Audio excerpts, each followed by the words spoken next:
Chapter 1. Rebirth of Uchiha. In the 25th year of Konoha, within a secluded courtyard far removed from the heart of the Uchiha clan, a 5-year-old boy sat on the corridor of his home, lost in contemplation as he gazed at the fan-shaped clan emblem adorning the distant wall. His name was Shunlan, bearing dual surnames in his past life. He was known as Wong, but now he was reborn as Uchiha. He was a traverser of worlds. After an accidental demise in his previous life, his soul, retaining its memories, inexplicably found itself in the realm of ninjas, reincarnated into the body of a 5-year-old child. This boy was an orphan. His father, a Genin of the Uchiha clan, perished on a mission. His mother, though also of Uchiha lineage, was not a ninja, but a frail woman beset by illness. Upon receiving the tragic news of her husband's death, she succumbed to overwhelming grief and the immense burden of raising a child alone, leading to her untimely demise not long ago. Left alone, the 5-year-old struggled to survive, subsisting on sporadic aid that barely kept him alive for 3 arduous months until the soul of Wang Shenglan took control of his frail body. Although he had assumed command of this vessel, he could not alter its dire condition, a child long deprived of sustenance. His emaciated form was a testament to his suffering. Even with the presence of an adult soul, the reality of his physical state remained grim. The only thing that could sustain him was food. Upon his arrival in this world, he discovered that his home contained nothing but a few drops of water, devoid of any edible provisions. After his mother's passing, the unfortunate child had consumed every morsel of food in their home, yet despite his dire circumstances, he was unwilling to venture outside to confront the world beyond his door. The original body had reached its limits even after swallowing a few sips of water. He lacked the strength to leave this place, collapsing onto the corridor floor. Is it fear and isolation stemming from my parents' demise? Why can I not step outside? Why did I not heed my mother's words to live on? Shenglan not only took over the body, but also inherited fragments of the original owner's memories. Despite his intense desire to survive, his body had reached its breaking point, leaving him too weak to even step outside. His once defiant gaze began to dim with despair. Perhaps it matters little whether I die once or twice. Perhaps the next world will grant me a chance to awaken anew. As time trickled by, despite the blazing summer sun overhead, Shenglan felt a chill creeping in, darkness encroaching upon his consciousness. Just as he was on the brink of losing awareness, a cold, indifferent voice momentarily roused him from the brink of oblivion. Dinner time. Dinner time. With the announcement, a meagerly packaged bento was placed at the door, the visitor showing no intention of entering. After setting down the food, he muttered complaints and turned to leave. What a rundown place. It takes me half an hour to go back and forth in this sweltering heat. Can't they just go to the relief house to collect their meals? I have countless matters to attend to. Who has the time for this tedious running around? I won't be coming back again. The callous words did not crush Shenglan. Instead, they briefly liberated him from the encroaching darkness. Summoning every ounce of his waning strength, he painstakingly crawled towards the bento box. Grabbing a handful of food, he mindlessly stuffed it into his mouth, his prolonged hunger having dulled his understanding of basic health principles, the danger of binge eating after starvation. He swallowed greedily the life-sustaining food that had come to him so rarely. Once he had devoured every last morsel, he trembled to his feet, staggering back into the room. After lying in the stifling heat of the room and drifting into a fitful slumber, he finally regained a modicum of strength. Upon waking, he scoured the confines of his home, intent on finding anything of value that might aid in his survival. Before long, he had rummaged through the entire house, gathering all useful items. A kunai, 2 shuriken, 2 fire-style jutsu scrolls, an illusion jutsu scroll, and a scroll detailing hand seals in addition. There was a letter penned by his mother. Shenglan brushed aside the other items, carefully tucking the letter into his bosom. It was a mother's heartfelt admonition to her 5-year-old child. She had written extensively, filled with various concerns for the future. Most prominently, she urged Shenglan to remain strong and to endure, no matter how bitter or arduous life became. Despite her frail condition, her penmanship was delicate, the ink faint, yet the depth of her love profoundly resonated within Shenglan. As he gazed at the letter, memories of his own parents surfaced. How devastated they must have been upon learning of his death. They were no longer young. How would they navigate the days ahead? The mere thought of this weighed heavily upon his heart. Since I have come to this place, there must exist a path back. By harnessing the power of this world, I might still find a way home. With a clear goal set in his mind, a fierce glimmer ignited in Shenglan's eyes, the radiant light of hope. He felt a peculiar itch in his eyes, and after rubbing them vigorously, they inexplicably returned to normal. These must be my father's legacies, including the Great Fireball Technique, Phoenix Flower Technique, and Hell Viewing Technique. Disappointment washed over Shenlong as he shook his head. He currently lacked any chakra, rendering these scrolls temporarily useless to him. What he truly needed was a method to refine chakra. And there was also the matter of money and food. The lack of funds was part of the reason my mother fell into despair. The death compensation for my father's passing was marginalized, as the clan members were evidently undervalued due to their lack of worth. Shenlong carelessly set the ninjutsu scrolls aside in the living room, taking only the kunai, which he tucked into his waistband, before unsteadily exiting his home. Following the memories of Uchiha Shenlong's mother, he knew that their family was entitled to a death benefit, yet she had been unable to retrieve it despite several attempts, each thwarted by various excuses. To his knowledge, someone had previously come to inform them of the money's availability, but at that time, his mother had been bedridden with illness. When she had finally recovered enough to retrieve it, they discovered it was no longer accessible. Such occurrences were utterly unreasonable. He resolved to confront the clan directly for clarity. Inheriting Uchiha Shenlong's memories also meant he had accepted the burdens of the past at this moment. He would live on in place of the original owner. Chapter 2. Debt Collection. Following the route etched in his memory, Shenlong arrived at an administrative office of the Uchiha clan, responsible for household registrations and the disbursement of compensation funds, a significant establishment within the Uchiha family. After making inquiries, Shenlong reached the designated window for compensation distribution, where he found the atmosphere notably desolate, with few individuals present. "Excuse me, has Uchiha Osamu's compensation arrived? I am his son, and I wish to collect his sacrifice compensation." As his voice resonated, a man emerged after a brief silence. His name was Uchiha Sho. He glanced around to ensure no one was watching before donning a gentle smile. "Little brother, where are your guardians?"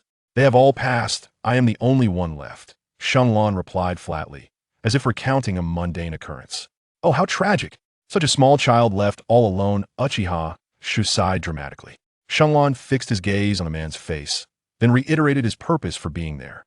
"Uchiha Osamu, I need to check on his compensation. I will return in a few days. It was available 4 months ago, but my mother was unable to collect it due to her severe illness. I have come today to retrieve it." Surely, the compensation for a sacrifice made during a mission should still be claimable, no matter how long it has been, right? Shenlong spoke calmly, his composed demeanor instilling a sense of unease in Uchiha Sho, albeit fleetingly. What a joke. A mere child, and he thinks he can intimidate me? With this thought, Uchiha Sho furrowed his brow and coldly replied, "I said I need to check, come back another day." "Then check now, I will wait here until you do. I will not leave until you provide an answer." Shenlong's voice was devoid of warmth, refusing to coddle the man. "Are you looking for trouble, little brat? Do you want me to break your legs?" Uchiha Sho threatened with a grim visage, clearly showing no intention of facilitating the withdrawal of funds. Cool me. As I entered, so many eyes from the clan saw me. "If you dare to break my limbs now, I shall crawl out." Shenlong extended his hands defiantly. "Ha, you have the gall. Even if I were to give you the money, would you dare to take it? Do you have a life to spend?" Upon hearing this, Shenlong met Uchiha Sho's cold, Tomoe Sharingan gaze, battling an inexplicable sense of trepidation and dread as he enunciated each word. "Return my family's compensation immediately right now. If I must endure broken limbs, I will still crawl to the elders to seek justice." Upon hearing the words, Uchiha Sho's expression changed drastically. He was not only astonished by Shenlong's remarks, but also taken aback by the fact that this little brat could withstand the mental pressure exerted by the double Tomoe Sharingan. This could already be classified as a form of minor jinjutsu. As for deploying a larger illusion, he dared not attempt it. After all, given the frail appearance of this child, it could very well result in a tragic outcome. This was not the scenario he wished to witness, as he could only resort to soft tactics and intimidation to deal with Shenlong. However, he finally comprehended that this child was serious. If he did not return the compensation, he might indeed dare to report him to the higher-ups. After weighing the pros and cons, Uchiha Sho donned a smile and said, "What courage! Truly worthy of being a child of Chi. I am a close friend of your father. How could I not return your family's compensation? Please wait a moment. I shall fetch it for you right away." Having spoken, Uchiha Sho turned and entered his office. He had indeed embezzled the compensation, for at that time, the clan had sent someone to inform Shenlong's mother, but she had failed to collect it on 2 occasions, providing him an opportunity for backdoor dealings. At that moment, he had been pursued for gambling debts and, in a desperate bid, had taken the compensation meant for someone else to settle his own debts, reasoning that he could always repay it later when he had more funds. Such matters he could postpone as long as possible, but if it came to a head, he would have to relinquish it willingly. After all, this was a scandalous affair. Should it escalate, he would be branded a pariah of the Uchiha clan for misappropriating the compensation for fallen shinobi, a crime most detested. Here you are, this is your family's compensation, totaling 12,000 ryo. As Uchiha Sho handed over the money, he noticed Shanglan's eyes reddened slightly, fixating on him intently. He assumed the child doubted the amount, and hurriedly explained. According to the regulations of Konohagakure, the compensation for a shinobi who sacrifices themselves on a mission is distributed based on their rank. Genin receive 1,000 ryo, Chunin 10,000 ryo, Special Jonin 100,000 ryo, Jonin 1 million ryo, and Elite Jonin 5 million ryo, which theoretically qualifies one to become a village leader. As for us Uchiha, being the foremost clan in Konoha, we add an additional 20% on top of the base. Your father was a Chunin, thus the total comes to 12,000 ryo. Upon hearing Uchiha Sho's explanation, Shanglan remained unfazed. After accepting the money, he composed himself and replied coolly, "Do you know? This amount may seem trivial to you, but it was earned with my father's life, and it also pertains to the fates of 2 other members of our family." With that, Shanglan turned and walked away. Uchiha Sho watched his retreating figure and muttered gloomily, "How is this little brat still alive? Wasn't it said that he never steps out of his home? How is it that the delivery boy was willing to come all this way to bring him food? Moreover, not only has he dared to leave his home, but he also had the audacity to come here to demand payment. This truly is unexpected. However, you are mistaken, your life is still intact. So how can it be counted as 2 lives? Haha." Uchiha Sho's words were lost on Shanglan, who had not yet departed from the institution, but instead made a half-turn toward his service window. There were many people here, and he was currently in line, surrounded mostly by children, with occasional adults accompanying them. Shanglan stood out in the crowd, for he was exceptionally unique, drawing the eyes of onlookers repeatedly. He was the smallest in stature, the frailest in build, yet bore a demeanor of remarkable calmness. He stood quietly and orderly, unlike the other children who fidgeted and created a ruckus. His emaciated frame, tattered clothing, and unkempt hair from a lack of nourishment contrasted sharply with his strikingly bright and extraordinary black eyes, which could leave one in awe. Soon enough, Shanglan reached the front of the line. Before the attendant could inquire, he stated his purpose directly. "I wish to enroll in the Ninja Academy. Please assist me with the application." "Little brother, where are your family members? How old are you?" The staff member, Uchiha Gyozi, regarded Shanglan's pitiable appearance and asked gently. "I am 5 years old, and I'm the only one left in my family." I am sorry." Uchiha Gyozi sincerely apologized before continuing. "Little brother, you must be at least 6 years old to enroll in the Ninja Academy. Are your parents shinobi? If so, enrollment is free for their family members. If not, there is a fee. However, our Uchiha commoners only need to pay 50% of the cost." Although she was aware that Shanglan was only 5, Uchiha Gyozi patiently explained the situation to him. Chapter 3, The Guide. Upon hearing this, Shanglan fell silent. He remembered Kakashi graduated at 5 or 6 years old. How could 1 year in the Ninja Academy be considered graduation? If what Uchiha Gyozi said was true, could the original narrative be untrustworthy? Unwilling to give up, he asked once more, "Is it truly impossible to enroll at 5? I can pay." He was eager to grow stronger. As much of the knowledge he sought was available within the Ninja Academy. 5 is not an absolute barrier, but a Jonin's nomination is required. Little brother, why not focus on eating well and exercising to ensure you have a healthy body? That way, when you attend the Ninja Academy a year from now, you won't be bullied.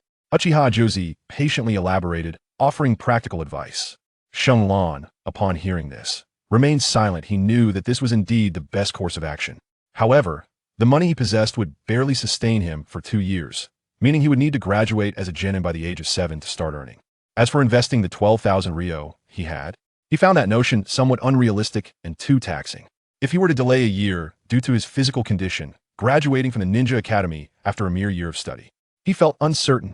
Despite possessing the soul of an adult, he was acutely aware that he was not a genius like Kakashi, and furthermore, he lacked the backing of a powerful figure like White Fang. 2 years ideally, he would graduate in 2 years, and Shanglan had confidence in that. Yet, it was regrettable that no Jonin would likely nominate him. Is that so? Very well, thank you. Shanglan nodded and expressed his gratitude, his demeanor appearing particularly forlorn, which tugged at Uchiha Gyozi's compassionate heartstrings. How about this? Would you wait a moment? I will ask for you after I finish up here.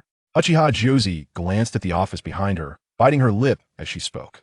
Although she did not know Shenlong, her sympathy was undeniable. Shenlan's face lit up with surprise at her words. Really? Is it possible that you are a Jonin?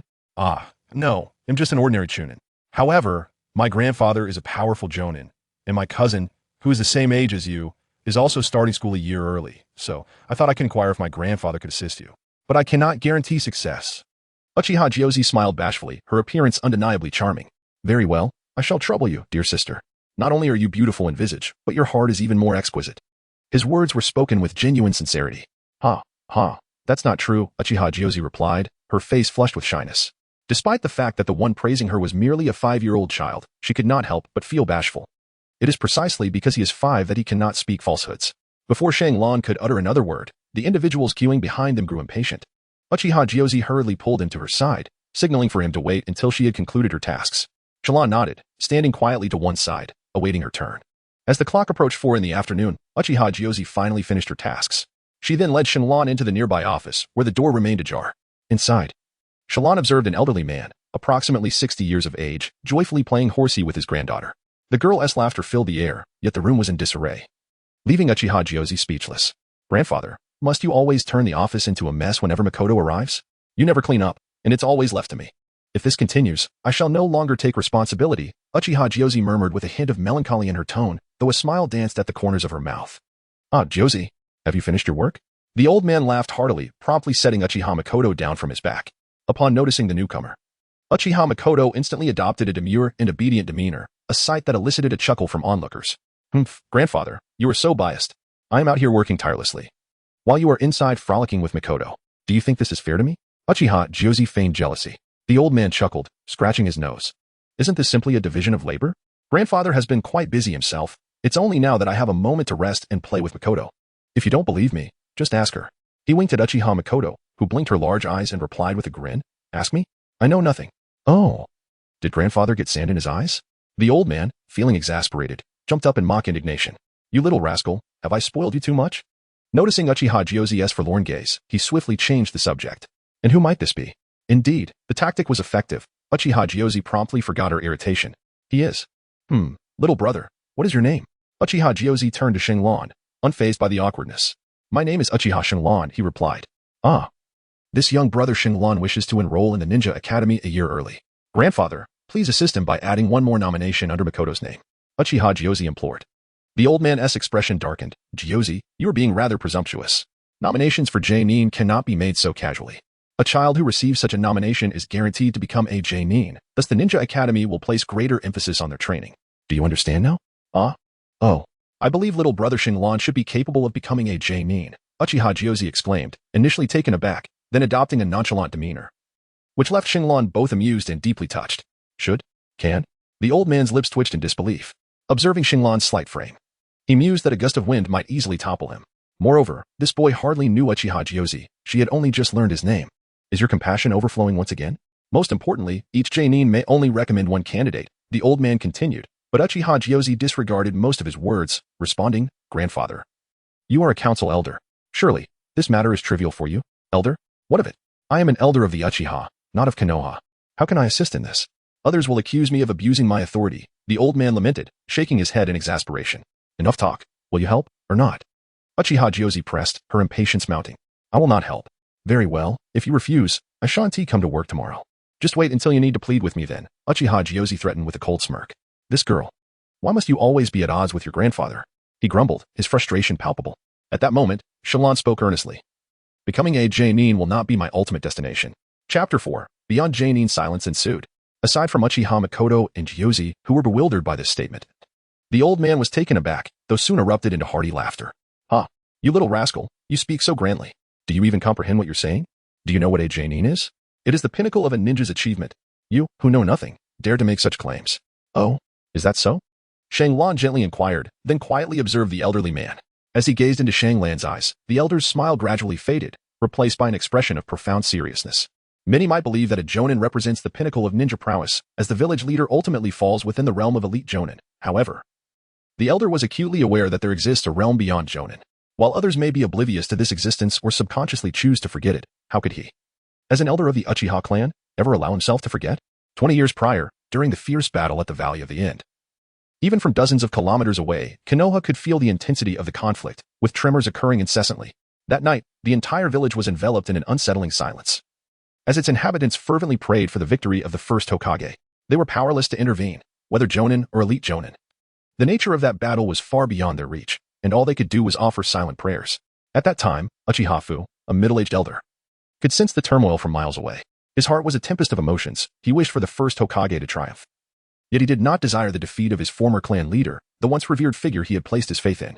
Before the establishment of Konoha, the pride of the Uchiha clan, their belief, their leader, the being that transcended Jonin, was none other than Uchiha Madara. With Madara's departure, they lost their very essence.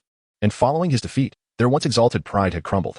Thus, they became a clan bereft of both spirit and honor, destined for decline. Uchiha Madara.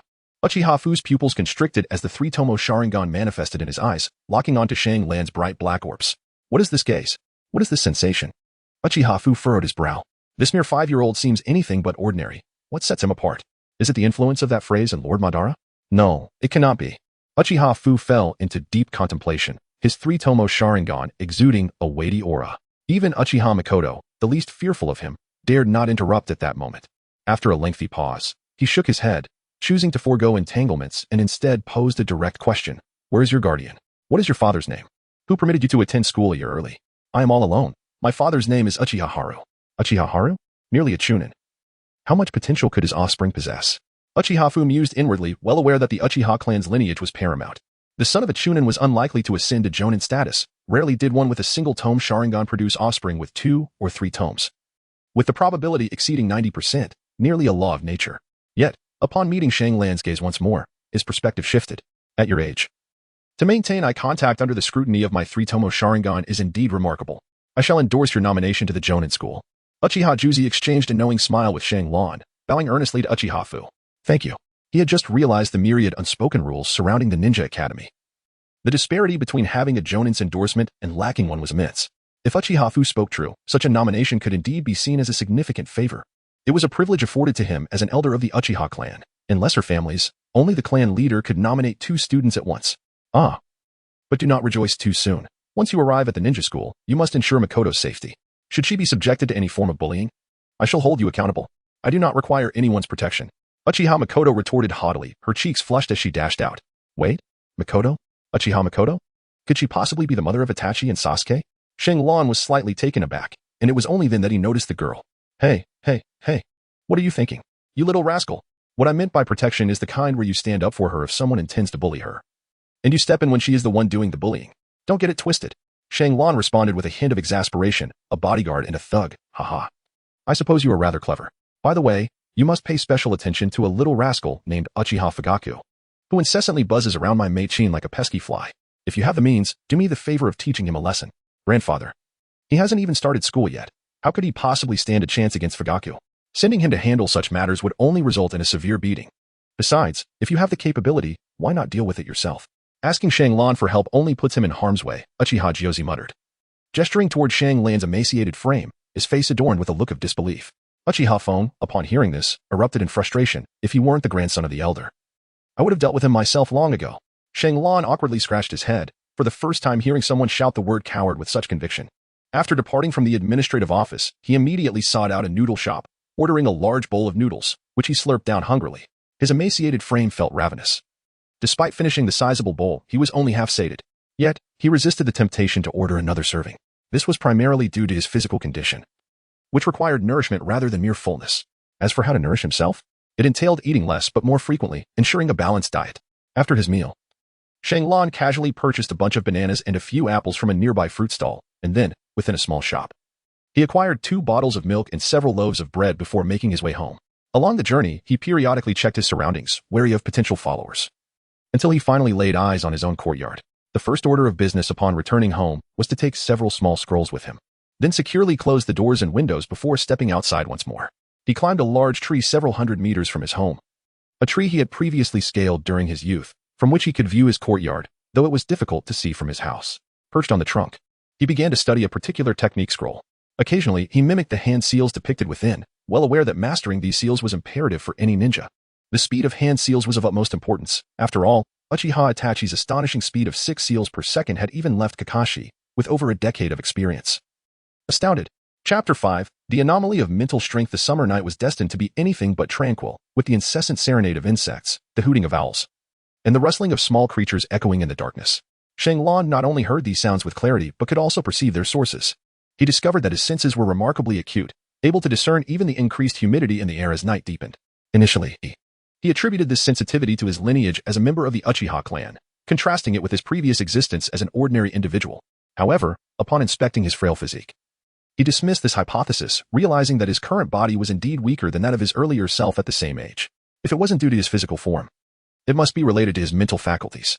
Reflecting on the memories he inherited from Uchiha Shenlong, he understood that the convergence of his 2 lifetimes mental energies within this fragile body resulted in his heightened sensitivity, which was entirely plausible. His speculation was accurate. Yet it did not encompass the entirety of his condition. He possessed not only the mental strength from 2 lives but had also undergone 2 unique experiences of death, one from his previous life and the other from the memories of Uchiha Shenlong's demise. These extraordinary experiences had exponentially amplified his mental energy. When measured against his peers, his current mental strength was, at the very least, several dozen times greater than that of an ordinary child of his age. Although this disparity would diminish as he and his contemporaries matured, it was clear that in the forthcoming world of ninjas, no peer would rival him in mental prowess, provided he lived to see that time. Indeed, it was the combination of his formidable mental strength and fragile physique that created the peculiar impression he left on Uchiha Fong, who found him to be particularly extraordinary and not to be underestimated. This sentiment became even more pronounced once Uchiha Fong activated his Sharingan. After all, the Sharingan is a manifestation of in release, allowing one to perceive invisible mental energies to a certain extent.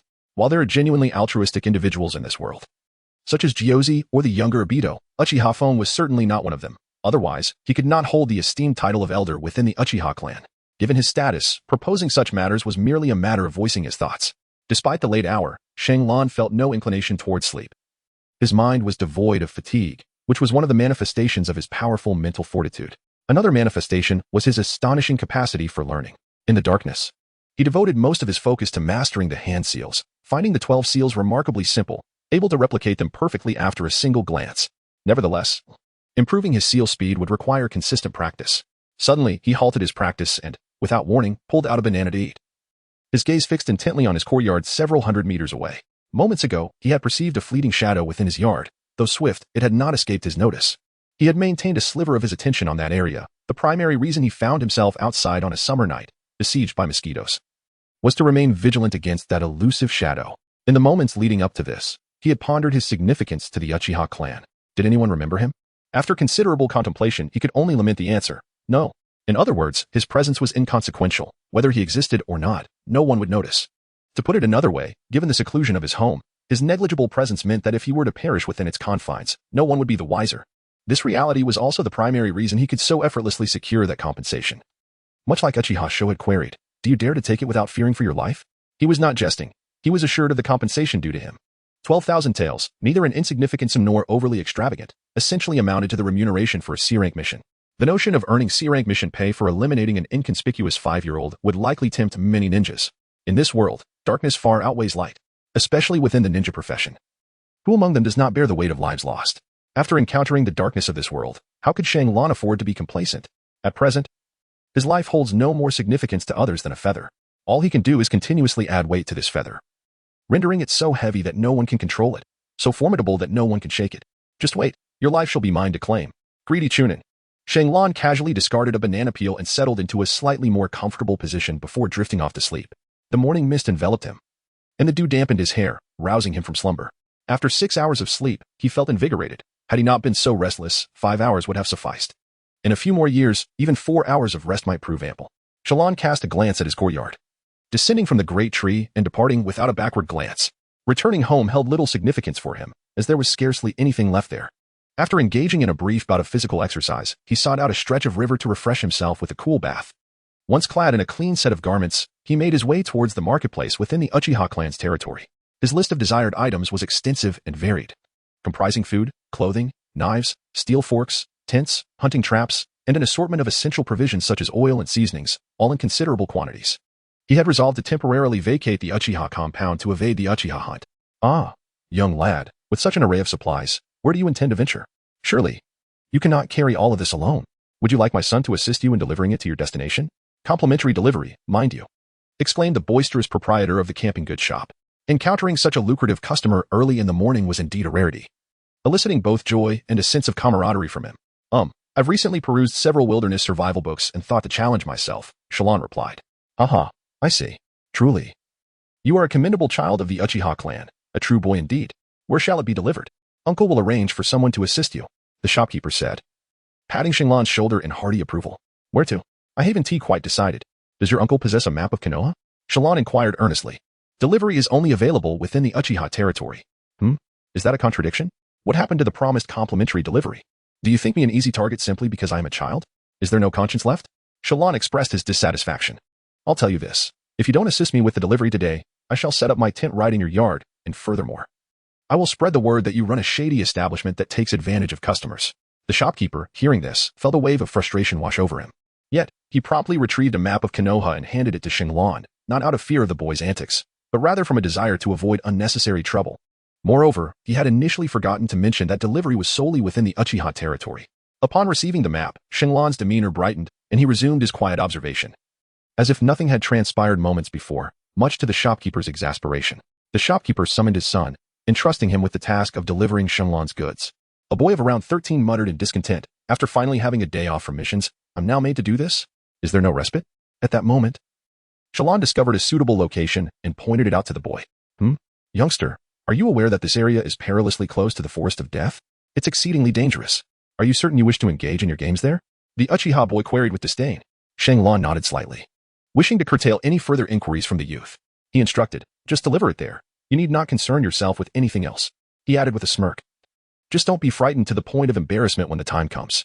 The Uchiha youth pouted in response, and after a brief moment, he produced a storage scroll, swiftly sealing a plethora of items within it. This display of skill evoked a sense of envy in Shinlan. Chapter 6. The two Tomoe. How impressive. Is my brother a ninja? Shinlan's feigned astonishment instantly stirred a desire within the Uchiha youth to showcase his prowess.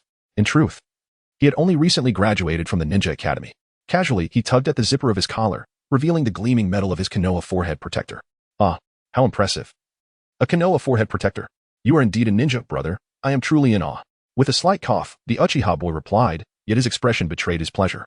As they journeyed, Shinlan posed numerous inquiries, to which he patiently responded, detailing the terrain near their destination, the areas where wild beasts roamed, and the suitable spots for setting up camp. Upon reaching their destination, the Uchiha youth cheerfully assisted Shinlan in erecting the tent before departing, displaying remarkable enthusiasm.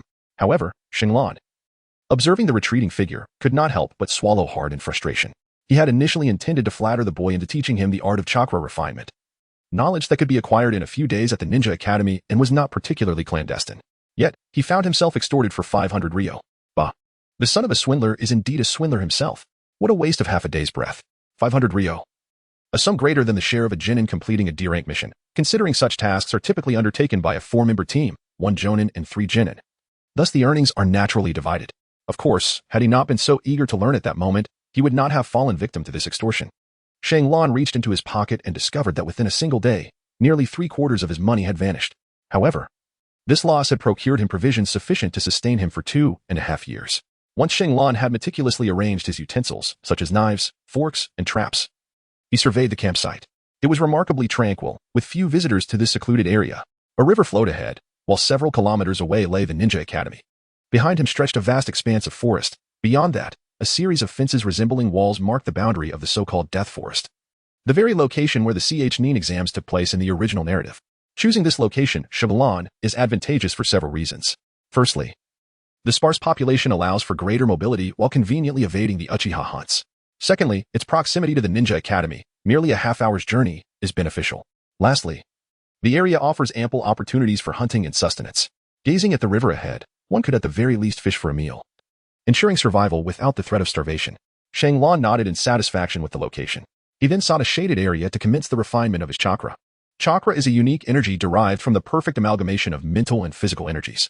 To acquire this energy, one must extract physical energy from the 130 trillion cells, one by one, and subsequently combine it with the mental energy accumulated through training and experience to generate what is known as chakra. My mental energy. It is vast and powerful, surpassing that of ordinary individuals, making its application relatively effortless. The challenge lies primarily in extracting physical energy, extracting energy from each cell. Soon, the formidable influence of his mental energy became apparent, as Shinlan successfully extracted chakra within a mere 3 minutes. However, after 30 minutes, The quantity of chakra he had refined remained scant. Even after 3 hours, the amount of chakra produced was still minimal. He had an inkling of the reason behind this. Indeed, without first restoring his body, he could not expect to accumulate a substantial amount of chakra. Furthermore, while it was feasible to extract chakra using his immense mental energy, doing so could potentially damage the cells, resulting in more harm than good. As he diligently focused on extracting physical energy, he began to perceive the varying strengths of his cells. His body, still in a state of weakness, required time to heal. Haste would yield no benefits. After 3 continuous hours of chakra refinement, he found his physical energy nearly depleted and felt a profound hunger. He pulled out a large bottle of milk, tilted his head back, and drank deeply, simultaneously biting into a piece of bread. With several traps and a cage in hand, Shenlong plunged into the depths of the forest. He paused only upon nearing the iron fence of the death forest, where he set up his traps. In addition, he crafted over 10 more traps using thin ropes and tree trunks. The bait was plentiful, consisting of bread soaked in milk, remnants of apple cores, carrots, and even eggs, evidence of his significant investment in this endeavor. Having set the traps, Shenlong returned to his camp. After satiating his hunger, he engaged in various simple physical exercises. At times, he swam and fished in the river. At other moments, he practiced the accuracy of his shuriken throws. Occasionally, he refined his chakra. His time was wholly devoted to physical training, chakra refinement, and nourishment. Life was challenging. Aspiring to grow stronger was even more arduous. All he could do was strive, and strive again. As nightfall approached, Shenlong returned to the area where he had set his traps, hoping to procure some meat for a taste. Although it would be wiser to check the traps after a full night, he reasoned that there might be a chance of success, as it had already been over half a day. Shenlong inspected numerous traps, yet found nothing, leaving him somewhat disheartened until he encountered the final egg trap, which ignited his excitement. "Oh, what a large serpent!"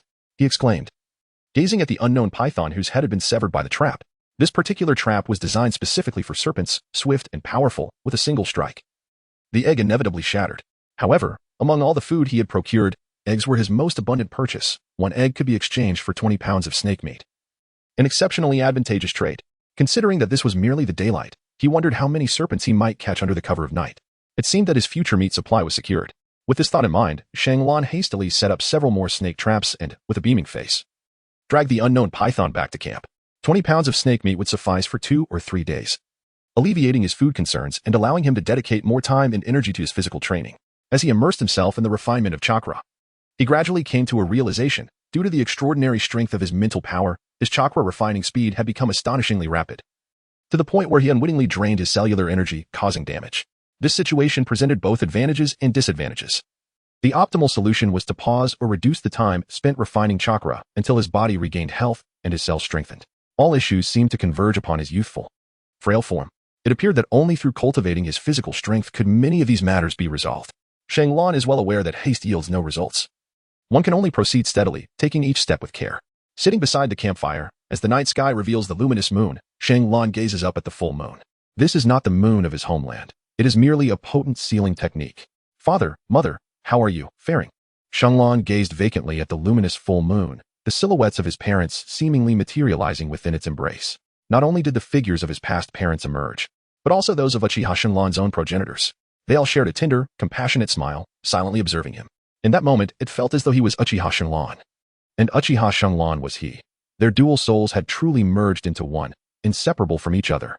The barriers within his mental recollection were utterly dissolved, rendering his soul exquisitely pure. The meager chakra he had refined today unconsciously coalesced within his eyes, revealing 2 pitch-black Tomoe that quietly emerged from the crimson irises. The Sharingan had awakened. Chapter 7. School. Upon sensing the transformation in his eyes, Shenlong made his way to the riverbank. Bathed in the moonlight, he beheld the reflection on the water's surface and clearly discerned his own eyes. Remarkably, they were the double Tomoe Sharingan. While Shenlong felt a sense of joy, he also deemed it quite normal. After all, the Sharingan was merely a manifestation of Yin release, which, in essence, represented the embodiment of spiritual energy. At present, his spiritual energy surged by 30% upon activating the Sharingan, and even in its dormant state, it still enhanced his energy by 10%. The darkness of night could no longer obscure his vision. The slightest rustle of leaves hundreds of meters away appeared exceptionally vivid to him. Within mere minutes, his Sharingan automatically deactivated due to the depletion of chakra. Calming his emotions, Shenlong made his way back to the camp to rest. At the tender age of 5, he was already a wielder of the double Tomoe. Should the Uchiha clan discover this, it would undoubtedly trigger a seismic upheaval. No, it would not merely be the Uchiha. The entirety of Konoha, and indeed the entire ninja world, would tremble at the revelation. This was an existence far surpassing Uchiha Madara at such a young age, possessing the astonishing double Tomoe Sharingan upon awakening. Such an extraordinary talent begs the question, who would dare claim that he could not surpass Uchiha Madara in the future? Who would dare to underestimate him? Consider the fact that Uchiha Madara alone was capable of suffocating the vast ninja world with his presence. If another child were to emerge with the potential to eclipse Madara, who could remain indifferent? Who would dare to be complacent? Even now. If Shenlong were to return to the Uchiha clan grounds and disclose the truth of his eyes to the clan's higher-ups, he estimates that 10% would wish for his demise, 70% would seek to wield him as a weapon, and perhaps less than 20% might see him as a beacon of hope for revitalizing the Uchiha legacy. While Shenlong's Sharingan could potentially influence many, it did not impact him personally.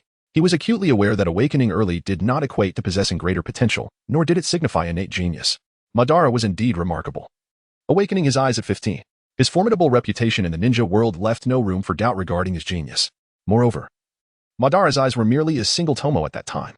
Thus, Shenlong felt little to be proud of. If there was anything to take pride in, it might only be his immense spiritual energy. However, without a correspondingly robust physique, even great spiritual strength could yield limited results. Most critically, he lacked a biological brother of the same bloodline. Without a brother, the eternal Mangeki Sharingan remained unattainable, and ultimately, his vision would fade. Shanglan's daily existence is rather monotonous. His routine consists solely of exercising and eating, followed by more exercise after his meals. He has observed that over 90% of the prey he has recently captured consists of snakes. The area where he sets his traps is truly teeming with these slithering creatures. The stockpile of snake jerky he has prepared is beginning to exceed his consumption needs. Although this delicacy is notably tough and dense, making it somewhat challenging to chew, it compensates with its high energy content, effectively satiating his hunger. Early one morning, Shenlong busied himself for a good part of the day near his camp, motivated by the capture of a wild bird the previous night. He planned to stew a pot of dragon and phoenix casserole to indulge in, willing to sacrifice some precious time for this endeavor. Alas, it seems I still lack the culinary talent. After tasting the soup, Shenlong awkwardly murmured, "The flavor is rather disappointing." Pinching his nose to fill his belly, he made his way to the ninja school. A week had passed since he had registered yesterday. Today marked the commencement of classes. However, as soon as he stepped into the classroom, he was intercepted by a figure. "Where have you been lately?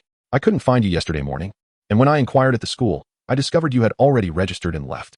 Is that secluded courtyard truly your home?" A girl with black hair and dark eyes, possessing an exceptionally fair complexion, pouted in dissatisfaction. Her adorable expression, accentuated by her sulking, was quite charming. "Uchiha Mei-chin?" Shalon asked, slightly taken aback and unsure. "Humph." Uchiha Mei-chin turned her face away with a soft snort, her fair cheeks tinged with a light blush. "Did you come looking for me? What was your purpose in seeking me out?" Shenlong, perplexed, inquired why he had come all the way to her home, especially since they were not well acquainted. "You rascal. If it weren't for Sister Josie urging me to seek you out, fearing you might forget to register, do you think I would willingly come here? What a wretched place you reside in. The round trip took over an hour, which is exhausting, and on top of that, I arrived late for registration. How dare you even ask why I sought you out?" Yuchiba Making gritted her teeth in frustration. "Well, I must say, you have endured quite a lot. However, there is no need to come here again. I no longer reside there. Do you think I would want to? I shall never seek you out again." "Oh." Shenlong nonchalantly responded, and then found his seat, quietly awaiting the arrival of the teacher. Uchiha Makoto observed his indifferent demeanor. Feeling a surge of irritation, she felt quite wronged. However, upon sitting next to Shenlong, her frustration only intensified. How unfortunate to be beside this guy. But wait, has he actually gained some weight in just a week? The memory of her first encounter with Shenlong, when he appeared emaciated and filthy, still haunted her, yet now he seemed remarkably transformed. Uchiha Makoto stared blankly at Shenlong's face. Why are you looking at me like that? Am I handsome?" The waiting period was invariably dull, and Shenlong turned his head to jest, curious about Uchiha Makoto's intentions. "Ah, I'm so sorry." Educated and refined, she realized that staring at someone was indeed quite rude. Despite muttering a silent curse, she sincerely apologized. On the first day of class, Shenlong experienced what true pressure felt like. In his first grade class, every student was a nominee, either from prestigious clans or with endorsements from elite ninjas. This was undoubtedly the most distinguished class among first graders. The clans of Yamanaka, Nara, Akimichi, Hyuga, Sarutobi, and even Senju were present. During a self-introduction session, Shenlong memorized everyone's names, recognizing that these individuals would be the pillars of Konoha's future. He was both astonished and entertained. This year's elite class seemed exceptionally talented, but what about the two children from the Uchiha clan? The third Hokage, Sarutobi Hiruzen, observed the crystal ball in confusion. Beside him were not only the future Sannin, but also two advisors from Konoha. The actions of the first grade class were displayed within the crystal ball, a technique he had mastered. These two children had been recommended by the Uchiha clan's elder. One was his granddaughter, while the other was less clear. Yet, observing them, they appeared rather ordinary, especially the boy, the esteemed disciple of the third Hokage. One of the future Sannin, Orochimaru, rasped, "That rope tree lad is fidgeting about, completely restless. Indeed, far too restless," Jiraiya remarked lewdly, his gaze fixated on Tsunade's developing figure, completely ignoring the crystal ball. Boom. With a resounding crash, Jiraiya burst through a wall, propelled outwards, while Tsunade calmly lowered her fist. Two Umbu appeared, swiftly repairing the damage. And everyone seemed unperturbed. Such occurrences appeared to be regular. Has the Uchiha clan lost its senses, allowing such children into the elite class? What did they think of the nominations for elite ninja set by Konoha? One of Konoha's advisors, Tsunade's rival, glared coldly at the crystal ball displaying Shenlong. The atmosphere grew tense. Finally, Sarutobi Hiruzen broke the eerie silence. Let it be. It's unnecessary to reject his nomination for the sake of 2 elite class spots. Besides, the last nominee from the Uchiha clan, Uchiha Fugaku, was quite impressive. If I recall correctly, he ranked first in his grade. Tsunade's rival did not dispute this. She merely expressed her discontent, venting her frustrations while subtly undermining the Uchiha clan. As the majority of gazes focused on Shenlong, he abruptly turned to look at an empty corner of the wall. Chapter 8. The Promisum? Is that a coincidence? Sarutobi Hiruzen's pupils constricted, filled with uncertainty. If it was not mere chance, then his crystal ball technique had been detected by someone below the rank of shinobi, and that someone was merely a 5-year-old child. This was scientifically improbable. The likelihood was minimal, even for a prodigy. Such ninjutsu required individuals possessing robust mental fortitude, typically found among elite shinobi. The accumulation of mental energy demands a lengthy process. It is not merely a matter of genius, as time is essential for its development. Fortunately, Shenlong glanced away and returned to his studies, leading Sarutobi Hiruzen to believe it was indeed a mere coincidence. An intriguing little brat. Orochimaru licked his lips, maintaining a facade of indifference. While others might dismiss it as an astonishing coincidence, Orochimaru found himself deeply fascinated by this extraordinary phenomenon. Was it an illusion? No. It was the third Hokage's voyeuristic ninjutsu. After a moment of surprise, Shenlong chose to ignore it and focused intently on the lecture. He discovered that the knowledge imparted by the instructor about ninjas was indeed invaluable, precisely the foundational knowledge he currently needed. This wealth of experience, knowledge, and techniques captivated him entirely. Notably, he observed that the majority of students were listening with utmost seriousness, unlike the casual demeanor of Naruto's class in the original anime. Before he knew it, the bell for the end of class rang, transforming the once quiet classroom into a cacophony, as most children began to introduce themselves and form connections. Soon, they established various groups, with the 2 largest led by Hinata Hizashi and Senju Rope Tree. Particularly, Senju Rope Tree had already gathered several followers from his class alone, not to mention many from other classes, suggesting a burgeoning influence that overshadowed the Hinata heir, Hinata Hizashi. Among the students, a few scions from the Uchiha clan attempted to befriend Shenlong, but were incensed by his dismissive remark, "Go play in the sand." What a joke. How can a man in his 20s relate to you little boys of 5 or 6? Uchiha Makoto, witnessing this scene, gazed at him with curiosity. However, Shenlong, taking a bite of his dried snake meat and laboriously chewing, had no intention of acknowledging her. The self-deprecating Uchiha Makoto then produced a bento, its sumptuous contents immediately capturing Shenlong's attention. Although he didn't openly covet it, he couldn't help but steal glances from the corner of his eye. How incredibly lavish. The tantalizing aroma brought tears to Shenlong's eyes. Having endured a week of tough snake meat, "Here, this is for you," Uchiha Makoto said with a smile as she handed him a portion of her bento. "Mine?" Shenlong exclaimed in astonishment. Just as he was about to decline, he heard Uchiha Makoto softly say, her cheeks slightly flushed, "I heard from Sister Josie that your elders are no longer around.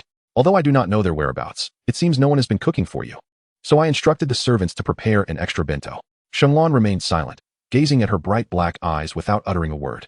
Uchiha Makoto felt her cheeks flush under his scrutiny and hurriedly turned her head away. "Thank you. However, there's no need to trouble yourself in the future. I have brought my own food. It's no trouble at all. My grandfather said that you are my bodyguard, so bringing an extra bento for you is hardly an inconvenience. Besides, it's not even made by me," Uchiha Makoto said with a cheerful smile, then wiped her chopsticks, preparing to begin her meal. Upon hearing this, Shenlong pretended to be fierce as she snatched the chopsticks from her hand. After casting a fierce glance, she began to devour her meal with great fervor. Meichin had previously inquired of her sister Joji why Shenlong had become such a way, resembling little more than skin stretched over bones just a week prior. Her sister had explained that it was due to hunger, a fact that the kind-hearted Meichin took to heart. With a gentle smile and her eyes narrowed in amusement, Meichin joined in the feast, savoring her bento as well. Shenlong, after savoring a piece of braised pork, couldn't help but smile faintly. Indeed, she truly embodies the perfect image of a devoted wife and mother in Naruto, a gentle and kind-hearted soul. Just as he was about to finish his meal, a throng of elementary school students surged into the classroom, led by none other than Uchiha Fugaku. Observing their formidable approach, Shenlong hastily grabbed his lunch and bolted. Mikoto, witnessing this scene, was left utterly dumbfounded. Her grandfather had specifically instructed her to have him stand up to Uchiha Fugaku to prevent that Fugaku from constantly bothering her. Not only did he fail to do so, but he also fled with such decisiveness. Not only did he leave so abruptly, but he also had the audacity to take my lunch. He just ran away like that. He had barely tasted my bento. How could he be so shameless?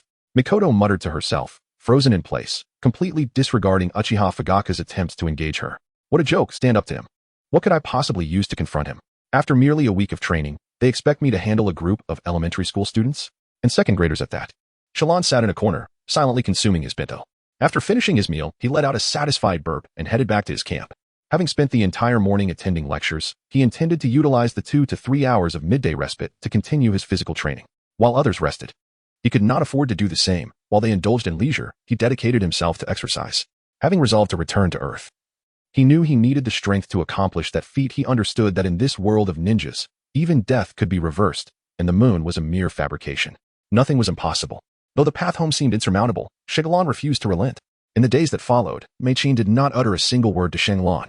Each time she saw him, she would pout in anger and turn away, leaving him scratching his head in bemusement. What left him both amused and exasperated was that she still prepared a bento for him every day, despite his failure to fulfill his duty as her bodyguard. As he savored the meal she had lovingly prepared, he smiled at the back of her head, saying, "Just give me 20 more days, and I'll help you chase away that pesky Fujiwara." Upon hearing this, Mei-Chin jolted slightly and finally turned to face him. She rolled her eyes and retorted, "Forget it. If you get beaten up, I can't save you. It's better not to bother." Hearing his words, she forgave him. After all, she was still a pure-hearted and kind child. Otherwise, she wouldn't have been angry yet continued to prepare bento for him. "What? Don't believe me?" Shallan chuckled once more. "Really? Indeed. 20 days will be sufficient for me. With my extraordinary chakra refining speed, precise kunai throwing accuracy, and remarkable reflexes, all stemming from my formidable mental strength, I can certainly achieve this." 20 days were merely to ensure he could fortify his body, at the very least, to be on par with his peers. Chapter 9. Conflict. 5 days after making his promise, Shenlong ascended a towering tree, utilizing chakra to adhere to its trunk. 6 days later, he stood upon the water's surface, his immense mental strength granting him unparalleled chakra manipulation capabilities. 10 days later, having frightened a mouse to death, he mastered his first genjutsu since acquiring chakra, achieving this feat in less than 2 hours. Possessing formidable mental energy, he enjoyed an unparalleled advantage in both chakra control and illusion techniques. 15 days later, standing on the grass, he gazed at the small clusters of ignited points before him. Satisfied, he nodded as he exhausted his chakra. Having mastered his first ninjutsu since obtaining chakra, these 2 techniques were a legacy from his father, 2 of the 3 ninjutsu that only Uchiha Chi could perform. The scroll his father left behind not only contained the hand seal methods, but also documented his insights and experiences. Shenlong's desire to learn was not inherently challenging. However, the scarcity of chakra at his disposal hindered his progress. This scarcity was the reason why even a mere C-rank ninjutsu required several days of diligent practice for him to master. On the 20th day, Shallan remained uninterested in pursuing a third ninjutsu. Given his current chakra reserves, even if he were to learn it, he would lack the necessary chakra to consecutively execute 3 techniques, particularly with the third ninjutsu, despite its formidable power. It consumed an exorbitant amount of chakra and offered limited practical utility in combat. After 20 days, he finally managed to compensate for the nutritional deficiencies he had previously endured, leading to a significant improvement in his physical condition. He could now confidently assert that he was no weaker than his peers. His body had gained several pounds of firm muscle. He was no longer the frail, skeletal figure he once was. Displaying his rather impressive arms in front of Mei-Chin elicited a rosy blush from her, leaving her so flustered that she nearly lost her appetite. Leisurely enjoying his bento, he observed another group of elementary students bustling into the classroom. This time, he surprisingly chose not to evade them. Instead, he remained seated beside Mei-Chin, savoring his meal with calmness. Witnessing this scene, Uchiha Fugaku furrowed his brow. A sycophant, noticing his leader's discontent, promptly approached and said, "Excuse me, young man. Could you possibly find another place to dine? My leader has come to visit Miss Mei-Chin. Please make room." He understood the significance of their class. Those who attended it were invariably backed by a high-ranking shinobi, so he dared not be overly audacious. "This is my seat. Why should I relinquish it? I wouldn't even yield to your father, let alone to merely your leader." With a light chuckle, Shenlong continued his meal without a hint of pause, inciting the ire of a group led by Uchiha Fugaku. "What did you say, you scoundrel? So arrogant? Surely, you have never faced consequences before?" The raucous shouts of his subordinates quickly attracted a crowd of curious onlookers, particularly the young students who had just finished their meals and were eager for entertainment. At that moment, Uchiha Fugaku scrutinized Shenlong and, with uncertainty, inquired, "Are you also from the Uchiha clan?" Despite Shenlong's dark hair and eyes, which indeed bore resemblance to the Uchiha lineage, Fugaku found it implausible that he did not recognize him. More importantly, Shanglan was a student in the same class, making it even less likely that he would be unfamiliar with someone of his own age, albeit a year younger. As the highest authority of the Uchiha clan and the grandson of the clan's elder, Fugaku had cultivated connections with most of the elite shinobi's offspring. It was unfathomable that he would overlook a peer capable of attending the same class. Uchiha Shanglan. Shallan spoke in a calm tone. Uchiha. Shallan? Uchiha Fugaku furrowed his brow in contemplation. Evidently, he had never heard this name before, just as Uchiha Fugaku was deep in thought. A young student from another class squeezed through the crowd, shouting, Shallan? Brother Fugaku, I know which Shallan it is. Upon hearing this, Uchiha Fugaku waved his hand, allowing the student to approach.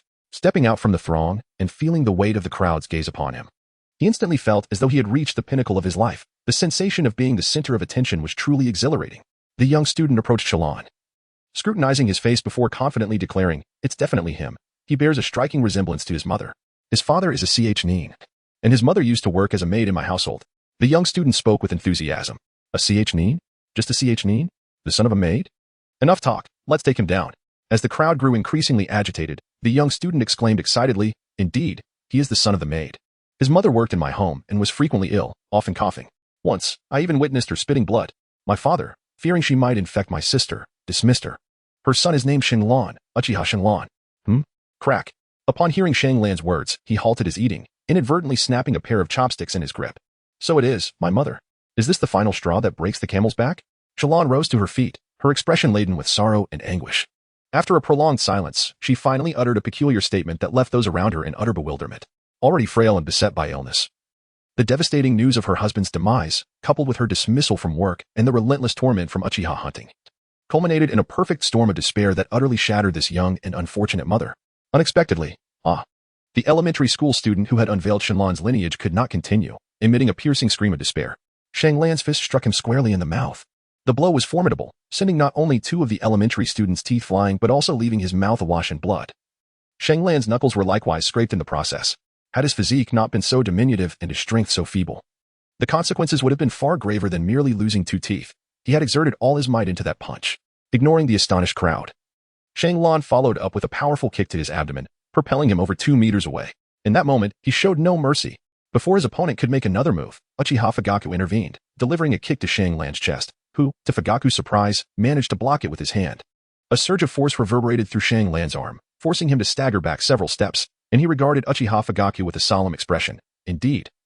My body still lacks the strength, he mused, shaking his aching arm. As a member of the Uchiha clan, was it not excessive to strike with such ferocity? Uchiha Fugaku cast a cold glance at the elementary student sprawled on the ground, retching incessantly, and remarked indifferently. This statement garnered him considerable favor among many of the Uchiha clan present. Chapter 10. A Confrontation of Valor. Shanglan was devoid of any unnecessary intricacies. He brushed off the filthy footprints on his arm and spoke in a flat, unfeeling tone. The mere fact that he has the audacity to speak of my mother in such a manner warrants his demise, if I do not enact this. It would only reflect my benevolence. His calm yet indifferent words instilled a sense of trepidation in the gathering of onlookers, who had never before encountered a peer so merciless in his actions. That punch, witnessing Shanglan's bloodied knuckles, was indeed a tit-for-tat. His cold demeanor left no room for doubt that his words were anything but jest. The crowd outside, too, felt the chilling aura, causing their breaths to grow heavier. Mei-chin. Come here. Shallan gazed at Uchiha Makoto, who remained in a daze from the shock, and softly spoke. As she regained her senses, she looked at Shallan, tears streaming down her cheeks. Confusion engulfed her as she struggled to comprehend why matters had escalated to such severity. A genuine fear gripped her heart at the thought of Shallan clashing with Fugaku and the others, just as she intended to implore Uchiha Fugaku to refrain from taking action. Shallan's commanding voice interrupted her thoughts. Makoto, come here. Suddenly, Shallan spoke in a low voice. Upon hearing his repeated words, Mei-chin dared not ponder further. She could sense the rare seriousness in Shallan at that moment. She could not refuse him, for she was uncertain of the consequences of disobedience. And she did not dare to take that risk, even if her defiance might incite further anger from Uchiha Fugaku, leading to a more severe situation. Her greater fear lay in upsetting Shallan. There was no rationale behind it, and it was somewhat inexplicable, yet in her frightened state, she complied with his request. This is my affair, and it does not concern you. There is no need for guilt or sorrow. I hardly regard this swarm of flies, he remarked, casting a glance at Mei-chin, who stifled her cries so as not to disturb him. As he surveyed the group before him, his voice remained calm and unperturbed, infused with a profound confidence that quelled Mei-chin's tears and made her forget her sorrow. She gazed, somewhat dazed, at this extraordinary boy before her. However, his words ignited a tempest of uproar amongst those present, particularly Uchiha Fugaku, whose countenance had turned a shade of ashen pallor since Mei-chin's departure. now found himself smiling upon hearing this statement. Seeking death. Let us take him down. If I don't beat him to a state of helplessness, I shall not bear the Uchiha name. Among the crowd that had gathered outside, Senju Shju marveled. What audacity. Truly bold. After this battle, no matter how he emerged from it, I will undoubtedly acknowledge him as my leader. The first half of his statement garnered the approval of Hinata's prince. Yet the latter part elicited a bemused reminder, but he belongs to the Uchiha clan. Are you certain you wish to recognize him as your leader? What of the Uchiha clan? Did you not see that those seeking to confront him are also of the Uchiha family? It is evident that he stands apart from the rest of the Uchiha, retorted Hinata Hizashi, rolling his eyes. You fool, I am aware. Senju Shju yelled in frustration. Just as Uchiha Fugaku prepared to lead the charge, he was momentarily stunned upon taking a step forward. Is he forming hand seals? How is this possible? Witnessing Shenlong truly performing hand seals left Uchiha Fugaku aghast, and he had no time to warn those alongside him. All he could do was halt his advance and adapt to the unfolding situation. Retreat was not an option, as those behind him were already on the verge of overtaking him. Shenlong swiftly formed hand seals, completing a C-rank area of effect ninjutsu in under 3 seconds. Fire release, Camellia technique. Whoosh, whoosh, whoosh. A barrage of fireballs, each the size of a fist, erupted from Shenlong's mouth, hurtling towards the approaching crowd. Ah, my face. What is this? Fire, such intense fire. Ah, I'm on fire. Someone help me. Murder. A monster. Within the relatively confined space of the classroom, the Camellia technique proved to be extraordinarily effective, igniting more than 10 flames and triggering the most severe stampede and panic incident in the history of the ninja school. Given that it was during the lunch break, the school's Chunin instructors were unable to arrive in time. Amidst the cacophony of wails, Shenlong maintained an expression of calm as he observed the terrified elementary students sprawled on the ground. Most onlookers fled in terror, leaving only a few bold scions of noble families who stood agape at the scene before them. Is this ninjutsu? How astonishing. Senju Shju exclaimed with envy. Hyuga Hizashi, astonished yet quick to respond, urgently called out to Senju Shju. Don't just stand there. Save them. Shenlong gazed at Uchiha Fugaku, the sole figure standing amidst the throng, and approached him step by step. At that moment, Uchiha Fugaku trembled all over. Though his hair had merely suffered a slight singe, the encounter with such an unprecedented malevolence had stripped him of his courage. As Shenlong advanced, he retreated step by step, until there was no ground left to yield. At that moment, he found himself beside the elementary school student who had revealed his identity, and he came to a halt. The cold, indifferent gaze from above sent a shiver of terror through the boy, twisting his features in fear. In an instant, he lost control, his eyes rolling back as he succumbed to unconsciousness, an experience that would likely haunt him for a lifetime. The stench was unbearable. Frowning, Shenlong waved his hand vigorously, attempting to dispel the nauseating odor, then turned his attention to Uchiha Fugaku, who was now cornered with no escape. Slowly, he raised his hands. He was forming hand seals. Stop. A booming voice echoed from outside. The teachers had arrived. Observing Shenlong's hands still engaged in the seals, Uchiha Fugaku pressed his back against the wall, his heart racing with a mix of fear and rage. How dare he? My grandfather is the esteemed elder of the Uchiha clan. No, please don't. In that moment, Uchiha Fugaku was stripped of all courage to resist, his voice trembling as he begged for mercy. With such proximity, he believed Shenlong intended to end his life with another jutsu. An overwhelming sense of dread enveloped him, extinguishing any desire to fight back. Shenlong gazed at his disheveled appearance, furrowing her brow in contemplation, wavering on whether to unleash that illusion. After all, Uchiha Fugaku seemed utterly terrified. However, upon further reflection, with his trousers already discarded, it would be rather remiss to take no action at all. Having already offended the prince of the Uchiha clan, she resolved to become a haunting shadow in his psyche, ensuring he remained distanced from Uchiha Makoto. Fire release. Upon hearing these 2 words, Uchiha Fugaku's pupils constricted sharply. The technique of Naraka, Shenlong mischievously remarked. In an instant, Uchiha Fugaku collapsed to the ground, utterly frightened into unconsciousness. While Shenlong had exhausted his chakra, the jutsu consumed a modest amount of chakra, primarily relying on mental energy for activation. The technique of the coxcomb flower drained 3/4 of his total chakra, while the Nariku's gaze consumed the remaining quarter. Observing Uchiha Fugaku sprawled on the ground, the Genin instructor of Class 2, Shimada, approached with a grim expression. Is this all you're doing? Why did you not heed my command to stop? Chapter 11. The mischievous child who startled the Hokage gazing upon the wailing students of Class 2, his demeanor turned frigid. Although the flames engulfing some students had been extinguished by Hizashi and Shju's combined efforts, many bore severe burn injuries. Without prompt medical attention, these scars could haunt them for a lifetime. Look at the chaos you have wrought. You wretched little brat. Shimada, the Genin, exclaimed furiously, striding towards the silent Shenlong. Shenlong reached for his waist, where a kunai left by his father lay. Although Ishida moved swiftly, another figure was equally quick. Aoki, the homeroom teacher of Class 1, intervened to block Ishida's path. Ishida, calm down. Aoki urged. Calm down? Look at what he has done. Such a malicious act. Ishida shouted in outrage, only to be abruptly interrupted by Aoki. Silence. He is merely a child. Do you not remember your responsibility as a teacher? Humph. Such fine words. Yet these injured children are all from my class. Ishida retorted. Understand whose class this is. If I were you, I would focus on assisting the injured to receive treatment, Aoki replied calmly. Humph. I will report this matter to the Hokage, Ishida said begrudgingly, albeit acknowledging Aoki's standpoint. Indeed. Aoki nodded. This incident has escalated too far. Both Class 1 and Class 2 will likely need to suspend classes. The Hokage must be informed. And Uchiha Shinlan must also be brought before the Hokage for judgment, Aoki remarked, observing Shinlan's composed demeanor. He opened his mouth to say more but ultimately refrained. Deciding to leave the matter to the Hokage, he bypassed Shinlan and approached Makoto, who stood frozen in shock, her eyes vacant. Aoki sighed, taking her hand as they exited the classroom. Shortly after, 3 figures appeared, having rushed to the scene upon receiving orders. The Hokage placed immense importance on the affairs of the ninja school, for it was a matter he held dear, leaving no room for error. Uchiha Shinlan was apprehended. The 3 ninjas acted swiftly, and he offered no resistance as Tsunade roughly seized him, bringing him before the 3rd Hokage, Sarutobi Hiruzen, rarely pausing his smoking. Hiruzen regarded Shinlan with a serious expression.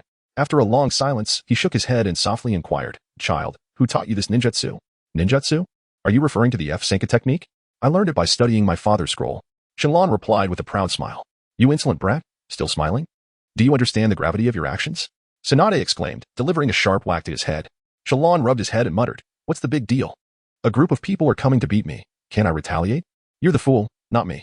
What did you say? You scoundrel. Tsunade shouted, lifting Shinlan by his collar with one hand, her fury palpable. Yet, surprisingly, she refrained from striking him, clearly believing that Shinlan had done nothing wrong. As for the notion that he shouldn't use ninjutsu against his classmates should be amicable, such nonsensical platitudes were beyond her. They were ninjas. Camaraderie was sufficient, but ninjas were bloodthirsty wolves, not docile sheep. How could a group of second-year students blame a first-year for being beaten? Although they did not believe Shinlan was in the wrong, they would not indulge him either. According to the second-year homeroom teacher, Shimada, Uchiha Fugaku had already ceased to resist and was powerless to retaliate. He had even come to the scene to ask Shinlan to stop. Why did Shinlan continue to strike? Orochimaru chuckled sinisterly, his voice raspy and unpleasant. When did I strike? I merely glared at him. He fainted from fright. Is that my fault? A glare? Surely it was more than that? From what I understand, he suffered significant psychological trauma. This is evidently the result of genjutsu, Orochimaru remarked with glee. Silence enveloped the Hokage's office. After a long pause, the temperamental Tsunade erupted once more. You little liar, why don't you confess honestly? Resist with severity, but confess with leniency. Haha. I had just learned a C-rank genjutsu not long ago and was looking for someone to test it on. Shinlan awkwardly touched his nose, his bashful demeanor appearing rather endearing. A sharp intake of breath echoed within the Hokage's office, prompting another moment of silence. They did not perceive Shinlan as deceitful or concealing any truths, as his words resonated with the thoughts of a child. The distinction lies in the fact that a child with such thoughts would rarely possess the operational prowess that Shinlan exhibited. For instance, the reason the Ninja Academy refrains from teaching students any ninjutsu beyond the basic transformation technique is primarily due to their concerns about incidents akin to Shinlan's. The likelihood of a child suddenly mastering a potent ninjutsu and eagerly showcasing it, or wielding it against their adversarial classmates, is overwhelmingly high. At that moment, a masked Dumbu member materialized, presenting a report to Sarutobi Hiruzen. This document contained Shinlan's personal details, inclusive of information about his parents. After a cursory glance, Hiruzen casually handed it to Orochimaru, subsequently lighting a cigarette. Orochimaru's eyes narrowed. He understood that his mentor had relaxed and likely would not impose severe consequences on Uchiha Shinlan. He knew Hiruzen well. After the 3 legendary ninjas perused the report, it was passed to the 2 advisors and the man shrouded in shadows behind them.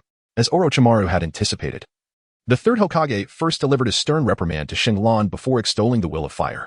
Reflecting on Shinlan's father, Uchiha Izumi, the 3rd praised him as a great ninja who embodied the will of fire, selflessly devoted and unafraid of sacrifice. He proclaimed that Izumi had named his son Uchiha Shinlan with the hope that he would rise above his predecessors, surpassing them, and inherit his unfinished legacy as an exceptional ninja. Furthermore, the 3rd announced that since Shinlan's parents were no longer alive, he would, in recognition of Uchiha Izumi's noble sacrifice in the line of duty, personally cover the medical expenses for the students injured in the recent incident. He also expressed his intention to apologize on Shinlan's behalf to the injured students and their families. Faced with such theatricality from Sarutobi Hiruzen, Shinlan was naturally overwhelmed with gratitude. His expression filled with remorse and sorrow as he clung to Tsunade's delicate, fair thigh, weeping inconsolably. Jiraiya watched in a mix of rage, envy, and jealousy, observing Shinlan's tears. Tsunade felt a tinge of sadness as well, refraining from pushing him away. After all, he was merely a pitiful child who had lost his parents and felt guilt for his misdeeds. He was only 5 years old. At that moment, another Umbu member appeared, leaning close to Sarutobi Hiruzen's ear to whisper a few words. The third nodded in response and issued a command to the Umbu, who then vanished in an instant. Chapter 12. The Prodigy. After a prolonged silence, the third Hokage cleared his throat and spoke. Ahem. Child, your family's elder has come to see you. Would you like to accompany him back? Shallan wiped his nose and casually flicked the mucus onto Jiraiya, who was seething with jealousy, ignoring Jiraiya's fiery gaze. He nodded towards Sarutobi Hiruzen. Shang Lan's eyes glistened as he was led out of the door by Tsunade. Moments ago, two individuals had descended the stairs. One harbored malicious intent, while the other appeared intent on his protection. Sarutobi Hiruzen remarked in a rather indifferent tone, one is a Jonin sent by the Uchiha clan's elder. And the other is the third elder of the Uchiha family, Uchiha Fumi, who wishes to safeguard him. Teacher, what is your perspective? Jiraiya inquired. His demeanor shifting to one of seriousness, shedding his previous playful and lecherous facade. This child is a genuine prodigy, astonishingly. He has managed to master one ninjutsu and one genjutsu using only 2 scrolls. This is indeed remarkable, he asserted. The assembly present grasped Jiraiya's implication. A 5-year-old child mastering 2 C-rank ninjutsu is not an unprecedented feat, as evidenced by Sasuke mastering the great fireball technique at the age of 6, and thus, it is not entirely implausible. However, the notion of a 5-year-old child learning a C-rank genjutsu is exceedingly alarming, bordering on the impossible. Consider the reality, how much experience, how many encounters, and how much mental energy could a 5-year-old possibly possess to wield such genjutsu? Is mental energy so readily generated? In summation, within their understanding, a child of 5 may possess the chakra to execute C-rank ninjutsu, but it is utterly unfathomable for them to have the mental fortitude necessary to perform C-rank genjutsu. Victory Blue, an extraordinary miracle. Is he a true genius? No, the illogical is but a monster. Sarutobi Hiruzen exhaled a thick cloud of smoke, gravely pondering. A prodigy? More monstrous than Orochimaru? Jiraiya remarked with utmost seriousness. Among his peers, he currently surpasses all. Orochimaru chuckled hoarsely. He hails from the Uchiha clan, Hiruzen. What are your thoughts? We cannot allow another Uchiha Madara to emerge. Tsunade frowned as she spoke. The Uchiha clan is also part of Konoha, is it not? Moreover, it is evident that this child has been ostracized by others in the Uchiha clan. This is a good sign, is it not? The man in the shadows stated calmly. Danzo, do not entertain any malevolent thoughts. He is merely a 5-year-old child. I shall not permit your recklessness, even if he belongs to the Uchiha clan. But do not forget Kagami. Sarutobi Hiruzen spoke sternly, referring to Kagami, who is also from the Uchiha clan and a close friend of Danzo. So, how do you intend to handle this? The elder of the Uchiha clan is no easy opponent, even for you, Hokage. Danzo closed his eyes and sneered. There is no need for drastic measures. Although Uchiha Fugaku lacks significant influence within the Uchiha clan, it is still possible to protect a child who has erred. Especially since he has come personally. Sarutobi Hiruzen took a deep drag from his smoke. You are indeed insidious, Hiruzen. You play the good man while burdening Uchiha Fugaku with the hard work. Silence. Danzo. Sarutobi Hiruzen erupted in fury, his terrifying chakra surging forth, causing the entire Hokage building to tremble slightly with the resonance of his voice. He was in his prime, not the feeble old man of the 3rd generation. Upon exiting the Hokage building, the elite Genin sent by the elder of the Uchiha clan had already departed, leaving behind an elderly man with graying hair and a slight hunch. You little brat, always causing trouble for me. Uchiha Fugaku glared at Victory Blue, striding away with determination, while Victory Blue bowed to Tsunade and quickly followed suit. Once they were out of sight, feeling no trace of the 3rd generation spying technique, he lifted his head that had been bowed for so long. Quite the performance. Uchiha Fugaku scoffed. What performance? I know not what you speak of. Did you not instruct me to discipline Uchiha Fugaku? Shallan spoke in a calm manner, his expression no longer resembling that of a child in the Hokage's office. You rascal. I instructed you to teach them a lesson, not to inflict such severe harm. Uchiha Fugaku has suffered a grave psychological injury and is still lying in bed, unable to awaken. In the original narrative, even the young Sakura, at just over a decade old, was fainted for a considerable time by a single ninjutsu. Her mental fortitude far surpassing that of the 6-year-old Fugaku now. There are also 6 or 7 Uchiha clansmen with light to moderate burns, and 3 or 4 with trampling injuries. Your actions are exceedingly ruthless. How could they instill fear without such severity? How could they distance themselves from Mikoto otherwise? And what of those inept individuals? Do they not feel a sense of shame? Uchiha Fugaku, upon hearing this, halted his steps and replied with a grave seriousness. I am aware of the matters at school. In this situation, Mikoto is not significantly to blame. The primary cause lies with your mother, does it not? Your predicament is quite serious. Over a dozen clansmen have reported you to the elder, demanding strict punishment. As Uchiha Fugaku's grandfather, the elder holds him in great favor. I noticed him squinting his Sharingan, and I understood that he harbors murderous intent towards you. Hearing this, Shang Lan came to a halt. He closed his eyes and spoke with unwavering courage. Your personal visit signifies that the matter still lies within your capacity to resolve. Does it not? You exude confidence, yet you are mistaken. It is for the sake of Jiuzi and Mei Qin that I have come to seek you. My intention is merely to persuade the elder to treat you leniently on my behalf. Whether he grants me this favor remains uncertain. Uchiha Feng sighed, candidly confessing to Shang Lan. What he could do was indeed limited to this. You will assist me, Shang Lan asserted with resolute determination. Uchiha Feng furrowed his brow, initially contemplating the rejection of Shang Lan's request. However, in that fleeting moment, he turned around and gasped in disbelief. How was this possible? What unfolded before him was an astonishing spectacle that entirely shattered his previous understanding. A pair of crimson double Tomoe shone eerily beneath the setting sun. That frail, diminutive figure eclipsed the last rays of daylight, casting a reflection in Uchiha Feng's pupils. He recalled the first words spoken during their initial encounter a month prior, Genin. This will not be my end. He witnessed it. Before him stood a child of formidable potential, the youngest in Uchiha history to awaken his eyes. Remarkably, he had opened his eyes to the terrifying double Tomoe. This revelation drastically overturned his decades-long beliefs, especially considering that his youngest son had only awakened his double Tomoe Sharingan in his 20s. A 5-year-old possessing double Tomoe Sharingan, capable of Jinjutsu and Ninjutsu, who would believe such a claim? Uchiha Feng had initially been skeptical, but as he sensed the eye power emanating from Shang Lan's gaze, disbelief became impossible. You are truly formidable, Uchiha Feng remarked with trepidation, unknowingly activating his own 3 Tomoe Sharingan. You are the Uchiha clan member I have encountered most likely to become a second Madara. No, perhaps even surpass him. As for the elders matter, I shall bear the burden for you. Chapter 13. Value Shanglan possesses an extraordinary brilliance that far surpasses that of his peers, whether it be talent or mindset. Such an existence has compelled Uchiha Kiyo to place a substantial bet on his life once more. 2 decades ago, he had made a similar choice regarding the clan leader, Uchiha Madara, and the elder, Uchiha Zong. At that time, he relinquished faith and pride in favor of stability and wealth. Uchiha Madara, in his fervor and arrogance, sought to extricate the Uchiha clan from the hidden leaf village and stand independently among the 5 great nations. He believed that the Uchiha did not require allies, for their own strength was sufficient to reign supreme in the ninja world. He aspired to lead his kin away from Konoha, yet was halted by a few probing questions from the elder. Leader, under your guidance, the Uchiha clan may indeed stand tall in the ninja realm. But what of the future? The Manjiki Sharingan is exceedingly difficult to awaken. For centuries, only you and the late Lord Izuna have achieved it. What shall happen when you are no longer here? Without the power of the Manjiki, can the Uchiha clan continue to endure in the ninja world? Consider the vast expanse of the 5 great ninja villages. Our strength not only instills fear but also breeds their greed. At that time, will our eyes still belong to us? What guarantees our lives, the lives of our parents, spouses, and brothers? Should we rely on fate to bestow another pair of Manjiki? It is better to stand as a feared tiger under the shade of Konoha than to scurry like a rat between great nations. Leader, have you contemplated the future of the Uchiha? Have you heard the voices yearning for stability from the Uchiha? The Uchiha is now, and will continue to be, the foremost clan in Konoha, is it not? Faced with Uchiha Zong's skepticism, Uchiha Madara scoffed, his laughter laced with unmistakable derision. A tiger lurking under the shade of Konoha? The foremost clan of Konoha? Ha, ha ha ha. As his laughter faded, Uchiha Madara's demeanor grew grave, his eternal Manjiki coldly surveying all his clansmen. You? None wish to depart? None wish to follow me? Wherever Uchiha Madara's gaze fell, the clansmen averted their eyes, unwilling to meet his gaze. Only a scant few expressed a desire to follow him, yet they were met with his haughty rejection. Haha, this is fine. I require no one to stand behind me. Uchiha Madara's expression turned melancholic. Izuna, I can no longer fulfill the promise to protect the Uchiha clan. The very kin I wish to safeguard no longer trust me. Uchiha Kiyo had initially concurred with the elder Uchiha Zong's words. In reality, had proven his choice to be correct. 4. Look at the recent annihilation of the Uzumaki clan and reflect on the Uzumaki of the Warring States period. The Uzumaki were not only physically formidable, with astonishing vitality and chakra reserves, but their longevity was remarkable.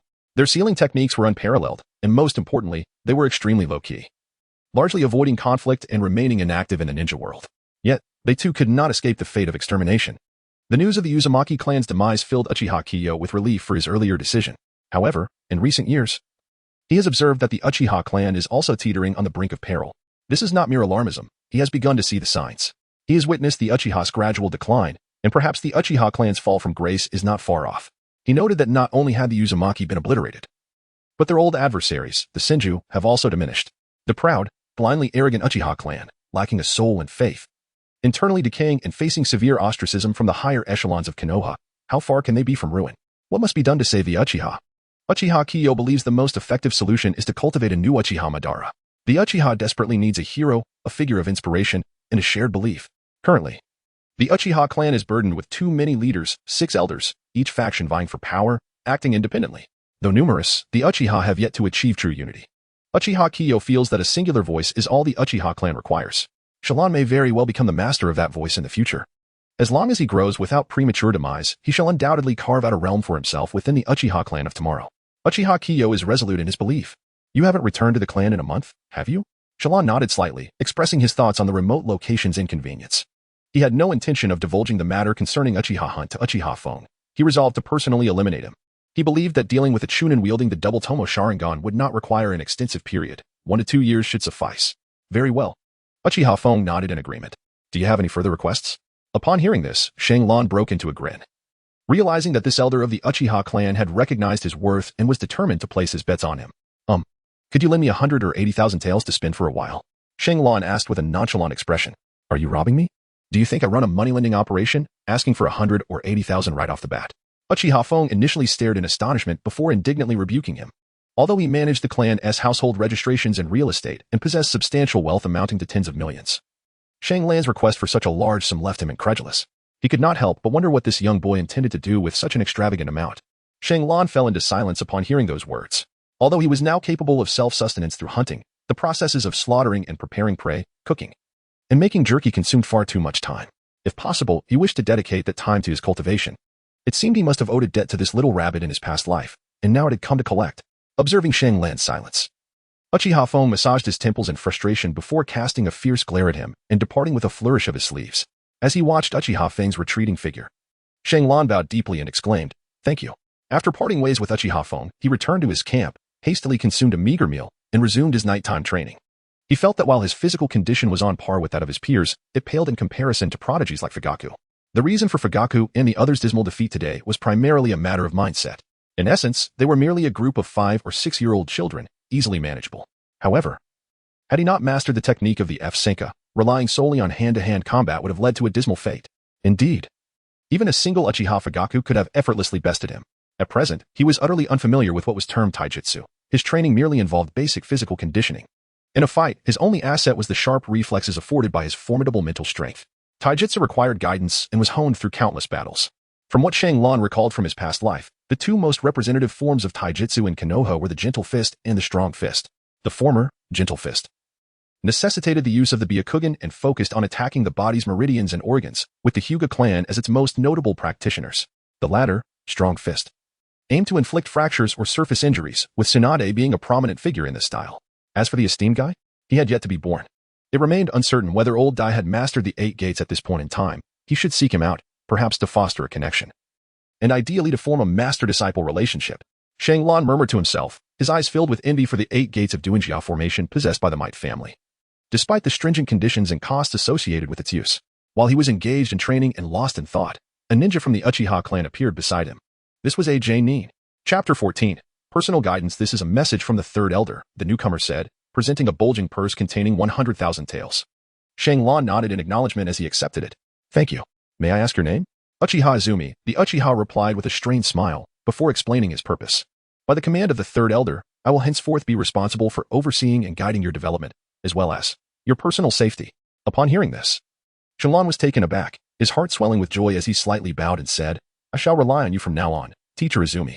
He was fervently yearning for someone to guide his cultivation, as the knowledge imparted by the Ninja Academy was rather limited and far too simplistic for someone like Shenlong, who possessed the awareness of an adult. The prospect of having a jonin dedicated to instructing his training was something he had scarcely dared to dream of. In his heart, he could not help but express his gratitude for Uchiha Tofu's magnanimity. There's no need for such formality, Shenlong-kun. The third elder has informed me of your situation, and it is indeed an honor to be able to guide such a prodigious talent as yourself, Uchiha Izumi replied with a smile, believing that he should not treat Shenlong as merely a child during their initial encounter. Shenlong's demeanor and conduct bestowed upon him an aura akin to that of his peers, which astonished Uchiha Izumi and obliterated any remnants of doubt regarding the third elder's earlier assertions. After all, in the third elder's depiction, Shenlong was nothing short of extraordinary, possessing remarkable talents in ninjutsu, genjutsu, and taijutsu. At the tender age of 5, he could effortlessly overpower a group of 6 or 7-year-old Uchiha prodigies. When had a child from the Uchiha clan ever been subjected to such humiliation? How could the Uchiha offspring, known for their exceptional abilities, be outmatched by a single individual? If they were not all members of the same clan, this group of children would be forever unable to lift their heads in the Uchiha household. The Uchiha clan risked becoming a laughingstock throughout Konoha, their pride and dignity on the brink of annihilation. Such events sent chills down the spines of the far-sighted high-ranking officials. They even found themselves relieved that Shenlong was born into the Uchiha family. Despite having inflicted such a grievous defeat on his kin, he remained one of their own, still bearing the Uchiha name. Thus, to many, although Shenlong had committed a serious transgression, he was still merely a 5-year-old child. While numerous clan members harbored a fondness for talent, few were willing to stand up and advocate for him. To trounce a group was one thing, but to mercilessly thrash the beloved heir of the elder Fujimoto to the point of incapacitation, still lying in bed, was another matter entirely. The elder, who wielded significant power within the Uchiha clan, had enough influence to rival the other 5 elders combined, effectively controlling more than half of the family's authority. This power dynamic rendered clan members reluctant to voice their support for this superlative genius. Yet, amidst this pervasive silence, the third elder, Uchiha Toyo, boldly stepped forth to defend Shanglon, braving the dark cloud of the elder's wrath. He resolutely dismissed the elder's recent verdict against Shanglon. Initially, the elder had labeled Shanglon as one who disregarded familial bonds and maliciously harmed his kin. Yet, recognizing Shanglon's tender age, the elder astonishingly chose to forgive him and refrain from pursuing his misdeeds. However, the 6th elder, allied with the 1st elder, proposed that such cruelty at a young age could foreshadow future transgressions against his clan. Rather than allowing such an unstable presence to persist, why not sever his chakra pathways, ensuring he remains an ordinary individual? This would not only provide a sense of justice to the victims' families but also uphold the dignity of the law, while eliminating a potential threat to the clan. Upon hearing the 6th elder's suggestion, the 1st elder sighed deeply and, as anticipated, acquiesced to the 6th elder's viewpoint, planning to enact a poignant spectacle of mercifully eliminating the prodigy. However, this time, the 3rd elder, the cherisher of talent, vehemently rejected the proposal. He lambasted the 6th elder, demeaning him to the point of calling him a lesser creature. Many within the clan were aware that Shanglon did not belong to the 3rd elder's faction and had never witnessed any interaction between them. The 3rd elder's fervent support for Shanglon was, in the eyes of 99% of the clan members, merely the affectionate sentiment of an elderly man recognizing talent. Observing the elderly man, with his white hair, in a state of agitation and fury, many clan members sincerely urged him to take care of his health. Most were not blind. They understood that the 3rd elder's actions would inevitably lead to a rift with the 1st elder. Yet he remained undeterred. Signaling that he no longer cared for power, his actions were solely to preserve a genuine genius within the Uchiha clan. This exemplified the magnanimity befitting a prominent clan. Through this incident, he strongly condemned the 1st elder's sycophantic minions, earning the respect of over 80% of the clan. A 5-year-old child and an elderly man, both embodying the virtues of venerating the old and cherishing the young, prompted several qualified shinobi to advocate for reconciliation, largely rejecting the 6th elder's suggestion. Even the immensely powerful 1st elder found himself compelled to compromise under the weight of public opinion and righteousness. He was not a fool. He could clearly perceive the sentiments of his kin. Consequently, even after being publicly slighted by Uchiha Toyo, widely known to be the 6th elder's ally, he could not retaliate. After all, Uchiha Toyo stood on a moral high ground in his critique of the 6th elder. The 1st elder could only begrudgingly pardon Shanglan's transgressions and reluctantly acquiesce to the 3rd elder's proposals for minor reprimands. Did Uchiha Toyo fancy himself a benevolent figure? Did he possess the magnanimity of a great clan? Instead, did he view the families of the victims as malevolent beings, as petty individuals? Very well. This old curmudgeon would soon realize the consequences of his audacity. The 1st elder, Uchiha Zone, thought bitterly. Among the 6 Uchiha elders, Uchiha Toyo was the eldest. And the 3rd elder, being the 2nd oldest, truly understood what it meant to be wiser with age. In Uchiha Izumi's understanding, one would expect that a mere 5-year-old child could only inflict minor injuries, requiring no intervention from adults. Yet, Shanglon, this prodigy, had managed to shatter the elder's pride and render the Uchiha clan's little genius unconscious. Those children had also suffered considerable injuries, which he found utterly astonishing. However, if it were merely this, it would only evoke in Uchiha Izumi a sense of awe for true genius. Yet, the Uchiha clan was not lacking in prodigies. This was a universally accepted truth among all clan members and recognized by Konoha and even the broader shinobi world. What truly left Uchiha Izumi dumbfounded was that this child, who had stirred such waves within the clan, this genuine genius that had drawn everyone's curiosity and astonishment, harbored a pair of double Tomoe Sharingan. Chapter 15. Specialized guidance to beyond the 3rd elder and himself. It would be difficult for anyone else to discover this secret. Let this child be regarded as a genius in the eyes of others. In the realm of shinobi, genius has never been a scarce commodity.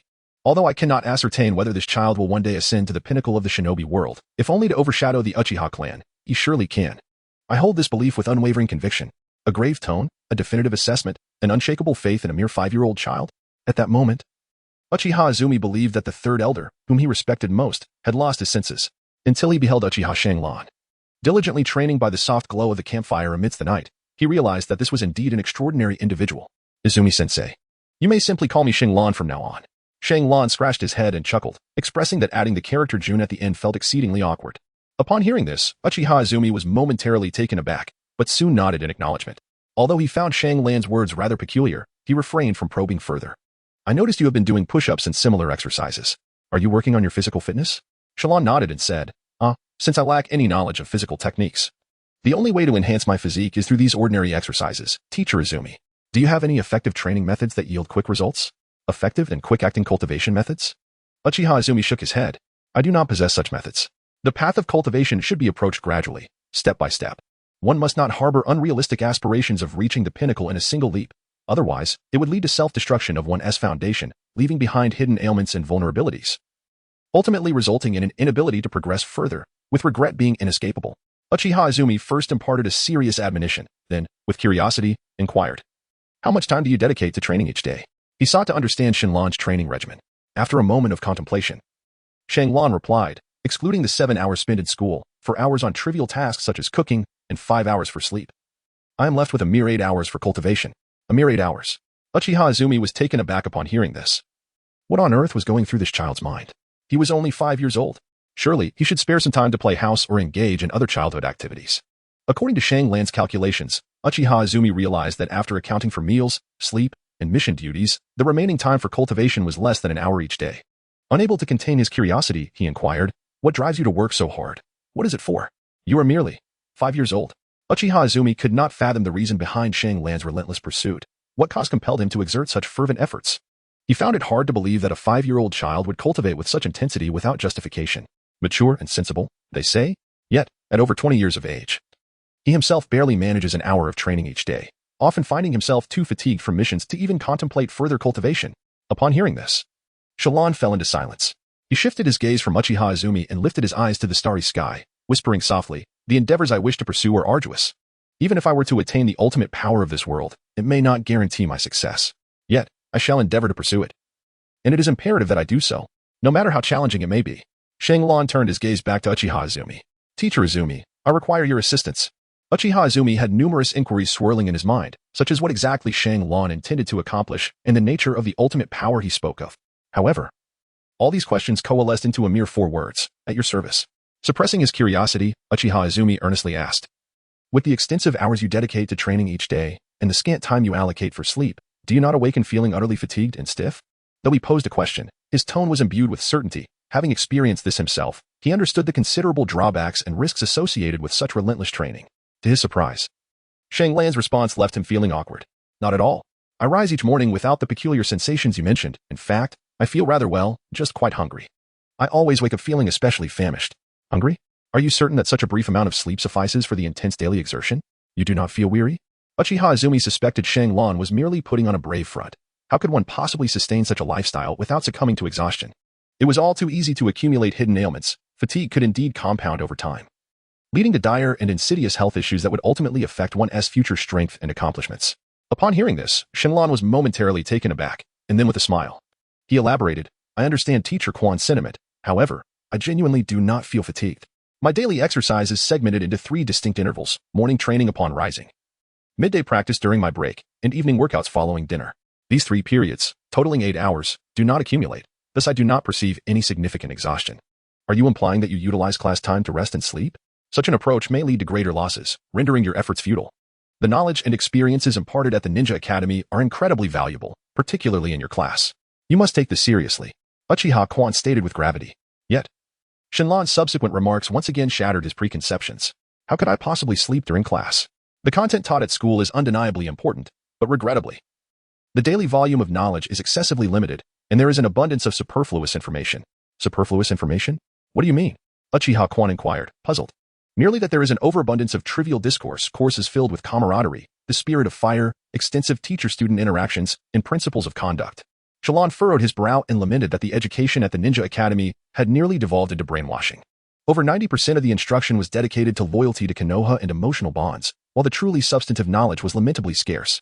For the sake of the meager fraction of genuine content, Shenlon could only endure the lessons. Is this what you refer to as filler? Upon comprehending Shenlon's sentiment, Uchiha Izumi refrained from admonishing him for his dissent against this pedagogy. Instead, he burst into laughter, commending Shenlon's uniqueness, proclaiming that the term filler was indeed apartment. In contrast to the knowledge and experiences imparted by the academy, this indoctrination in emotional matters was, for the intellectually mature outlier that Shenlon was, merely a futile exercise in filler education. However, amid the laughter, Uchiha Izumi suddenly found himself at a loss, realizing he had digressed. Damn it, is that what I meant? I intended to ask you, even if your physical training time is not consolidated, and your body can indeed recuperate, what about your mind? With merely 5 hours of sleep, How could one possibly maintain such an optimal mental state to attend classes, engage in training, and endure 19 hours of daily exertion, especially at your age? How can that be feasible? Uchiha Izumi voiced his doubts in one breath, his understanding, forged over 2 decades, unwilling to be so easily dismantled. Is it truly impossible? Shenlong replied with a smile. Just as Uchiha Izumi was about to exclaim, absolutely impossible, the introduction of Shenlong by the third elder surfaced in his mind. A 5-year-old child possessing the double Tomoe, adept in ninjutsu and genjutsu. The phrase double Tomoe and the notion of genjutsu echoed in Uchiha Izumi's thoughts. The Sharingan symbolizes the manifestation of in release, a reflection of one's mental prowess. Genjutsu, in particular, is a mental assault initiated by chakra. All signs indicate that Shenlong indeed possesses a mental strength far surpassing that of his peers. Very well, I understand now. Uchiha Izumi took a deep breath and said, abandoning his intention to remind Shenlong to balance work and rest. I will dedicate an hour each day to teach you. You may establish a consistent schedule. Shenlong pondered for a moment and said, let us meet at this particular time. Uchiha Izumi nodded in agreement. For the time being, I will guide you on how to enhance your physical fitness, as your current physical condition is rather inadequate. Shenlong nodded in agreement. Sharing the same sentiment as Uchiha Izumi, Uchiha Izumi was taken aback by Shenlong's remarkably amiable demeanor. He possessed neither peculiar notions nor the childish arrogance often seen in peers. Were he to instruct another child of similar age, he was certain that the typical young ones would clamor to learn formidable ninjutsu, or at the very least, the so-called taijutsu.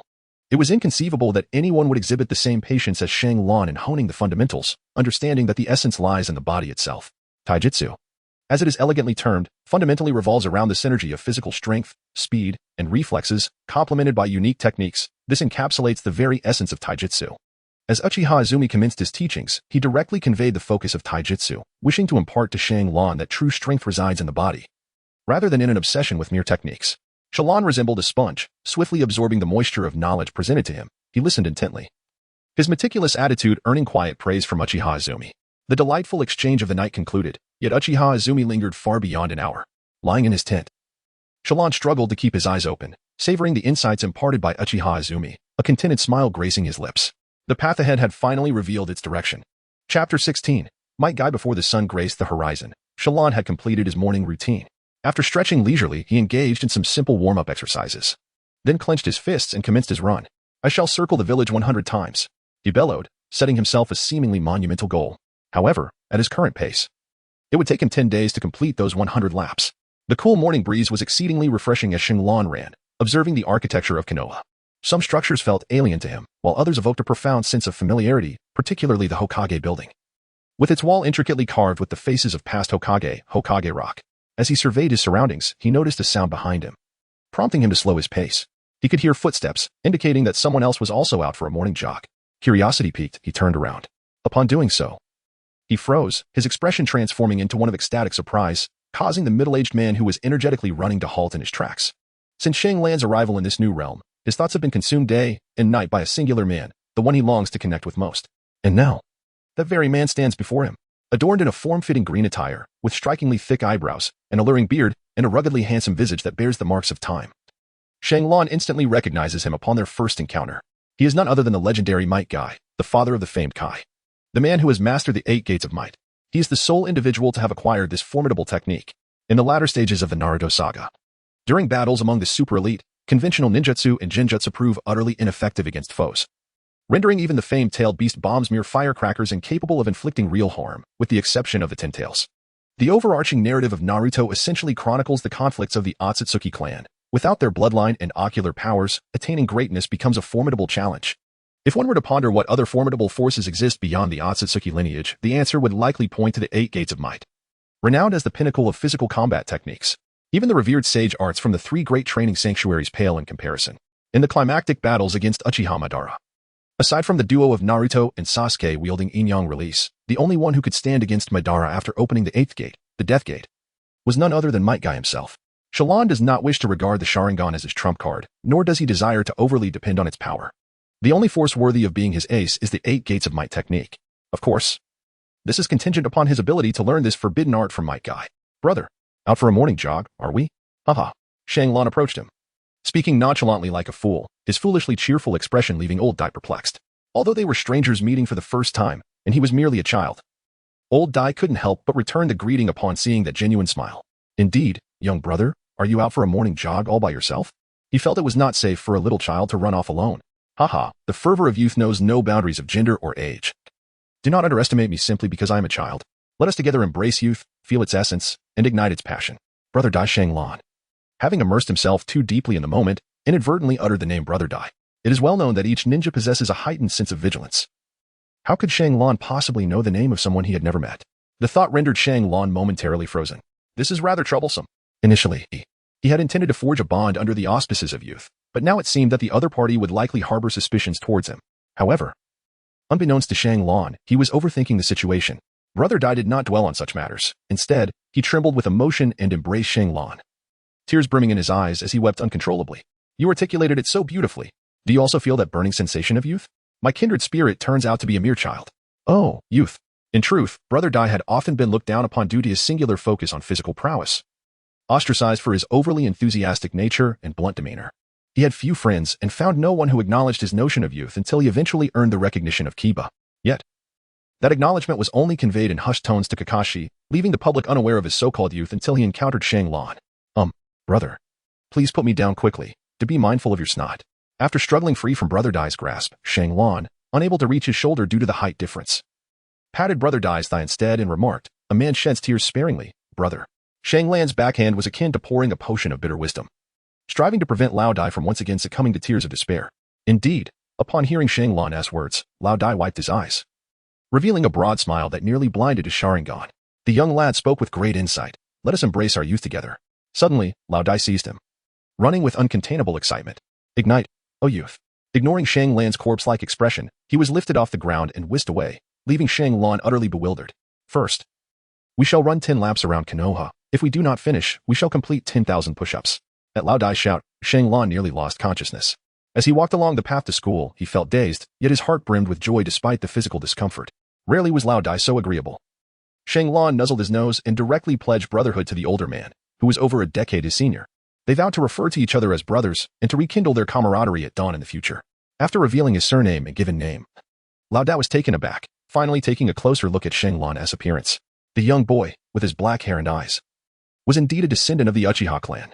If there were any family that had mocked and belittled Lao Dai the most, it would undoubtedly be the Uchiha. As most men from that lineage held themselves in high regard, viewing others with disdain, reveling in the opportunity to belittle the weak to showcase their own superiority, ultimately stemming from a profound sense of inferiority. However, Lao Dai paid little heed to such matters. Shanglan left a deep and favorable impression on him. He was a warm and cheerful man, unfazed by Shanglan's lineage.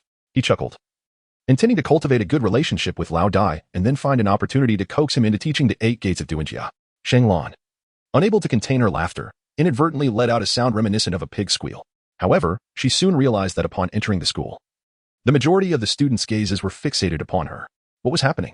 Shanglan found himself utterly perplexed when, suddenly, a booming voice resonated. Boss. Senja Rope Tree scampered over, calling out with such enthusiasm that Shanglan felt even more bewildered. Are you calling me? When did I become your boss? From the moment you vanquished the Uchiha heir, you became my leader. Henceforth, I shall follow you, with unwavering loyalty. Senja Rope Tree grinned foolishly, while several of his companions echoed the call, referring to Shanglan as boss. As soon as they uttered the title, whispers rippled through the crowd. Their gazes reflected a mixture of admiration, fear, and, among some Uchiha clansmen, a palpable resentment, all directed towards Shanglan. Shanglan was momentarily taken aback, but soon broke into a soft chuckle. He affectionately patted the back of the rope tree's head and then gave it a gentle push forward, causing it to stumble and roll to the side, swiftly engaging in play with the sand. And you lot over there, go play too. I have no time to entertain you little brats. He inwardly scoffed, bemused by the incessant calls of Big Brother. Waving his hand dismissively as if swatting away a fly, Shanglan made his way into the classroom, striding directly to his seat. Casting a glance at Uchiha Makoto, who was bowing her head, he settled beside her. Chapter 17, Namikaze Minato, I'm sorry. Uchiha Makoto murmured, her cheeks flushed with embarrassment, radiating an adorably self-reproachful demeanor. At this moment, her face bore a resemblance to that of Naruto's mother in her childhood, both possessing a slightly chubby, cherubic visage. Shallan gazed at her with a look of bewilderment, remaining silent. Aren't you afraid? He inquired with curiosity, for he had witnessed Uchiha Meichin appear utterly petrified. I fear for your safety, given the sheer number of them. I simply did not anticipate your remarkable prowess. No wonder. No wonder grandfather entrusted you with the role of my bodyguard. Observing the dawning realization on Uchiha Meichin's face, Shenlong, without hesitation, extended his mischievous hands. He gently grasped Meichin's fair visage, playfully tugging at it before leaning in closer, teasingly remarking, Hee hee, you really consider me your bodyguard, don't you? At this moment, Shang Lan's actions appeared quite affectionate, his grasp gentle. Makoto, her cheeks flushed with embarrassment, struggled to break free. Remember to bring a bento for 2 next time. And don't forget the post-meal fruits. This is your due tribute for protection. Shang Lan cast a fierce glare at her. Mei Qing was momentarily taken aback. But then with a sly smile remarked, no money. How shameless of you to demand so much while living off others. You surely lack funds. Your grandfather possesses wealth. Go ask him, and just mention that I sent you. Shang Lan replied with a confident smile, utterly unashamed. I hardly believe you. My grandfather was furious yesterday because of you and berated you vehemently. How could he possibly heed your words? Mei Qing retorted with a look of disdain. Hiki. Shang Lan initially let out a mischievous chuckle, his demeanor exceedingly lascivious, before uttering a phrase that Mei Qing could not yet comprehend. Just tell the old man. If I am not satiated, I shall feast upon you. Feast upon me? You are no fox. How could you possibly consume a human? Mei Qing inquired innocently. Her laughter bright and naive. Hiki, I am certainly not a fox. I am a wolf, a great gray wolf, Shang Lan remarked with a wicked grin. His gaze roving over Mei Qing's figure with an unsettling intent, as if contemplating where to strike. Initially, when she heard Shang Lan proclaim himself a great gray wolf, she found it amusing, but once his eyes swept over her, an inexplicable sensation surged within her. She inexplicably shivered, feeling an unnerving sense of vulnerability. As though she were unclothed. Her laughter abruptly ceased, her cheeks flushed, and she hastily lowered her head, unable to meet Shang Lan's gaze any longer. Yet the strange feeling lingered on. Shang Lan observed her quail-like demeanor and chuckled softly, diverting his gaze. Humph, can I, a gentleman, not handle a mere little girl? He practiced hand seals, awaiting the commencement of class. Finally, when the lesson began, he discovered that today's subject revolved around literacy and other humanities. Shang Lan felt a profound sense of boredom, although he recognized the necessity of familiarizing himself with the local script. The awareness of being an adult rendered the learning process exceedingly simplistic and tedious. Ding ding ding. The moment class concluded, Mei Qing dashed outside, prompting Shang Lan to rise, stretch languidly, and exit the classroom, intending to meander aimlessly. However, upon reaching the playground, he instantly felt like the center of attention. As numerous gazes fixated upon him, accompanied by a flurry of discussions, his actions from the previous day had left an indelible impression. This sensation of scrutiny extinguished his desire for a leisurely stroll. To be candid, had it not been for the involvement of his mother yesterday, he would have certainly refrained from escalating the situation to such extremes. After all, he was still but a weakling and did not wish to attract undue attention. This was contrary to his nature. He was not one to flaunt himself, especially without the assurance of absolute strength. This was his conviction. As he prepared to turn back to the classroom, a golden-haired youth on the playground caught his eye. After a brief mental comparison with the figures in his mind, Shang Lan surmised his identity. Could it truly be him? The future 4th Hokage, Minato Namikaze. Shang Lan was taken aback for a moment, before approaching him. Naruto Uzumaki? Shang Lan offered a gentle smile, uncertainly inquiring. The blonde youth across from him appeared momentarily taken aback, but then returned a friendly smile and nodded. Hello. Who are you? Asked Bofeng Shui Min, his brow furrowed in confusion. Once he confirmed the other's identity, Shang Lan extended his hand, saying, I am Aiha Shang Lan. It's a pleasure to meet you. Hello. Although Bofeng Shui Min found the situation somewhat perplexing, he extended his hand out of courtesy and shook Shang Lan's hand. Both displayed radiant smiles, and thus, the bond of camaraderie between the two men was effortlessly established. What grade are you in? Which class? Shallan inquired with a smile, noting that the ninja academy resembled the elementary schools of his past life, both adhering to a 6-year system. However, in addition to imparting fundamental knowledge, it also encompassed the teachings of ninjutsu. Each grade comprised nearly 7 or 8 classes, with each class hosting 20 to 30 students. The ninja academy was far more expansive than Shenlong had envisioned. The anime merely revealed a fragment of its grandeur. I am in class 2 of the 1st grade. I look forward to your guidance. Watergate replied amicably. Class 2 of the 1st grade? Shenlong was momentarily taken aback. But upon reflection, he came to a realization. In the original narrative, besides Uzumaki Kushina, there were indeed no prominent clan heirs among Watergate's classmates. Watergate hailed from a commoner's background, and his first year at school, not being in the elite class, was indeed in line with reality. Perhaps, in the coming year, he would become a member of Class 1. After all, he is destined to be the leader of the younger generation. As for the so-called heirs of noble clans, ultimately, they too could only be enveloped by this golden radiance. How courteous, my leader. As Shenlong was eager to engage in a delightful conversation with the future magnate. Hoping to foster a deeper connection, an unexpectedly loud voice abruptly pierced the air. Observing the inexplicably excited Senju rope tree rushing towards him, Shenlong, in a moment of exasperation, delivered a swift kick, sending rope tree tumbling away. I am rather occupied at the moment. Before he could unleash a torrent of expletives, an uncanny sensation of being scrutinized enveloped him, compelling him to halt mid-sentence. His expression transformed as if by magic, and he hurried to assist Rope Tree, feigning concern as he helped him to his feet and brushed off the dust from his attire. How careless of you. Did you hurt yourself? Please, get up. Shenlong spoke softly, as if the earlier act of toppling the rope tree was merely an illusion. The onlookers were all perplexed, unable to grasp the situation. Rope tree? Water gate? Bystander? Ignoring the reactions of those around him. Shenlong gently caressed the back of the rope tree's head and softly remarked, "Be more careful while walking next time." After offering a nod to the bewildered water gate, he turned and departed the playground, returning to his classroom to immerse himself in his books. After a considerable time, he finally exhaled slowly, relieved when the feeling of being watched dissipated. Chapter 18. The Kaisha Training Method. Damn it. Once again, it's the 3 generations of the telescope technique. Why does that old geezer spend his days not sneaking a glance at women bathing, but instead fixating on the school and on me? Shalon gritted his teeth and muttered to himself, sensing that someone was watching him. Undoubtedly, it was that voyeuristic fiend again. He couldn't help but wonder if the little rascal he had just knocked over, rope tree, had been seen during that incident, and whether Tsunade was present at the time. Given Tsunade's penchant for doting on her younger disciples, if she had witnessed his actions, he would likely suffer dire consequences. In the Hokage's office, the robust third Hokage and his 3 prized disciples were peering into a crystal ball, observing Shenlong tenderly helping the fallen rope tree, an expression of concern adorning his face. Tsunade nodded approvingly, unable to suppress a smile as she remarked, "This little rascal is quite remarkable, entirely different from others of the Uchiha clan. His character resembles that of the late Uncle Q, making him a prime candidate for focused development." Her seemingly simple statement held the power to influence Shenlong's future profoundly. Humph. Compared to Q? He falls woefully short. The third Hokage exhaled a puff of smoke, a smile creeping onto his lips as he scoffed, not opposing Tsunade's subsequent words. It is far too early to make such judgments. Whether he is a dragon or a mere insect remains to be seen. Orochimaru chuckled softly, echoing the third sentiments, though he held a keen interest in Shenlong. As for Jiraiya, his thoughts were far removed from the likes of Shenlong. His attention was perpetually drawn to other women. Aside from Tsunade, be they geniuses or failures, as long as they don't cause me trouble, I expect them to conduct themselves properly in the Ninja Academy. The third Hokage declared confidently, aware of his own formidable prowess, as he stood at the pinnacle of his capabilities, nearly reaching the level of a Kage. What progress has been made regarding Kushina's accommodation? Tsunade inquired, responding to the third Hokage's question. It has been arranged satisfactorily. She is residing with her grandmother, and, being of the Uzumaki clan, they are getting along splendidly. Should we enroll her in the Ninja Academy? Tsunade continued. After a moment of contemplation, the third Hokage replied, "Let us hold off for now. Allow her to acclimate to this unfamiliar environment and find a sense of home first. I will entrust this aspect of her care to Lady Mido." Tsunade, with a dismissive curl of her lip, retorted, "You needn't remind her. She knows well that they are my relatives too." With that, she turned on her heel and departed. As she left, Jiraiya followed suit, not forgetting to mock the third Hokage as he exited. "Old man, who are you trying to impress?"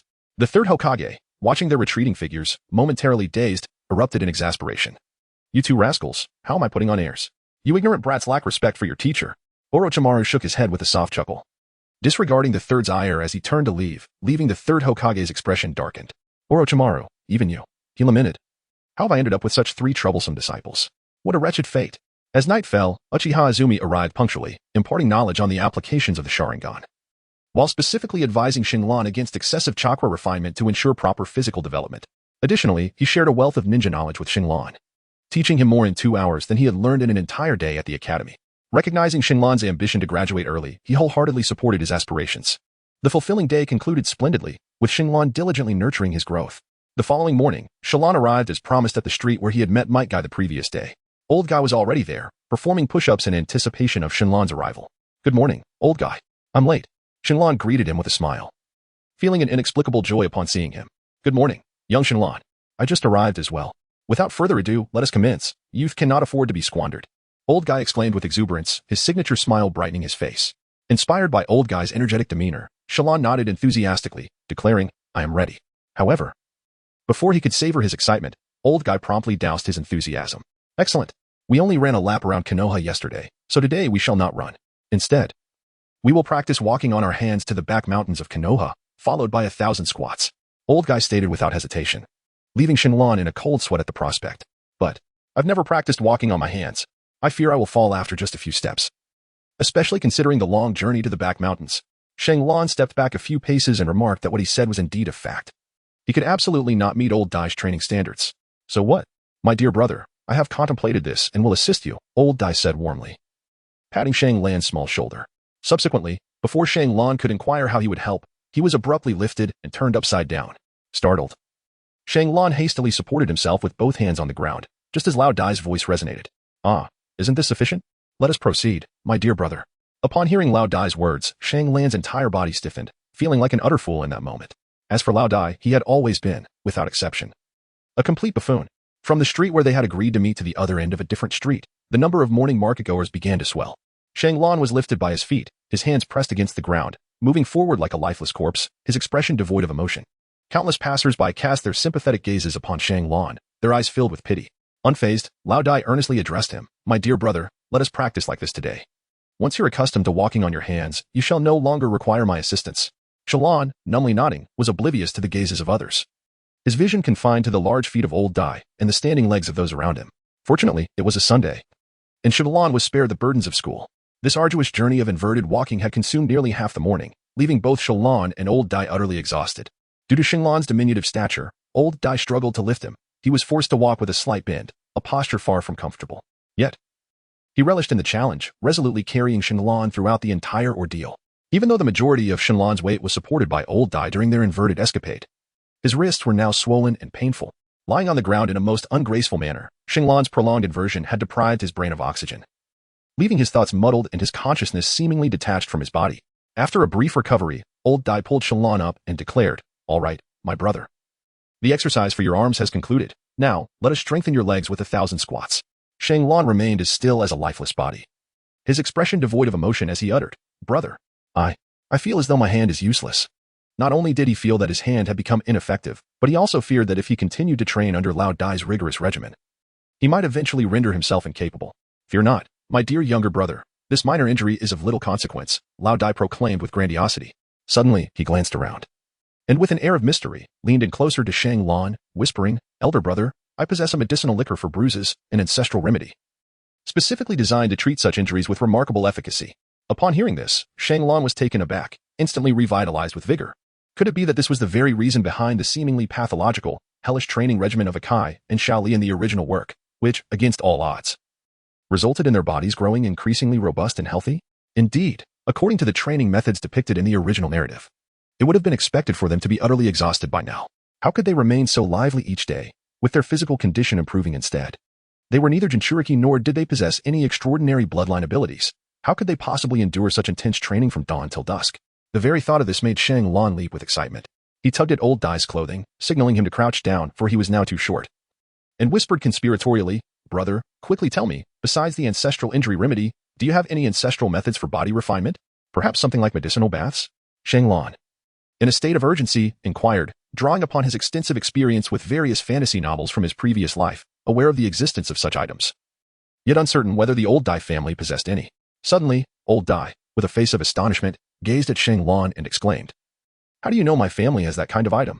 "Indeed, there truly is," Shang Lan responded, his voice noticeably elevated.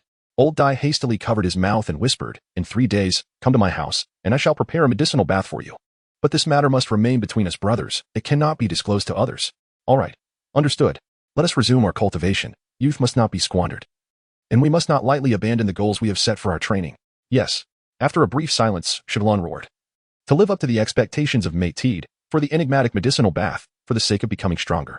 He exerted himself to the utmost. As he performed deep squats, he incessantly chanted the mantra of strength, disregarding the stabbing pain and soreness in his wrists. He mechanically repeated the same motion. Yet, after fewer than 300 repetitions, he was nearly exhausted, collapsing onto the grass, gasping for breath, his limbs trembling uncontrollably. He had reached the brink of his limits, having depleted even the strength required to stand. "Is this truly your best effort?" "Pathetic." Old Dai shook his head, deeming Shinlan woefully inadequate, oblivious to Shinlan's age and inexperience. "I feel like I have reached my limit." Breathing heavily, Shang Lan remarked that he could no longer feel his limbs, as they had grown numb. "No, you have not." Old Dai suddenly interjected with a grave demeanor. "Having completed the exercises for your limbs, we shall now focus on the waist with 500 sit-ups." Upon concluding his statement, old Dai pressed down on Shang Lan's calf. Hearing these words, Shang Lan felt a wave of darkness envelop him. Chapter 19. Enlightenment. Just as Shang Lan contemplated succumbing to exhaustion and taking a breather, he glanced up to behold old Dai's stern expression and earnest attitude, which sparked a sudden realization within him. Isn't my pursuit solely for the sake of acquiring strength? An extraordinary power, one that transcends this realm. A force that would enable my return home. Yet, here I am, still devoid of that strength, already contemplating surrender? If I cannot endure this modicum of hardship, how can I aspire to be a formidable force? Do I dare covet the intricacies of the 8 Gates formation without the merit to wield it? Recently, having battled Uchiha Fugaku and awakened the double Sharingan, he became aware of his formidable spiritual prowess and felt a surge of hubris. Ultimately, I am but a weakling. In the depths of his heart, Shang Lan achieved a profound realization. At this moment, he saw himself clearly and was overwhelmed with trepidation. It was not the weakness of his abilities that terrified him. The true horror lay in the frailty of his spirit. Recently, all his training had been focused on his physical form, and now, having finally encountered a master of body refinement, a true virtuoso of martial arts, he resolved to heed his guidance, determined to persevere through any hardship, believing that survival would eventually lead to success. In that moment, Shang Lan looked earnestly at old Dai and said, I apologize, brother Dai. I should not have succumbed to lethargy. You are right. You should have no limits. Limits are meant to be transcended. Upon finishing his words, he exerted every ounce of his strength to perform sit-ups, one after another. Each repetition slower and more arduous than the last, yet he grit his teeth and persisted. Old Dai remained silent, nodding in acknowledgement of Shang Lan's determination. At that instant, he was struck by an urge to take Shang Lan as his disciple. He recognized in him a unique quality, a familiar trait of strength. One that those who master the 8 gates of Duanjia would inherently possess. It was a quality that demanded unwavering commitment, a characteristic that declared, one must be driven to madness to truly live, much like the nature of the forbidden technique known as the 8 gates of Duanjia, which entails the risk of physical harm or even death. Every practitioner of this art embraces its potential consequences without fear. This technique is not regarded as a taboo by those who wield it, for it is a divine skill that can only be governed by the strong. The prerequisite for mastering such a forbidden art is not merely physical prowess but rather the courage to open the gates, the tenacity to endure, and the steadfast will to persevere. Shang Lan possesses such qualities that he is deemed worthy of learning the 8 doors of escape. Old Dai contemplated this, considering it a test for Shang Lan, as well as a reflection on whether he should continue this whimsical engagement with the young boy. One should not presume that a mere utterance of youth would compel old Dai to open his heart. Nor should a casual address of brother imply a bond of sworn brotherhood. It is essential to recognize how brief their acquaintance has been. Although Shang Lan is still quite young, evoking no sense of wariness or ulterior motives, this does not obligate old Dai to indulge him in playful pursuits or guide him in his cultivation. At this moment, old Dai realized the seriousness of the young lad's intentions. What could possibly drive a mere 5-year-old child to toil so diligently in his training? Observing Shang Lan's determined expression, drenched in sweat, old Dai earnestly inquired, why do you wish to grow stronger? I sense urgency and desire in your eyes. You yearn for power. Upon hearing this, Shang Lan paused, realizing for the first time that he had underestimated my Te Dai. It turned out that the man before him was not only formidable in martial arts but also possessed the remarkable ability to see through the hearts of others. Shang Lan approached old Dai with a sense of purpose, yet it became evident that old Dai had been on guard all along, merely refraining from inquiring further. Although Shang Lan harbored undisclosed intentions, old Dai sensed not the slightest hint of malice. Rather, he felt an unexpected affinity, for he perceived an abundance of respect, coupled with an ineffable admiration in Shang Lan's eyes. This admiration was directed towards him. Throughout his life, when had he ever encountered someone gazing at him with such reverence? It was a silent acknowledgement, the highest form of recognition. Ah, I merely wish to return home, he murmured softly before darkness enveloped him, causing him to faint. Old Dai initially froze in surprise, but then a gentle smile graced his lips. Although he did not comprehend Shang Lan's words, he assumed Shang Lan merely desired to return to his own home. Reaching into his pouch of tools, old Dai retrieved a vial of amber-hued potion, pouring a small amount into his palm, rubbing it gently, and then applying it evenly to Shang Lan's swollen wrist. With a slight pressure, he coaxed Shang Lan awake from his pain. Ah! Shang Lan let out a cry of pain, then glanced at his wrist and asked, what is this? This is my family's ancestral healing liquor. How does it feel, my young friend? Lao Dai inquired. It feels prickly and cool, quite comfortable, Shang Lan exclaimed, astonished that Lao Dai had not deceived him. Casually handing over the remaining half-bottle of the medicinal liquor, Lao Dai declared, it's a gift for you. Ah, thank you, Shang Lan replied, overjoyed. A series of gurgling sounds erupted from Shang Lan's stomach, leaving him thoroughly embarrassed. Ha ha ha, come on, brother. Let me treat you to a meal. Lao Dai laughed heartily as he patted Shang Lan on the back and then pulled him up. Observing Shang Lan's unsteady gait, he bent down, indicating for Shang Lan to climb onto his back. Shang Lan promptly declined, his feet aching severely, forcing him to cling to Lao Dai's hand as they ventured forth together in search of sustenance. The reason he was reluctant to be carried by Lao Dai was the stark contrast in their ages and physiques, which often left Shang Lan with an uncomfortable impression of being treated like a son. Little did he realize, to the eyes of passers-by, they appeared as a father and son duo, both possessing dark eyes and hair, yet the noticeable disparity lay in the elder's exceptionally thick eyebrows and rather peculiar attire. The pair ambled leisurely to an upscale barbecue restaurant. Initially, Lao Dai was quite resistant, feigning reluctance to decline, not for any other reason than his inability to afford such luxuries. As a mere lower-tier ninja with no family to support him, his expenses were solely derived from the meager earnings of missions, predominantly D-rank tasks, which left him perpetually strapped for cash. The thought of indulging in such extravagant barbecue was simply beyond his means. However, after much coaxing and persuasion from Shang Lan, they finally settled into their seats within the establishment. Brother, let me treat you to this meal, Shang Lan insisted. Do you have any money? Lao Dai hesitated, feeling uncomfortable in this setting, fully aware that his funds were insufficient for even a single barbecue meal. He doubted that Shang Lan, a mere child, possessed any considerable wealth. Assuming the boy was unaware of the prices, especially since this was the renowned barbecue restaurant of the Akimichi clan in Konoha. Don't worry, brother. I have a little money saved up. Let's eat to our heart's content today, shall we? With a grand gesture, Shang Lan boldly proclaimed, summoning the waiter to begin placing their order. First, let us have 10 servings of grilled meat, followed by 4 jugs of fine wine. 10 servings? That's far too much. Old Dai stammered, beads of sweat forming on his brow. Excuse me, young sir. But according to the regulations of my, individuals under the age of 16 are prohibited from consuming alcohol, and restaurants are strictly forbidden from selling it. A cheerful waitress from the Daoist sect interjected with a smile. It's for my elder brother. Please prepare it swiftly, Shang Lan insisted. Very well. Would you prefer sake or fruit wine?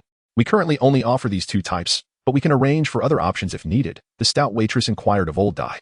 2 jugs each of sake and fruit wine, Shang Lan replied. The waitress appeared momentarily perplexed but soon nodded with a smile. Please hold on. Before long, the table was laden with an abundance of food and drink, and the waitress kindly delivered an extra jug of sake for the 2 of them. Subsequently, she brought over 2 screens to provide them with some privacy. It was evident that she wished to shield Shang Lan, the young boy, from the prying eyes of others. Knowing full well that this little glutton was intent on sneaking a sip of alcohol under the guise of his elder brother's orders, Tomoe had decreed a strict ban. Who in business would refuse the lure of profit? Observing Old Dai's distressed and bewildered demeanor, Shang Lan sighed and called out to the departing waitress. Wait a moment. Could you please check if this amount is sufficient for several servings of grilled meat? The waitress paused, then took Shang Lan's wallet, counting the contents before responding. This amount could suffice for approximately 30 servings of such a meal. She gestured towards the 10 servings of grilled meat on the table, her tone earnest. As Shang Lan took a sip of sake, he was suddenly overcome by a fit of violent coughing upon hearing the words. Goodness. Is the total for this meal nearly 3,000 taels? In my past life, that would surely exceed 3,000 yuan. However, upon further reflection, I recall that in my previous existence, a beef hot pot typically averaged around 100 yuan per person. Thus, considering that I am ordering for 10, this price is indeed quite reasonable. Look here, my friend, why do you doubt my financial means? This is merely my pocket money. I receive this sum every month. So eat freely and without concern. Upon hearing Shang Lan's words, the plump woman was immediately taken aback, her expression one of astonishment. Goodness. It seems we've encountered a rich second generation, she mused internally before breaking into a beaming smile and saying, Hee, young man, are you in need of a girlfriend? I could introduce you to my daughter. She is exceedingly adorable. After rolling her eyes, Shang Lan chuckled. All right, but this meal is on Annie's dime. That's out of the question. The plump woman laughed softly, clearly not falling for the jest. I have no fondness for robust women. Shallan waved his hand, playfully making a harmless jest, aware that the Akimichi clan members generally dislike being referred to as chubby. The stout woman huffed and departed, though she bore no ill will. After witnessing Shinlan's financial prowess, Old Dai began to devour the food voraciously. After all, the grilled meat was irresistibly tempting, and he was not one to indulge in pretentiousness. Indecision was loathsome to a man of his straightforward and untamed nature, who detested any form of hesitation. After consuming several portions of grilled meat along with 2 jugs of liquor, Old Dai's face flushed crimson, and he fully relaxed, his voice growing considerably louder. Shang Lan leisurely sipped on the fruit wine, which bore a striking resemblance to juice. In fact, with this type of beverage, he could indulge in 1,000 cups without becoming inebriated. Initially, he suspected that the barbecue restaurant was trying to deceive him, but upon inquiring with Old Dai, he discovered that this fruit wine, much like sake, possessed little alcohol content, far inferior to the alcoholic beverages of his previous life on Earth. Observing Old Dai's slightly tipsy demeanor, Shang Lan curiously inquired about the knowledge of body refinement. Brother, may I ask why we engage in such peculiar practices of training and walking on our hands? It feels rather strange. Shang Lan was on the verge of exclaiming. Such behavior is utterly disgraceful. Initially, Shang Lan merely intended to ask casually, but to his surprise, Lao Dai halted his meal, wiped the grease from the corner of his mouth, and whispered mysteriously, I learned this from the Hanada family. You must be aware of them. They are a prominent clan known for their body refining techniques and the pioneers of the soft fist style. How enlightening. Shallan exclaimed in surprise. It seemed that Old Dai had indeed learned this technique from the Hyuga clan. The gentle fist of the Hyuga clan is better described as a gentle palm. Their combat style relies not on punches but rather on palm strikes and acupoint strikes, rendering the use of fists nearly unnecessary. Walking on one's hands undoubtedly serves as an excellent exercise for the wrists and palms, honing the power of one's palms. Upon realizing this, Shallan felt his face flush with embarrassment, unsure whether it stemmed from intoxication or the shame of having doubted Old Dai. From that moment on, he would no longer question Old Dai's training methods, nor would he ever feel a trace of shame regarding such practices again. Chapter 20. Are we training the eagle or me? As night fell, Shallan swung a half bottle of medicinal wine given by Old Dai, marveling at its miraculous effects. This concoction was akin to a supercharged version of the meridian-relieving elixir he had used in his previous life. Not only was it exponentially more effective, but according to Old Dai, it also seemed to lack any side effects. The only drawback was that the ingredients for the medicinal wine were somewhat pricey. But this was of little concern to Shenlong, as he had a benefactor supporting him. He awaited the arrival of Uchiha Izumi in silence. This evening, Izumi brought with her a small creature, a slightly plump little ninja hawk. Unlike other hawks, this one was not only more ferocious but also possessed remarkably sharp eyes. Though small in stature, its fierce nature was undeniable. Izumi-sensei? What is this? Shenlong asked, confusion etched on his face. With a gentle smile, Uchiha Izumi replied. This is a special ninja beast trained by our Uchiha clan to enhance our visual acuity. It is a valuable companion in gathering intelligence. An exclusive ninja beast of our Uchiha clan. Oh, and it can also be used for transportation when the time is right. Though we must wait for it to grow first. Recalling Sasuke from the original story, who had indeed summoned a ninja hawk, or eagle. Shenlong had once found it puzzling that this character, whose summoning beast was a giant serpent from the dragon cave, could also summon a ninja hawk. Now, his curiosity was ripe for inquiry. The answer he received left him momentarily stunned. Who told you that one can only form a contract with one type of summoning beast? After a brief moment of awkwardness, Uchiha Izumi chuckled softly and began to enlighten others about the knowledge of summoning beasts. Not all creatures can serve as summoning beasts. Only those endowed with chakra, capable of being tamed, and possessing an understanding of human language, along with a certain level of communicative intelligence, can form the foundation for becoming a summoning beast. Some of the more intelligent summoning beasts even possess their own civilizations, making communication with humans a trivial matter. Upon hearing this, Shenlong nodded. The three great sanctuaries of training in the world of Hokage are indeed under the dominion of these summoning beasts, Miyaboka Mountain, Shikatsu Forest, and Richi Cave. Each of these sacred places is permeated with an extraordinary abundance of natural energy. Yet, the masters of these three locations are three distinct clans of summoning beasts. Shenlong possesses a deeper understanding of certain secrets regarding these creatures than Uchiha Izumi does. For instance, he is aware of the sage arts controlled by the three great sanctuaries, as well as the discord instigated by the summoning beast Gamabunta that led to the estrangement of the Sage of Six Paths and his mother a millennium ago. Although his knowledge surpasses that of Uchiha Izumi, he remains oblivious to the specific details, thus he silently commits to memory the teachings imparted by Uchiha Izumi. As for the diminutive ninja hawk before Shenlong, Uchiha Izumi elucidated, do not be deceived by its small stature. Its wild spirit is formidable. Your task is not to forge a contract with it, but rather to temper it, to challenge it, and to master it. Temper the hawk? Shenlong inquired, tilting his head in confusion. This does not refer to the traditional notion of tempering, which entails depriving it of rest. It is well known that hawks possess a proud and untamable nature, hence the method of exhausting them through sleepless nights to diminish their pride and will, ultimately achieving mastery. What you must do is to make this fledgling hawk submit, while ensuring its physical and mental well-being. As for how to accomplish this, you should first give it a gentle tap from close range. Such a demand, does it imply the need for forceful subjugation? Upon hearing this, Shenlong momentarily froze. He gazed at the adorable, somewhat foolish-looking young hawk and playfully delivered a slap to its head. Hiss! The innocent chick let out a cry, its eyes widening in surprise, its feathers bristling, resembling a fluffy little battle chicken, which greatly amused Shenlong. He chuckled softly, hee-hee, observing the round little hawk. Shenlong mischievously poked its belly and shamelessly plucked a feather, although the back of his hand was pecked a few times and scratched several times by its claws. He found the pain rather negligible. The young hawk's resistance only heightened Shenlong's playful spirit. Firmly holding the chick's head, regardless of its struggles, he intended to let it experience the darkness of the world and teach it the meaning of overwhelming power. This kind of hawk bears grudges, Uchiha Izumi chuckled, grinning widely. Hiki. Shenlong let out a soft chuckle, as if to inquire, what of it? Just this little creature? Do you not see it already pressed to the ground? Nearly a hair's breadth away from being ground into the earth? The diminutive being struggled desperately, attempting to reclaim its restrained head. With a light-hearted laugh, Shenlong released his grip, having initially applied only gentle force, fearing he might inadvertently harm the little creature.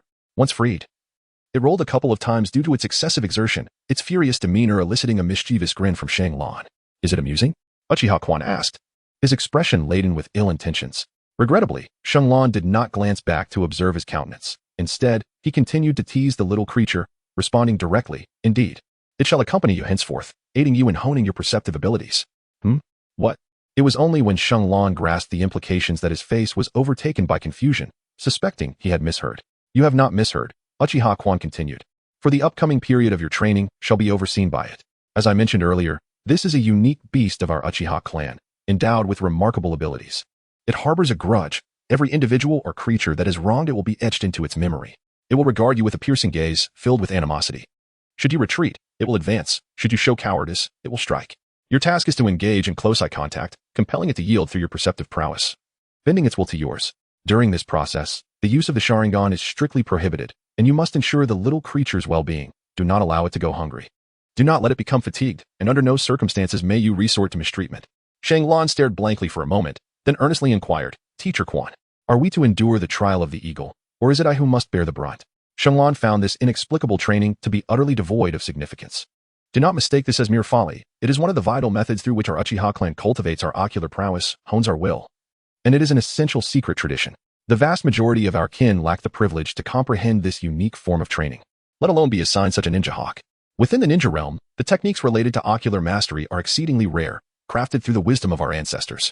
This particular ninja beast has been meticulously domesticated over centuries, specifically to enhance our clan's visual capabilities, Uchiha Izumi reluctantly stated. For he only knew that this ninja hawk harbored a grudge. Everything else was merely what he had been taught to say. Should one successfully complete this ocular development training, not only will their eyesight improve, but their attentiveness and observational skills will also experience a comprehensive enhancement. There exists a common understanding in the ninja world. When battling the Uchiha clan, it is prudent to avoid gazing into their eyes. This is partly due to our Sharingan, for fear of falling victim to our Jinjutsu. However, it is their extraordinary visual acuity that truly instills dread. Legend has it that decades ago, Uchiha Madara's ocular prowess reached its zenith, causing enemies who met his gaze to falter before a battle even commenced, for they were acutely aware of his formidable strength, but more so, his terrifying vision. Upon hearing this, Shenlong was taken aback, reflecting on the original narrative. The ninja coalition of tens of thousands faced a reincarnated dead man, Uchiha Madara. Yet even before engaging, an atmosphere of fear enveloped them all. Hardly anyone dared to underestimate him. Even those who were typically arrogant and proud among the ninjas were drenched in sweat. Had it not been for the sheer numbers of the coalition, bolstered by their cries of defiance, few would have mustered the courage to charge at him. In the later stages of the original tale, Sakura, who had grown to possess strength rivaling Tsunade and was undoubtedly a powerhouse, found herself almost devoid of the courage to oppose Uchiha Madara, who bore the full set of Sharingan. She instinctively recoiled several steps simply from meeting his gaze, at a time when Madara had not even regarded her as a threat. Otherwise, she would not have been able to maintain her composure so easily. Even the seasoned warrior Kakashi was taken aback by Madara's ocular prowess, comprehending Sakura's fearful retreat before the battle had even begun. Madara's vision was simply too sharp, too fearsome. Thus, during this period, you shall engage in ocular training, maintaining direct eye contact with this creature for no less than 10 minutes. During this time, strive not to blink, evade, or display any semblance of fear. This is the crux of this training method. Just as one instinctively flinches or closes their eyes when confronted by an oncoming threat, you must overcome such instincts and conquer your fears. Fear? Would I truly fear it? Shenlong scoffed, dismissing the notion. Yet soon, he would pay the price for his arrogance. In that case, let us commence. You must exude confidence, fixate upon it as if it were an adversary, and remember, do not resort to cheating by activating your Sharingan. How utterly contemptuous to think I would require the Sharingan to deal with this little creature. Do you truly believe I would resort to such deceit? Shenlong smirked disdainfully once more, leaning closely to the young eagle, and exchanged a fierce, menacing glare with it. Uchiha Izumi suddenly pressed down on Shenlong's occiput, reiterating earnestly, remember, you must not evade. The moment you choose to retreat, although you may emerge unscathed, you will inevitably lose the confrontation. If this continues, you shall forever remain incapable of becoming a qualified stronghold. A heart marred by fear is destined for failure, forever relegated to the status of a weakling. TCH. Shenlong became serious, feeling that Uchiha Izumi was underestimating him, treating him as if he were a mere child. His face bore a fierce expression, attempting to intimidate the young chick before him. However, the chick remained undeterred, exuding an aura of defiance, showing no fear of Shenlong's feigned ferocity. A minute passed, and nothing transpired. The chick's gaze remained sharp, fixed on Shenlong, its eyes reflecting a predatory intensity, unwavering and relentless, as it stared down the human that had bullied it. 3 minutes elapsed, and Shenlong's eyes began to sting, his fierce demeanor faltering. Yet he persisted in his unwavering stare. As 5 minutes ticked by, tears began to stream down his face, and his eyelids trembled. He was on the verge of succumbing to the urge to blink. At that moment, the chick unexpectedly assumed an offensive posture. Shenlong distinctly observed its black pupils quiver slightly before gradually narrowing, a detail he scrutinized intently as they locked eyes. While humans might manage to keep their eyes open for extended periods, Shenlong recalled a Chinese girl who had achieved a tower record without blinking, applying for the Guinness World Record. Yet, he believed she could never maintain an unwavering gaze for more than 5 minutes. Even with the enhancement of the Sharingan, he found it excruciating. Though he had not activated it, the strain on his eyes was still far beyond that of an ordinary person. The Uchiha clan's eyes were their greatest innate gift. 7 minutes passed, and Shenlong was in unbearable discomfort. His eyes were bloodshot, feeling as if they might pop from their sockets. a burning pain beginning to emerge, intensifying like fire. Realizing he could no longer endure the prolonged stare, he resolved to keep his eyes open without blinking. Just as this thought crossed his mind, he noticed the chick's head retract sharply, its beak tilting back slightly. This is bad. At such close proximity, if it pecks me, I might lose my sight entirely. Startled, Shenlong instinctively wished to retreat, only to find his head firmly pressed down by Uchiha Izumi. In that moment, the small chick before him no longer appeared weak and vulnerable. Instead, he was engulfed by an overwhelming illusion, perceiving himself as a helpless prey beneath the circling giant eagle, akin to a wretched insect caught in the beak of a rooster. A primal terror surged within him. A faint sound of pecking echoed, a mere whisper of a strike. Suddenly, a heart-wrenching scream erupted from Shenlong, causing him to cover his eyes and collapse onto the ground. The arrogance he once exuded was now replaced by profound anguish. Chapter 21. Forging the Eye. Tempering the heart after a prolonged silence, Uchiha Izumi's gaze softened with an ounce of compassion, yet his voice remained cold as it reached Shenlong's ears. Rise. The eyes of our Uchiha clan are not as fragile as you presume. They cannot be blinded. Enduring the intense pain, Shenlong struggled to his feet.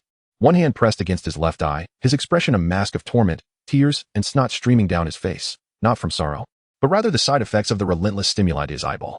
Are you afraid? Uchiha Izumi inquired with a serious demeanor, his voice icy. And no, Shenlong stammered, glancing at the chick. Speak of it. Uchiha Izumi commanded indifferently, gesturing towards the small bird. Not at all. Open your eyes and speak, Uchiha Izumi declared, devoid of any trace of pity. Shenlong lowered the hand that had shielded his eyes, resolutely disregarding the intense pain radiating from his injured eye, and gazed intently at the young eaglet, proclaiming loudly, No. In the days that followed, you must persistently engage in this training until it submits. Rest assured. Our vision is formidable. Today, you have been pecked in the left eye, and tomorrow, it will be the right eye. This cycle shall continue until the training task is fulfilled. However, your time is limited, for it is still a fledgling and will grow rapidly with each passing day. This signifies that if you fail to complete the task, the pain of the pecking will intensify. Furthermore, Elder San has decreed that should you fail in this training endeavor, he shall abandon you. For within our clan, failure to complete this training disqualifies one from becoming a senior ninja, and one's achievements in life will be insignificant, rendering them unworthy of further cultivation.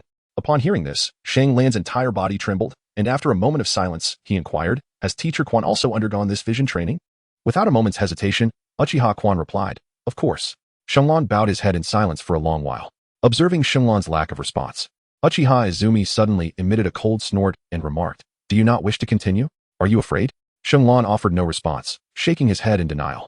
Weakling, worthless. Those who embark on a journey without perseverance will never achieve greatness, nor be deserving of power. Uchiha Izumi trampled upon Shenlong's ambitions and aspirations, his demeanor shifting from gentle to astonishingly indifferent. He employed words that pierced Shenlong's heart with the utmost precision. In a bold display, he activated his own 3 Tomoe Sharingan, unleashing an invisible pressure that mercilessly crushed Shenlong's spirit. The atmosphere grew profoundly tense, verging on the brink of confrontation. Shenlong hung his head low, his eyes suffused with a vibrant crimson hue. As he lifted his gaze, the mesmerizing pattern of the double Tomoe Sharingan involuntarily manifested, the 2 Tomoe slowly whirling in a hypnotic dance. Uchiha Quan struck a nerve within him. This pain surpassed even that of his left eye's injury. In Uchiha Quan's eyes, the bloodshot double Tomoe Sharingan radiated ferocity and malevolence, resembling the gaze of a wild beast, though this terrifying expression was already profoundly unsettling. What astonished Uchiha Quan even more was the evident phenomenon. The rotating Tomoe clearly indicated an impending transformation into the triple Tomoe. How could this be possible? Upon this realization, Uchiha Quan suddenly gasped in disbelief. His exclamation seemed to awaken Shenlong from his peculiar state. Without warning, Shenlong shut his eyes, retracting his Sharingan and reverting to his normal onyx pupils. If others can achieve this, so can I. His voice was soft yet imbued with an unwavering conviction. Uchiha Quan finally regained his composure, gazing into Shenlong's dark eyes. He felt he had misjudged the situation. Shenlong had not, in fact, transcended into the triple Tomoe. His earlier alarm had been excessive. Such a feat was indeed implausible. Excellent. This is a special elixir required for cultivation, besides effortlessly healing injuries. This potion offers numerous benefits for the eyes, which you will soon come to appreciate. I shall not be present for a while, as I have a mission that requires me to leave the village. You may train with this little one in the evenings, remember. You can only engage in such training once a day. Although our eyes are powerful, they remain delicate and vital. Caution is paramount.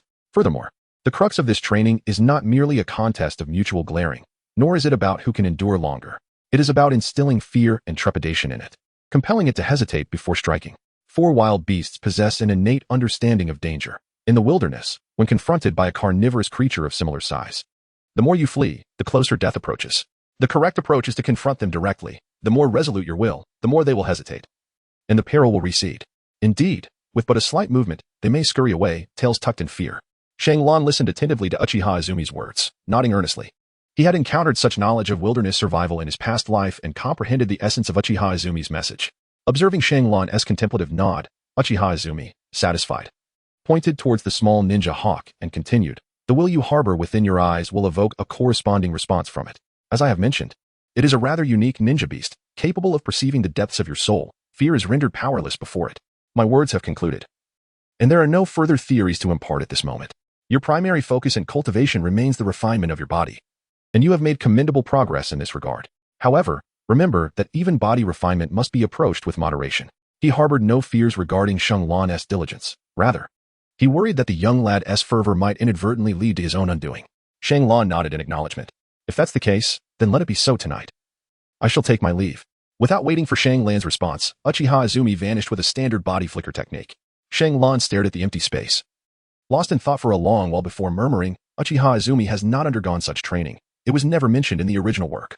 What am I to do?" He was certain that Uchiha Izumi had lied in his previous response. For anyone who had experienced such a peculiar form of training, a painful pecking in the eye would find it utterly unforgettable. At the very least recalling it briefly rather than responding thoughtlessly. Yet, he realized that such knowledge was meaningless. If this training existed, it must possess its own significance and value. Uchiha Izumi would not harm himself, nor did he hold any value in being harmed by others. Thus, he decided to trust him. If Uchiha Madara could achieve it, then Shanglong felt he too could. Several kilometers away, Uchiha Izumi walked side by side with the third elder, Uchiha Fong. Uchiha Izumi spoke up, "Elder, does this method of training truly exist? How come I am unaware of it?" He felt that Shanglong had been severely misled. Was it meaningful to contend with a mere beast? It indeed exists. And it was painstakingly developed by our Uchiha ancestors. However, it is understandable that you are unaware of it. Uchiha Izumi found the elder's words contradictory. If this training method truly existed, how could he not know? Could it be that his authority was simply too limited? The reason you are unaware is that this method of training has been discarded due to its numerous restrictions, high danger, and extreme difficulty. The one who abolished this training method was none other than Lord Madara. Chapter 22. Vision and will Uchiha Madara? Could it be that he truly practiced it? Uchiha Izumi was taken aback, having previously thought that the elder's instructions to him about Shanglong were mere fabrications. He did indeed practice it, twice. The first was around the age of 10, during which he was pecked to the point of questioning his existence. After several attempts, he almost lost his eyesight. It is said that during that episode, his eyes were filled with blood, and the hawk that did it was subsequently cooked by the old clan leader. The second time was when he first became clan leader, facing his summoning beast, the adult hawk. After enduring a period of torment and a brief confrontation, he successfully completed the training with a mere glance. I suspect he underwent this training again to heal the psychological trauma from his childhood. Simply a glance, and he succeeded? Uchiha Izumi exclaimed. Yes, I recall his words. The key to this training lies in three aspects: an unwavering will, a cold indifference surpassing that of beasts, and the lethal intent akin to an eagle hunting a rabbit. The convergence of these three elements manifests as the vision that compels the hawk to submit directly, instilling fear in the enemies. Uchiha Fong gazed into the distance. If that is the case, why discard such a training method? Such precious training techniques are rare. Because it is deemed meaningless, Lord Madara asserted. How could it be meaningless? Uchiha Izumi inquired urgently. Lord Madara said that will is forged through trials. He does not believe that such a method can cultivate it. The intent to kill is born on the battlefield, and it bears no relation to this training. Lord Madara not only abolished this harsh training method, but also condemned the ancestors for creating such a foolish practice. Uchiha Izumi fell silent, realizing upon reflection that Lord Madara's words were indeed logical and indisputable. Then, why did you still allow that young one to undertake this training? Moreover, he has yet to witness blood. How can he cultivate indifference and lethal intent without the experience? He cannot possibly control that hawk. Uchiha Izumi believed the elder was mistaken in sending Shanglong to perform such an impossible training task, which seemed utterly pointless. He may not be able to control it now, but he can gain so much more. You are correct. Lord Madara's words are also accurate, yet they are overly dogmatic, which aligns with his character. Why do you say that? Uchiha Izumi found it increasingly challenging to comprehend the elder's words. Because I have practiced that training method myself. Ignoring the astonishment that rendered Uchiha Izumi speechless, he continued, that training method is indeed useful and progressive. Utilizing that special hawk solely as a summoning beast would undoubtedly be incredibly foolish. While Lord Madara's perspective is valid, he fails to grasp the true significance and value of the hawk and the training method left by our ancestors. He is perpetually so arrogant. This training method indeed comprises 3 steps. The first step is as Lord Madara said, requiring an unwavering will. If the first step is successfully completed, the hawk will cease to harm others. However, that is merely the beginning. Should one's will falter, then alas, punishment shall ensue. I see. So the 10-minute limit you mentioned earlier serves this purpose. Why didn't you clarify this more explicitly so I could inform that young one? It would alleviate some of his suffering. Uchiha Izumi pounded his palm in realization, his expression one of enlightenment, before rolling his eyes. It is unnecessary to explain so thoroughly. He is likely more intelligent than we perceive, Uchiha Fong stated with great certainty, recalling the unwavering will that Shang Lan exhibited when he opened his double Tomoe Sharingan. Uchiha Izumi confidently affirmed, the first step should not pose a challenge for him, for he has clearly demonstrated his will. The profound impact of that moment was far greater than the impending transition to 3 Tomoe Sharingan. Uchiha Izumi dismissed the notion that Shang Lan's earlier 2 Tomoe rotation was merely a figment of his imagination and chose not to mention it. I am aware. This is the crux of the first step, but it does not constitute the rewards of the first step. You, like Lord Madara, remain ensnared in a misconception, which is, this is a training concerning the eyes. It is not merely about cultivating will. The purpose of this training is to embody will within the eyes. When one opens their eyes, every glance embodies their will. Observing Uchiha Izumi rendered speechless in astonishment, Uchiha Fong continued, although this training strictly prohibits the use of the Sharingan, its true manifestation and effect will ultimately influence the Sharingan itself, which is the most brilliant aspect of this training method. You may not realize this, but the optimal time for this training coincides perfectly with Shang Lan's age. For individuals like Lord Madara and ourselves, by the age of 20, the significance of this training method has diminished. Yet for Shang Lan, a steadfast will forms the foundation of his ascension to strength.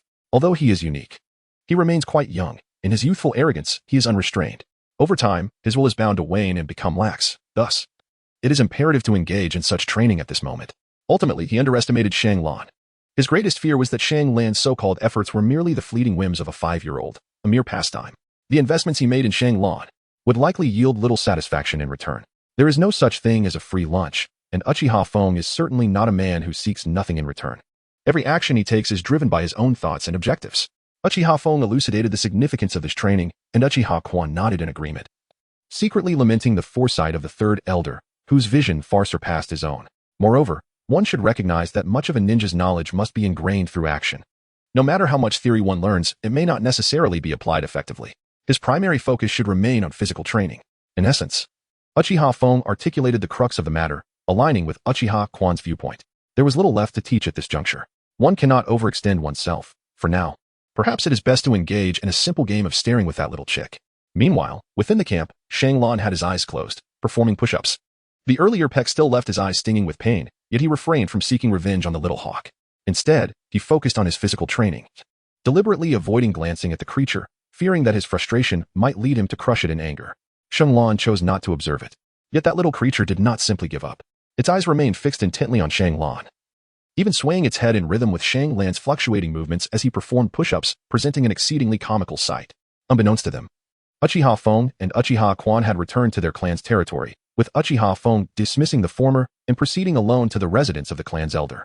After the guards at the entrance announced his arrival, Uchiha Fong successfully entered the courtyard and encountered the elder, Uchiha Zong, who awaited him in a room. Chapter 23. The old trickster Uchiha Zong knelt on the ground, his demeanor stern and unyielding, exuding an aura of authority cultivated over years of leadership. His eyes were closed in contemplation, radiating the dignity of a superior. Uchiha Fong, composed and unhurried, knelt across from him with deliberate slowness, his movements cautious, resembling a weary elder in his twilight years. A maid entered, carefully placing tea upon the low table between them. Uchiha Fong fell into a brief silence, lifting the tea to sip before inquiring softly, "Does the elder find my actions questionable?" His question was direct, addressing the previous conflict without any circumlocution. With a cold chuckle, Uchiha Zong regarded Uchiha Feng's forthrightness with disdain, yet he refrained from immediate confrontation, unable to decipher the purpose of the old man's visit that night. It seemed he was not there to plead for mercy. "It appears you have misconstrued my intentions. Do you not think that Fugaku is rather inept?" He retorted sharply. "What exactly do you wish to convey?" Uchiha Zong demanded, his eyes widening in sudden intensity. He was genuinely incensed. His grandson was of utmost importance to him, and he had not anticipated such blatant provocation from this elder. Last time, he had lost face, and now it seemed he was being pursued for further humiliation. Does he believe he can act with impunity? "Elder, please remain calm. Allow me to articulate my thoughts." Uchiha Feng's voice, slow and frail, broke the tension. Uchiha Zong's impatience was palpable. With a quiet laugh to himself, Uchiha Feng continued, "You must be aware that incapacitating that young lad, who is exceptionally gifted and even a year younger than Fugaku, is essential. Are you implying that my grandson pales in comparison to him?" Uchiha Zong's expression darkened. nearing the brink of fury. Indeed, at present, he does, Uchiha Fong replied swiftly before Uchiha Zong could erupt. Do you not think it vital for Fugaku to have a rival? Uchiha Zong hesitated, considering Uchiha Fong's words. That boy, I recall, is quite a reclusive child, yet diligent, possessing the potential to become a Genin. But what of Fugaku? His talents are extraordinary, yet he languishes in idleness. Frolicking with peers, it is only a matter of time before he faces hardship. Rather than allowing him to stumble later and struggle to rise, it would be prudent to let him face some trials now. After all, children can only play so far without serious consequence. If he remains unchanged into adulthood, he may prove unworthy of significant responsibilities. Moreover, that wild lad, no matter how extraordinary, is still a member of the Uchiha clan. He will heed the clan's commands. He is a fine blade, which, when properly honed, could become a weapon for Fugaku in the future. Surely, you do not wish for him to be left without power? Uchiha Zong fell silent for a long time, nodding unconsciously, clearly in agreement with Uchiha Fang's sentiments. While Fugaku had not suffered lasting injury. Having been unconscious for a day and dizzy for 3, it was still a minor setback. Perceiving that his words had not yet fully swayed the elder, Uchiha Fong pressed on, you must know that your grandson has been rather predatory towards my granddaughter. I would not want her to wed a weakling, regardless of his status. In his eagerness to protect Shanglan, Uchiha Fong even invoked his cherished granddaughter. His statement was an overt display of submission and conciliatory intent. Coughing, Uchiha Zong nearly choked on his tea upon hearing this, realizing the depth of Uchiha Fang's goodwill. Ah, how could that be? The third elder's perspective holds merit. I have indeed spoiled Fugaku excessively of late, allowing him to become reckless and neglectful of his training. I shall ensure that he is closely monitored in his studies. As for that young lad, I bear him no ill will. He is merely a child. Surely, the third elder is being too harsh in his judgment? Yes. It is I who has been overly cautious, Uchiha Fong quickly clarified. Then I can rest easy and sleep soundly, Uchiha Zong nodded, shakily rising. Elder, do take your leave. I find myself growing weary this night. Take care of your health, elder. Someone, please see the third elder out.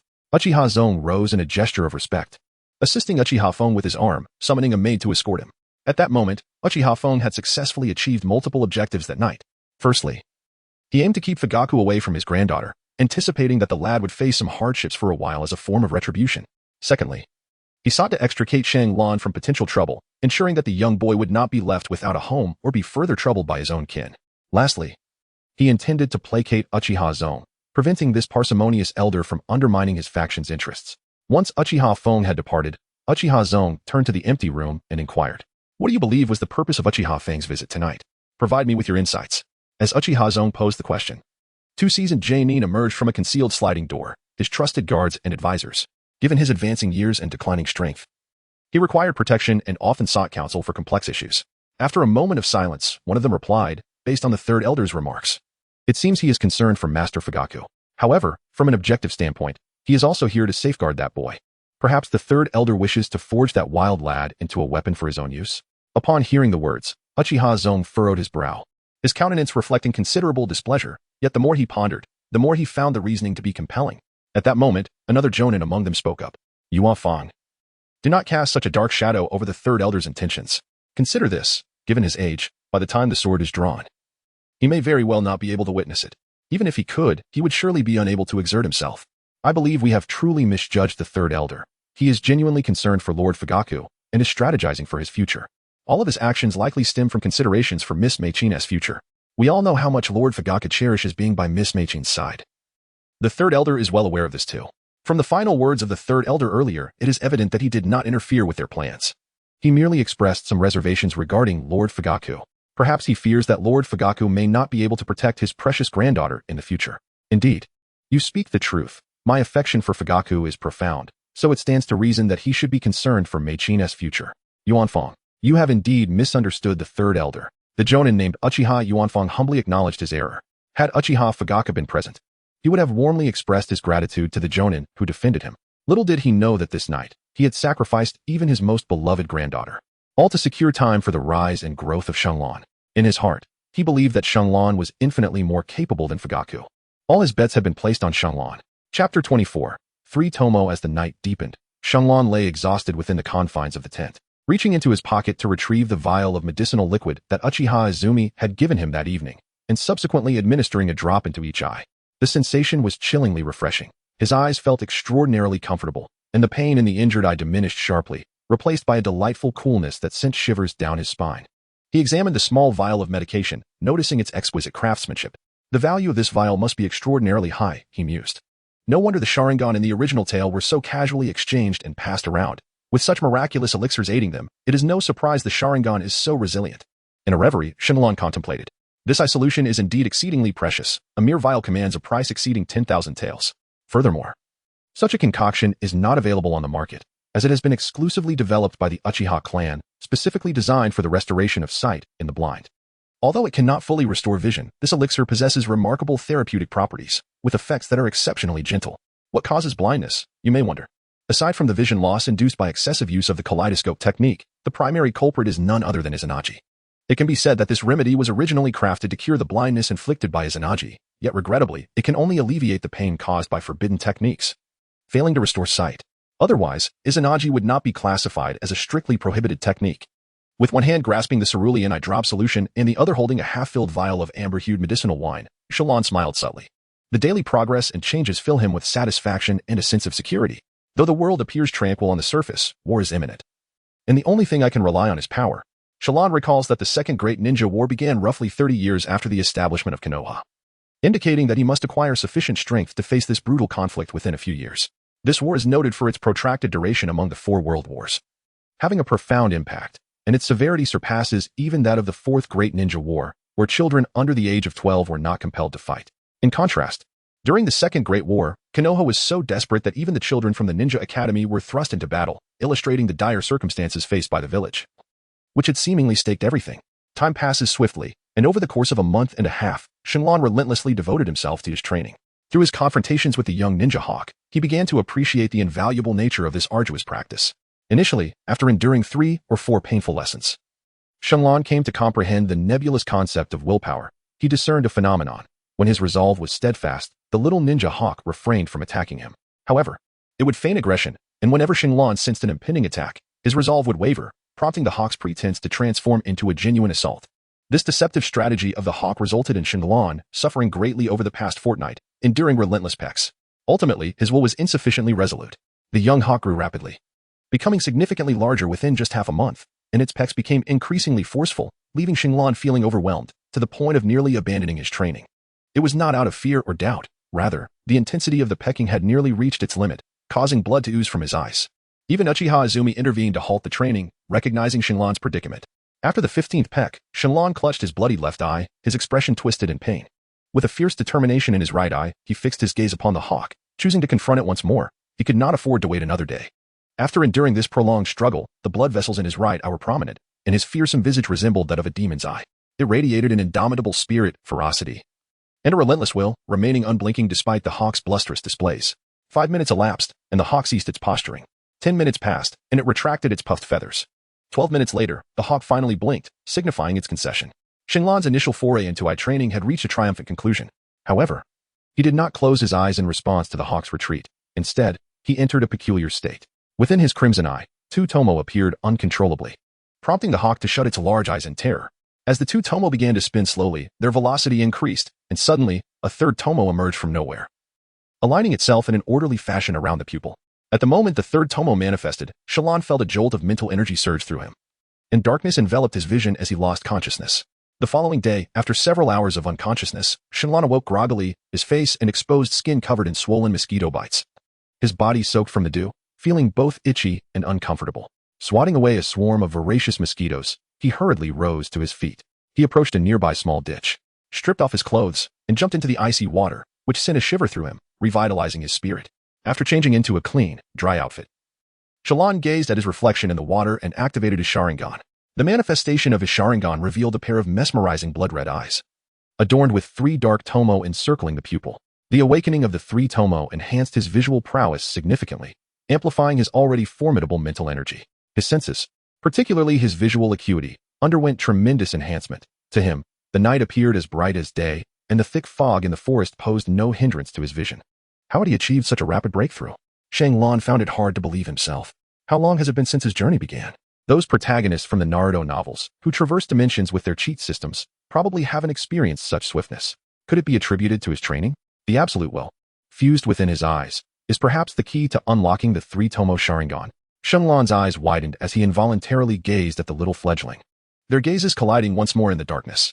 In truth, he was not mistaken. His three Tomoe Sharingan had indeed awakened due to his confrontation with the ninja eagle. Yet this was merely a fraction of the truth. The primary reason lay in his exceptionally vast spiritual power.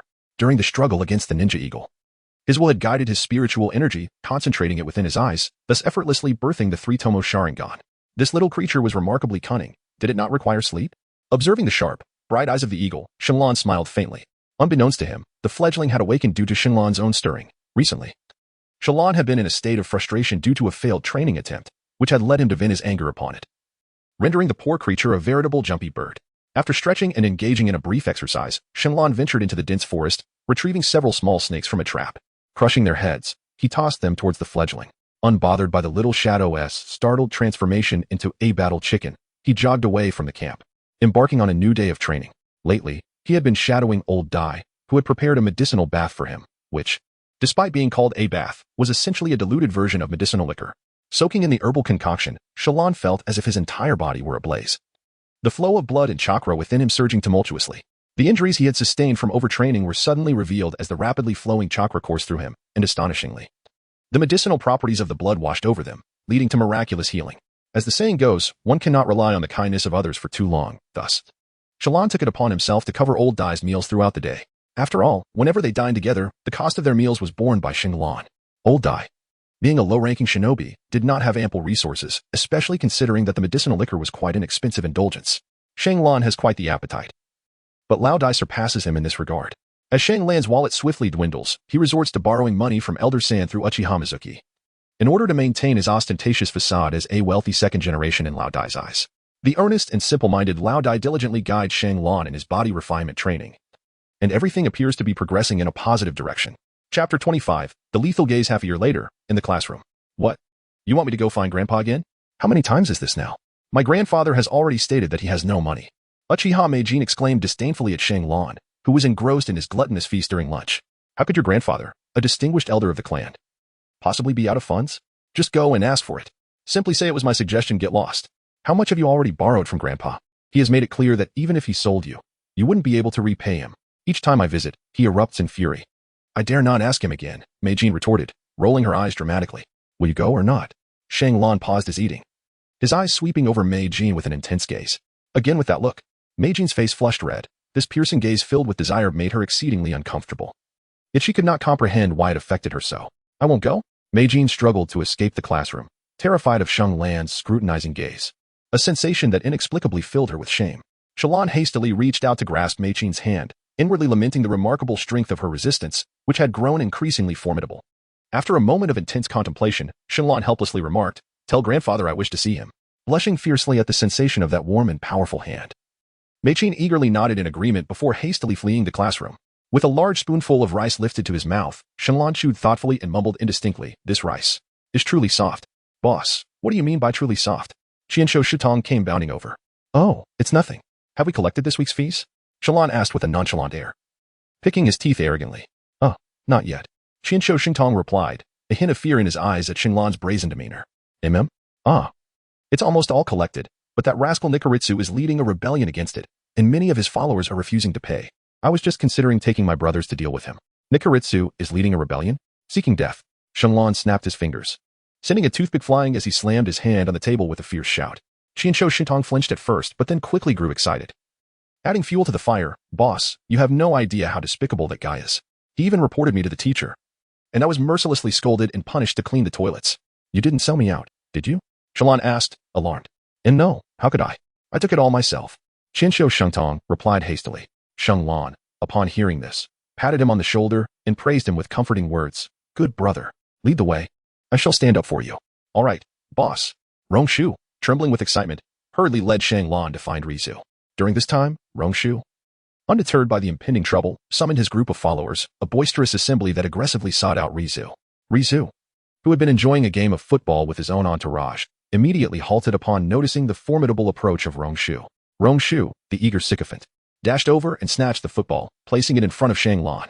Shenlong cast a glance at him, realizing that Shang Tai possessed an undeniable talent in the art of agility. Channeling chakra to flow beneath his feet, it was akin to his daily practice of treading water. Yet this time, it was not for the sake of balance, but rather to augment his strength. With a powerful kick, he sent the soccer ball soaring. Whoosh! Bang! The remarkable speed and force exerted upon the ball allowed it to graze the hair of Rizu in the blink of an eye, before crashing brutally into a tree as thick as an adult's calf. Boom. The ball was utterly obliterated, and the tree was cleaved in two. The formidable power displayed by Xinglan left many onlooking elementary school students gasping in astonishment, their mouths agape in involuntary awe. In fact, amidst the ranks of the Sunfoot team, a 6-year-old student suddenly burst into tears. Following this, the members of the Sunfoot camp immediately scattered like startled birds. On the football field, only the rigid-faced, feigning calm members of Sunfoot remained, alongside the terrified figure of Sun Chai, who cowered behind them. Tap, tap, tap. Xinglan gradually approached the two brothers. With each step he took, it felt as though he were treading upon Rizu's very heart, and with every footfall, Rizu's complexion paled further. When Xinglan finally halted before Rizu, their faces were less than 20 centimeters apart. It was I who instructed Shang Shu to collect it. Anyone who dares to refuse is directly opposing me. Xinglan spoke softly with an air of indifference. Upon hearing this, the face of Sheng Tong flushed crimson, his mind swirling with confusion as he beheld the ever-growing crowd of curious onlookers. In a moment of inexplicable impulse, he shouted, "It's also against me." Initially, Riku's expression stiffened, only to be followed by a deep flush of embarrassment. "Why?" he exclaimed, striving to overcome his fear and summoning all his strength to roar, "Just because I am Uchiha Xinglan." Xinglan's voice was not loud, yet it left everyone present utterly astounded, their eyes widening in disbelief. His gaze slightly expanded, the force of his will coalescing within his eyes. As Dayu beheld those unblinking, tranquil orbs, he felt an unmistakable aura of ferocity and indifference emanating from them. It was as if he were being scrutinized by a ferocious beast. Fear surged through him like a tidal wave, causing his legs to tremble and instinctively retreat. Engaging in a confrontation was out of the question. Dayu would never initiate an attack unless Xinglan struck first. However, the oppressive aura that Xinglan exuded was more disconcerting than a physical assault. Dayu continued to step back, driven by an innate desire to distance himself from Xinglan. Yet, those eyes remained fixed upon him, their unwavering calmness reminiscent of a predator poised to strike. Moreover, after Dayu took his first step back, this sensation intensified. "All right, we will give you whatever you desire." At that moment, it was Dayu who, despite the mounting pressure, steadied himself and exclaimed loudly, preventing himself from retreating further. In response, Xinglan nodded, observing the pallor of Dayu's face, and softly remarked with profound significance, "You have a commendable brother. He possesses greater courage and responsibility than you." After Xinglan finished speaking, he paid no heed to the ever-changing expressions of Rizu, turning instead towards his classroom. However, halfway there, Xinglan's voice resonated once more. The Hinata brothers must pay for 4 people's expenses. Upon hearing this, the Hinata siblings collapsed onto the ground. It was not without reason. This family was quite affluent, even more so than the Hokage's family. How many branches of the Hyuga clan were serving the main family? The main family exercised complete control over everything, including finances. And even the lives of the branch families were in their hands. As the prince of the Hyuga clan, could Rizu's allowance possibly be meager? The true wealthy heir was undoubtedly Hinata Rizu. How handsome, murmured a girl among the elementary students. The onlookers, regardless of gender, inexplicably nodded in unison. Such an overwhelming presence. Rizu could not withstand it at all. Bofong Minato, who shared a good rapport with Xinglan, could not help but voice his thoughts. "Who is that? So arrogant?" exclaimed a girl with long crimson hair and a round face. Despite her seemingly disdainful tone, her eyes were filled with admiration for Xinglan. Those nearby who overheard her question quickly distanced themselves, fearing collateral damage. "His name is Uchiha Xinglan, a classmate from our class, and he is quite a remarkable person. Also my friend." Minato shyly introduced to the girl. "You? A person like him would be friends with someone as effeminate as you?" The girl scoffed in disbelief. Minato wore an embarrassed expression, yet he felt no anger, for he had grown accustomed to her taunts. "I wonder what I did to offend her. Arrogant, indeed. He is nothing but a rogue, a scoundrel." "Yes, a scoundrel," chimed in Uchiha Makoto beside the girl. She had been lost in admiration for Xinglan, but snapped back to reality, playfully scolding him. Her voice was loud enough for many to hear, even for Shinshu. As Shinshu's anger began to rise, upon noticing it was Makoto, his expression changed, and he promptly nodded and greeted her with deference before rushing off to praise Xinglan. "Ah, a scoundrel? Makoto, do you know him?" The girl, oblivious to the situation, exclaimed in surprise. Minato, drenched in sweat from embarrassment, replied, "They are both from the Uchiha clan and are in the same class, sitting together." Although Xinglan had introduced himself earlier, the girl failed to register it until now, when Minato elucidated the connection. "Ah, Makoto, you actually have such a relationship with him." She gasped. "What relationship?" Makoto quickly interjected. Her face flushed. "No relationship? I merely mentioned your connection with him, not specifying what kind it is. Why are you blushing? Could it be? Is it that kind of relationship?" Kyubi inquired, initially skeptical, but then her expression shifted to one of shock. "Ah, are you looking for a fight?" Makoto, blushing fiercely, immediately pinched Kyubi's waist, prompting Kyubi to laugh and dodge, as the two engaged in a playful chase. Chapter 26, Money Matters After One Class. Hinata Jiraiya handed 8 100 yen bills to Xinglan, who nodded in acknowledgement and said, "From now on, just give it to Shinshu. He will collect it for me." Understood. Jiraiya, timid and honest, hurriedly left after handing over the money. Heh, little money. Xinglan chuckled foolishly. Enough funds to acquire the specially crafted chili smoke bombs. Shitong, with a sly grin, was also entitled to a share of the money, taking 30% while Xinglan claimed 70%. Originally, Shitong was supposed to receive 240 silver coins, but Xinglan, employing a method of rounding down, cunningly deducted 40 coins from his change. As he caressed the 600 silver coins, Xinglan smiled. Their group comprised affluent young heirs who were never short of pocket money. Recognizing this, he unscrupulously charged each member 200 silver coins. Shitong was tasked with collecting the funds, primarily to absorb the pressure from their instructor. As he was the heir of the Thousand Hands clan, the teacher would only scold him mildly and impose a token punishment. They certainly dared not take any serious action against Xingtong. However, even without Xingtong, Xinglan would have managed just fine. For every child in their class had a powerful backing and were not to be trifled with by the school as instructors, while Shitong bore the brunt of the teacher's scrutiny. Xinglan shouldered the pressures from the students. He had previously discussed this with Xingtong, declaring that anyone who dared to oppose them should simply report his name. Looking for trouble? Then let them come for Xinglan. That night, Meichin led Uchiha Feng to Xinglan's camp. "You little rascal. Is there no place provided for you to stay in the clan territory? Why must you reside in such a dilapidated place, like a wild child, bringing disgrace to the Uchiha family?" Uchiha Feng scolded Xinglan vehemently. "Disgrace? What honor does the Uchiha family possess for me to tarnish? Even if they did, it would be of a foul nature.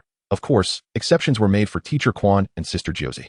Xinglan curled his lips in disdain, but upon noticing Meichin's fierce expression, he quickly adjusted his tone, saying, "Of course, it doesn't apply to you, Meichin.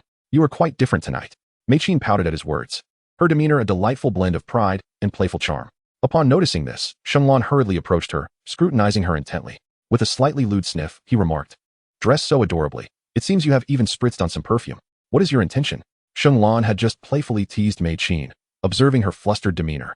Before he could even chuckle, he noticed Uchiha Feng gritting his teeth, his gaze fixated on his own palm. As he extended one hand flat and gripped the wrist of the other, Xinglan felt a surge of caution. Furrowing his brow, he inquired, "What are you doing?" In response, Uchiha Feng met his gaze with utmost seriousness and declared, "I am exercising self-control. I fear that I may lose my restraint and strike you down with a single blow." Xinglan's forehead glistened with perspiration as he offered an awkward smile. "What do you want me here for, you little rascal? Just to be clear, borrowing money is out of the question." Uchiha Feng asked candidly, "Grandfather, you shouldn't always berate him. Didn't you say we are an ancient clan in the ninja world and should uphold propriety? It's inappropriate to speak like that." Uchiha Feng's petite cotton jacket frowned in dissatisfaction, sensing that her grandfather seemed to harbor ill feelings towards Xinglan. Every mention of him appeared to ignite his anger. Of course, she was oblivious to the concept of money when she grew older and learned how much her grandfather had lent Xinglan, and that it had yet to be repaid. She would comprehend her grandfather's ire. Winking playfully at Makoto and noticing Uchiha Feng's somber expression, Xinglan hastily interjected, "I already possess the strength of a Genin, and I believe I am ready to graduate." What did you say?" Uchiha Feng inquired uncertainly. Had he really just started attending school for a little over half a year and was already contemplating graduation, despite knowing that Xinglan was an extraordinary genius? Hearing him express the desire to graduate made Feng involuntarily twitch his mouth. The thought of Xinglan potentially becoming the youngest Genin in the history of Konoha, shattering the record for the youngest graduate from the Ninja Academy, was unsettling. He did not doubt Xinglan's capabilities. After all, with a pair of Sharingan and 2 ninjutsu techniques, he already exhibited the strength of a Chunin. In truth, mastering only the body flicker technique was sufficient for one to qualify as a Genin. In the original storyline, Naruto's generation merely required to perform the shadow clone technique to pass their 12-year-old Genin graduation exam, indicating that becoming a Genin was not particularly challenging. Were it not for the plethora of knowledge that needed to be absorbed within the Ninja Academy, many would undoubtedly opt for early graduation. Although Xinglan possessed the ability to graduate, Uchiha Feng could not permit him to do so. For prodigies like Xinglan, the greatest fear was fame. Excessive notoriety often led to an untimely demise. Konoha was a cradle of genius, and within its borders, spies from various ninja villages operated covertly. Among them, gathering intelligence on Genin and below was one of their paramount missions. Some villages even established assassination squads specifically aimed at eliminating the geniuses of other villages to prevent them from rising and threatening their own. If Xinglan were to reveal his true talents, Uchiha Feng was certain that he wouldn't need to worry about outsiders. There would be many within their own village who would see him as a threat. No, as soon as Xinglan unveiled his Sharingan, his path to growth would be severely hampered. Among the elder generation in Konoha, no one would wish to witness the emergence of another Uchiha Madara from their clan. Upon hearing Xinglan's response once more, Uchiha Feng neither agreed nor refused. Instead, he raised a hand towards Shenlong and stated, "Come, show me your skills. Let me see if you possess the qualifications to be a Genin. This may not be appropriate, considering your age." With a tone of difficulty, Shenlong said, "Hurry up, you little brat, stop dawdling." Uchiha Feng felt a surge of irritation. How could he be so belittled by a mere child? When had he ever been treated with such disdain? Although his strength had indeed waned significantly, he had once been an elite Jonin in his youth. Despite his considerable decline, which now placed him at the level of a Chunin, his decades of combat experience far surpassed that of an ordinary Chunin. After all, he was one of the few who had witnessed the conclusion of the Warring States era. A careful estimation suggested that he currently possessed the prowess of an elite Chunin. Yet when activating his Sharingan, he could maintain a level just shy of a special Jonin for a brief period. At his age, his eyesight had regrettably deteriorated, and the three Tomoe offered him only a negligible enhancement in strength. "Teacher Izumi, what brings you here?" As Shenlong gazed at Uchiha Feng's back, he exclaimed in surprise. Whoosh! Uchiha Feng merely glanced behind him when he suddenly heard a fierce rush of wind approaching from the front. A fist came barreling toward his aged visage. Chapter 27, Confrontation with Uchiha Feng. Cunning. He could only utter a curse before being astounded by Shenlong's speed. So swift. The fist narrowly grazed Uchiha Feng's face. But he swiftly grasped the wrist with his other hand, utilizing the momentum to pull Shenlong and hurl him toward an adjacent open space. Shenlong performed a somersault in midair and, upon landing gracefully, dashed at full speed towards Uchiha Tofu. The Leaf Hurricane. With a sudden leap, Shenlong delivered a fierce kick aimed at his head. Bang! Uchiha Feng raised his hand to block, his stance unwavering, as one hand reached out to grasp Shenlong's ankle. However, the Konoha Whirlwind is a two-part kick. After the initial strike was parried, Shenlong maintained his ground and deftly kicked away Uchiha Feng's approaching hand. As soon as he landed, Shenlong unleashed an elbow strike towards Feng's chin. Uchiha Feng took a step back, his right fist poised to retaliate with a powerful counterstrike. Shenlong let out a muffled grunt, swiftly retreating as excruciating pain flushed his face with crimson. Seizing the opportunity to exploit Shenlong's momentary lapse, Uchiha Feng launched a relentless barrage of attacks. In an instant, Shenlong found himself at a disadvantage, being forcefully kicked away a considerable distance. Fortuitously, his quick reflexes and slightly superior speed, compared to the aging Uchiha Feng, allowed him to mitigate the impact of the blow, resulting in only minor injuries. Not a significant issue, he thought. "You still have much to learn, little brat," Uchiha Feng taunted. Shenlong remained silent, fully aware of the old man's intentions. He recognized that his own strength was still rather inexperienced, constrained by both his physique and age, rendering him powerless for the time being. How brazenly thick-skinned. Shenlong suddenly smiled, playfully tapping his right cheek, a direct mockery. Feeling a slight sting from the abrasion on his right face, Uchiha Feng solemnly remarked, "Mei-chin, keep your distance." Glancing at the astonished Mei-chin, who was momentarily taken aback, Shenlong chuckled softly. "Mei-chin, step back. Rest assured, I am merely sparring with your grandfather. He will not be harmed." At these words, Uchiha Feng's expression twitched as he suppressed his emotions. Once Mei-chin had retreated, Uchiha Feng could no longer hold back. Fire style, Great Fireball Jutsu. A signature ninjutsu of the Uchiha clan was unleashed from his lips. Shenlong widened his eyes in astonishment, never expecting this old fellow to be so serious. "Aren't you afraid of hurting me? I am merely 5 years old."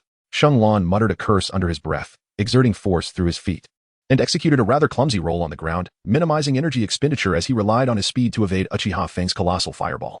With a thunderous roar, the immense fireball was past him.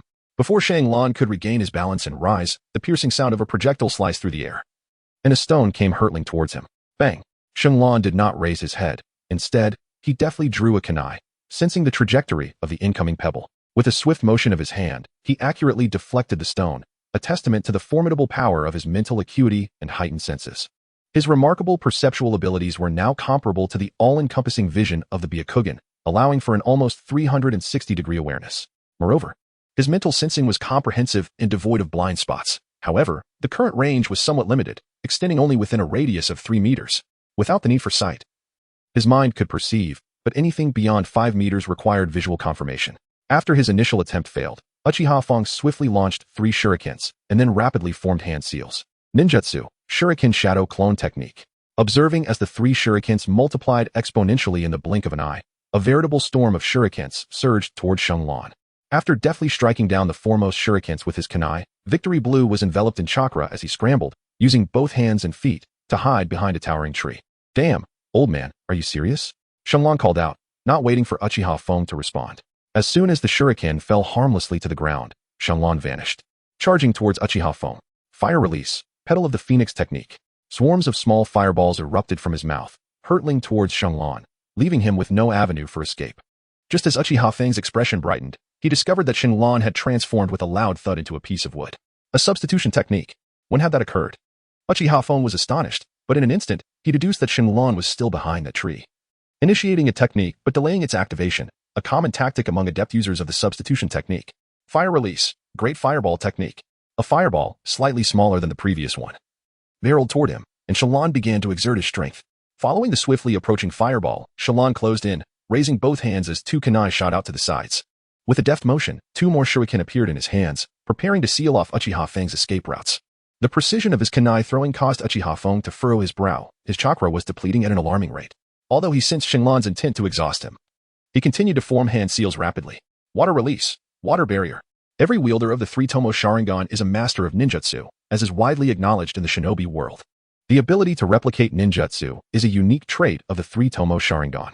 Though lacking water-based chakra, it did not preclude him from executing water release techniques, albeit at a reduced potency and with greater toll. Yet, this water technique was more than sufficient to counter Shenlong's great fireball. Boom. Hiss. After a brief clash, the two elements countered each other, releasing a thick plume of steam. Whoosh, whoosh, whoosh. Through the smoke, small fireballs broke through the haze, barreling toward Uchiha Fang. At which point Shenlong's voice echoed ominously. Fire release. Petal of the Phoenix technique. Now it was Uchiha Fang's turn to flee in disarray. Taking refuge behind a massive tree, Uchiha Fang gasped for breath.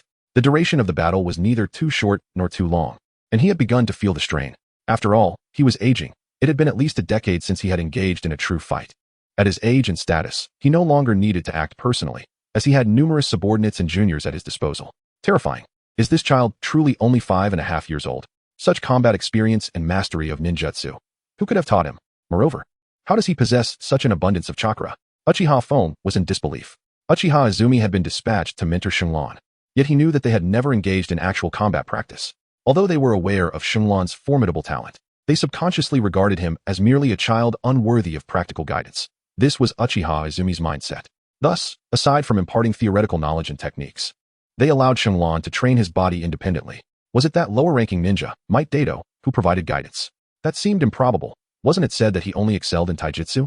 Uchiha Fang dismissed the idea. Although he paid considerable attention to Shenlong and knew he often trained with Might Dato, he remained unaware of the specific details. In truth, he was not entirely mistaken. Shenlong's combat prowess indeed stemmed from old Dato's assistance. In old Dato's eyes, he would not regard Shenlong as a mere child, as they had already become brothers, treating him as an equal. Sparring and combat had been the recent training tasks demanded by old Dato. Old Dato's taijutsu was formidable, and when Shenlong faced him, he suffered tremendously, unable to even graze the edges of Dato's attire.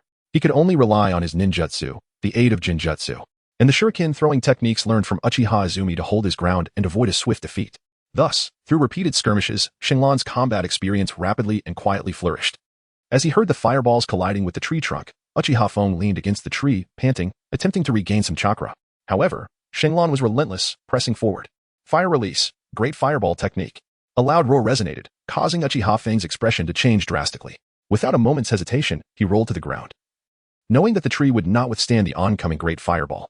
To his surprise, the anticipated explosion did not occur. Instead, a sound of slicing air pierced the silence. I've been deceived. Shanglan's recent roar was nothing more than a mere fade, and Uchiha Fang was once again deceived. Upon reflection, it is hardly surprising. How could a child of less than 6 years possess such an abundance of chakra?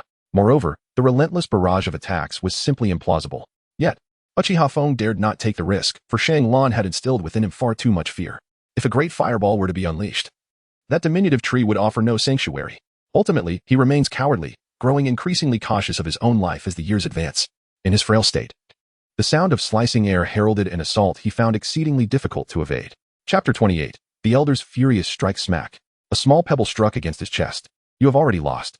Breathing heavily, Shenlong remarked that had this pebble been transformed into a shuriken, Uchiha Fang would have met his demise. Thus, it was evident that he had been unequivocally defeated. His chakra was merely sufficient to execute a single great fireball technique in the Phoenix Flower Jutsu. Utilizing an extra body replacement technique was already a remarkable feat for him. After all, despite his rapid chakra refinement, he remained quite young, and his physique could not accommodate a substantial amount of chakra. This limitation was the reason his chakra had shown little change over the past 6 months. The capacity of his body was finite. It could not be augmented simply by desire. His ability to unleash 3 ninjutsu in succession was largely attributed to his daily water-walking training. The perseverance of over half a year, coupled with his formidable mental fortitude, endowed him with commendable chakra control. Despicable. Uchiha Fong fumed, feeling that this wretched little brat was exceedingly cunning. Losing to a child not yet 6 years of age rendered him incredulous, while simultaneously igniting a burning heat across his face. The path of a ninja is inherently a dubious profession. Must I elucidate this for you? Sheng Lan chuckled lightly, gesturing towards the distant Mei Qin. Upon hearing this, Uchiha Feng's expression shifted dramatically, gradually giving way to a sense of despondency. He lamented his own confusion, acutely aware of the profound shame and sorrow that enveloped him. I have truly aged. Not only can I not overcome a mere child, but the indomitable spirit within me has also decayed. The corrosive effects of politics and power had severely tainted his mind and body. You are so impressive, Grandpa. Please tell me, who emerged victorious? Mei Qin's eyes sparkled with admiration, for this was her first encounter with a truly remarkable and complete ninja duel. She was astonished by Shang Lan's prowess, realizing he could contend so fiercely with her powerful grandfather. It is worth noting that many formidable jonin within their clan held her grandfather in high regard, even willing to heed his commands. Navi to the machinations of politics and authority, she assumed her grandfather must be more formidable than those jonin, which is why they followed his lead. I have been defeated. Yet, it was merely a single exchange. One might consider it a narrow loss. Shenlong offered her a gentle smile. My grandfather couldn't even defeat the clan's top ninja, so it's only natural to lose. You've done remarkably well. Mikoto reassured with a Navi and cheerful grin. Uchiha Fong felt a twinge of awkwardness, yet his gaze toward Shenlong was imbued with unrestrained admiration. This little brat exhibits an astonishing maturity. His intelligence and emotional acumen far surpass those of his peers. It's hard to believe he is not yet 6. It feels as though an ancient spirit has seized the body of a child and been reborn. Uchiha Fong mused, then shook his head, chiding himself for such fanciful thoughts. If Shenlong were to hear his musings, he might very well jest. Truly, you are an old spirit. Your insights are remarkably astute. Now, I cannot allow you to graduate just yet, Uchiha Fong asserted, returning to the matter at hand. He had anticipated a spirited protest from Shenlong, yet was met with an awkward scratching of his head instead. Well, to be honest, I don't wish to graduate early either, but without graduation, I cannot earn money, and without money, I cannot survive. After all the commotion that evening, Shenlong's true aim was still the pursuit of wealth. Nonsense. The money I've given you is sufficient for you to live comfortably for a decade. Why pretend to be impoverished? Uchiha Fong exclaimed in frustration. I don't want to either, but in the realm of cultivation, the rich are martial, and the poor are scholarly. The expenses are inevitable, Shenlong replied. Uchiha Fong couldn't help but inquire, where did you learn such phrases? Did Might Dai teach you? Rich in martial prowess and poor in scholarship. Such a fitting description. And yet I have lived for so long without ever using it. Indeed, Teacher Dai mentioned that to strengthen one's body, meat is essential. One should indulge in it. Uchiha Fong regarded him with disbelief. Do not deceive me, boy. The money I have given you could afford you lavish feasts for 3 to 5 years. You know well that Teacher Dai invests so much time and energy in my training. I cannot ask him to dine with me and expect him to cover the bill. It is difficult to repay such kindness. Every little bit helps. Shang Lan spoke candidly, aware that Uchiha Fong had always arranged for individuals to monitor him, perceiving this as a form of protection.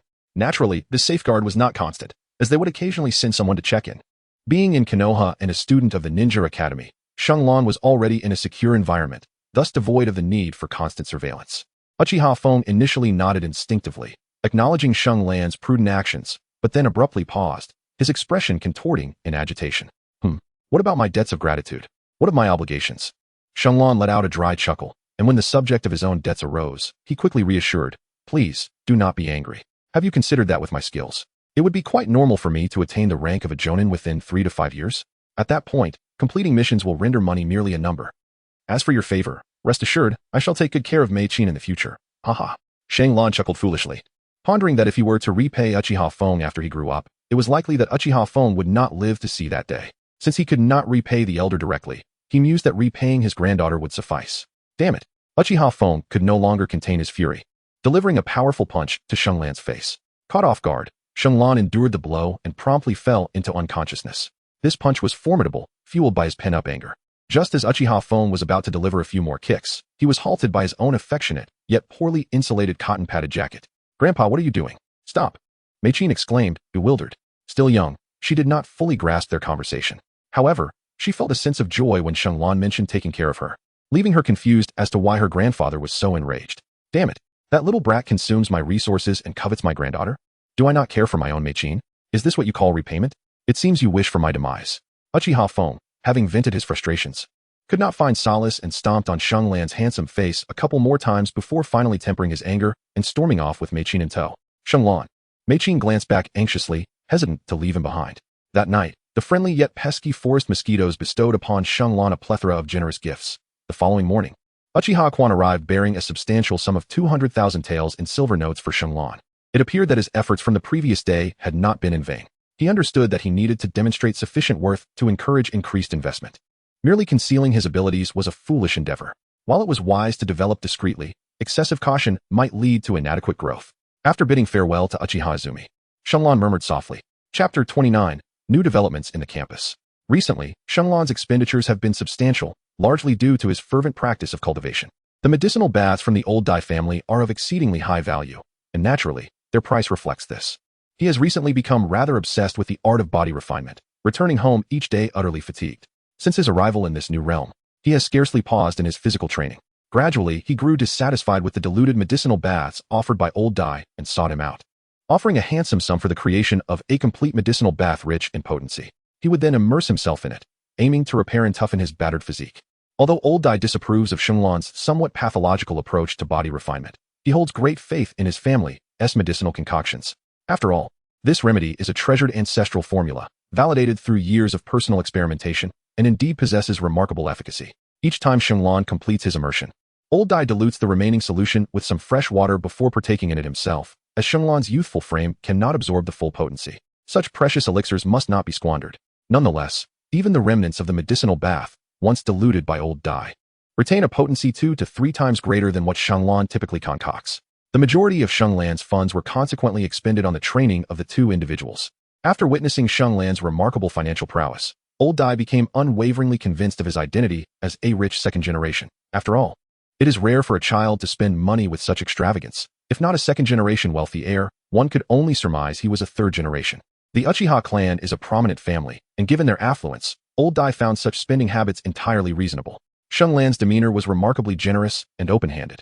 When it came to sustenance, he insisted on the finest quality, and when it involved medicine, he sought only the best. Of course, had it not been for Lao Dai's persistent emphasis on his own diminishing returns from soaking in medicinal baths, Xianglan would not have permitted him to use his second-hand concoctions. The daily practice had rendered Lao Dai impervious to fatigue, which was precisely why he felt no need for a comprehensive medicinal bath. In summary, Xianglan's expenditure was indeed worthwhile. Over the past 6 months, his physical capabilities had significantly surpassed those of the vast majority of his peers. Were it not for the constraints of age, his progress would have been even more remarkable, a testament to his diligent training and relentless effort. As he walked to school, Xianglan contemplated his next strategic move. If he were to demonstrate his worth, he would not limit his display solely to Uchiha Fugaku. His current ambitions and goals were focused on a certain peeping Tom. The campus incident he orchestrated previously was merely a bait he cast, awaiting the response of the noble offspring and hoping to ensnare a true prize. Part of his motivation also stemmed from a desire to accumulate some petty cash to maintain his wealthy second-generation image before Lao Dai. On this particular day at school, as soon as the class ended, an unexpected visitor approached him. Uchiha Fugaku, what brings him here? Xianglan scratched his head, surprised to see Fugaku. Since being taught a lesson by Xianglan's Jinjutsu, Fugaku had been unconscious for a day and recuperated for 3. To Xianglan's bewilderment, not only had Fugaku refrained from seeking revenge, but he also greeted him with a smile every time they crossed paths. This left Xianglan perplexed. He even speculated whether the Jinjutsu had inflicted such significant psychological harm that it might have affected Fugaku's mental state. That shouldn't be the case. The Nariku vision technique is merely a C-rank Jinjutsu. Despite my formidable spiritual power, it shouldn't have such profound effects. Xianglan pondered in silence, unable to comprehend Fugaku's actions.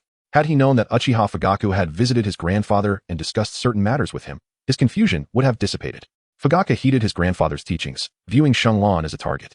Deep within, he resonated with his grandfather's insights. Regardless of his strength, he will ultimately become a mere sword in my hand, for he bears the Uchiha name. I, too, shall inevitably ascend to become the future head of the Uchiha clan. My vision must extend further, and my heart must embrace a broader perspective. Fugaku silently reminded himself. At that moment, he explicitly conveyed his intent. Your classmate Nikaritsu has sought assistance from upperclassmen, intending to trouble you. His purpose for coming here was to inquire whether Xianglan required help, intending to offer timely support to win the hearts of the people. Oh, how many people did he enlist? Xianglan casually inquired, his interest piqued. Nikiashi, being the head of the Hyuga clan, commanded the allegiance of nearly all branch families within the school. There were approximately 20 individuals in the first year and above from the Hyuga lineage. not to mention the offspring of subordinate clans and a few commoners. I estimated the total would not be less than 50.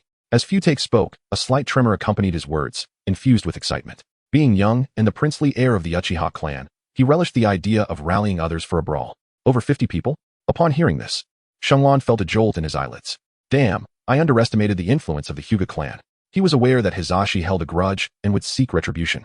Yet he never anticipated that Hisashi could rally such a multitude. Over 50 individuals? That was nearly equivalent to the number of 2 entire classes. Observing Shenlong's astonished expression, Fugaku silently scoffed. While maintaining a cheerful facade, he inquired, "Do you require my assistance?" "We Uchiha. Not necessary." Without allowing Fugaku to elaborate, Shenlong brusquely interrupted him. Fugaku's face twitched violently, his entire being froze. Shenlong's words had been delivered with such unwavering conviction that misinterpretation was impossible. Suddenly, Shenlong was engulfed by a familiar sensation, a peculiar feeling of being watched. "They're coming." Within a crystal ball, Shenlong's image appeared distinctly. Surrounding the crystal ball were the 3 legendary ninjas, who at that time had yet to achieve their renown. They could merely be regarded as 3 competent jonin. Each day, they dedicated considerable time to learning under the 3rd Hokage, often assisting him with various tasks. Abruptly, Shenlong leaped to his feet, startling Fugaku beside him. This unexpected spectacle instantly captured the attention of the 3rd Hokage and the 3 ninjas. "Ah, it's this little fellow again," Tsunade remarked with a smile. Having a favorable impression of Shenlong, the others remained silent, yet their gazes were fixed upon him, evidently intrigued by this young boy. In the classroom, Shenlong furrowed his brows, his expression brimming with rage as he declared loudly, "Let us see what Hisashi Hyuga thinks he is." After uttering his fierce words, he stepped out of the classroom only to be met by a battered Shintaki rushing towards him. "Boss, you've arrived just in time. Hisashi is coming for you. I was just beaten up by him, boo-hoo. You must stand up for me." Observing Shintaki's bruised visage, Shenlong couldn't help but lament how perfectly he had chosen his little brother. "Do not panic." Shenlong, with an air of calm, pulled Shingshu closer and comforted him, saying, "Brother, I will stand up for you. That scoundrel Rizu is doomed." The audacious words instantly brought tears of gratitude to Shingshu's eyes. He was utterly devoted, almost ready to offer his tender and cherished loyalty to Shenlong. "Boss, you are magnificent," Shingshu exclaimed, his face flushed with excitement, feeling that his recent association with Shenlong had been nothing short of exhilarating. The scene of these 2 intimate friends harmoniously coexisting captured the attention of Sannin and the 3rd Hokage, who watched with keen interest. It seems my Shingshu has been beaten," Tsunade remarked, her brows furrowing in anger. Chapter 30. Condemnation of Uchiha Shenlong. Indeed, he had been assaulted, but it appears he was just seeking assistance. A wicked smile crept across Orochimaru's lips. Such expressions only emerged when he encountered something that piqued his interest. "Have you found that fellow?" Jiraiya suddenly interjected, his impression of Shenlong decidedly unfavorable. He still vividly remembered the last incident when Shenlong had smeared his face with mucus. At the classroom entrance, Shenlong inquired, "Where's that guy Rizu?" No sooner had he spoken than a voice called back from afar, "I am here. I was just looking for you." It was none other than Hyuga Rizu. Looking around, Shenlong noticed Rizu was followed closely by a throng of students, flanked by 2 members of the Hyuga branch family, both towering a full head above him. Clearly, these 2 were 6th grade students, fully qualified to graduate and become Genin. Among them was even one distinguished as a prodigy of the Hyuga clan, ranking among the elite scholars within the school. Shenlong crossed his arms and, with an air of indifference, inquired, "Is this the source of your provocation towards me?" Shenlong suddenly closed his eyes with a light laugh, shaking his head. His demeanor was both haughty and graceful, the curve of his lips seemingly mocking and disdainful. This attitude pierced through the proud heart of Hinata Hayashi, inciting an inexplicable fury within him. "Shenlong, do not presume that your Uchiha clan holds any significance. You are merely a band of ruffians. By what right do you impose fees upon others? What gives you the authority to bully your classmates within this school? This is the Academy of Konoha, not your Uchiha estate." Hinata Hayashi declared with righteous indignation, embodying the essence of a noble scion educated in a prestigious lineage. His vehement rebuke ignited a wave of murmurs among the onlookers. "Indeed, what gives you the right to collect fees? What qualifies you to demand such sums? You asked for 200 ryo, yet my allowance is merely 300 a month." The crowd erupted in anger. "If you wish to flaunt your arrogance, return to your Uchiha clan. Down with the Uchiha." With Hayashi's proclamation, the atmosphere became charged with indignation. Many first-year students voiced their discontent, realizing they were not alone in their grievances against the extortion of fees. Until now, they had endured in silence, for Shenlong was viewed as an overwhelmingly formidable adversary, a true shinobi capable of unleashing fireballs. Even many second-year students were no match for him, and the top student of the second year had fainted in fear. They felt utterly intimidated and dared not oppose Shenlong, especially since he had turned on his own kin. Who would have the audacity to provoke someone who would strike their own? Most alarmingly, after the incident, Shenlong returned to class as if nothing had transpired, and the Uchiha prince bore no retribution. This was truly terrifying. They were all heirs of prominent clans, each backed by elite jounin, and they were not foolish. They understood that Shenlong was no ordinary individual, which dissuaded any desire to be the first to challenge him. The Uchiha prince could endure such humiliation. What did it matter if they were extorted for 200 ryo? They chose to swallow their pride. This was the collective sentiment of nearly everyone in the first-year class. Yet, Hinata Hayashi, with his stubborn resolve, stepped forward. As the heir of the main branch, he had been coddled since childhood, having never faced harm. He could not tolerate such a blatant affront. Money was trivial to him. Even if he ran to pay the fee, it mattered little. However, he would not let Xinglan's humiliation go unpunished. He was the heir of the main branch, the undisputed master of the Hinata clan. Within the school, even the prince of the Senju clan, Narashu, could not rival his influence. Furthermore, Narashu's recent beating was self-inflicted due to the protection fees. He had incurred the wrath of many, leading to the defection of numerous subordinates to Hayashi's side. Consequently, he found himself battered and bruised, with those who struck him being the very subordinates he once led. Undoubtedly, he was a victim, but the true instigator was his leader, Uchiha Shenlong. He was merely a pawn, executing his leader's commands without question. Being a mischievous child, he relished the opportunity to assert dominance through collecting fees. Oblivious to the impending consequences and the ire he would incite, he naively believed that his leader would shield him from any repercussions, adhering strictly to the whims of his superior. This perfectly encapsulated the mindset and behavior of a mischievous 5-year-old, rendering him a fitting subordinate.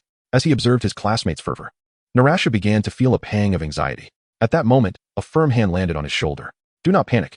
Shenlong, composed and unruffled, soothingly addressed the crowd, his face betraying not a hint of the anger he had provoked or the panic one might expect from having committed a grave error. "Is there anyone else who wishes to oppose me? Step forward together." Shenlong suddenly raised his head and arrogantly inquired.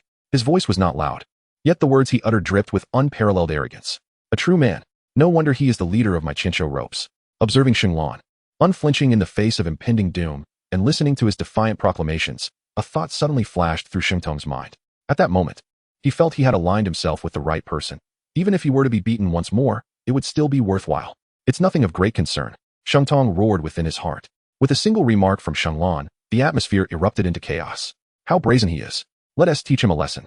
Yes, everyone, together now. Charge. Let us take him down. With our numbers, we have nothing to fear from him. Yet, amidst the clamorous calls, not a soul dared to advance. For no one wished to be the first to step forward. After all, the true pioneers had yet to make their move. At that moment, Shenlong took a step forward, his eyes widening slightly as he cast a cold, indifferent gaze over the crowd. His sight, honed through rigorous training, remained piercing even without the activation of the 3 Tomoe Sharingan. These were the eyes of the Uchiha clan, unmatched in their lethal intensity within the realms of the ninja world. Moreover, he had begun to master his will, and the unwavering conviction that shaped his gaze was enough to instill doubt in the hearts of those who beheld it. With a single step and a piercing gaze, Shenlong rendered the previously boisterous crowd momentarily speechless, causing all present to fall into an unexpected silence, many instinctively retreating a step back. Such is the nature of a confrontation of momentum. One advances while the other withdraws, creating an ebb and flow of power.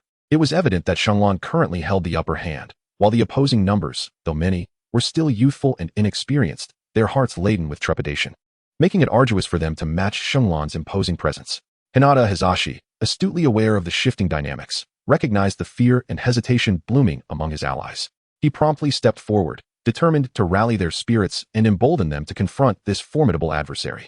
"Fear not. I, of the Hinata clan, shall lead the charge against the malevolent Uchiha Shenlong. From this day forth, we shall no longer endure his tyranny." Hayashi's fervent declarations grew increasingly impassioned. His face flushed with excitement as he envisioned the triumph of vanquishing Shenlong, thus ensuring that the class would henceforth be dominated by the Hinata clan. Moreover, his actions would serve to undermine the Uchiha clan, a strategic advantage that would greatly benefit Hayashi in the future, as both clans were esteemed houses of ocular techniques, engaged in a constant rivalry. Consider the implications. A figure who had bested the Uchiha heir would undoubtedly elevate his own status, casting doubt on Uchiha Fugaku's superiority. Such a victory would sway the allegiances of smaller clans, compelling them to side with him. What's more, the opponent was the eldest of the Senju clan's heirs, a fact that might subtly suggest that even the Senju prince could not surpass him. Henceforth, which clan would dare to disrespect Hayashi or disregard his authority? The mere thought sent shivers of exhilaration coursing through Hayashi. Today would mark the dawn of his illustrious reputation. Chapter 31. The positions we hold. Observing the tense standoff within the crystal sphere, the third Hokage furrowed his brow, his expression grave as he remarked, "It appears conflict is imminent. It is currently the lunch break, and the teachers are resting. I fear we may be too late to intervene. Orochimaru, please attend to this matter. That Uchiha boy can be quite reckless. We must prevent any serious incidents that could harm the children. The Uchiha brat possesses ninjutsu, and this is no trivial affair. The third harbored no fear of a mere brawl. His concern lay with the potential for injury through ninjutsu. After all, such events had transpired before, with even minor skirmishes among kin leading to dire consequences. The possibility of a more severe incident this time loomed large. As soon as the third's words fell, Orochimaru vanished in an instant, accompanied by Tsunade, both hastening towards the school with urgency. That guy is nothing but a volatile element within the school, Jiraiya bluntly stated. Indeed, the third chuckled in agreement, recognizing the truth in Jiraiya's assertion. Perhaps it would be better to allow him to graduate, thus sparing his classmates from his chaos. Jiraiya crossed his arms, rolling his eyes dismissively. Suddenly, the third's demeanor shifted to one of utmost seriousness as he turned to Jiraiya, speaking earnestly. To permit him to graduate now would be a disservice. Let us not forget his age. He is still but a child, naive to the world. Jiraiya was struck by the weight of the third's words, his flippant attitude vanishing as he sincerely apologized. My apologies, sensei. I meant no offense. I spoke thoughtlessly. He felt a profound shame for targeting a mere 5-year-old and corrected his demeanor, recognizing the gravity of the third's message. I understand, the third replied, lighting a cigarette, fully aware of Jiraiya's nature and wishing to avoid escalating matters unnecessarily. Suddenly, a dramatic shift within the crystal sphere captured both of their attentions. At that moment, Shenlong suddenly withdrew his gaze and turned towards a group of Uchiha clan members who were somewhat distant, saying, Fuyue, the time has come for you to demonstrate your abilities. You promised to assist me. The words of Shenlong sent a shockwave through the crowd, as the Uchiha clan prepared to stand by him, making the battle increasingly precarious. The Uchiha clan's overall strength indeed surpassed that of the Hyuga clan. Instantly, all eyes were drawn to Uchiha Fugaku, feeling the weight of their gazes. Fugaku fell into a moment of contemplation, quickly weighing the pros and cons of offering assistance. Initially, he had intended to support Shenlong, understanding that to win hearts, one must first make sacrifices. However, Shenlong's decisive rejection and his current audacious demeanor stirred a wave of dissatisfaction within him. Aren't you quite capable? In the end, aren't you still seeking my help? Fugaku thought disdainfully, harboring contempt for Shenlong while secretly reveling in his own superiority. Just as he was about to acquiesce, the voice of Nikizutsu rang out first. You intend to stand up for him, do you? Very well. The Uchiha are indeed a band of rogues. They are a clan that thrives on bullying the weak. Throughout our days at school, have we not all endured their oppression? In truth, the Uchiha clan members were the most arrogant, exclusionary, and extreme among their peers. The boys of the Uchiha clan were quite popular with the girls, aside from their personalities. They were undeniably exceptional, handsome, and exuded an air of coolness. Naturally, the girls were drawn to them, prompting the boys to harbor resentment. As the students rallied together, voicing their grievances against the evils of the Uchiha clan, Nikizutsu excitedly proclaimed, Today, we gather under the banner of the Hyuga clan to collectively vanquish this evil clan and deliver a resounding blow to Uchiha Shenlong. Let them understand that this is the school of Konoha, our school, not merely the Uchiha's domain. Observing Nikizutsu igniting the fervor of his fellow students, Shenlong couldn't help but smirk internally. Truly worthy of being the future head of the Hyuga clan, a well-known politician, mastering the art of rhetoric at such a tender age. No wonder he could later persuade his nephew to forsake his father and become a scapegoat, vowing eternal loyalty to his clan. So what choice will Fugaku make? Shenlong had never truly expected Fugaku to advocate for him. He merely wished to gauge the Uchiha clan's stance, which would influence his future disposition towards them. Although Shenlong was indifferent, this simple test was indeed necessary. Uchiha Fugaku, witnessing the surging tide of emotions among the crowd, felt his countenance shift. Nikizutsu seeks to isolate our Uchiha clan. The realization struck him like a bolt, and he was drenched in cold sweat. If he were to aid Shenlong now, it would likely cement their reputation as the evil clan from this point forward. The Uchiha would inevitably face exclusion and isolation, and even the possibility of oppression loomed large. Though the Uchiha clan was strong, opposing a single Hyuga was not a daunting task, yet they could never stand against the collective might of all. That was close. I nearly fell into his trap. Nikizutsu is truly insidious. All the better, for I already despise that arrogant fellow. He humiliated me last time. This is the perfect opportunity for retribution. Let us see how he meets his end. As Fugaku's thoughts raced, he swiftly assessed the situation, halting his restless clansmen. He then raised his hands and addressed the agitated crowd with a resounding voice. Everyone, the matter concerning Shenlong has no bearing on the Uchiha clan. We are not an evil clan. We detest vile actions such as bullying. Do not allow Nikizutsu to manipulate you, inciting emotions and misrepresenting the Uchiha clan. Fugaku explicitly called out Nikizutsu, branding him as a villain, and before Nikizutsu could respond, he led the Uchiha clan members towards the throng of onlookers. Ultimately, he was still a child, unable to contain his temper, choosing not to reconcile with Shenlong. Clearly, the Uchiha clan had no intention of engaging in this vicious conflict. disregarding his grandfather's advice to mend relations with Shenlong. This scene left Nikizutsu's face ashen. Fugaka's actions had overtly declared their stance, leaving him unable to use the Uchiha clan as leverage, lest he be branded as the villain he accused them of being. Such a worthless wretch. Unworthy of my company. An expression of disdain escaped him, leaving the students bewildered, as they lacked Shenlong's depth of knowledge to comprehend the remark. Of course, Shenlong did not expect them to understand. Among the crowd, only Shenlong maintained his haughty demeanor, while the once calm Ju grew increasingly anxious. At that moment, Uchiha Makoto rushed over, her eyes ablaze with fury as she stood silently beside Shenlong. Shenlong rolled her eyes, intending to ask Makoto to keep her distance, when she noticed a timid civilian student with yellow hair approaching. Do you need help? The student inquired awkwardly, sensing that the situation had escalated significantly and that Shenlong might be in for a severe beating. He felt compelled to act, as they had previously agreed to be friends. When a friend is in trouble, he resolved to step forward without hesitation, even if it meant risking his own safety at Shenlong's hands. Observing that Namikaze Minato had chosen to support her, Shenlong was momentarily taken aback, then broke into a smile. While she could understand Makoto's willingness to intervene, Minato's involvement surprised her greatly. Surely, the fourth Hokage must still be a mere child at this age. In Shenlong's mind, he mused that at just 6 years of age, Shui Min was still in the delicate, gentle, and easily toppled phase of childhood. To step forward at such a tender age seemed akin to delivering oneself as a target. Nevertheless, his willingness to act demonstrated that Shenlong had not misjudged this friendship. The fourth Hokage was indeed a charismatic and trustworthy man worthy of deep connection. As Shenlong wore a helpless smile, a voice suddenly pierced the air, freezing his smile and rendering him speechless with shock. He beheld a girl with fiery red hair striding confidently toward them, her demeanor brimming with audacity. Is it not utterly shameless for so many of you to bully just one person? If you have the guts, challenge him one-on-one. The girl possessed a strikingly delicate visage, her round face smooth and fair, complemented by her vibrant crimson locks, making her stand out remarkably. Despite her charming appearance, her words were laced with a certain urban grit. Chapter 32. Battle, battle, battle. The girl swaggered over, taking her place beside Mei Qin, her large eyes gleaming with an indescribable allure as she unabashedly scrutinized Shenlong. This sudden apparition felt oddly familiar to Shenlong, yet he could not immediately place her identity. Shortly after she joined Shenlong's side, a student aligned with the Sun Foot faction confronted her with disdain. This is our Konoha matter. It is not for an outsider like you to meddle. Indeed, transfer student. Outsider, leave Konoha. Clearly, someone recognized the girl, and their words dripped with venom. Her face flushed with anger at the harsh remarks. A significant part of her motivation for stepping forward was to defend Mei Qin, her sole friend since arriving in Konoha. Being a transfer student with her striking crimson hair and brash personality, she had often been a target for bullying, not just from boys, but even from girls in her class. Her volatile disposition made her a figure of fear among her peers, rendering her an outlier in their eyes. Only the kind-hearted and compassionate Mei Qin dared to overlook societal prejudices, coming to her aid in the face of bullying, thus forging an unbreakable bond between them. This deep connection was precisely why she chose to stand up for Mei Qin now, indirectly supporting Shenlong as well. Are you Uzumaki Kushina? The voice of Shenlong, tinged with uncertainty, momentarily alleviated Kushina's fury. She tilted her head and cast another glance at Shenlong, before nodding emphatically. Heh.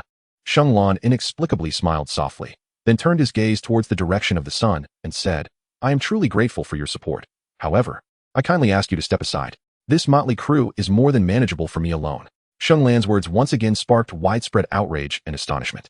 However, upon hearing this statement, Rizu couldn't shake off an ominous premonition. Yet there is no yet. Listen to what brother says, or else I shall be displeased. Shenlong preemptively interrupted Mei Qin's concerns.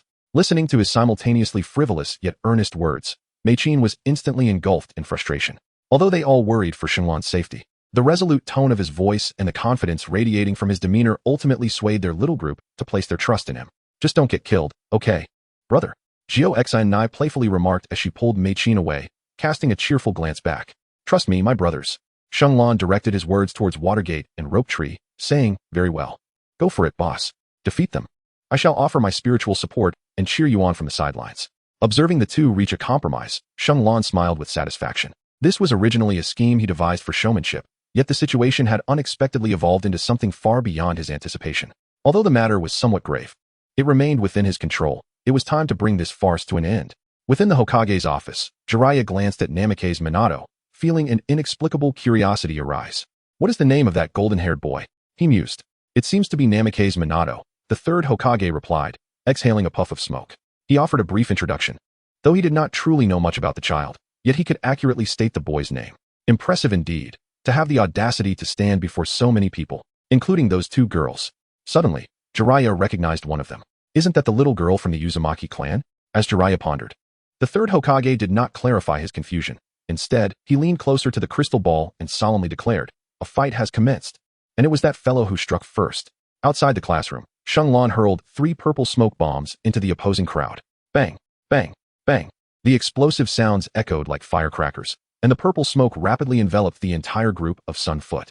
Confidence is one thing, but arrogance is quite another. He was not so foolish as to confront such a multitude of students head-on.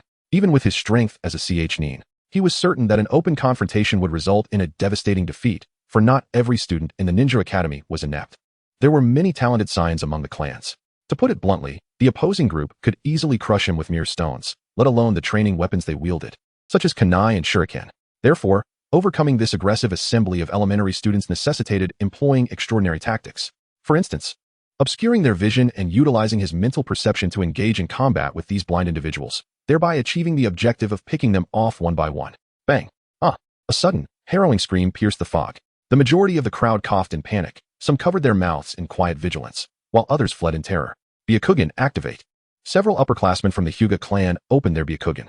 In their sight, a figure with Nin level chakra was viciously assaulting Sun Foot. The figure was alarmingly close, and they quickly recognized who it was. Uchiha Shenlong. One Hyuga exclaimed. Their junior lord was being ruthlessly maltreated, leaving them no time to marvel at Shenlong's chakra reserves.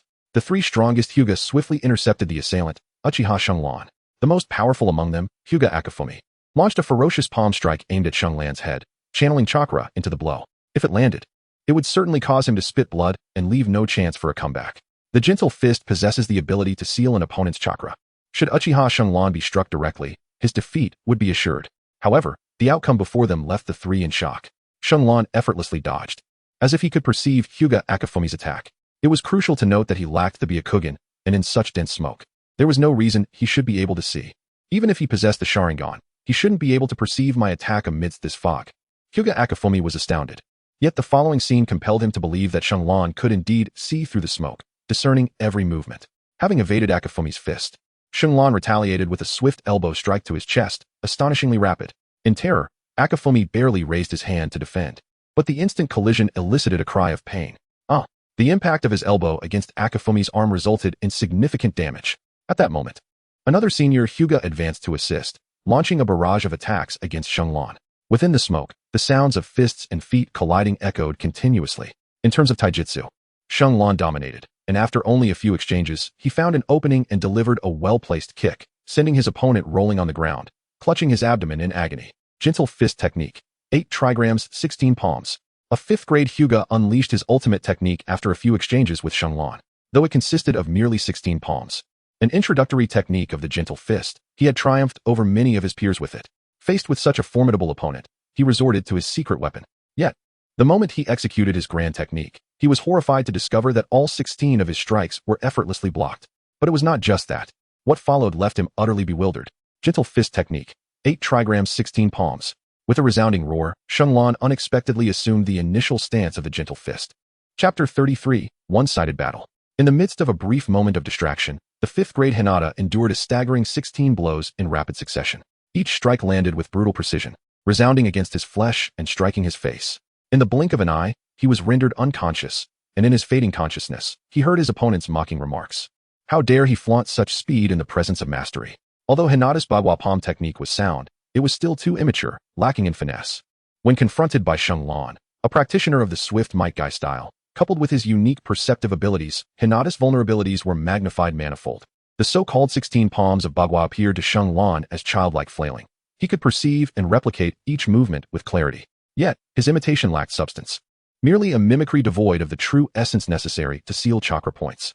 Having dispatched yet another opponent, Shenlong pressed onward, engaging anyone he encountered with relentless ferocity. He was an unstoppable force, as the majority fell before him with a single strike, leaving only the members of the Hyuga clan capable of exchanging a few blows with him. A cacophony of anguished cries echoed through the mist-shrouded area, rendering the onlookers outside, who could not witness the battle, utterly speechless. With a determined shout, Hinata activated his Byakugan, his face bruised and battered, as he desperately sought to comprehend the unfolding situation. Yet, despair washed over him when, the moment he activated his Byakugan, he was met with a brutal punch that struck his eye, eliciting a scream akin to a slaughtered pig. Barely recovering from the excruciating pain, He was soon dealt another blow that shattered his front teeth. The assailant's strikes were merciless and heavy. He could only manage a muffled groan before succumbing to the depths of unconsciousness. With gritted teeth, Hinata Akafeng rushed to provide aid. And the clash of gentle fist against might guy style erupted into a fierce confrontation. The leaf whirlwind. Shenlong leaped into action, delivering a swift kick reminiscent of a Leaf Village's dual strike towards Hinata Akike's. Unfortunately, this maneuver was effortlessly countered. Hinata Akike's martial prowess was formidable, and his speed surpassed that of the previous two Hinata, nearly matching Shenlan's own velocity. Gentle fist. In a flurry of punches and palms, the two engaged in an intense struggle, neither able to gain the upper hand, leaving Shenlan feeling an inexplicable frustration. Despite his marginally superior speed, he hesitated to confront his opponent head-on, remaining cautiously vigilant against the risk of being struck by the gentle fist technique. For if he were to be hit, he would face immediate defeat, as the chakra confinement of the gentle fist was beyond his current capabilities to dispel. Gentle fist technique. 8 trigrams 32 palms. Hinata Akike's assumed the initial stance of the 8 trigrams fist, his Byakugan locking onto Shenlan. Retreat. Suddenly, Shenlan retreated uncontrollably, exerting every ounce of his strength to escape the attack range of Hinata Chiofeng with remarkable swiftness. The technique, the 8 trigrams 32 palms, unleashed by Hinata Chiofeng's formidable prowess, was undoubtedly beyond Shenlan's capacity to withstand. Naturally, he harbored no intention of receiving the blow, for after the previous clash of hardness and softness, he had gained a rough understanding of Hinata Chiofeng's speed and strength. With keen awareness, he retreated with all his might the moment Hinata Chiofeng assumed his stance, swiftly creating a safe distance between them. As he retreated, Shenlan discerned Hinata Chiofeng advancing rapidly. In his hurried escape, he formed hand seals with remarkable speed, exiting the area shrouded in thick mist. As he abruptly halted, his feet skidding against the ground, he opened his eyes amidst the astonished gazes of the onlookers. With swift hand seals, he feigned covering his mouth, and a barrage of intense, searing fireballs erupted from his lips. Fire release. Phoenix fire technique. This time, the fireballs were larger and more numerous, their potency several times greater than when he had confronted Fuji and the others. He had deliberately amplified the output of his chakra, intending to eliminate all adversaries hidden within the smoke. Water release. Water barrier. A wall of water materialized seemingly out of thin air, successfully intercepting all the fireballs. Orochimaru made a timely entrance. As the sound of his presence echoed, Hinata Chiofeng, with his Byakugan, observed everything clearly, breathing a sigh of relief as he halted his advance. Had those fireballs not been blocked, he surmised he would have sustained injuries, potentially severe ones. Has my teacher arrived? Hinata Chiofeng pondered silently. With Orochimaru's arrival, another figure emerged, raising her hand to disperse the dissipating purple mist and white steam. It was Tsunade's entrance. As the smoke completely vanished, all the students witnessed a scene that would forever leave them in awe. Dozens of individuals lay on the ground, wailing in agony as they clutched their injured bodies, while a 5th-grade student lay unconscious beside the bloodied white tooth that had fallen from his mouth. The renowned old-school genius, Hinata Chiofeng, also clutched his arm, his brow furrowed in evident pain, clearly injured. The blow dealt by Shenlan was quite formidable. Had his strength not been so immature, it could have easily shattered his arm. This was the consequence of underestimating Shenlan. Had he known from the outset that Shenlan could see through the dense fog and possessed such remarkable speed, he would have avoided such a significant mishap. Although he did not belittle this younger brother, several years his junior, especially in light of Uchiha Fugaka's past experiences, he had already acknowledged that the other party was proficient in ninjutsu and jinjutsu. A student capable of these arts is, by strict definition, a ninja, and thus deserving of his respect and earnest consideration. However, after witnessing Shenlan's prowess, he realized that this individual's taijutsu was astonishingly powerful as well. Is he truly only 6 years old? Terrifying. This was Hinata Akafumi's sole thought at that moment. The shock that Shenlan had imparted upon him was overwhelming, leaving him in a state of disbelief. A genius? Perhaps, Hinata murmured to himself, struggling to find a term more fitting than genius to describe Shenlan. He felt that Shenlan truly embodied the essence of genius, rendering his own self-proclaimed genius a mere farce in comparison. Consequently, he resolved to intensify his training efforts. Is that it? Ju stammered, his expression one of bewilderment. It seemed. It was indeed over. Minato replied, equally incredulous. The two girls gazed at Shenlan with hearts in their eyes, completely captivated by him. An intriguing little brat. Orochimaru rasped with a smile, licking his lips. He had arrived before Shenlan made his move, having intercepted the teacher who came to investigate, and was now concealed alongside Tsunade, quietly observing the unfolding events. After all, if the students did not engage, there was no need for them to intervene. Moreover, they were eager to see what measures Shenlan would employ against such a multitude. Although the smoke bombs obscured their view, Orochimaru was aware of this individual's remarkable taijutsu. The elite from the Hyuga clan within the academy were no match for him. His ninjutsu was formidable as well, The power of that F-Sinka technique was substantial, with the quantity, size, and temperature of the fireballs indicating that he had mastered this jutsu with great proficiency. What an enigmatic child. Achieving such feats at this tender age is truly remarkable. I am compelled to dissect him to uncover what makes him so extraordinary. A peculiar, morbid curiosity suddenly stirred within Orochimaru towards Shenlong. Feeling the unsettling and almost serpentine gaze of Orochimaru upon him, Shenlong involuntarily shuddered. It was a gaze fraught with danger, causing the highly perceptive Shenlong's hair to stand on end, his muscles to tense, and a sense of foreboding to arise. He swiftly drew a sharpened kunai, his eyes narrowing slightly, intensely focused on Orochimaru. That gaze, it resembles that of a great eagle hunting a massive serpent outside the Riji cave. At that moment, Orochimaru, whose physique bore some resemblance to that of a serpent, felt an inexplicable unease in the presence of Shenlong, akin to encountering a natural enemy. Orochimaru's smile froze on his face, his brow furrowing, slit pupils constricting as a murderous intent unconsciously surged forth. Shenlong fixated on his every move, his eyes seemingly stripped of color, devoid of the onlookers, and even the world itself. At this moment, only the figure of Orochimaru remained in his vision. As time passed, his three Tomoe Sharingan instinctively began to awaken. Chapter 34, Detention. You idiot. You've caused such a significant mess again. At that moment, Tsunade's furious shout startled Orochimaru and brought Shenlong back to his senses from his intense concentration. Orochimaru is indeed perilous. In Shenlong's mind, an inexplicable sense of crisis emerged, strikingly vivid. Though he could not fathom the reason behind this feeling, he trusted its presence. Huh, are you talking to me? Tsunade stepped forward and delivered a sharp rap on Shenlong's head, causing tears to well up in his eyes from the pain. What did you say? Shenlong, clutching his head, hastily inquired, for his attention had been solely focused on Orochimaru, leaving him oblivious to Tsunade's words, which had provoked the wrath of this fierce and formidable figure. I must say, you are in quite a predicament. Oh, upon hearing Shenlong's nonchalant responses, Tsunade's fury surged once more, escalating with intensity. What kind of reaction is that? Tsunade's fingers crackled ominously as she leaned closer to Shenlong, questioning him with fervor. Shenlong was suddenly drenched in cold sweat, instinctively retreating several steps. He truly dared not provoke a violent man who resorted to brutality without a second thought. Sister, I'm here. Shengtai hurried over to extricate Shenlong from his predicament. You troublemaker, do you wish to drive me to madness? Tsunade affectionately ruffled Shengtai's hair, feigning a fierce demeanor as she scolded him. Sister, you have no idea. Just now, someone nearly beat me to death. Look at my handsome face. It's been mangled. It was my boss who stepped in to teach them a lesson. Shengtai, the first to complain, pointed at the unconscious Ritsu on the ground. Boss? Tsunade glared at Shenlong, who could only manage an awkward smile and remain silent. Regardless of the reasons, I cannot resolve this matter. You must come with me, and let the teachers deal with the trouble, Tsunade stated seriously. Recognizing that this issue involved the Hyuga clan's main family and was beyond her control. Although she was a princess of the Senju clan, enjoying considerable respect, she had no authority to intervene extensively in such matters. It would be far more appropriate to leave the situation to the third Hokage. And so, Shenlong found himself apprehended once again, with the teachers stepping in to clean up the mess. In the Hokage's office, Shenlong stood in punishment for what felt like an eternity.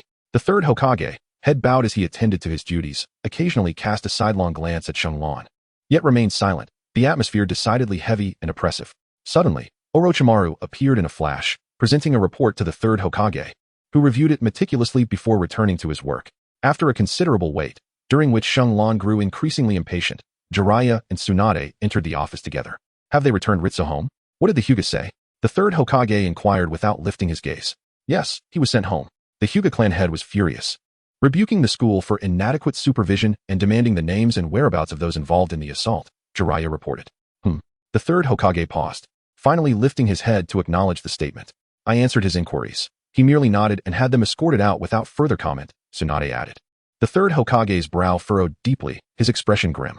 The Hyuga clan head, a man of considerable acumen, handled matters with remarkable shrewdness. Unlike the immediate demand for accountability from Uchiha Fugaku when one of their own was harmed, the Hyuga clan's approach left the third Hokage feeling the weight of the world on his shoulders. He could no longer afford to overlook Shenlong's mischief. Curse it. Had I known, I should not have intervened in this affair. Whoever takes the initiative bears the burden. I ought to have allowed the school to notify the Hyuga clan head, and then simply expressed my concern. I was certain he would not act recklessly. Indeed, he would likely be the one to take it lightly. The third Hokage chastised himself inwardly, his countenance shifting between shadows of frustration and contemplation. The legendary Sannin, having accompanied him for many years, recognized this as a sign of his mentor grappling with a troublesome situation. Bring in the accused. I hereby declare that Uchiha Shenlong is to be detained for 5 days for the crimes of intentional injury and brawling. The third Hokage's voice resonated, leaving everyone present, including Shenlong, utterly astonished. What kind of nonsense is this? I refuse. Why am I being imprisoned? They attacked me, and I merely defended myself. This is a lawful act. On what grounds do you confine me? Shenlong created quite a commotion. Despite the ineffectiveness of his protests, the decision was promptly enforced. The third Hokage lit a cigarette, inhaling deeply as he observed Shenlong, who was being held by the collar by Tsunade, struggling and causing a ruckus. A faint smile crept across his face, and his expression softened considerably. Just because I am the Hokage, you mischievous little monkey must accept your fate. The third's words elicited suppressed laughter from the 3 legendary ninjas, who were well aware that their mentor had often been mocked by the second Hokage as a monkey. Now, it seemed, the tables had turned. This moment appeared to signify his regard for Shenlong, leading the 3 ninjas to reflect on it involuntarily. I refuse to accept this. I am only 5 years old, a mere child, a minor. You cannot treat me this way. Suddenly, a white-haired Genin emerged, seizing his arm and firmly escorting him toward the office door. Shenlong suddenly ceased his tumultuous actions, his expression shifting slightly as he cast a glare at the third Hokage, exclaiming, "You shall pay for this." After uttering those fierce words, he meekly followed the agent out. Konoha's white fang, Hatake Sukumo, observing the silver-haired figure adorned with a short blade upon his back, and the meticulously restrained aura of formidable energy, Shenlong discerned his true identity. This realization elucidated why he refrained from further resistance and allowed himself to be led away. As he watched the 2 depart from the office, the third Hokage exhaled a plume of smoke, retrieving a report which he handed to Jiraiya and Tsunade. The document meticulously chronicled the majority of Shenlong's daily activities, the individuals he encountered, and the Umbu's independent analysis. It detailed his quotidian existence, revealing that aside from his training, his life was largely devoid of childhood experiences. He appeared wholly devoted to the pursuit of mastery, dedicating each day to rigorous physical conditioning and cultivation, with little else aside from eating and sleeping. This report, provided by the Umbu, was organized and astutely observed, representing a comprehensive record of prolonged surveillance. Although the place where Shenlong resides is somewhat remote and sparsely populated, the sudden presence of a child who has established a camp near the school cannot possibly escape the notice of the ninjas from the dark side. Shenlong was acutely aware of the watchful eyes of the Umbu, and chose to allow himself to be surveilled. The report indicated that although the boy bore the Uchiha surname, he had never returned to the Uchiha clan grounds, suggesting he might be a child expelled from the clan. The Umbu observed a significant accumulation of animal bones, predominantly serpentine, beside the camp and numerous hunting traps set in the nearby forest. Thus, they deduced that this child primarily subsisted on the game he captured. Upon reading this, Tsunade felt a surge of emotion, her fingers unconsciously tightening. A poor child, devoid of family, wealth, or a home. How could the Uchiha clan neglect such a wandering 5-year-old? Tsunade exclaimed in indignation, while Orochimaru remained silent. Jiraiya sighed without speaking, and the third Hokage puffed on his cigarette, turning his head away in silence. The Umbu's analysis revealed that despite living in exile, the boy possessed a complete array of daily necessities, indicating the possible presence of an adult providing for him. It was suspected that he was a disciple of the lower ninja Might Guy, training together with him each morning. He was believed to have mastered the body flicker technique, confirmed his proficiency in fire release jutsu, shuriken throwing techniques, physical combat, and basic chakra control exercises, such as tree climbing and water walking. Overall, his strength was assessed to be above that of a chunin. The report concluded, a child devoid of a typical childhood, a madman solely devoted to training, a relentless practitioner of physical conditioning. The Umbu had an intricate understanding of Shenlong's daily life, yet he remained oblivious to the fact that they only knew what he was willing to reveal. Due to their surveillance, Uchiha Izumi had already informed Shenlong of their awareness. Chapter 35. The person behind it seemed apparent that a significant rift existed between this child and the Uchiha clan. But what connection did he have with the clan's third elder? Jiraiya pondered, attempting to comprehend the child's situation. Shenlong was nominated for the position of a Jonin, courtesy of Uchiha Fu's recommendation, a fact that everyone should recall, thus clarifying his relationship with Shenlong. What manner of person was Uchiha Fu? Tsunade suddenly inquired of the third Hokage, eager to understand the third elder's stance towards Konoha. Just as the third was about to respond, an Umbu appeared before them, whispering something that prompted the third to nod and smile at Tsunade. The person you inquired about has arrived. Shortly after, an elder entered the Hokage's office. The third and he exchanged nods and smiles, before the third instructed Jiraiya to fetch a chair for the third elder. Uchiha Fu seated himself with a deliberate and cautious demeanor. Thank you, third Hokage, Uchiha Fu expressed gratefully, then openly scrutinized the young Sannin. You must be Tsunade, the granddaughter of Lord Hashirama, correct? He disregarded two of the Sannin entirely, focusing solely on Tsunade. She nodded and smiled in acknowledgement, only to hear Uchiha Fu sigh. Time flies, doesn't it? Are you here for that troublesome boy? The third directly inquired. Indeed, I have come for that rascal. I hope the third Hokage would grant me a favor, Uchiha Fu replied. The third nodded slightly, not declining. Your words are too severe. It was merely a child's quarrel. If you wish to take him, you may do so at any time. The other Sannin exchanged glances, but the third continued. However, I trust the third elder will suitably discipline this naughty child. The issue is that this rascal was overly aggressive. The eldest son of the Hyuga clan was left bruised and bloodied, even losing a front tooth, and remains unconscious. Upon hearing this, the third elder's expression shifted, internally cursing his own reckless descendant for deceiving him. Meichin had informed him that Xianglan was apprehended, and when he inquired about the reason, she merely stated that Xianglan had fought with Hyuga Hayashi's son, triumphing in the altercation only to be captured. Initially, Uchiha Fu thought it a trivial matter and, having nothing pressing to attend to, decided to visit the Hokage's office after Meichin's tearful insistence. He wondered if the third Hokage had grown too idle, meddling in children's disputes. Only now did he grasp the gravity of Xianglan's actions. This was no trifling incident. It was tantamount to declaring himself a pariah among his peers, or even the entire village. The Hokage's family would never dare to act in such a reckless manner. Moreover, the boy's actions were excessively ruthless. Uchiha Fu's countenance darkened, and after a moment of silence, he asked, "Where is he now?" "In Konoha's detention center," the third Hokage stated plainly. How hypocritical. To claim it's merely a child's quarrel while simultaneously imprisoning him. Uchiha Fu scorned inwardly, yet he refrained from reproaching the third Hokage for his excessive measures. While I could take that rascal away, it would mean shouldering the enmity of the Hyuga clan. No, I am too old to bear such grievances. This boy has been too restless lately. His temperament indeed requires tempering. With a resigned sigh, Uchiha Fu respected the third Hokage's decision and permitted him to reflect on his actions in detention.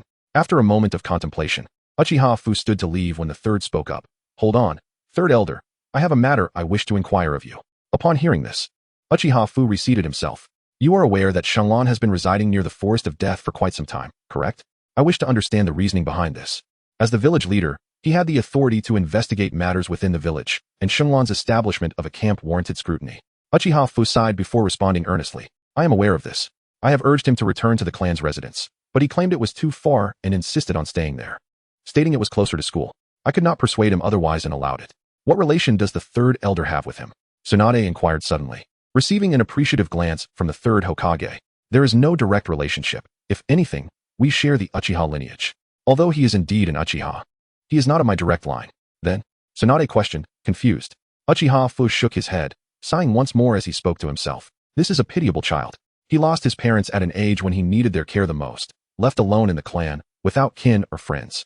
Perhaps this is why he is reluctant to return home.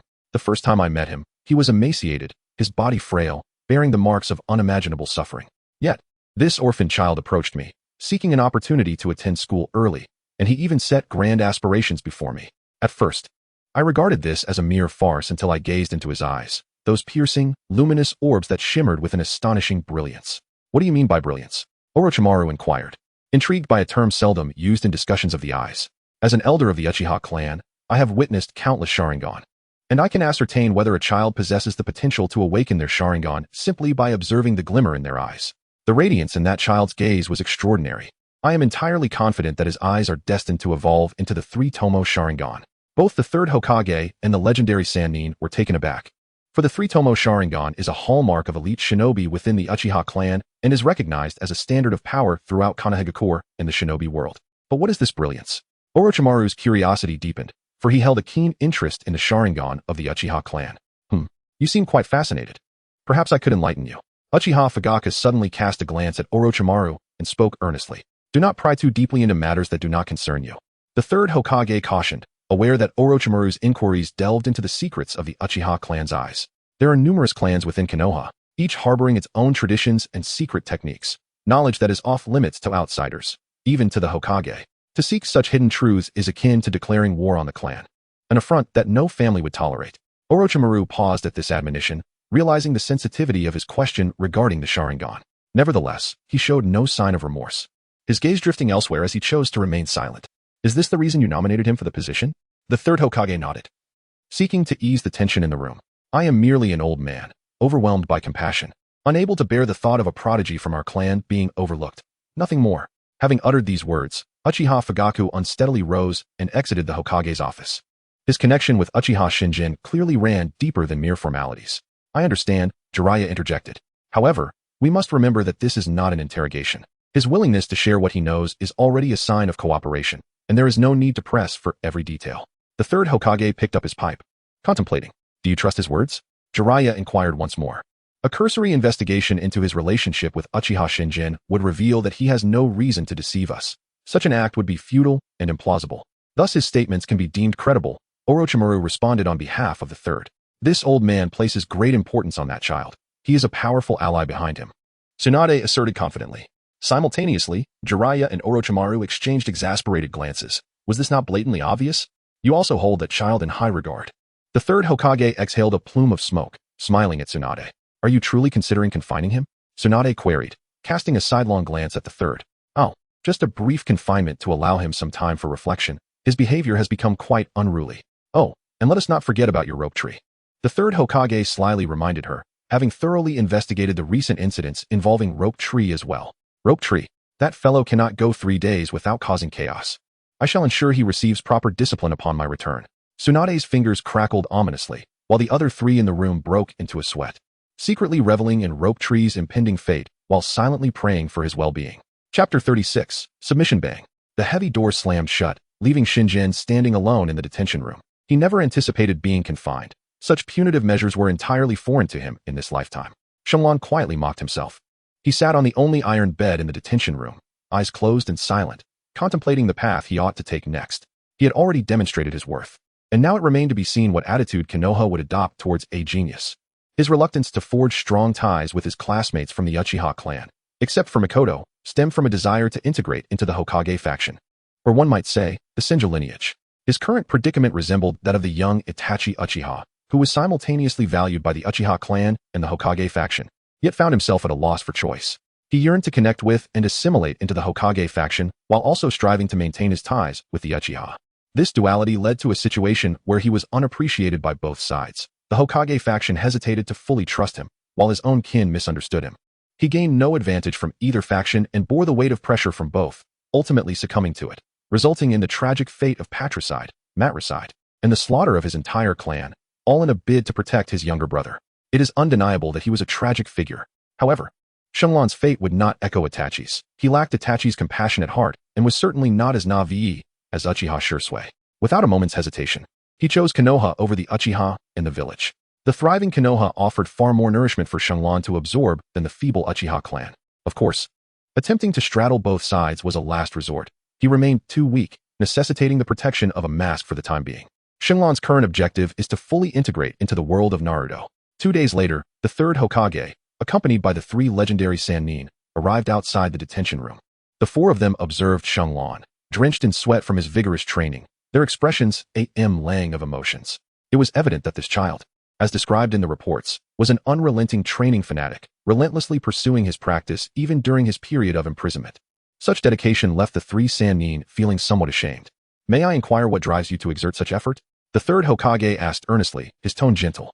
This marked the 3rd time someone had posed such a question to him. Shenlong fell silent for a moment before settling down on the ground, gradually adjusting his breath and state of mind. I need strength. The 4 were taken aback by his words, and Sandai suddenly disregarded appearances and crouched down to inquire again in an equal manner. Could you tell me what you need strength for? This question would profoundly impact Shenlong's future, even determining his fate for a certain period. I am unsure what this strength can achieve, but someone once told me that strength has the power to change everything. The 4 remained silent, sensing that this child was akin to a pristine white canvas. My father lost his life due to war. Had I possessed enough strength back then, I could have altered the course of events, and my mother would not have fallen ill as a result. I need strength to eliminate war. I need strength to protect my loved ones. Yet, it is all too late. Bang! Shenlong struck the ground with a fierce punch, his fingers bleeding profusely. Yet, his expression remained devoid of emotion. With a voice heavy with profound anguish and hollow whispers, he lamented, "It is too late. There is no turning back. Even if I attain power, I cannot return to that moment. I am unable to protect them. The things I have lost can never be reclaimed. What then? Can this strength I so desperately fought for truly accomplish?" Shenlong gazed at his calloused palms, his expression a blend of confusion and despair. The 4 onlookers were struck speechless by the stark contrast between his rough hands and those of his peers. Tsunade turned her head away. Unable to bear the sight of this unfortunate child, while Jiraiya remained silent, a deep sense of sympathy welling within him. Orochimaru appeared lost in thought, the words of Shenlong echoing in his mind. Indeed, what is lost can never be reclaimed. It was evident that Shenlong's sentiments resonated profoundly with Orochimaru. His own parents had been claimed by the ravages of war, and Shenlong's current bewilderment mirrored Orochimaru's lifelong confusion. No, your efforts are not in vain. The third Hokage asserted with unwavering conviction. You are still young. In the days to come, you will forge numerous friendships and find companions. You will establish your own family, have a wife, bear children, and cherish your loved ones. You must gather sufficient strength to protect them, to shield them from the horrors of war, to provide them with shelter from life's storms. You must not allow your tragedy to repeat itself in their lives. Your endeavors will become a vital force in ensuring their safety. Your father sacrificed his life to safeguard Konoha. You must inherit his will and, in the future, protect your loved ones, your companions, and the very essence of Konoha. Your father's will, the will of the protector, embodies the spirit of the will of fire. The will of fire. Shenlong gazed in astonishment into the eyes of the third Hokage. Indeed, where the leaves dance, the flames persist relentlessly. The firelight will illuminate the village and bring warmth and brilliance to the great tree of Konoha. The newly sprouted leaves will thrive and flourish as a result. You are that fresh leaf, and your father embodies the blazing flame. This is the essence of the will of fire. The three legendary ninjas were profoundly moved by the resolve conveyed in the third's words, their breaths gradually becoming heavier. The belief in the eternal transmission of this sacred flame struck them with immense awe. So it is. Shenlong clenched his fists, his demeanor resolute, seemingly influenced by the will of fire. I acknowledge my mistake. I should not have acted against my classmates. Please let me go. Upon hearing this, the third Hokage smiled with satisfaction, as if he perceived a legendary weapon gradually taking shape, one that merely required fine honing to become an instrument of his will. He had already determined that Uchiha Shenlong would be the heir to the will of fire. As he followed the third Hokage and the three legendary Sannin through a dimly lit corridor leading out of the detention center, Shenlong gazed at the third Hokage's back. A pair of three Tomoe Sharingan quietly manifesting in his eyes. The third Hokage and Tsunade remained oblivious, while only Orochimaru, walking alongside, paused briefly, casting a sidelong glance at Shenlong.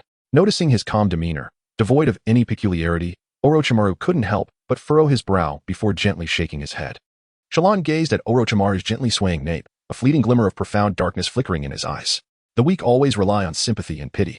I hereby vow that from this moment forth, I shall never resort to such means again. Chapter 37. 3 years later, nightfall enveloped the land of fire. The moon was obscured by ominous clouds, and the winds howled through the dense forest, drowning out the once lively sounds of birds and beasts. Outside a bandit hideout, Uchiha Izumi observed as Shenlong approached him, cradling a baby in his arms. The bandit lair behind him lay in eerie silence, apart from the wailing autumn wind. Not a single sound pierced the stillness. A pungent scent of blood wafted into Uchiha Izumi's nostrils the moment he stepped out of the hideout. Such bandit dens were plentiful within the land of fire, colloquially referred to as the lowly ninja's testing ground. Recently, Uchiha Izumi had been taking Shenlong to cleanse these hideouts, wishing to expose him to the brutality of bloodshed and help him acclimate to the life of a ninja. This night marked the 5th bandit hideout they had visited, and the number of bandits slain by his hand exceeded 100. Though these men met their deserved fate, the weight of 100 lives weighed heavily upon Shenlong's conscience. He felt akin to an executioner. His blood grew colder, his heart hardened, and with each strike, his precision sharpened as he sought to minimize the suffering of those bandits as they met their end. From his initial trembling unease to his current steady proficiency, he was swiftly adapting to this slaughter. A sense of indifference, numbness, and ferocity began to envelop him. This was the aura of a killer. That night, he infiltrated the chamber of the bandit leader, taking the life of the slumbering man, only to awaken a woman lying beside him. She claimed to have been abducted by the bandits, pleading for Shenlong to spare her life. Shenlong offered no response, merely gazing at her in silence. Within her eyes, he discerned a profound hatred. This woman sought to deceive him. After a prolonged moment, as the woman realized that Shenlong had no intention of relenting, she implored him to spare her newborn child, who was merely a month old. Subsequently, she resolutely chose to take her own life before him. Watching the warm blood splatter onto himself, his heart trembled with turmoil. As he beheld the sleeping infant nearby, he ultimately found himself unable to act. One of the tenets of a ninja is to eradicate threats entirely, leaving no room for future repercussions, yet Shenlong had contravened this principle. You are not a worthy ninja. Shenlong remained silent, refraining from refuting Uchiha Izumi's words. But you are a good person. Uchiha Izumi insisted once more. Gazing at the crimson blood that stained his entire being, Shenlong first let out a self-deprecating chuckle, which soon erupted into a raucous laughter filled with sorrow and resignation. Haraha. Teacher Izumi, you truly have a knack for humor. Among ninjas, is there truly such a thing as a good person? They are merely a band of dark executioners. At that moment, he fully comprehended the nature of the ninja profession. He realized that even the kind-hearted and passionate protagonist from the original story, Naruto Uzumaki, must have taken many lives. Only those who have tasted blood can be deemed true ninjas. This is an unyielding criterion in Konoha and the ninja world at large. Many things do not appear as beautiful as they seem on the surface. The essence of a ninja is that of an assassin dwelling in shadows. An unseen harbinger of death, a despised existence. Yet an anime has romanticized this profession. The devils always delight in reversing the ugly and cold-hearted into something noble and fervent. Ninjas are one such example, and that pirate tale is no different. In his heart, Shenlong silently thought that, at this moment, he suddenly harbored a profound aversion towards the profession of a ninja. Despite his burgeoning discontent with this vocation, he found himself ensnared in the circumstances, unable to extricate himself. Only by relentlessly striving for strength and accumulating power could he hope to transform from a ninja into a warrior. Teacher Quan, could you assist me in finding a place, such as an orphanage, to provide shelter for this child? Shenlong inquired earnestly. Uchiha Izumi gazed at him with indifference before tenderly embracing the infant girl, stating, "She is a burden. You should not keep her. Her existence is akin to a dim spark, destined either to extinguish in the tempest, or perhaps, to ignite into a blazing flame and rise as a ninja. Such ties of fate must be severed." Upon hearing this, Shenlong turned and began to walk towards the direction of Konoha village. "I am the harbinger of the end for this den of thieves. I possess the authority over life and death. To show mercy to the weak is the awareness of a true stronghold. Have you ever witnessed a formidable individual who fears or is apprehensive of the feeble? Her mother sacrificed her life for her. Thus, she has earned the right to survive. Therefore, I implore you, Teacher Izumi." Shenlong turned his back to him. The maternal radiance of that woman reminded him of his mother in this lifetime. "All right, fine. I shall heed your words." Uchiha Izumi responded in a languid tone, yet his gaze upon the infant remained devoid of emotion, still brimming with an icy indifference. "This is the boundary I uphold as a human." Shenlong suddenly paused and looked back, revealing a pair of blood-red eyes. The mesmerizing Tomoe within the pupils fixated intently on Uchiha Izumi, the center of the Tomoe narrowing abruptly. These eyes radiated a formidable willpower unique to him. "Rest assured, I will undoubtedly see this matter through," Uchiha Izumi promptly assured, and in that moment, he comprehended Shenlong's resolute determination, the coldness in his gaze dissipating entirely. "Thank you." Shenlong gradually submerged into the darkness. The intensity of his gaze had become increasingly terrifying, especially with the murderous intent that accompanied it. Uchiha Izumi exhaled softly, feeling a sense of trepidation towards Shenlong's eyes, and even more so towards his alarming rate of growth. Over the past 3 years, he had witnessed the transformation within Shenlong, which was precisely why he harbored an unwarranted fear of this child. Glancing at the infant girl in his hands, Uchiha Izumi furrowed his brow and sighed. What a bother. He intended to fulfill his promise by finding a reliable orphanage to adopt this orphan child.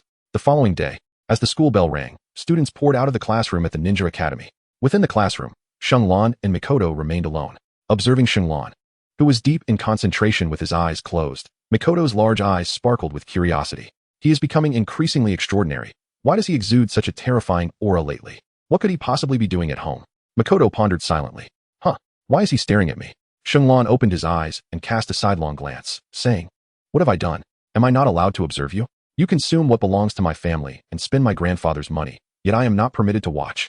Meichin inquired with a smile. Upon hearing this, Shenlong felt a slight loss of composure. After all, one cannot easily rebuff those who have provided sustenance or assistance. He truly did not dare to present a displeased countenance to Miss Meichin, especially considering he had benefited from both. Despite his recent state of affairs being somewhat less than favorable, he was compelled to inquire, "What have you been up to lately? Why do the Inuzuka family and their dogs seem to avoid you?" Meichin lowered her voice and continued, "Just yesterday, I overheard Inuzuka Maru speaking ill of you behind your back. It appears he has advised others to keep their distance, and it seems everyone has grown more apprehensive of you." Upon hearing this, Shenlong remained unfazed, leaning closer to Mikoto's round face with curiosity. "Then why are you not afraid of me? Why don't you keep your distance?" As Shenlong drew so near, Mikoto's face flushed, her heart racing. "Why should I fear you? Are you really going to devour me?" Upon hearing this, Shenlong let out a light chuckle, choosing not to elaborate further. Chapter 38, The Shadow Clone Plugin. "Mikoto, come join us. Why are you just lingering in the classroom?" At that moment, a boisterous, red-haired girl with a round face appeared at the classroom door. "Ah, Kushina. Sure. Wait for me. I'll be right there." Kushina's sudden entrance flustered Mikoto. "You. Come here." Suddenly, Shenlong beckoned to her with a coy gesture. What do you want?" Kushina, blushing and somewhat at a loss, nevertheless obediently approached. Shenlong remained silent, creating an atmosphere that felt quite peculiar. "Jusanai, visibly anxious, lowered her head, her fingers fidgeting with the hem of her garment as she awaited Xinglan's next utterance. Why do you keep stealing glances at me? The two women were taken aback simultaneously by the sudden inquiry. What did you just say? Jusanai asked, her voice tinged with uncertainty. I said, why have you been secretly watching me lately? Xinglan gazed at her and inquired once more, what are you rambling about? With her face flushed crimson, Kushina replied nervously. Answer me. Recently, Kushina had repeatedly used the pretext of visiting Makoto to spy on him and had been caught several times. Rogue. Suddenly, Kushina swung her fist towards him. Given the proximity between them and his complete lack of vigilance, Xinglan was unable to evade, and she struck him with a force that enveloped him in a cloud of smoke. Shadow clone. Both women exclaimed in unison. Meanwhile, in the Death Forest, situated far from the school, Xinglan, clad in white shorts, sits cross-legged beneath a majestic waterfall, where a powerful torrent cascades down from above, drenching him in its relentless flow. Enveloping his form is a nearly translucent chakra energy shield, a delicate barrier that aids him in withstanding the deluge that crashes upon him. This is the advanced version of the water-treading chakra control technique, a unique training method for chakra manipulation conceived by Xinglan himself. The water-treading exercise focuses on stabilizing the output of chakra beneath his feet, enabling him to stand upon the surface of the water. This training proves remarkably effective in enhancing one's mastery over chakra. Recently, Xinglan has developed an advanced technique that multiplies the difficulty by a factor of m. Building upon the existing foundation, he intends to stabilize and emit chakra externally to withstand the torrential waterfall, thereby further honing his chakra control. This endeavor also serves to strengthen his physique, as the impact of the waterfall is formidable. The chakra barrier fails to endure for long before being dispersed, subjecting his body to the relentless force of the cascading water. Through this, Xinglan aims to achieve the purpose of body refinement. Alas, my chakra is of the fire and earth attributes, lacking the lightning affinity of my kin. If only I could emulate the Raikage's lightning cloak. I could refine my body with electricity while enhancing my speed and offensive power. He even contemplates mimicking the tailed beast cloak. As he indulges in these fanciful thoughts, he suddenly receives information transmitted from the dissolution of his shadow clone. Kushina, truly a tempestuous red pepper, quick to resort to violence at the slightest provocation. A torrent of memories floods his mind, causing him to lose control of his chakra cloak. And the water rushes over him once more. Huh? This fatigue again. Such weakness, such exhaustion. What could be the cause? Xinglan emerged from the waterfall, his breath heavy and labored, sensing that something was amiss with his body. Thud, thud, thud. All around him, the shadow clones engaged in cultivation were abruptly dispelled, and a torrent of memories surged back into his mind in an instant. Xinglan let out a muffled sigh, his mental state appearing exceedingly fatigued. He had commenced his training with shadow clones 2 years prior, aside from the physical conditioning that could not be substituted by the clones. All other skills and proficiency training were largely entrusted to them. Over the past 3 years, his progress had been monumental, entirely due to the advantages offered by the shadow clones. He felt as if he had unlocked a cheat code. This was the extraordinary technique imparted by Kakashi to Naruto. Unlike the mental exhaustion that accompanied the overwhelming influx of memories back into the original body, he sensed that his physical form was beset by some unseen, grave issues. Particularly of late, he had begun to perceive a decline in his bodily functions. There was a slight lack of coordination in his limbs, a growing sense of weakness, and an overwhelming fatigue that seemed to amplify. His reactions had become somewhat sluggish. At times, when his mind was crystal clear and his brain issued commands, his body would lag ever so slightly in its execution. Why was this happening? My body feels perfectly healthy, and there are no issues revealed in my medical examinations. Why then? This predicament? Xinglan suddenly collapsed to the ground, gasping for breath, a profound sense of weakness enveloping his entire being. What on earth could be wrong? A flicker of fear gripped him. It seemed his physical condition had been deteriorating day by day, and the uncertainty of this affliction left him in a state of anxiety. For one who ardently craved strength and devoted every effort towards it, the stark realization of regression and the gradual loss of power was a blow he could scarcely bear. His body was failing him. He needed Tsunade. Not only was she well versed in a plethora of medical knowledge, but she also excelled in medical ninjutsu, earning her the esteemed title of the healing master in the ninja world. Although her medical prowess had yet to reach its zenith, her reputation as the savior of the sick was already renowned throughout Konoha. By the time he located Tsunade, the sun had completely set. Xinglan found her in a tavern, where the legendary Sannin were gathered, indulging in drinks and camaraderie, their bonds evidently strong. You're looking for me? Tsunade inquired, momentarily taken aback by Xinglan's unwavering gaze. Tsunade, I have something to discuss with you, he replied earnestly. Huh? What could be so urgent? Come, let us have a drink first. Tsunade jested, pouring a glass of liquor and handing it to Xinglan. My body is failing me, he confessed. Xinglan spoke earnestly, yet he accepted the drink and downed it in one gulp. What problems could your body possibly have? I once thought you would eventually encounter some issues. But in the past 2 years, your growth has been remarkably untroubled. Truly, you are an anomaly. Tsunade remarked, her words slightly slurred as she raised another cup of sake, savoring it with a soft sigh. Your physique is exceptionally robust, far surpassing that of your peers. Orochimaru suddenly asserted with conviction. Possessing a serpent-like sensitivity to heat, he had sensed the vibrant energy radiating from Shenlong during their close proximity. It was a body teeming with vitality, showing no signs of trouble. Little brother Shenlong, what issues could your body possibly have? Jiraiya chimed in, slightly inebriated, his expression taking on a rather lecherous demeanor as he inquired. Sister Tsunade. Shenlong shouted in a low voice, his demeanor grave and earnest, his large eyes fixed intently upon Tsunade. A faint chuckle escaped her lips, though it gradually stiffened into a rigid smile. The deep tone of Shenlong's voice stirred Jiraiya from his reverie, while Orochimaru also snapped back to attention at once. Suddenly, Tsunade's smile vanished. She grasped Shenlong's wrist, commencing an examination of his physical condition. Everything appeared normal. Furrowing her brow, Tsunade's expression darkened, and a glimmer of hostility flickered in her gaze as she regarded Shenlong.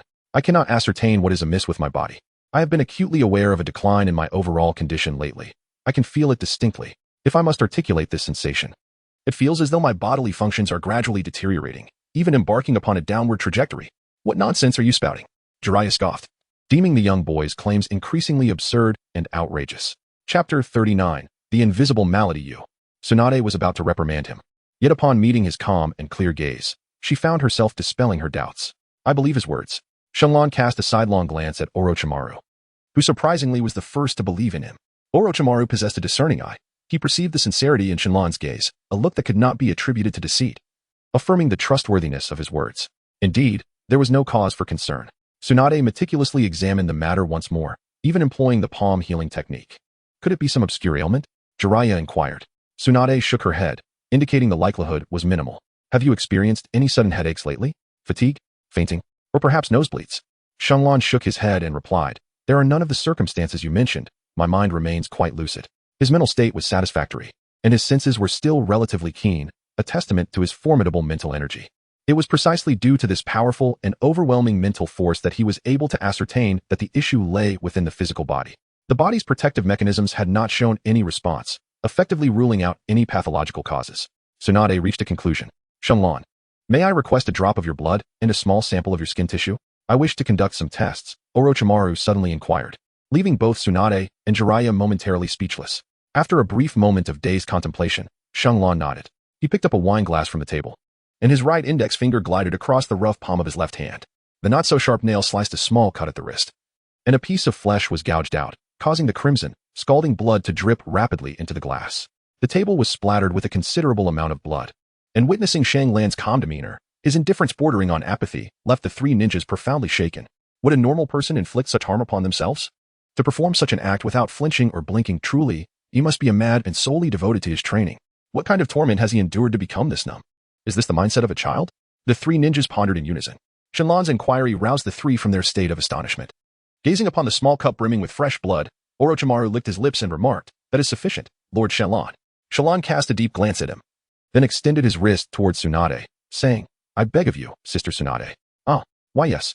Tsunade took a moment to respond, and then hurriedly employed her healing technique to mend Shenlong's wound.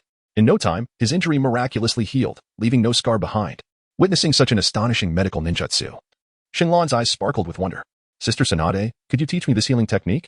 Shenlong, feeling somewhat bashful, inquired. It was only at this moment that Tsunade suddenly realized that he was, after all, still a child. He still possesses the innocence of youth. Tsunade inexplicably felt a sense of relief, unaware that her mind and body had been in a state of tension. Humph. Do you really think you can learn medical ninjutsu with your current abilities? You are still quite far from that. Let us discuss it again once you graduate. Very well.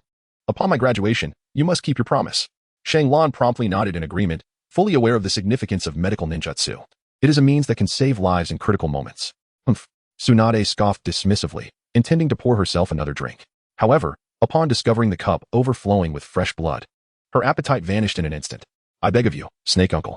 Tsunade could find no answers and had no choice but to place her hopes in Orochimaru. Currently, Orochimaru is likely still a good snake and should not yet be venomous. Having left the tavern, Shenlong returned to the camp. Regardless of how fatigued and powerless his body felt, he gritted his teeth and persisted in his training. He feared his physical capabilities would continue to decline, and he dreaded the sensation of weakness. It felt as if he had returned to the frailty he experienced during his journey across time. and he was terrified that his efforts over the past 3 years would amount to nothing. 10, 100, 491, 492. Bang. Having just completed 500 push-ups, he collapsed onto the ground, gasping for breath. His formidable willpower struggled to command his arms as he attempted to retrieve the bottle of body-refining elixir from his pocket. Yet, the moment he grasped the vial, his arms became utterly unresponsive. This is unbearable. Why is this happening? Every cell in his body felt as though it were being pierced by pain. A suffering that penetrated to the very marrow. He could not comprehend what was wrong with his body. Why was this occurring? Lately, every time he engaged in body refinement, he experienced such conditions. He had clearly reduced the intensity of his workouts, yet his body still could not endure. He sensed that his physical condition was indeed deteriorating. Where? Oh, where lay the source of the problem? Shenlong gritted his teeth, breathing heavily, acutely aware of the profound fatigue enveloping his body. With great effort, he pried open the cap of the body-refining medicinal wine, wiping his painfully sore hands and feet. He staggered back to the tent, collapsing weakly onto the bedding, his eyes reflecting a haunting emptiness. The following day, he unusually abstained from his training.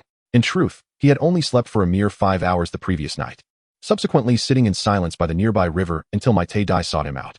He did not engage in his morning exercises today, which piqued old Dai's curiosity, for Shenlong had never once neglected his daily regimen.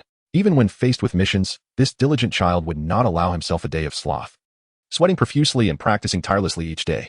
Oh, young Shenlong, it appears you have heeded my advice and recognized the necessity of rest. Ah, old Dai, you have arrived. I forgot to inform you yesterday. I apologize for causing you concern. Indeed, I have been contemplating the need for a brief respite these past few days. Shenlong's expression was slightly stiff as he chuckled. Haha, it's all right. You are absolutely right. It is essential to strike a balance between work and rest, and taking occasional breaks is of utmost importance. Lao Dai laughed heartily, patting Shenlong on the shoulder. He had always harbored concerns that Shenlong was overexerting himself, repeatedly reminding him to prioritize rest. As a master of physical cultivation, fervently passionate about exercise and cherishing his youth, he had implored Shenlong more than once to take a respite. This concern underscores the extent of Shenlong's relentless and almost obsessive training regimen. Lao Dai had often cautioned him that the body-enhancing medicinal wine was not a panacea and should not be consumed indiscriminately. However, Shenlong hardly heeded his advice. Lao Dai was genuinely worried that this young lad might excessively pursue power, ultimately losing his way in the future. As he watched Lao Dai depart, Shenlong let out a weary sigh. Given his current physical state, he could no longer continue his training and physical cultivation for the time being. Chapter 40. The Research of New Techniques. Technique of Shadow Clones. Bang, bang, bang. Shenlong formed hand seals with both hands, utilizing his daily enhancement. Although his physical level could not be temporarily raised, he was determined to accumulate experience points. Even if his physical training could no longer continue, he would not cease his pursuit of mastery. Multiple shadow clones emerged, each promptly assigned tasks by the original. One practiced the speed of hand seals, another honed chakra control. Yet another focused on the art of throwing kunai, while two engaged in sparring, refining their combat techniques and seeking each other's weaknesses. One clone practiced taijutsu moves against a sturdy tree, and two others sharpened their eyesight by observing the falling leaves, as it was deep autumn, and the leaves fell at the slightest touch. These two clones consumed most of Shenlong's mental energy each day. Additionally, one shadow clone held its hand aloft, conjuring a flame in its palm. It intended to study the nature transformations of fire release, attempting to replicate high-output close combat ninjutsu akin to the Rasengan or Raikiri. Ideally, it would also be possible to perform this without hand seals. Initially, he aimed to pilfer the Rasengan, a ninjutsu devoid of elemental attributes, relying solely on memory. However, after extensive theoretical instruction in ninjutsu from Uchiha Izumi in the Ninja Academy, he realized that this technique was unsuitable for him. The reason was his lack of wind attribute chakra, though the Rasengan appeared to be independent of elemental affinities, requiring only pure chakra. Each training phase actually simulated the trajectory of wind, from the first phase of mimicking the wind's rotation to the second phase of chaotic multidirectional spinning bursts, culminating in the third phase of integration and compression. The attribute that best aligned with these stages was wind. This also explained why Kakashi, despite having mastered the Rasengan, chose to develop Chidori and Raikiri instead. The invention of each ninjutsu is tailored to the practitioner's unique abilities, even when learned by others. It may not yield the desired effectiveness. In the hands of the fourth Hokage, the Rasengan transcended mere A-rank ninjutsu, aside from its silent, sealless executions. Nearly every target struck bore the Flying Thunder God mark. Once marked, their fate rested entirely in his grasp. In the original narrative, Uchiha Obito was branded with the Flying Thunder God mark by Minato. Even years later, this imprint could still be utilized, catching Obito off guard at a critical moment. Thus, Shenlong resolved not to steal the Rasengan, nor did he possess the capability to replicate Raikiri, lacking lightning attributes. Instead, he aimed to develop a portable close combat fire release technique tailored to his abilities. The endeavor to create this ninjutsu consumed vast amounts of his energy, since 2 years ago. He had yet to bring it to fruition. Initially, he sought to directly emulate the Rasengan sealless execution, yet after a month of effort, he could only generate heat in his palm, falling short of igniting flames. In desperation, he resorted to mimicking Kakashi's Chidori, progressing from forming a fireball with 3 seals to generating a flame with a single seal, and now attempting to perform it without seals. Gradually, he began to comprehend the chakra's flow trajectory, reducing the hand seal step by step. At long last, after 2 years of development, his sealless ninjutsu took form. He defined the act of igniting flames in his palm as the first stage of the technique. The second challenge to overcome was how to prevent the flames from scorching his palm. Chidori proved to be the most valuable reference. The Rasengan relied on rotation to evade harm, which held little relevance to his current training. Thus arose the question, how did Kakashi manage to hold a lightning ball without harm? The fire-wielding shadow clone pondered seriously, stroking its chin. After a moment, it suddenly exclaimed in realization. Kakashi achieved a significant speed boost upon activating Chidori, without the support of the Sharingan's dynamic vision. He could not possibly control such a sudden burst of velocity. Eureka! The fire-wielding clone shouted, capturing the attention of the original. Kakashi maintained a high-output chakra expenditure, allowing for a release form that emitted energy without drawing it back in, perfectly aligning with lightning's high-penetration properties, a feat not difficult to accomplish. Even if a surge of electricity occasionally escaped from Chidori, it would stimulate Kakashi's body, revitalizing his cells. This was the reason for his sudden acceleration. How simple it was.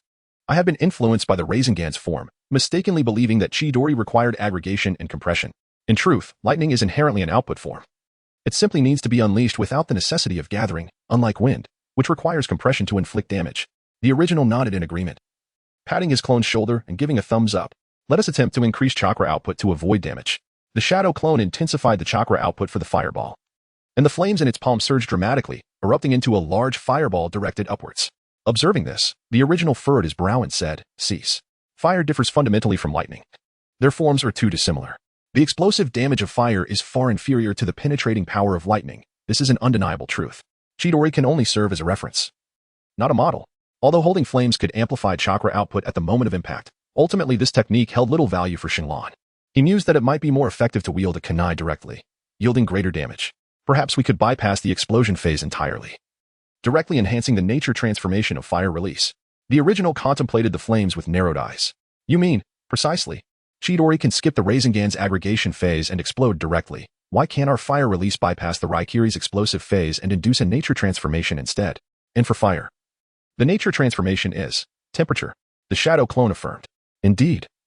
Sometimes the simplest approaches yield the highest efficiency, much like how the seemingly straightforward shadow clone technique evolved into Madara's Rinna Tensei, or how the substitution technique culminated in Sasuke's space-time ninjutsu. Shenlong imparted lessons to his shadow clone, pondering the nature of transformation techniques. The shadow clone cast a disdainful glance at its original, acutely aware of its own pretense, and thought to itself about the Rinnegan and the Tentail's power.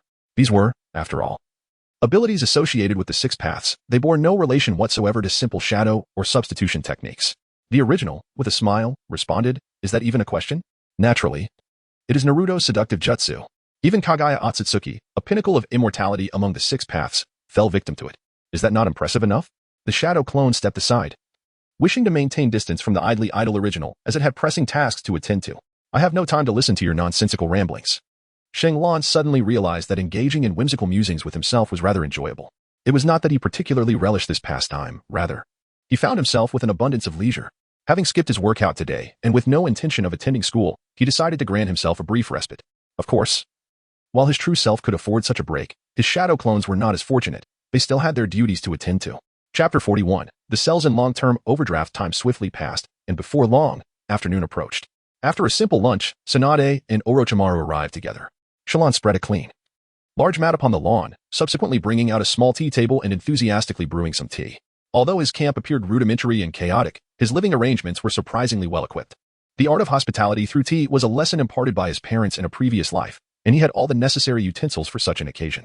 At times, he would share a few pots of tea with old Dai, engaging in light conversation and inquiring about the recent happenings in Konoha and the whispers circulating in the ninja world. "Sister Tsunade, Uncle Snake, please take a seat." Shenlong sat before the tea table, raising his hand to beckon the two to take their seats. The pair exchanged curious glances and then knelt down in unison before Shenlong. Truly, Shenlong was an extraordinary man. His posture, his thoughts, and his every movement bore no resemblance to those of a mere 9-year-old child. Orochimaru chuckled hoarsely.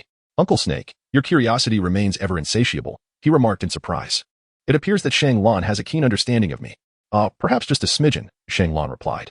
To others, Uncle Snake. Are you not also a most unique individual? Heh, yet you are even more reclusive and unconventional than I. Orochimaru grinned broadly. Shang Lan chuckled softly at the remark. Choosing not to respond, his hands continued their graceful movements, and before long, 3 delicate teacups were filled with fragrant tea, which he presented before the 2 individuals. Is there a particular significance to this manner of tea drinking? Orochimaru could not help but inquire, observing Shang Lan's intricate motions as he prepared the tea. Feeling an inexplicable sense of profundity arise within him. Indeed, this is a form of the way of tea, said to have been established by ancient immortals. Mortals comprehend only the outward form, yet fail to grasp its essence. The immortals refer to it as the way of tea, while mere mortals are content to pour the tea. I, after all, am but a mortal. Orochimaru, perplexed, found himself lost in the clouds of Shang Lan's words. Although he did not fully understand what was being said, he sensed an aura of extraordinary significance. Have you encountered immortals, Shang Lan? After a moment of reflection, Orochimaru inquired with an almost whimsical curiosity. Haha, Uncle Snake, have you not seen them? Shallan feigned an air of profundity, believing that maintaining an aura of inscrutability would grant him an advantage in his dealings with Orochimaru. The latter, however, reigned in his smile, his pupils narrowing like a serpent's as he fixed an intense gaze upon him. Orochimaru had indeed witnessed Shenlon's visit to the Dragon Cave and his encounter with the Sage of Snakes, yet how could Shenlon possibly possess knowledge of such matters? Ignoring Orochimaru's peculiar expression, Shenlon turned his attention to Tsunade, who had been lost in thought. Sister Tsunade, the tea is getting cold. At his words, Tsunade snapped back to reality, lifted her cup, and drained it in one gulp, her expression becoming a complex tapestry as she regarded Shenlon. Shenlon exchanged a glance with her, then proceeded to brew 3 cups of tea with boiling water. It seems that Sister Tsunade and Uncle Orochimaru have come, likely having discovered the issues pertaining to my health. Orochimaru leisurely lifted his teacup, while Tsunade remained silent in response. One could certainly say. Shenlon sensed an ominous atmosphere, feeling a surge of anxiety within, yet he resolutely maintained a facade of composure. Allow me to speak, Orochimaru interjected, causing Tsunade to turn her head away. It seems that Shenlon may no longer be able to engage in high-intensity exercise in the future. Shenlan's eyelids twitched as he paused his tea drinking. From your somatic and hematopoietic cells, I have discovered that the rate of cellular division in your body is significantly higher than that of an ordinary person. In other words, the more rapidly your cells divide, the shorter your potential and lifespan will be. Crack. The teacup in Shenlon's hand shattered into several pieces, as he was taken aback by Orochimaru's words. Your body is rather unique. On the surface, it appears robust and healthy, yet internally, it has begun to deteriorate. Considering your current age, this is an astonishingly peculiar phenomenon. As for the reason behind such a transformation, coupled with the distinctive scent surrounding you, I surmise that you have excessively indulged in a certain substance, leading to the exhaustion of your physical well-being.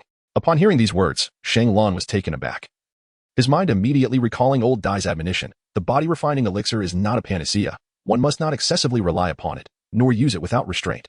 Striving in the path of body refinement is commendable, and occasionally surpassing one's limits can be beneficial. However, it should not be a constant endeavor, day and night. Remember, a harmonious balance between work and rest is the most suitable approach to cultivation at your age.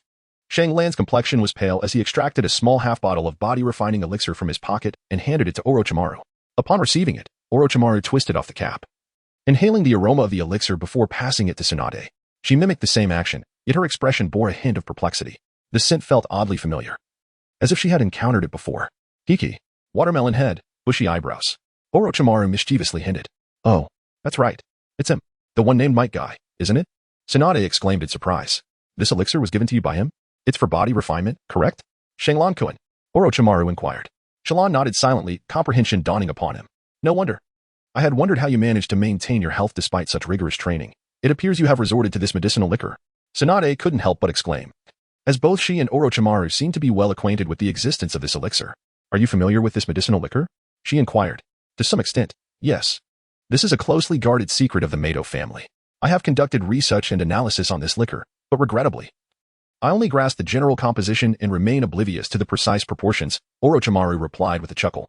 Konoha has documented this body-enhancing medicinal liquor, renowned for its exceptional blood-invigorating properties and potent restorative effects. However, its sole drawback lies in its overwhelming strength. It can easily lead to the overexertion of hematopoietic cells. In the short term, it is excellent for physical enhancement or for treating injuries, yet prolonged use could precipitate accelerated aging and significantly hasten the rate of cellular division. Human cells have a finite capacity for division. Thus, if they are subjected to prolonged acceleration, one's lifespan would inevitably diminish. Such a practice is tantamount to an early withdrawal of one's latent potential. You must have observed Mato die daily. Yet you should also be aware that he is merely 20 years old this year. Tsunade remarked, resting her forehead in her hand. The fact that Mato died at the tender age of 20 bears the appearance of someone in their 30s is a direct consequence of his long-term consumption of this body-enhancing medicinal liquor. Shanglan was taken aback by the revelation. It seems I have completely forgotten to inquire about this matter. I swear to the heavens. I only just realized how old Dai is. In his fervent pursuit of training, Shanglan had not only neglected to consider old Dai's age, but he had also lost track of his own. He could scarcely recall whether he was 8, 9, or even 10 years old. Furthermore, his gaze towards old Dai was always tinged with remnants of his past life. In his memories, Maite Dai appeared considerably older, and he had never deemed it strange. Now, upon reflection, it dawned on him that Maite Kai had yet to be born, yet old Dai already bore the visage of a youthful middle-aged man. It seemed evident that old Dai had indulged excessively in those medicinal spirits. Thanks to the financial support provided by Shanglan, he appeared older than in the original narrative. Yet he was undoubtedly more formidable as well. This substance that prematurely exhausts potential must no longer be permitted for Brother Dai's use. Shanglan contemplated within himself. The event had already transpired, and he bore no resentment towards Maite Dai. He merely regretted not heeding old Dai's counsel. Shallan gritted his teeth and inquired, "Is there a way to cure it?" Orochimaru and Tsunade fell silent for a moment before simultaneously shaking their heads. Shanglan despairingly closed his eyes. "You must immediately cease the intense training and refrain from using that medicinal liquor," Tsunade decreed. "Do not be too disheartened, Shanglan. The human body possesses remarkable self-healing capabilities. Although you have exhausted your potential and compromised your lifespan, your youth still holds the promise of growth.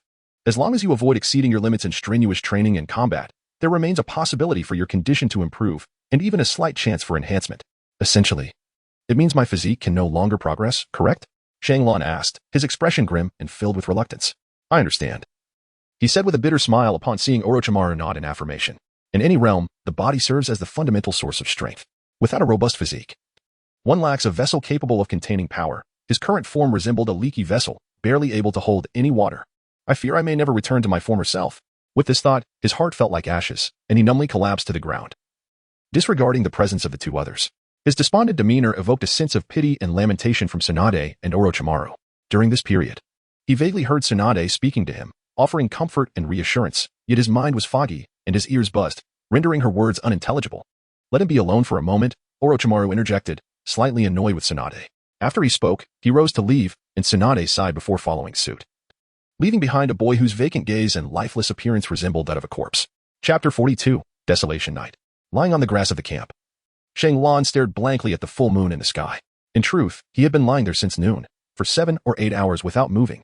Over 3 years of relentless and monotonous training had instilled in him a fear of even a moment's laziness, even when his body felt utterly exhausted. He relied on his formidable willpower, coupled with Might Guy's refining potions, to push through. His fervent efforts and desperate pursuit of strength were all driven by a singular devotion and longing. "Mom, Dad, how have you been in my absence? I miss you so much." In his previous life, he was the only child, cherished and pampered by his parents, who treated him with utmost care. Fearing he might break or melt away, each recollection of those times filled his heart with yearning and restlessness. He longed for the day he could return, if only to see them once more. Conversely, the depth of his longing was matched by his profound fear. He dreaded losing his way home, worried that he might take too long and exhaust his parents' lifespans, missing the day he could reunite with them. Though he was aware that the Edo Tensei technique could bring the deceased back to life, he feared that if too much time passed, he might never have the chance to use it.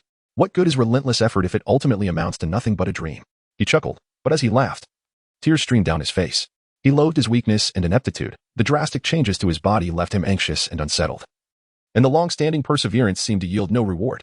He felt as if all hope had been extinguished, and the path ahead had closed off. After suppressing his emotions for over 3 years, they finally erupted. He wept like a child, his tear-filled eyes reflecting profound loneliness and helplessness. Just as he was lost in his sorrow, 2 cheerful, melodic voices approached from afar. "Makoto, is he staying here?" "Yes." "I have no idea why he would choose to be alone in such a place." "Indeed, what great courage." Uchiha Makoto, accompanied by Uzumaki Kushina, sought out Shanglan. He had not attended school that day, prompting the teacher to ask Makoto, a fellow Uchiha, to check on him, especially since Shanglan had never skipped class and they were close friends. Due to Shanglan's despondent state and mental fog, he was oblivious to the arrival of the 2 girls. Makoto and Kushina stood frozen, staring at the boy who was crying profusely. "What has happened to him?" Makoto wondered in shock. "Oh my, he is actually crying. And so much?" Kushina gasped, unable to comprehend the sight before them. In their minds, Uchiha Shanglan was a strong and diligent young man, excelling in academics, strength, and tenacity, revered as the perfect idol by all the girls at school. Yet here he was, reduced to tears. The 2 girls felt at a loss, unsure how to react. After a lengthy silence, Makoto and Kushina finally summoned their courage to inquire, What's wrong? Are you okay? They felt it would be impolite to stand over him while he wept, so they knelt beside him in quiet support. For a long time, Shanglan remained unresponsive. His eyes filled with tears, sadness, and emptiness. Makoto, slightly flustered, gently wiped his tears and snot, her touch tender and careful. Meanwhile, Kushina furrowed her brow, displaying deep concern. The two girls sat with him for an extended period. Gradually, they sensed something was amiss with Shanglan, prompting Kushina to softly ask, Makoto, do you know what is going on? It has been over an hour, and he remains like this. I have no idea. He seemed fine yesterday. Makoto replied, her brow knitted in worry. Suddenly, emboldened, Kushina poked his face with her finger. When he still did not react, she pinched him harder. Makoto was taken aback by this display. Hey, are you okay? Kushina shouted near Shanglan's ear, her voice loud and piercing, startling Makoto as well. In an instant, Shanglan seemed to awaken from his stupor, and the vacant look in his eyes regained a glimmer of life. He glanced at the two girls, a mix of complexity and resignation crossing his features before he stood up and retreated into his tent. The two girls exchanged puzzled looks, uncertain whether to follow him inside or leave. Makoto approached the tent and softly asked, What's wrong? Can you share with us? Perhaps we can help. If not, I could go find my grandfather. He would surely be able to assist you. Inside the tent, Shanglan remained silent for a long while, before finally murmuring, You should go. Leave me be. He simply lacked the inclination to discuss his feelings with the two young girls. Makoto stood frozen in place, while Kushina's expression darkened. Her fists clenched as she stormed into the tent. However, just as she stormed into the tent in a fit of anger, she accidentally tripped, causing her to fall directly onto Shanglan. The tent belonging to Shanglan was modest in size, merely a refuge for him to rest. Upon entering, he immediately lay down, inadvertently placing his feet at the entrance. The flaps of the tent obscured Juxinai's view, and coupled with the dimness of the campsite, she inadvertently found herself pressed against Shanglan. Her astonished round face flushed with shock, and their eyes met, close enough to feel each other's breath. Faced with such an absurd twist of fate, Shanglan, overwhelmed by the sin of the girl, felt a mix of astonishment and confusion. Could you get up? Juxinai suddenly screamed, then hastily rose and exited the tent. Upon emerging, she did not greet Makoto but instead fled, her cheeks crimson. Makoto, witnessing this scene, stood frozen for a moment before quickly pursuing Juxinai. Gazing at the tent's ceiling and sensing the surrounding silence returning, a wave of loneliness and anxiety washed over Shanglan once more. However, in the next moment, he clenched his fists tightly, the joints cracking audibly, as three Tomoe swirled around his pupils. An indomitable will surged within him, and a flame of defiance blazed fiercely. I cannot resign myself to this fate, nor can I relinquish my resolve so easily. There must be another way. Chapter 43. Early graduation the following day. Shanglan went to school and directly approached his mentor to request an early graduation. He no longer wished to linger in the confines of academia, even though he had spent a considerable time using shadow clones to attend classes in his stead. His mentor, the Jonin Aoki, gazed at him in astonishment and asked, You wish to graduate early? Are you certain? Shanglan nodded, his demeanor calm and resolute. I understand, he replied. The Ninja Academy has regulations. I must report to Lord Hokage. And only upon the approval of the third Hokage will you receive your headband and successfully graduate. Instructor Qingmu first elucidated the procedure to him, then proceeded to explain the prerequisites for early graduation. To graduate ahead of schedule, one must attain a theoretical examination score within the top 5 of the class, achieve a practical examination score within the top 10, and demonstrate a shuriken throwing accuracy of over 90%. You have fulfilled these initial requirements, but you must also master the body flicker technique. Upon hearing this, Shanglan immediately employed the techniques of shadow duplication, transformation, and substitution. Excellent. Splendid. You have successfully passed this trial. Now, as long as Lord Hokage gives his nod of approval and signature, you shall receive the headband of Konohagakure and officially become a shinobi. Shanglan nodded slightly, expressed his gratitude, and then departed. Today, he had come to school in his true form, leaving his shadow clones at the camp to work. After meticulously exploring the campus for the second time, he paused at the entrance of his class, Class 401. At that moment, a moral education lesson was underway, and Shanglan's arrival drew the attention of all the students within. In this class, every student was either a scion of a powerful clan or a standout talent, selected from the ranks of the Ninja Academy. Among these students were members of the Uchiha, Hyuga, Senju, Namikaze, Inuzuka, Nara, Yamanaka, and many others. The promotion process in this class involved the elimination of underperformers, thereby retaining only the elite and incorporating exceptionally gifted scions from lesser clans or commoners. Consequently, each new cohort underwent significant changes with each advancement. The strong remained, while the weak were cast aside, a harsh system not divulged in the original narrative. These individuals were destined to become the pillars of Konoha's future, and the village invested immense resources in their development. This was, indeed, the primary reason why Shanglan had patiently endured for 3 long years. Throughout his school life, Shanglan maintained a rather indifferent relationship with most. Yet he shared a closer bond with 4 friends, Uchiha Makoto, Senju Ropetree, Namikaze Minato, and the frequently visiting Uzumaki Kushina, who belonged to another class. Xinglan's reputation within the school is rather unfavorable. Most harbor a certain degree of trepidation towards him. Among the student body, only 4 individuals manage to maintain a rapport with him. To everyone else, Xinglan is perceived as a mysterious and reclusive figure whose formidable prowess is widely acknowledged. Some even bestow upon him the title of the strongest in the entire school. This notoriety has led to an incessant stream of challenges directed at him. Although he boasts an unblemished record, the frequency of these confrontations has bred a profound sense of aversion within him.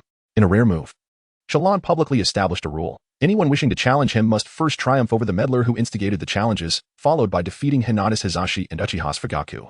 Only then may they earn the right to confront him. Consequently, Xinglan has been seldom bothered since this decree, while the meddler soon announced his withdrawal from the school. Although Hizashi and Fugaku endure the considerable troubles presented by Xinglan, they simultaneously bask in the glory of being associated with the strongest, experiencing a blend of pain and pleasure. Thus, the title of the strongest in the school became indisputable, with Xinglan emerging as the target of aspiration for many.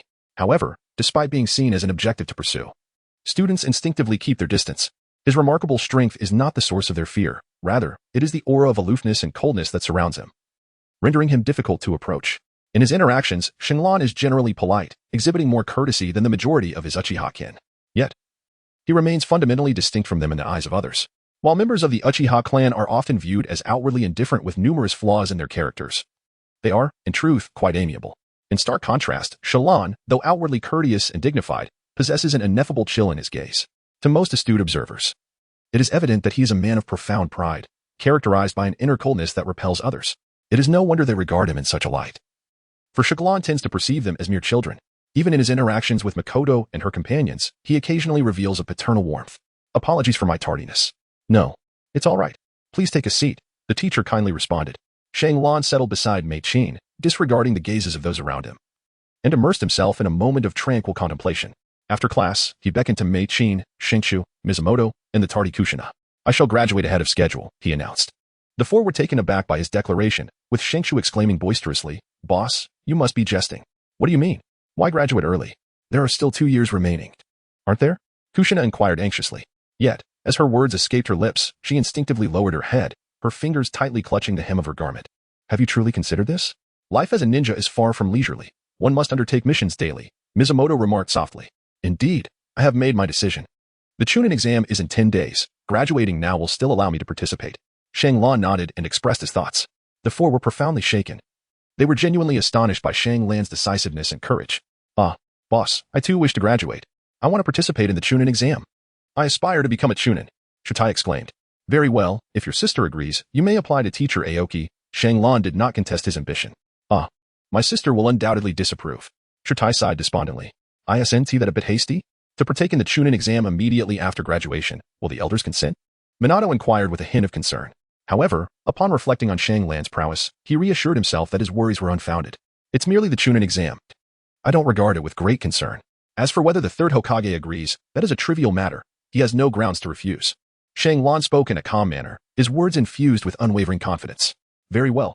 I shall be there to witness your examination. Shui Min beamed with a smile akin to sunlight. Boss V587. I will also attend your exam, and I shall cheer for you. I will definitely go. Goxi and Nai, seeing Xinglan's determination, hastily chimed in. Meanwhile, Mei Yin kept her head down, lost in her thoughts, her silence a mystery. During the second period, as the students returned to their seats, Xinglan noticed Mei Yin's gloomy demeanor and softly inquired, What troubles you? Nothing. Mei Yin murmured, turning her head away. Are you reluctant to part with me? Not at all. Don't say such things. Mei Yin retorted, her face flushed with embarrassment. You claim I speak nonsense. Yet your expression tells a different story. Be quiet. Mei Yin shot him a glare, feigning annoyance. Though I have graduated early, you too. Xinglan's words faltered inexplicably. You can come and visit me. Mei Yin initially appeared taken aback, but then a soft giggle escaped her lips. You are the one who said it, she replied, her cheeks glowing with shyness. Chapter 44, Rules and Destiny. In the afternoon, Xinglan was summoned to the Hokage's office. The 3rd Hokage, Sarutobi Hiruzen, took a puff from his pipe and regarded him thoughtfully. Are you certain you have made your decision? I do not support your early graduation. There is still much for you to learn. I am resolute, Xinglan replied, meeting his gaze. Stubborn child. The 3rd Hokage shook his head in exasperation, tapping the ash from his pipe. He then retrieved a headband emblazoned with the symbol of Konoha from his desk drawer and presented it to Xinglan. Xinglan reached out to accept the slightly worn forehead protector, casting a puzzled glance at the 3rd Hokage. This is your forehead protector, isn't it, Hizashi? How could you give it to him? Exclaimed the side advisor and secretary, Nara Shikamaru. It seems you hold this little brat in high regard. remarked another advisor. Mito Genin. Shanglan glanced at the two individuals, then turned his gaze towards the third generation, his expression revealing a hint of complexity. Hey, do you truly believe I am just an ignorant child? Shanglan chuckled softly to himself, certain that beneath that desk lay at least a dozen of those deliberately aged forehead protectors. Observing the theatrical performances of the three actors, he felt no aversion. Instead, he found amusement and marveled at how the higher-ups of Konoha had mastered the art of brainwashing to such an extent. Witnessing the earnest efforts of these seasoned performers, he felt compelled to take action. He raised his hand and gently caressed the antiquated forehead protector, his eyes shimmering with a gentle light, before carefully placing it upon his brow. Everything was conveyed without words. The trio, observing his demeanor and movements, were now completely convinced this was yet another successor of the Will of Fire. This young man is promising, they thought in unison. I wish to participate in the Chunin exam in 10 days. Shanglan suddenly spoke, his words simple and direct. No. The three were taken aback at first, but then turned to Xiaochun, who firmly rejected, your record of accomplishments is non-existent. You have yet to qualify as a Chunin. Shallan crossed his arms before his chest, casting a sidelong glance at her as he remarked, Konoha does not possess any relevant regulations in this regard. The promotion from Genin to Chunin does not necessitate the submission of mission records, nor are there any specific stringent criteria, at least. There are no explicit written regulations on this matter. The two advisors were left speechless. Shenlan's words were impeccably sound. Indeed, Konoha currently lacks such regulations. After finishing his statement, he turned to the third Hokage and chuckled softly. Isn't that right, Lord Third? It appears you have come prepared. Quite confident, I see. The third Hokage responded with a faint smile. Indeed. Shanglan tilted his head and calmly replied, what an arrogant little brat. A hint of dissatisfaction flickered in Chuchin Xiaochun's heart. She perceived a certain arrogance in the youth before her. Hiki, I hope you truly possess such capability. Sandai gazed at him with a smile, finding no aversion in this brash display of confidence. By uttering those words, he had effectively granted permission for Shanglan's application to the Chunin exam. As you wish. As Shanglan turned to leave, he uttered, This is against the rules. Mizunoto Minka's expression was grave. The third Hokage, leaning back in his chair, stretched lazily. Indeed, Konoha had yet to establish regulations in this regard. Then, Kurenai Shokahu spoke up, her meaning unmistakable. Perhaps it would be best to wait until after this year's Chunin exams to set forth a formal decree, lest that young one become complacent. The third Hokage smiled softly as he spoke. Both Kurenai Shokahu and Mizunoto Minka cast him a disapproving glance but chose not to voice further objections. As Xinglan descended from the Hokage building, he was astounded to encounter the venerable Dai. At that moment, Might Dai was bowing deeply before the gatekeeper of the Hokage, imploring earnestly, please, allow me one more audience with Lord Hokage. The guard, with a heavy sigh, replied, return now. Your request has already been conveyed to Lord Third. However, rules are rules, established by Lord Second, and even Lord Third cannot easily alter them. He has already made an exception to permit you to become a genin. Please do not burden him further. Upon overhearing the dialogue between the two individuals, Shallan promptly approached Old Dai. What has transpired, Brother Dai? Old Dai appeared momentarily taken aback upon seeing Shinlan emerge from the Hokage building. Little brother, what brings you here? And your forehead protector? He pointed at the emblem adorning Shinlan's brow in astonishment. I have just graduated, and I am now a genin. Is that so? Congratulations. Might Dai beamed with joy. Shinlan's successful transition to a ninja seemed to elicit even greater happiness from him than from Shinlan himself. Brother Dai, what brings you here? And why do you wish to see the third Hokage? The guard stationed at the entrance, upon hearing Shinlan's direct mention of the third, displayed a look of discontent. You should advise him, someone who cannot even perform the basic 3 body techniques and relies solely on physical prowess, merely scraping by as a ninja, is already a leniency granted by Lord Third. Yet, he aspires to participate in the Chunin exams. Konoha has explicit regulations stating that individuals lacking ninjutsu aptitude are prohibited from advancing to Chunin, a rule established by Lord Second. Is this the reason? Shanglan gazed at Might Guy in astonishment, recalling from the original text that Might Guy was indeed a perpetual lower-ranked ninja. Upon hearing this, Might Guy despondently nodded, his expression revealing an unmistakable sense of melancholy. Shanglan gazed at him, silently turning to retrace his steps, determined to seek out the theory of the third agent. The sentinel did not impede Shanglan's ascent, for he had only just descended from above. As he traversed the corridor, Shanglan clenched his fists tightly. He had initially intended to find Might Dai and inform him of the side effects of that medicinal liquor, urging him to refrain from its use. However, this notion was now cast aside. Life is not easy for anyone, such as the lament of the insignificant. Shanglan sighed inwardly, contemplating that perhaps Might Guy was already aware of the side effects of the medicinal wine, yet he found himself devoid of alternatives, lacking proficiency in ninjutsu and genjutsu. If he were also incapable of taijutsu, could he still be considered a ninja? The ninja world harbors no tolerance for the weak, and neither does Konoha. The medicinal wine and relentless training serve as the foundation of Might Guy's strength, each relying on the other, both indispensable. As he approached the office door, Shanglan instinctively intended to burst through, but he abruptly halted his momentum. At this moment, he lacked the qualifications to force his way in.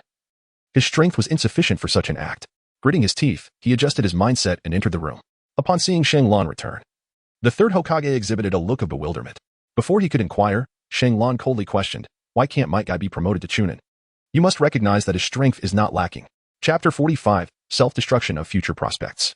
The third Hokage fell silent for a moment, then sighed as he explained. "This is a rule established by the second Hokage, which every ninja must adhere to. I cannot make exceptions for him." "Is that your justification?" Shenlong countered. "The rules set by predecessors may have suited the circumstances and needs of their time, but they may not be applicable in the present, would they? The third Hokage is also a leader. Does he truly wish to be a mere unremarkable successor rather than a pioneer like his predecessors?" The third Hokage looked at him in astonishment, unable to fathom that a child not yet 10 years old could articulate such profound thoughts. These words reflected a far-reaching perspective that spanned generations. "Impudent! What do you know, you little brat? Do you think that merely understanding martial arts qualifies you to be a ninja? If that were the case, samurai would not have been supplanted by ninjas. This world is not as simple as you imagine." Zongqin Xiaochun coldly rebutted. "Konoha might manage without a few chunins or even jonins. But it cannot afford chunins or jonins with singular abilities and simplistic minds. Chunins are required to possess strength alongside a certain level of versatility, while jonins must also have leadership skills. Listen, it's not merely about having sufficient strength to qualify for promotion to chunin or jonin. Might Guy utterly lacks the conditions necessary for such advancement." Mito Gaiden took over Zongqin Xiaochun as commentary, articulating the primary reason for the denial of Might Guy's promotion. Strictly speaking, Might Guy indeed lacks even the qualifications to be called a ninja, as he cannot even master the basic three-body technique. To label him as a ninja would be an overstatement. Shenlong could no longer contain the fury that simmered within him and solemnly inquired, "Do you truly perceive those who specialize in body techniques as so utterly insignificant? What right do you possess to regard yourselves as superior, to hold us in contempt? By what measure of your strength do you claim such arrogance?" Upon hearing his words, the two individuals widened their eyes in disbelief and vehemently retorted, "Impudent! Humph! To defy your elders at such a tender age, truly, you are no worthy offspring. When we earned our renown, your father was yet to find his place in the world. How dare you question our prowess?" As the personal attacks escalated, Shenlong no longer felt the need to hold back. "And just how renowned are you? If achieving fame means that when one person ascends, even their dogs and chickens rise to prominence, then indeed, you are quite famed." Shenglan's nonchalance left the two prominent advisors in disbelief, quickly followed by a surge of fury. "How dare you, you insolent novice who knows nothing of hierarchy, have the audacity to repeat those words?" The atmosphere in the office became exceedingly tense as the chakra coursing through their bodies hinted at an impending confrontation with him.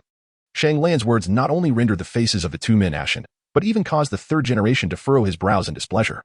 Did they intend to resort to violence? Did they wish to commit murder in the presence of the Hokage? Shalon once again provoked their nerves, inciting a desire within the two to act immediately. Enough. Although the third Hokage understood that his nature was not inherently malevolent, his disrespect towards Might Day stemmed from having been overlooked. This did not imply that the third would remain indifferent and allow Shenlong to overstep his bounds. "The matter concerning Might Day is not for you to comment on, nor is it your concern. You may take your leave." The third's expression was grave, his tone frigid. He did not wish to behold this troublesome instigator any longer. "You will regret your decision made today. Begone!" The third bellowed, his formidable chakra radiating throughout the cramped room, filling it with an overwhelming pressure. This was the authority of a leader, and Shenlong had been duly enlightened. It was a power so suffocating it sent shivers down his spine. After a brief exchange of glances with the third, he turned to face the two grim-faced advisors, silently departing. "Nikizan, will you simply stand by and watch as this beast oversteps his bounds?" Behind him, the two advisors unleashed their fury upon the third, their venomous words igniting a surge of murderous intent within Shalon. Yet, despite this, his steps remained unaltered, and he left the office without a backward glance. Shalon was acutely aware that his performance before the third Hokage today would significantly influence his future prospects. Undoubtedly, he would face the petty grievances of the two esteemed advisors. Yet he harbored no regrets. While the path ahead was undeniably important, if he could remain indifferent to the disdain shown towards his revered elder brother, what distinction would he hold from a heartless beast? What right would he possess to confront Might Guy in the future? Damn the Hokage. I refuse to play your charade any longer. Without the support of the Hokage faction, Uchiha Shenlong was resolute in his ability to rise to prominence on his own terms. If it came to the worst, he could always defect. After all, he was but a solitary figure, indifferent to where he would go. Moreover, he possessed the means to ensure his own safety, making an escape from Konoha far from insurmountable. When one faces death, the bird must fly skyward. Why endure the indignities of life if one is not to perish? After bidding farewell to Old Guy, Shenlong paused on his way home, a torrent of unseen memories and insights flooding into his mind. The time for his shadow clone had elapsed, and his chakra was depleted. The immense influx of information left his countenance haggard, a testament to the side effects of extensive shadow clone usage. While the shadow clone technique serves as an exceptional tool for acquiring experience, it bears significant drawbacks as well. Throughout the entirety of Naruto, it appears that only Naruto himself truly harnessed the potential of this technique for training. Why then do others refrain from its use? Kakashi is well aware of the benefits of this technique for training. Why do they not incorporate it into their daily practice? Even Naruto seldom resorts to such methods. After an intense session of utilizing the shadow clone technique, Shenlong finally grasped the underlying reason. It became evident that mental fatigue could indeed be life-threatening. It was his inaugural attempt at employing the shadow clones, with a staggering total of 20 clones, and at that moment, he naively believed he had reserved some energy. However, once the clones were dispelled, his consciousness teetered on the brink of collapse. The overwhelming sensation of darkness encroaching upon his mind felt eerily reminiscent of the ominous signs preceding death. Thus, he came to a profound realization of why the multiple shadow clone technique was classified as a forbidden art and why it was seldom practiced by individuals in the original narrative. Shenlong once pondered why Naruto could achieve what he did. What was the foundation of his abilities? Having lived 2 lives, he possessed an extraordinary and formidable spiritual strength, which almost succumbed to the after effects. What granted Naruto the capacity to endure? Was it merely the protagonist's halo, or was it due to his status as an Ashura heir? Strictly speaking, Naruto also embodies a dual soul existence, and it is entirely plausible that he possesses a spiritual power akin to Shenlong's. Although the original work defines the soul as chakra, the most significant reason remains his possession of the protagonist's aura. Chapter 46, A Night Visit to Orochimaru. Shenlong, clad in dark attire, deftly evaded the patrolling shadows and entered a dimly lit structure. The atmosphere here was somber and tranquil, imbued with a damp and oppressive aura. This 2-story edifice was situated in seclusion, in close proximity to the cemetery of Konoha. Standing in the courtyard, as the chilling breeze from the direction of the graveyard enveloped him, Shenlong felt a shiver run down his spine. Suddenly, a series of hissing sounds emanated from a shadowy corner, swiftly followed by the ominous rustling of something dragging along the ground. In his perceptive gaze, a multitude of vividly colored venomous snakes surged forth from the corners of the building, heading straight for him in the center of the courtyard. Shenlong furrowed his brows, drawing a kunai from his tool pouch as he faced the oncoming swarm of serpents.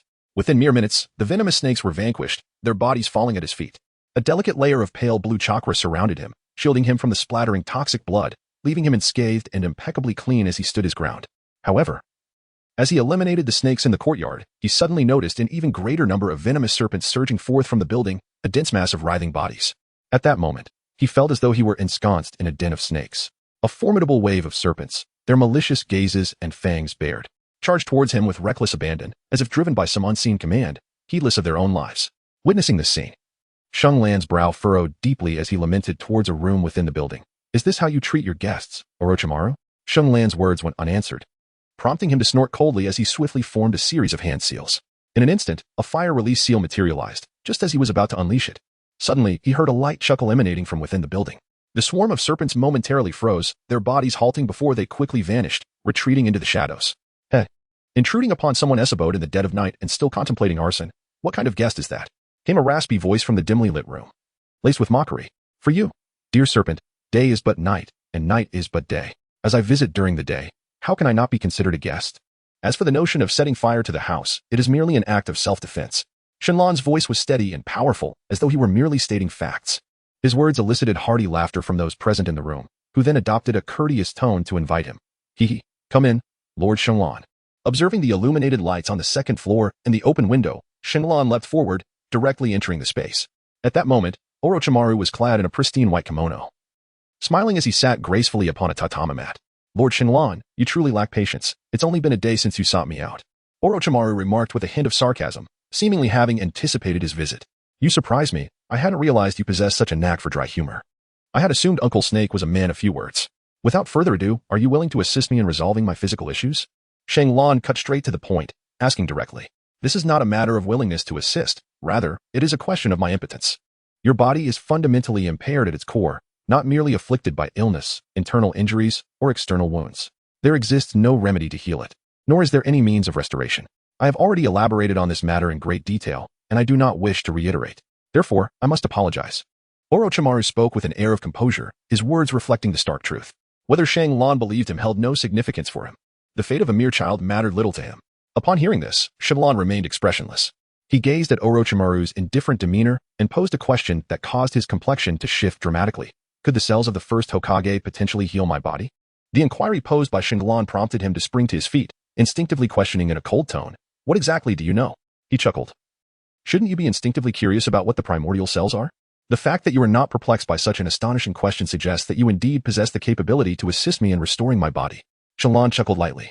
Upon hearing this, Orochimaru was momentarily taken aback, realizing that he had been rather careless, unwittingly falling into a trap. Nevertheless, he remained profoundly shocked by Shenlong's inquiry. How did this young individual come to possess knowledge of the cells of Hashirama? At his age, it seemed implausible for him to be aware of such matters. Could it be that someone was informing him from behind the scenes? Did they know of Orochimaru's intentions regarding Hashirama's cells? Was this young one deliberately sent to entrap him? Orochimaru racked his brain, yet the more he pondered, the more he felt something amiss. It seemed plausible, yet it also felt far-fetched. He had only just contemplated the possibility of extracting from the first Hokage's remains, and the cells had not yet been procured. How could anyone possibly discern his thoughts? Unable to comprehend or see through the situation, Orochimaru could only respond with a cold demeanor. What reason do I have to assist you? You are contemplating the remains of the first Hokage. I believe you would not wish for such matters to become common knowledge, especially not to the third Hokage or Tsunade. With a disdainful snort, Orochimaru raised his hand and struck directly at Shenlong's head, intent on delivering a lethal blow, his murderous intent palpable. As Shenlong executed a backward somersault to evade the descending palm, he suddenly perceived a flicker before him. Several slender serpents of various hues surged forth, wrapping around him with an unyielding grip. This was Orochimaru's secret technique, the hidden shadow snake hands. Unleashed without hand seals, its speed so swift that it rendered defense nearly impossible. Feeling the constricting coils tightening around him, Shenlong's visage revealed not a hint of panic, as if the one ensnared in peril was not himself, but rather the formidable Orochimaru before him. Observing the now completely subdued young boy, Orochimaru smirked and remarked, I must commend your audacity. Even with your life hanging by a thread, you remain remarkably unperturbed. I am quite curious as to how you discern my intentions. I truly cannot fathom how you possess this knowledge. Furthermore, your misguided arrogance poses no threat to me whatsoever, let alone the fact that Konoha and Tsunade would not believe you. Do you truly think that by uttering such claims, Konoha would grant you clemency? Foolish child. Orochimaru's words did not dishearten Shenlong. His gaze remained as tranquil as a still pond.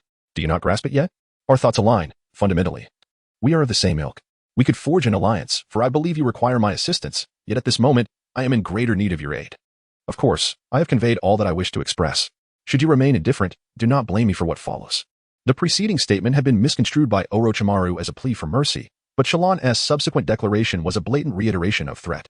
Chapter 47. The mask beneath disguise. At this moment, the threat posed by Shenlong appeared utterly feeble and absurd. Orochimaru began to mock Shenlong's ignorance and folly with unabashed derision. Indeed, to Orochimaru, this behavior painted Shenlong as a fearless, wild, and eccentric child. A stark contrast to the enigmatic image he had previously conjured in his mind. Although the flaws in this situation were glaring and untenable upon closer inspection, Orochimaru lacked the patience to engage in any further mental games. Should he fail to extract any meaningful information, he would unhesitatingly eliminate this young imp. However, before Orochimaru could pose another inquiry, the boy before him lowered his head and chuckled, his deep laughter laced with mockery. Ha ha ha ha ha. Upon witnessing this, Orochimaru's expression darkened. Tightening his control over the serpents, he increased their constricting grip while fixing a cold gaze upon the boy's face, demanding, What is it that you find so amusing? With a smirk, the boy replied, I am laughing at your ignorance. Do you truly believe that such rudimentary ninjutsu can defeat me? Before my eyes, all your efforts are but a futile endeavor. The haunting voice of Shenlong reached Orochimaru's ears, who gazed menacingly at the deranged youth, submerged in serpents with only his head protruding, just as he was about to unleash his lethal intent. A terrifying scene unfolded before him. The boy suddenly lifted his head, revealing a pair of crimson Sharingan, each adorned with 3 twisting Tomoe, fixated intently upon him. Orochimaru could perceive the 3 Tomoe converging their focus on him, rotating slowly in a sinister dance. Upon witnessing this, Orochimaru, overwhelmed by shock, hastily averted his gaze, but alas, it was all too late. Shenlong's ocular technique has successfully activated. At the moment Orochimaru beheld the pair of Sharingan, he felt a sudden jolt to his psyche. And as he regained his composure, he found his consciousness ensnared within an illusory realm. This is, observing his limbs ensconced in peculiar wedges. He felt waves of excruciating pain, causing his countenance to darken further. He could not sense his chakra. Moreover, his limbs were rendered utterly immobile. He was even incapable of biting his tongue to dispel the genjutsu. What manner of illusion is this? Orochimaru's astonishment morphed into sheer horror. He realized that the vast array of ninjutsu he had mastered throughout his life, the secret techniques he prided himself on, and even his summoning jutsu had become utterly futile in this moment. The stability of this illusionary space indicated that his opponent's mental prowess far surpassed his own. I have stated that your arrogance holds no value before my eyes. Should I wish to end your life? A mere flick of a kunai outside would suffice to extinguish your existence. As he gazed upon Uchiha Shenlong, who stood before him unscathed, a flicker of fear emerged in Orochimaru's eyes for the first time. At this moment, he appeared somewhat juvenile, lacking the cunning and stratagems that would come decades later. and devoid of the calm demeanor required to navigate crises. After several futile attempts, Orochimaru recognized that he could not extricate himself from this genjutsu alone. This helplessness, akin to being at the mercy of another, filled him with despair, rendering his face ashen, particularly as he witnessed the youth before him shake his head impassively. Wait. We can collaborate. I can resolve your physical issues. Orochimaru hastily proclaimed, unwilling to meet his demise here. At his core, he remained a man fearful of death. Having unhesitatingly abandoned his corporeal form to stave off aging and mortality, risking his very soul to perpetually employ the impure world reincarnation technique. All in pursuit of survival and the continued study of various forbidden arts. Orochimaru's panic did not escape Shenlong's notice, yet he remained unmoved. His blood-red Sharingan unwaveringly fixed upon Orochimaru. As he beheld those eerily tranquil eyes, a sense of trepidation gripped Orochimaru's heart, plunging him into utter disarray. Just as he contemplated further conciliatory overtures, Shenlong's indifferent voice preempted him. Remember your words. With that utterance, Orochimaru felt a fleeting blur before he returned to the realm of reality. Meanwhile, Uchiha Shenlong had already liberated himself from the shadow snake hands. Retracting the sharp kunai from Orochimaru's neck, a drop of warm blood trickling forth, affirming the stark reality that he indeed possessed the capability to end Orochimaru's life. As he beheld the retreating figure, Orochimaru, pallid yet feigning a smile, remarked, a 9-year-old with a 3 Tomoe Sharingan. No, it could even be earlier, is utterly unfathomable. How did you come to possess such an extraordinary Sharingan? And why conceal your strength and feign weakness? Throughout the annals of ninja history, there has never been a 3 Tomoe Sharingan belonging to one under the age of 10. Who are you? And what do you seek? I sense an overwhelming ambition emanating from you. Youthful and innocent, this was merely a fade in disguise. The thought of how this individual had garnered the trust of his mentor, the third Hokage, and Tsunade, sent chills down Orochimaru's spine. Even he had misjudged the person before him. He could not believe that someone with such cunning could be merely 9 years old. This was a child who had undergone soul transference, a conviction Orochimaru held firmly. In the aftermath of this encounter, Orochimaru's true technique of soul transference, impure world reincarnation, would be hastened into existence because of him. Fulfill your promised obligations, and I shall present you with a pair of Sharingan as due recompense. Shenlong spoke in a low tone, turning his back to Orochimaru. Shenlong's words caused Orochimaru to visibly tremble, his expression transforming into one of profound astonishment. It is well known that the Sharingan is an invaluable treasure.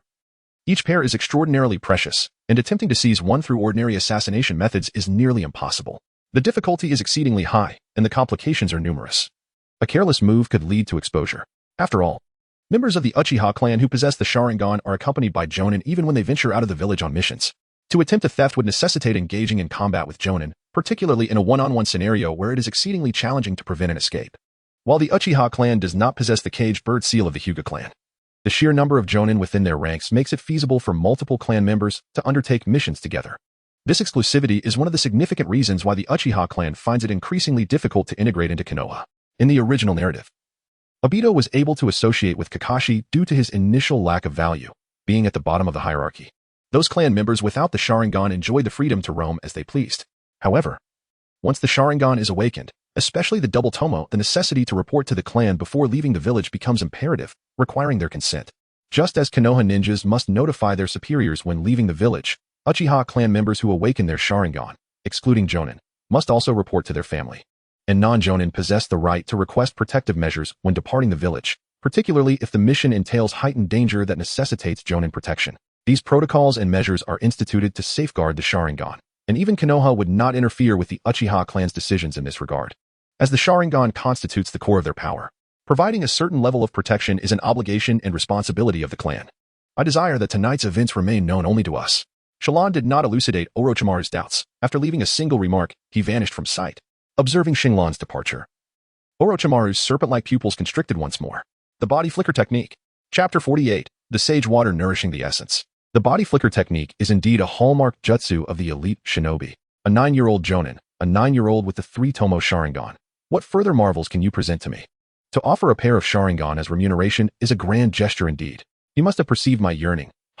What a formidable individual he is. Having departed from Orochimaru's abode, Shenlong exhaled deeply, the burden of the Body Flicker Technique rendering his body sore. And the use of the binding technique left his mental state fatigued. He was still too weak. Against this version of Orochimaru, he had to reveal all his cards. And even after defeating him, had to pledge to bestow upon him a pair of Sharingan as recompense. He feared being deceived by Orochimaru. Yet was this not also a move born of necessity? Tonight, it was sheer surprise that ensnared Orochimaru in illusion. Engaging him directly would undoubtedly lead to his defeat. But even if he succeeded, it would ultimately depend on Orochimaru's disposition. Should he disclose tonight's events to the third Hokage, Shallan would likely find his life in peril. No one would dare underestimate such an ambitious schemer. The will of fire embodied by Uchiha Shenlong may very well be a Fade. Such a cunning opportunist must harbor nefarious intentions. There exists a substantial likelihood that he could pose a threat to Konoha, and eliminating such an unpredictable element would be the wisest course of action for the village. Shenlong is gambling, wagering that Orochimaru will remain tight-lipped about tonight's events and agree to collaborate with him. In the original narrative, Orochimaru forged a series of alliances with the ambitious Shimura Danzo while maintaining discretion. Thus, there is no reason to believe he would not do the same for Shenlong. Although he currently lacks the substantial leverage that Danzo possessed, Orochimaru's reputation in the original tale remains commendable, which is the primary reason Shenlong dares to gamble his life tonight. He bets that Orochimaru will cooperate and keep his word, that he will be satisfied with the rewards, and, moreover, that he will assist in resolving the issue of his damaged essence. In the late hours of the following night, Shenlong, weary and drained, descended from a towering tree. His anxious heart finally at ease. The entire day passed without incident, confirming that Orochimaru indeed kept his silence, marking Shenlong's first victory in this gamble. 5 days later, Orochimaru approached him, with only 4 days remaining until the Chunin exams. Have you found a solution? Before Orochimaru could speak, Shenlong inquired earnestly. Orochimaru smiled enigmatically, neither confirming nor denying, prompting a frown from Shenlong. I have scoured extensive medical literature and texts over the past days. Yet I have failed to uncover a cure for your essence. In fact, I conducted an experiment. What experiment? Shenlong asked, his tone grave. I sought to determine whether the cells of the first Hokage could serve as a remedy for your condition. However, the results revealed that at this juncture, those cells would be akin to poison for you. The disparity between your cells and his is far too great. There exists a considerable risk that you may not endure the strain and could perish instantly. Is this all you have to tell me? Shenlong's expression darkened upon hearing the disheartening news. Ah, do not be so hasty, Shenlong-kun. I have not returned empty-handed. Yesterday, while perusing an ancient travelogue, I stumbled upon some particularly intriguing rumors. Orochimaru licked his lips, brimming with excitement. It is said that within the distant realm of summoning, there exist 3 sacred sites of the sage. These 3 sanctuaries are known as Myaboka Mountain, Raiwichi Cave, and Shiboni Forest. Each of these sites is a treasure trove of natural fortune. Among them, in the kingdom of Toads, Myaboka Mountain, there is purportedly a holy water that nourishes the essence of life, a divine elixir capable of resurrecting the dead. Myaboka Mountain? Impossible. Shenlong emphatically denied in astonishment. Orochimaru furrowed his brow, perplexed, and inquired, how do you know it is impossible? Upon hearing this, Shenlong fell into a profound internal struggle. Rendered speechless. It seems there is no mention of the sacred sage water in the original text, particularly within the mystical confines of Myabokuzen. Naruto and Jiraiya ventured there to master sage techniques, yet they encountered nothing of the sort. Nevertheless, such ambiguity does not definitively negate its existence. After all, the descriptions of the 3 great sacred lands are woefully insufficient. It is known that these hallowed grounds predate even the Sage of 6 Paths, teeming with an abundance of natural energy, making them ideal for the study of sage arts. In truth, the presence of mystical artifacts within these sacred realms is hardly surprising. In the original narrative, Fukusaku, the great sage Toad, once bestowed upon the Sage of 6 Paths a talisman capable of healing all wounds. With this thought, Shenlong let out a resigned sigh. Is this the only piece of information available? Are there no other insights to be gleaned? Orochimaru observed Shenlong's demeanor and, after a slight shake of his head, chuckled softly. Rest assured, Shenlong-kun, this piece of information is not worth the price of a pair of Sharingan. At least not until its authenticity is ascertained. Upon hearing this, Shenlong's eyes sparkled with intrigue as he inquired, do you possess a means to verify? With a chuckle, he added, shall we take a trip to Myabokuzen? The truth shall reveal itself. I find that entity quite fascinating. Eagerly nodding in agreement, Orochimaru promptly produced a small vial, which contained a vivid crimson liquid. This is Jiraiya's blood, which I extracted while he was inebriated. He has established a contract with the summoning beast of Myabokuzen. We can utilize his blood to summon the toads of Myabokuzen. At that point, you can employ your Sharingan to command the summoned creature, subsequently directing it back to Myabokuzen. Orochimaru elaborated, and Shenlong reluctantly grasped the essence of his words, compelled to admire Orochimaru's astute intellect. After detailing several specifics, Orochimaru poured nearly half of the blood into his palm, elongating the liquid into a thin line. He swiftly formed hand seals and forcefully struck the ground. Summoning technique. An intricate array of runes dispersed like tadpoles, accompanied by a sudden eruption of thick smoke. As the mist dissipated, a colossal toad, nearly 5 meters tall, materialized before them, a subadult specimen from Myabokuzen. Orochimaru did not expend much chakra, as he had no intention of summoning a fully mature toad like Fukusaku, which would undoubtedly invite significant complications. As the bewildered toad regained its senses and surveyed its surroundings, it was met with a sight that instilled terror within it. Shenlong stood before the great toad, a single hand forming a seal as his crimson 3 Tomoe Sharingan fixated intently on the creature. In a fleeting moment, The toad's horizontal pupils transformed into a pair of enormous 3 Tomoe Sharingan. The manipulation was successful and astonishingly effortless. This spectacle left Orochimaru both astounded and overwhelmed by a surge of greed. He believed this to be a testament to the formidable control of the Sharingan. Yet he remained oblivious to the fact that such ease could only be achieved with formidable mental strength backing it. Chapter 49. The Journey to Myoboku Mountain. What shall be the next course of action? Shenlong inquired. Let it open its mouth, and we shall enter within. Then dispel the spirit summoning technique. But how shall we return? Shenlong then inquired. Let's hope it doesn't turn into a one-way trip. Rest assured. Orochimaru chuckled, then let out a whistle to the side, prompting an umbu to appear. With a flick of his finger, Orochimaru made a small incision on the toad, extracting a drop of its blood to mix into the remaining vial of blood. Ignoring Shenlong's puzzled gaze, he instructed the umbu, in 1 hour, use this vial of blood as a medium to perform the summoning technique. Upon hearing the command, the umbu complied, and Orochimaru nodded in satisfaction. The fusion of this creature's blood with Jiraiya's will allow the summoning technique to take effect on it as well. Afterward, we shall return through it. Listening to Orochimaru's explanation, Shenlong couldn't help but exclaim, your understanding and application of the summoning technique is truly unparalleled. Indeed? Orochimaru remarked, increasingly aware of how thoroughly you grasp my essence. To the point of seeming omniscient. I find this intriguing, he said, his expression focused. How careless of me. This fellow is far too perceptive. Even the slightest compliment raises his suspicions. Dealing with such an exceptionally intelligent being is exceedingly challenging, Shenlong thought, choosing not to elaborate further. Orochimaru, sensing his reluctance to explain, did not press the matter and directly leaped into the mouth of the great toad. Upon witnessing this, Shenlong immediately followed suit. The two of them lay down within the mouth of the colossal toad, as Shenlong deftly commanded the creature to close its jaws. Upon seeing the toad's mouth shut tightly, Orochimaru promptly dispelled the summoning technique. A resounding bang echoed, accompanied by a tremor that reverberated through the air, before a profound stillness enveloped the surroundings. Shenlong perceived only a mere few seconds had passed when he heard Orochimaru beside him say, let it open its mouth. We have arrived at Mount Myoboku. Astonished by the simplicity and swiftness of the moment, Shenlong was even more amazed that Orochimaru dared to speak amidst such a foul stench emanating from the creature's mouth.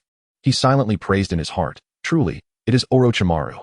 Subsequently, the giant toad opened its mouth, and the two of them leapt out in an instant. Is this truly Mount Myoboku? Shenlong exclaimed in astonishment. Although he had encountered similar scenes in anime, he remained captivated by the beauty of this place. Indeed, it is deserving of its reputation as one of the 3 sacred sites of the great immortal families. The natural energy here is even more potent than that found within the Dragon Cave. Orochimaru remarked with a sense of nostalgia, and he revealed a secret unknown to Shenlong. No wonder the Serpent Clan has persistently besieged the Myoboku Mountain. Upon hearing Shenlong's words, he became increasingly attentive, signaling for him to continue. Unfortunately, Orochimaru paid him no heed. Perhaps he was unaware, or perhaps he was deliberately withholding information as a form of retaliation. As they drew ever closer to the heart of Myobokuzen, the number of toads surrounding them began to multiply. The two advanced cautiously, striving to evade their gaze. With deft maneuvers and the use of transformation techniques for concealment, they managed to remain undetected by the toads. After all, this was Myobokuzen, a place rarely intruded upon by humans or other races. Even the Serpentine clan from the Dragon Cave could not infiltrate such a location. Unaware that Shenlong and his companion had arrived through summoning techniques, clinging to the summit of a peak, their bodies smeared with yellow mud to blend in with the rocky terrain, Orochimaru, with a grave expression, warned, we cannot proceed any further. I sense a terrifying presence within that palace ahead. It would be prudent for us to halt here. Shenlong nodded solemnly, his expression equally grave. For he too sensed the profound fluctuations generated by the massive consumption and emission of natural energy. The fact that such turbulence could be perceived so distinctly indicated the terrifying prowess of the entity, rivaling that of the tailed beasts. Indeed, it was conceivable that this being could surpass even the tailed beast in its sheer horror, an ancient toad that had lived for a millennium. Shenlong spoke softly, and his words caused Orochimaru's pupils to constrict sharply. What old toad? What do you know? In response to Orochimaru's inquiry, Shenlong fell silent once more. Initially, he had no intention of revealing too much to Orochimaru, but upon reflection, he deemed it acceptable to share certain insights. After all, he still required Orochimaru's assistance. Disclosing some secrets from his own lips would not only instill a sense of caution in Orochimaru, but also demonstrate that he possessed the capability to collaborate with him. At the very least, he had made it abundantly clear to Orochimaru, do not underestimate me as merely a 9-year-old child. My true nature is beyond your imagination. He was referring to an ancient toad that had lived for a millennium, the sovereign of Myoboku Mountain, and the mentor of the Sage of 6 Paths, who had once imparted sage techniques to him. What? Orochimaru gasped in astonishment. Shanglan's revelations were astonishingly extraordinary, prompting him to express skepticism. How could you possibly know such things? Shanglan pretended to be profound as he closed his eyes, then shook his head meaningfully and said, Orochimaru, there are certain things that you will never comprehend, no matter how you strive throughout your life. Your vision, your capacity, and your understanding are all too limited. You simply lack the qualification to engage with higher realms. Shanglan's words were exceedingly harsh, yet remarkably, Orochimaru did not react with anger. Instead, his heart was filled with profound shock and an overwhelming sense of doubt. He questioned the veracity of Shanglan's statements, and even began to doubt himself. Surely, you must have encountered the White Snake Sage in the Dragon Cave? There is also a similar Toad Sage in Mayaboko Mountain. However, whether it be the White Snake Sage or the Toad Sage, they can merely be considered the descendants of that ancient toad. Shanglan initially intended to inform Orochimaru of the name of that old toad, yet upon witnessing Orochimaru's gaping mouth, rendered speechless, he abandoned the idea of further provoking him. At this moment, Orochimaru had fully ascertained a grim truth. Uchiha Shanglan had indeed been possessed, and it was highly likely that an ancient monster had taken residence within his body. Otherwise, it would be inconceivable for someone at such a tender age to possess this knowledge. If he were merely in his 40s, Orochimaru would not dare entertain such thoughts. The crux of the matter was that he was merely 9 years old. Orochimaru found himself in a state of turmoil, while Shanglan had no intention of lingering idly. Do you see that yellow-brown waterfall in the distance? Let us approach and investigate. The location was the source of the toad oil from Mount Mayaboko, which Shanglan recognized instantly from memory. The toad oil of Mount Mayaboko is imbued with an exceptionally rich natural energy. Indeed, it could be described as a product of concentrated natural energy. This was also the substance closest to what Orochimaru had described as sage dew. As Shanglan darted forward in an instant, Orochimaru furrowed his brow, hesitating momentarily before following suit. He was not entirely supportive of Shanglan's course of action, for that building lay not far from the waterfall, and Orochimaru harbored significant apprehension regarding its presence. His instincts were incessantly urging him to retreat. Concealed behind a rocky precipice, the two observed the waterfall, and the scene unfolding before them left them both astounded. They were witnessing the toads shedding their skin. Before their eyes, small toads bathed in the toad oil, layers of old skin being cast off from their bodies. It was no wonder the Serpent Clan yearned to seize Mount Mayaboko. With access to such spring waters, the Serpent Clan could more readily succeed in shedding their skins, potentially acquiring even grander and more powerful forms, and perhaps even transforming into dragons. I require this toad oil for my research, Orochimaru exclaimed, licking his lips in excitement. Time was of the essence. Swift action was imperative. Chapter 50. Toad Oil. Shanglan nodded silently, acquiescing to Orochimaru's demands, for this matter pertained to his own corporeal form. The three Tomoe Sharingan manifested in his eyes as he observed the toads undergoing their molting process, and then he swiftly vanished from sight. Before long, within Orochimaru's line of vision, a juvenile toad, of adult size and in the midst of shedding its skin, came into view. He noticed the toad cast a glance at his location before leaping directly towards the direction of the toad spring. The controlling prowess of the Sharingan was truly formidable. Orochimaru could not help but marvel, for he recognized that the toad had been entirely manipulated. In the distance, Shanglan deftly maneuvered the frog to leap into the oil, subsequently mimicking the other frogs as they shed their skin. His actions went unnoticed by the other frogs, including a powerful blue frog resting by the spring. This remarkable blue frog was evidently a supervisor, which was the primary reason Shanglan exercised utmost caution even while controlling the frog's movements. The blue toad occasionally submerged itself in the depths of the spring, diligently exploring this enigmatic realm. Hey, you over there, don't indulge too much in play. Once you've shed your skin, make sure to leave promptly. Prolonged immersion is detrimental, especially at your tender age, the blue toad suddenly remarked, its voice resonant and clear, reaching even the distant ears of Shanglan. Upon hearing this, Shanglan's toad ceased its activities and gradually settled down. Ribbit. Ugh. Yet another one incapable of speech? Why are the young toads this year awakening their intellect so slowly? Before Shanglan's toad could respond, another toad of similar age voiced its displeasure. Who says we cannot talk? Ribbit. Let me tell you, do not underestimate us just because we are toads. Ribbit. Huh. Speak only after you have straightened your tongue, you impudent little one. Seizing the opportunity while they were engaged in a heated exchange, the azure toad stealthily consumed a generous mouthful of toad oil, preparing to make its move.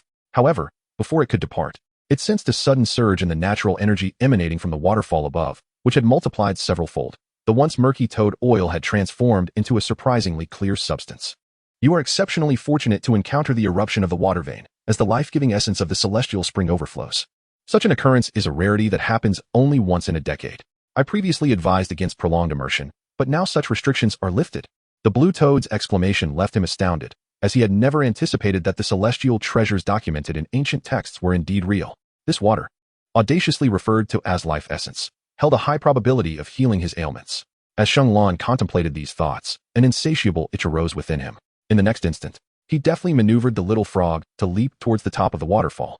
Yet, before it could soar far, a lengthy tongue ensnared it and pulled it back. Upon turning around, it was revealed that the owner of this tongue was none other than the blue frog. You mischievous little creature. What business do you have ascending to the place where adults molt? Moreover, there lies a sealed barrier of the celestial spring. Trespassing could lead to utter annihilation. It is perilous. The blue frog suddenly admonished with gravity, still unaware of the peculiar nature of the little frog. Upon hearing the words, Xianglan's toad paused for a moment, then shook its head and leaped back into the toad oil. After consuming another mouthful of the viscous substance, Xianglan deftly guided the toad away from the toad spring. Observing its retreating figure, the blue toad scoffed, another simpleton. In a secluded location, Xianglan and Orochimaru convened. Orochimaru procured a large lotus leaf, received the toad oil expelled by the creature, and with a swift motion, shattered the toad's skull with his hand. Upon witnessing this, Xianglan furrowed his brow, yet he observed Orochimaru, utterly unconcerned, remarking, "Do not underestimate the toads in this place." Upon hearing this, Xianglan was momentarily taken aback. Yet he did not dwell on the matter, for he was not a virtuous man, nor did he possess a heart of gold. It is nearly time. We must take our leave. With these words, Orochimaru struck the ground with one hand, and the earth gradually transformed into a quagmire. The lifeless toad swiftly sank beneath the surface, and after a brief moment, the ground reverted to its original state. Having completed these actions, the two retraced their steps to the side of the subadult toad. Before departing, they rendered the creature unconscious and concealed it, ensuring it remained in slumber. They pried open its cavernous mouth and, together with Orochimaru, leapt inside. Moments later, despite the toad's unconsciousness, it was still summoned by a ninja from Konohagakure. The familiar sensation of jostling suddenly arose, only to dissipate quickly. The two understood each other perfectly as they widened the toad's jaws and beheld a familiar sight. Before leaping out with agility, "I have just heard a most valuable lead." As soon as they left Mount Myaboku, Xianglan exclaimed eagerly. Orochimaru, upon hearing this, instructed the waiting ninja to depart. What could have stirred such urgency in you?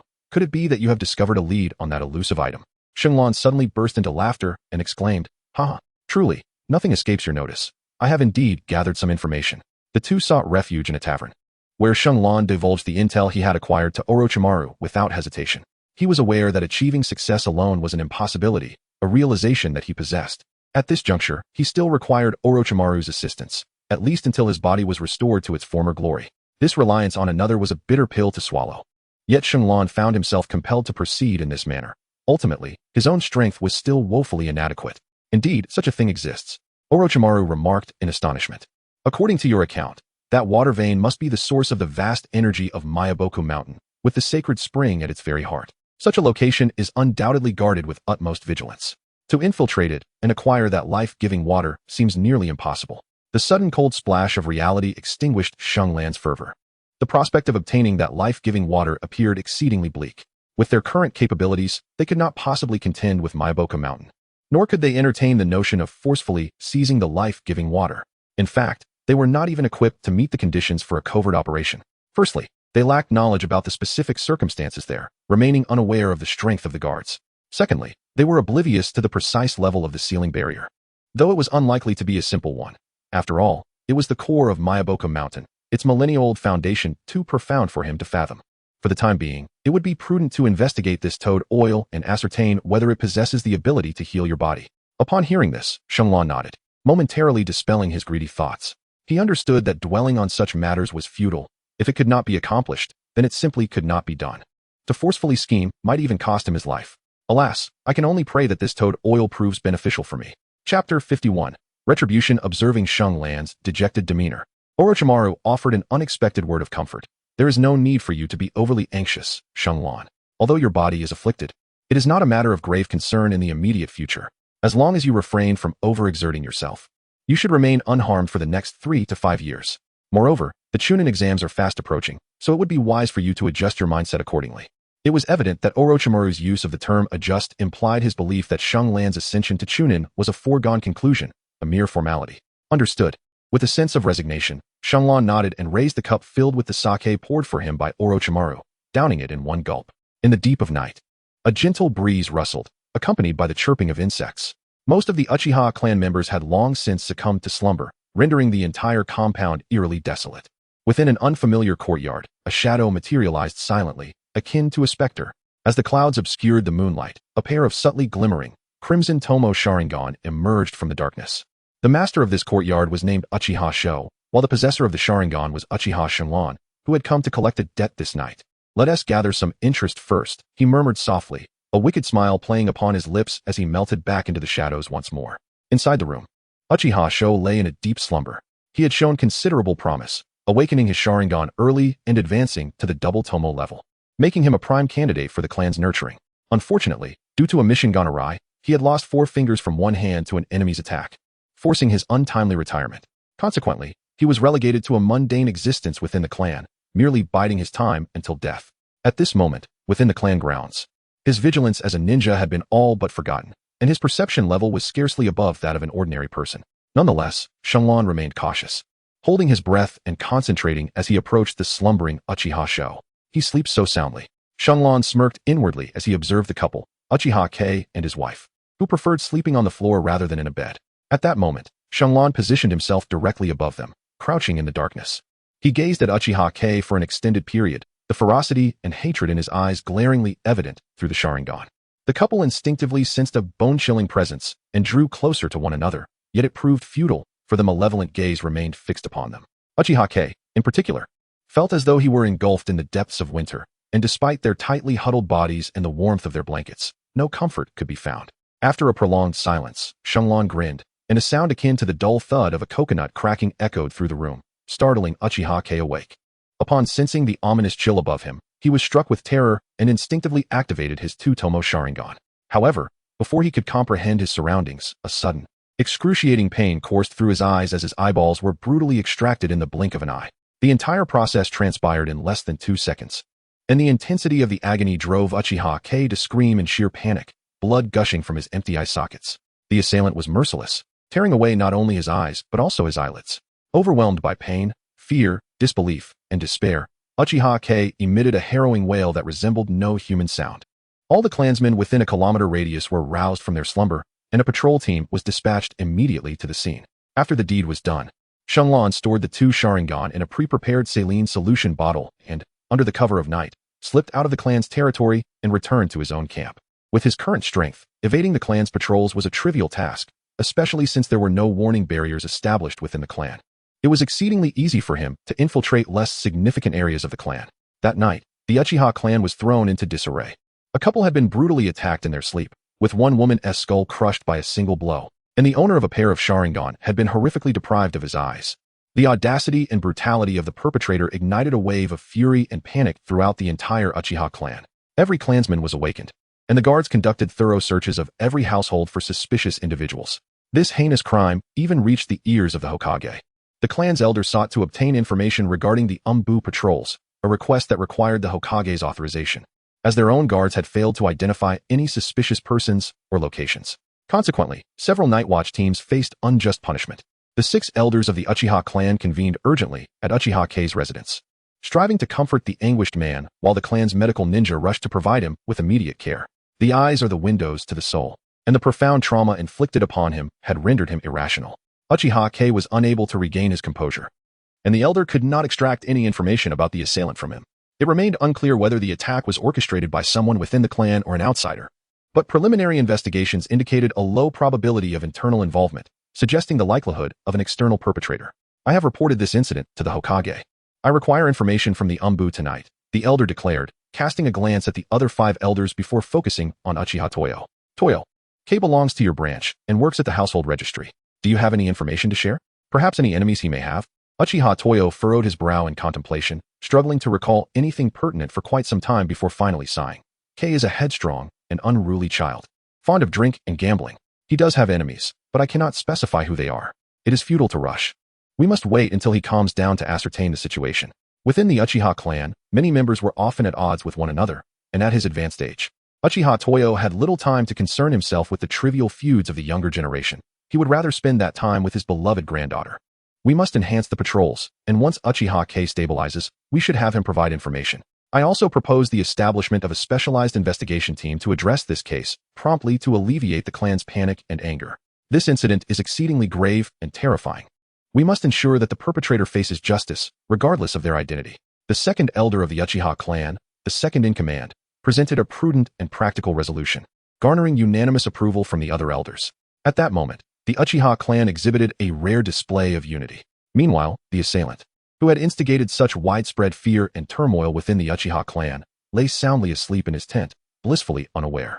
Chapter 52.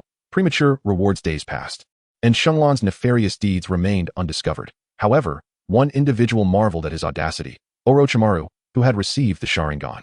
Upon hearing of the incident through the Hokage, Orochimaru was nearly certain that it was the work of Uchiha Shenlon, recalling the promise of a pair of Sharingan that the latter had made to him.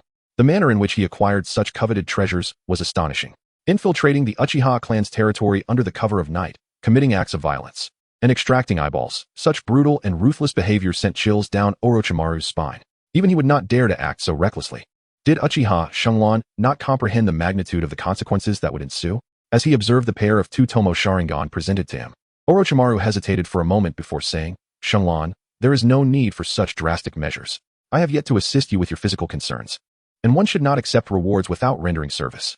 Shenlon shook his head and, with a stoic expression, remarked, "Consider the reward as an advance payment. The owner of these eyes shares a deep-seated enmity with me. I have endured for 3 years without seeking retribution.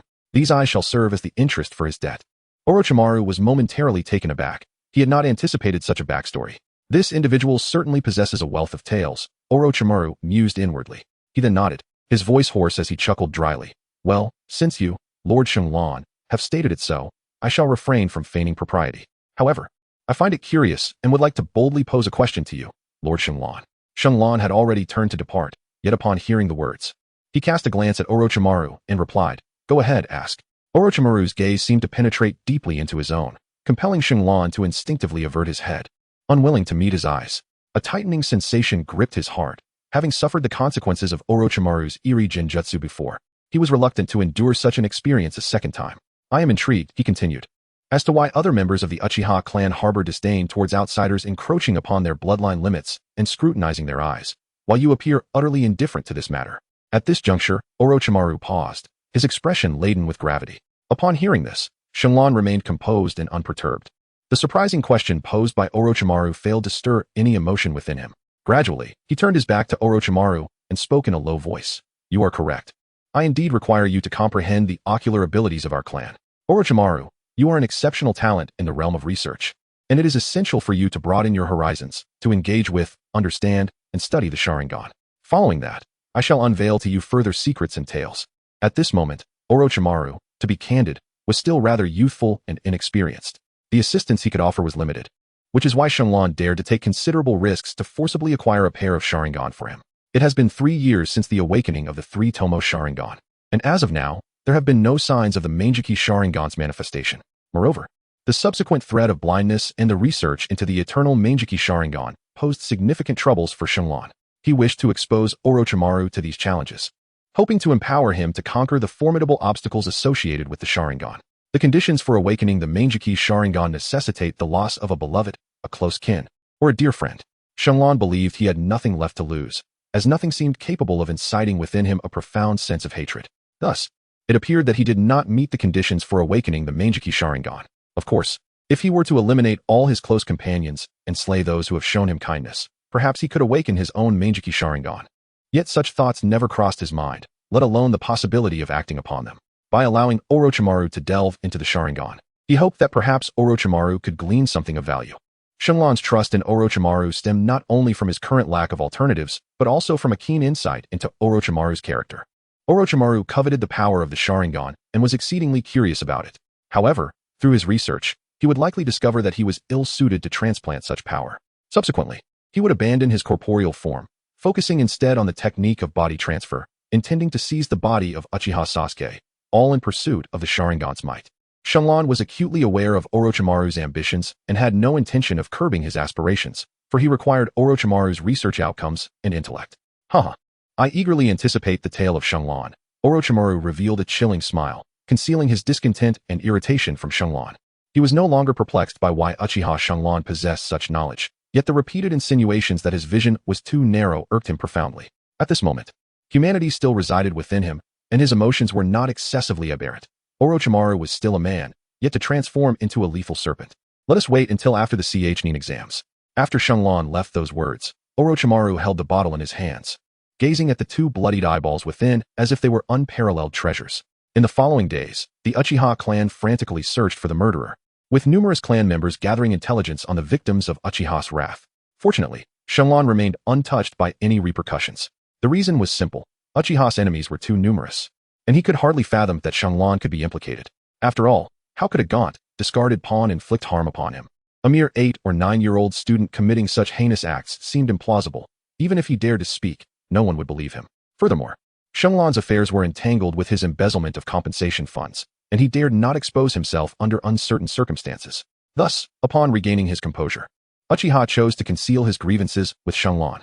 To be honest, the disgraceful incident from 3 years ago had nearly faded from his memory. Over the past 3 years, he had engaged in numerous misdeeds, and it was always possible for someone to seek vengeance for any of them. He was, after all, a character of twisted disposition. Coupled with his various acts of concealment and forgetfulness, the Uchiha clan's investigation was inevitably destined to yield no results. Time swiftly passed, and Xianglong returned alone to the ninja school. Today, classes were suspended, yet the first round of the Chunin exam was being held in the classrooms of the Ninja Academy. The Chunin exams of this era bore little resemblance to those of decades hence. The ninjas had yet to establish a coherent structure, unlike the later 1-to-3 model. At this moment, the rules permitted Genin to undertake tasks independently, form pairs, or even groups of 3 or 4, yet they could only accept missions corresponding to their rank, as Konoha forbade ninjas from undertaking tasks beyond their level. Moreover, the number of jonin in Konoha was relatively scarce, each occupied with their own missions and disinclined to squander time mentoring Genin. However, this phenomenon would not endure for long, as reforms were on the horizon. Soon, the third Hokage would embrace Tsunade's proposal to incorporate medical ninjas into the formation of teams, thereby solidifying the 1-to-3 team structure.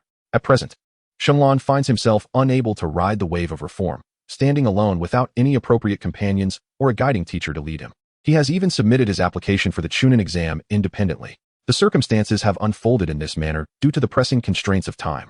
The third Hokage is unaware that Xianglong intends to graduate prematurely, nor could he have anticipated that Xianglong would immediately apply for the exam thereafter. Naturally, the third's current stance is one of indifference. You may proceed with your whims. If you pass the exam, I shall acknowledge it. If not, consider it an opportunity for experience, and you can always attempt it again next time. Thus, he merely offers a slight suggestion for Xianglong to find a teammate before completely withdrawing his concern. At this moment, Konoha has not organized any joint examinations, and each iteration of the Chunin exam exclusively features the village's own ninjas, resulting in a relatively modest number of candidates. Nevertheless, the spacious classroom is currently filled to capacity. Despite Xianglong's intention to remain inconspicuous, choosing to sit in a secluded corner, he still attracted considerable attention. Chapter 53, the Genin exam in progress. He was the shortest and yet the most noticeable newcomer in the entire classroom. While awaiting the arrival of the supervising teacher, Xianglong became the focal point of much speculation among the others. Goodness, is this little fellow a recent graduate? He looks like he hasn't even weaned yet. A background character exclaimed with derision. Though Xianglong is the shortest in the crowd, it does not imply that he resembles a child. In fact, his height surpasses that of Sasuke after graduation by a slight margin. Due to prolonged consumption of body-enhancing elixirs, he towers over his peers and possesses a somewhat mature appearance. One could assert that he bears no resemblance to a 9-year-old. At this moment, he appears akin to a youth of 14 or 15. Despite his shorter stature, he does not draw excessive attention. However, a voice that followed left the attendees in utter astonishment. Uchiha Xianglong, 9 years old, a 4th grader at the Ninja Academy, and for 3 consecutive years, he has secured the top position in the annual assessments, excelling in nearly all evaluation criteria. Though reluctant to acknowledge it, his achievements evidently attest to one fact. He is the most formidable student within the Ninja Academy, reportedly possessing strength comparable to that of a Chunin. Who would have expected you to choose graduation at this moment? The grave and solemn voice captured everyone's attention, including Xianglong's. It belonged to a kunoichi from the Hyuga clan. Her Byakugan features momentarily startled Xianglong, as he struggled to recall where he had encountered her. Seemingly, she was acquainted with him. As if responding to the confusion in Xianglong's eyes, the Hyuga introduced herself. I am Hyuga Akiyuki, the younger sister of Hyuga Akifumi. Upon hearing her introduction, Xianglong remained puzzled, clearly unfamiliar with those names. His bewilderment was not lost on Akiyuki, causing her cheeks to flush with embarrassment. You broke my brother's hand, the girl exclaimed, her indignation palpable. Ah, so this little sister is Hyuga Akiyuki? Quite charming indeed, someone whispered. Lower your voice. Her brother, Hyuga Akifumi, was the top contender in the last Chunin exams, renowned for his masterful gentle fist technique. You better watch out. Teasing her might lead to trouble. What? Is that really the focus here? Did you not hear?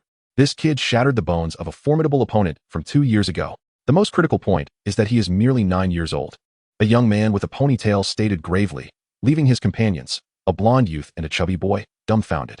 3 years ago, you injured my brother. I will reclaim his honor. Akiyuki declared fiercely, capturing Shunlan's attention more seriously than before. Hyuga Akifumi, you say? That rings a bell. He is indeed a capable individual. I nearly fell to his prowess myself.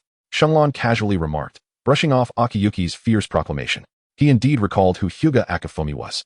Having faced him during his first-grade days when he fought against Hizashi, nearly succumbing to Akifumi's strength. Discovering he had encountered the sister of his former opponent was a mild surprise, yet it paled in comparison to the shock of the 3 youths nearby. As he glanced at the ponytailed youth, the blonde boy, and the chubby lad, a name suddenly materialized in his mind. The trio of boar, deer, and butterfly? A voice of confusion emanated from Shunlan. Before the ponytailed youth could respond, the proctor for the Chunin exam entered, abruptly interrupting the cacophony of voices. Ahem, everyone. Please quiet down. Unlike the character Ibiki from the original text who entered with a scathing remark, this proctor exhibited a much more lenient demeanor, instilling a less oppressive atmosphere for the examination. The exam commenced with the first segment being a written test. As in the original narrative, this initial assessment aimed to evaluate the students' knowledge and their ability to gather intelligence. Any blatant attempts at cheating would result in disqualification, and a score below 50% would likewise lead to removal from the examination. The scenario in which Naruto could pass by submitting a blank paper was clearly improbable in this context. Upon hastily reviewing the 10 questions, Shunlan realized he could only answer 3, a predicament potentially stemming from his early graduation, which had deprived him of further knowledge, or perhaps indicating that the remaining questions necessitated unscrupulous means for answers. Shunlan shook his head slightly, the corners of his mouth lifting in a subtle smile. Why bother with so much? As he closed his eyes, a powerful mental force radiated outward, and every movement within the classroom manifested vividly in his mind. In the next moment, he began to write furiously. The first examination concluded in the blink of an eye.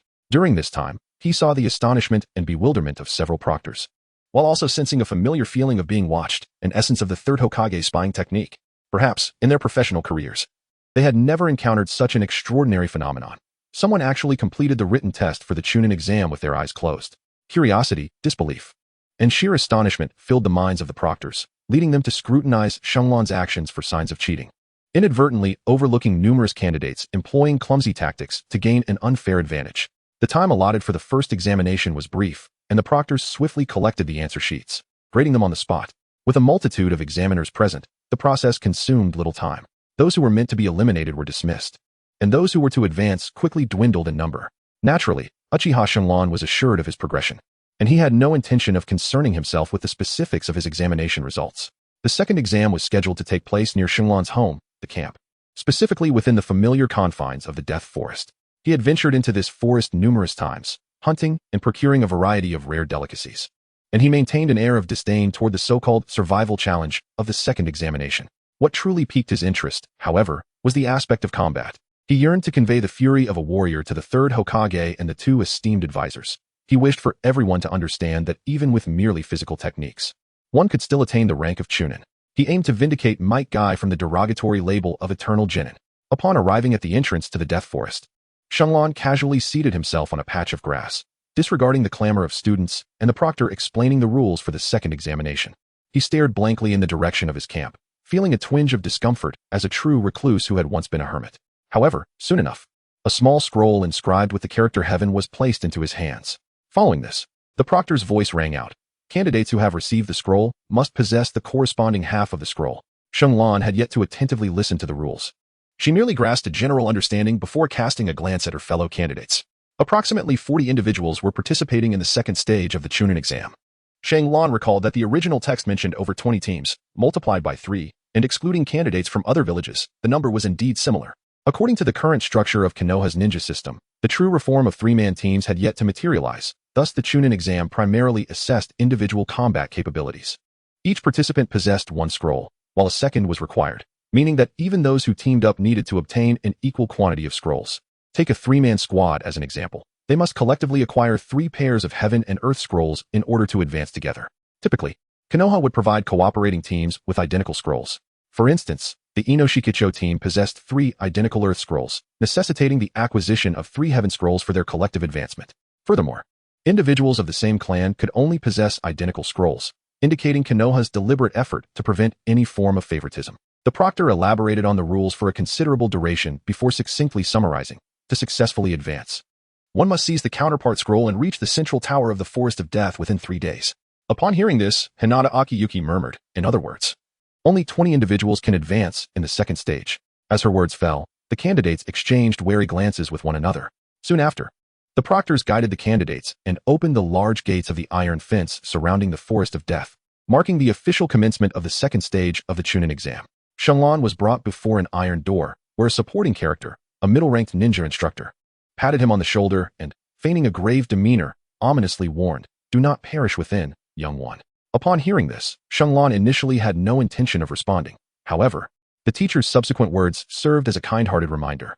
In the face of a life-threatening crisis, one should first seek refuge in a safe location and unroll the scroll, for assistance would soon arrive. Shenlong, without a backward glance, stepped into the Forest of Death, his gaze devoid of emotion. He raised his arm and waved slightly, prompting a chuckle and a shake of the head from a nearby Genin. As he traversed the familiar, shadowy woods, Shenlong wandered aimlessly. But his true purpose was clear from the moment he entered the forest. He was headed straight for the towering spire at its heart. His singular thought was to safeguard his crystal tower and patiently await the enemy's arrival to offer themselves as easy targets.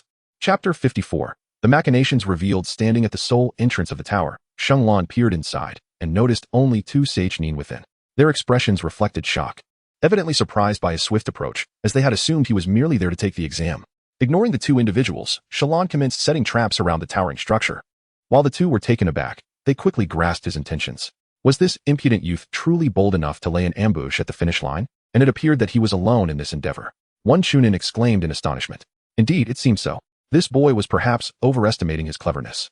Did he truly believe that the first to gather the scrolls would fall victim to his traps? When the time comes, he may not even realize how he met his demise, chuckled another Chunin.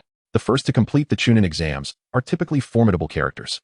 This boy is in for a rude awakening. The Forest of Death was vast, and it took Shenlong approximately an hour to traverse from his entry point to the tower. He spent 5 hours meticulously setting traps, and then waited for over 3 hours. As night fell, a female ninja accompanied by a large wolfhound appeared, finally breaking the monotony of his meditative state. Ah, she has finally arrived. The woman, adorned with garish makeup and revealing fawn-like canines, along with her imposing canine companion, made Shenlong aware of her identity. She was a member of the Inuzuka clan from the Hidden Leaf Village. Though she presented herself as vivacious and spirited, she was, in truth, a cunning schemer.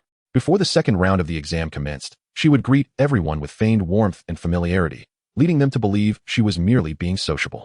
However, beneath that facade lay a devious nature. Her hands were coated with a scent marking, indicating whom to avoid and whom to target. Upon entering the forest, she could discern the scents and deduce their significance. She attempted to pat Shenlong on the shoulder with her tainted hand, but he deftly evaded her approach and firmly rebuffed her. His extraordinary senses, while perhaps not as acute as those of the Inuzuka clan, were still remarkably keen. How could Inuzuka Ran's tactics possibly elude him? Although Shenlong was unfazed by such trivial ploys, who would willingly tolerate someone attempting to smear them with dog urine? Who could remain indifferent to such an affront? Her swift completion of the second examination attested to her exceptional skills. She had initially used her scent marking technique to locate an unsuspecting target and seized his scroll, fortuitously discovering it was a pair with her own. Yet, encountering Uchiha Shenlong at the finish line was entirely unexpected. "Oh, you've arrived?" she said, observing Shenlong roasting snake eggs, bird eggs, and sweet potatoes over an open fire. Inuzuka Ran momentarily froze, then broke into a radiant smile. She comfortably settled beside the campfire, her gaze fixated on the large, perfectly roasted snake eggs. Swallowing involuntarily at the sight, Shenlong chuckled softly, picking up a twig to extract a serpent's egg. With a gentle roll, one egg landed before Inuzuka Ran, while another came to rest at the paws of the large wolf dog. Undeterred by the heat, Inuzuka Ran promptly took the serpent's egg, skillfully peeling off its shell before offering it to the wolf dog beside her. She then reached for another egg, preparing to peel it as well. "You must have quite a few dogs at home, don't you?" "Indeed, I reckon we have more than the entire Uchiha clan combined." Upon hearing this, Shenlong was momentarily taken aback, yet he did not allow anger to consume him, for he understood that the Inuzuka family were all a peculiar blend of human and canine traits, indistinguishable in nature. "Could you spare me a dog?" Shenlong inquired earnestly. Inuzuka Ran paused her chewing, casting a surprised glance in his direction. "Certainly. What kind of dog do you desire? What breed would you prefer?" After pondering for a brief moment, Shenlong inquired, "Is there a breed known as the Chinese rural dog?" In response, Inuzuka Lan, momentarily taken aback, promptly replied, "No, there isn't." Observing Shang Lan's expression of slight disappointment, Inuzuka Lan placed her hands on her hips and remarked, "This so-called Chinese rural dog is entirely unfamiliar to me. Based on my understanding of dog breeds, there is no such breed among the 5 major domestic varieties. Could you describe the characteristics of this dog in more detail?" "Characteristics?" "Certainly," Shang Lan continued. "This breed is predominantly yellow, with a yellow body, black snout, and white underbelly. Commonly referred to as the big yellow, an adult typically stands around 30 to 60 centimeters tall and possesses an exceedingly charming appearance, with a notably intelligent demeanor." "Wait a moment. A dog that stands only 30 to 60 centimeters tall dares to be called big yellow? Huh, huh." Inuzuka Lan interrupted Shang Lan's description with uncontrollable laughter. Shang Lan stoked the campfire in silence, waiting for Inuzuka Ran to finish her laughter before he continued to describe. "This breed of dog possesses relatively short and robust limbs, exuding a sense of steadiness in its gait. Generally timid and gentle in temperament, they exhibit remarkable courage when defending their master, making them excellent guardians for homes and estates. Their resilience is noteworthy. A mere scrap of food and a sip of water suffice for their survival. Moreover, they have a penchant for forming groups and engaging in skirmishes." "You must be speaking of the Akita, correct?" Inuzuka Ran ventured. "No, it merely resembles an Akita in appearance and stature, yet it is certainly not an Akita." Shang Lan's affirmative response left Inuzuka Ran momentarily astonished. However, after a brief pause, she casually remarked, "The kind of dog you speak of holds little value for us. I believe I could easily find one. What you desire is merely a little pup. Perhaps I shall gift you one in the near future." Upon hearing this, Shang Lan merely nodded, choosing not to elaborate further. Perhaps his inquiry was made in passing, just as Inuzuka Ran's response was casual. As time passed, the atmosphere gradually grew heavier. In Shang Lan's dark, piercing gaze, the blazing campfire flickered intensely. "You have consumed what belongs to me. Thus, offer a pair of celestial scrolls in return." Shang Lan's voice echoed softly in the tranquil night. "Heh, you little rascal, what audacity you possess. It's not as though I consumed your precious eggs after merely indulging in a few of your snake eggs. You truly must have gorged yourself on sweet potatoes."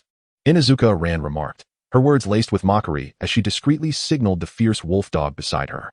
"Stubborn and reckless, unaware of your own peril." The two voices resonated simultaneously, and in that instant, the formidable wolf dog lunged fiercely at him. Shang Lan stood his ground, seizing the moment to deliver a powerful upward strike, instantly forcing the gaping maw above him to close once more, while the air around him filled with the chilling howls of the dog and the rush of the wind. Shang Lan deftly evaded the onslaught from Inuzuka Ran, standing calmly to the side as he observed the confrontation between the girl and her dog. The large wolf dog was now bloodied, likely injured by its own teeth. Shang Lan had refrained from inflicting serious harm. Had he chosen otherwise, a mere strike could have proven fatal. Inuzuka Ran's face contorted with rage, clearly incensed by the injury to her beloved pet. Despite the pain coursing through its mouth, the formidable wolf dog lowered its body, preparing to launch itself forward. Shang Lan's expression remained utterly unperturbed as he extended his palm towards a man and his dog, calmly stating, "Bring the dog here." In the face of the oncoming assault from both man and beast, Shang Lan effortlessly absorbed the dual attacks, subsequently delivering a punch to Inuzuka Ran's mouth and a kick to the wolf dog's ribs. Thud, thud. The pair cried out in agony as they collapsed onto the ground. "Wolf Maru." Inuzuka Ran, struggling to rise, shouted in alarm and hurried over to assess the wolf dog's injuries. Shang Lan did not impede her actions. He remained steadfast in his position, harboring no intention to exploit her vulnerability. He regarded Inuzuka Ran with indifference, the brief skirmish having starkly illustrated the vast disparity between them. Observing Wolf Maru lying on the ground, struggling to regain his composure, Inuzuka Ran, filled with concern, resolved to confront Shang Lan with all her might. Ninjutsu, TGA. Chapter 55, An Old Trick. A technique resembling a whirlwind surged towards Shang Lan, originally intended to be executed in tandem with a ninja dog. However, with Wolf Maru incapacitated after merely 2 moves, Inuzuka Ran could no longer afford to hesitate and charged in recklessly. Shang Lan leapt gracefully, effortlessly evading Inuzuka Ran's furious strike. Time and again, he skillfully sidestepped her assaults, while she, as the aggressor, was left utterly exhausted, her chakra nearly depleted. What kind of man hides and dodges? If you possess the skill, then stand your ground. Initially, her frustration compelled her to voice a challenge, yet she had not anticipated that her words would provoke him to abandon his evasive tactics. "Very well, if you refuse to evade, I shall see if you can withstand my next blow," Inuzuka Ran asserted emphatically. With a brief moment of grounding to gather her strength, Inuzuka Ran's fingernails elongated once more. She summoned the remnants of her chakra, determined to secure victory with her impending strike. Ninjutsu Wolf Fang. As the colossal whirlwind surged towards him, Shang Lan's demeanor grew serious for the first time. He retreated to a sturdy tree, thick as a thigh, and with a powerful kick, he severed it from its roots. Grasping the trunk, he hurled it with all his might towards the impending tornado. With a resounding thud, Xianglan was forcefully pushed back several meters by the overwhelming power of the jutsu, the tree slipping from his grasp. Meanwhile, Inuzuka ran, caught in the fierce collision. Felt an immense force strike her, sending her hurtling over 10 meters, her own technique unable to cease, ultimately crashing against the unyielding ground. Xianglan brushed off the dust from his attire and calmly approached the unconscious Inuzuka Ran. He noticed the formidable wolf dog standing protectively in front of her, barking fiercely. Sighing softly, Xianglan addressed the creature, Wangru, is it? Kindly surrender those 2 scrolls and escort your master into the tower for treatment.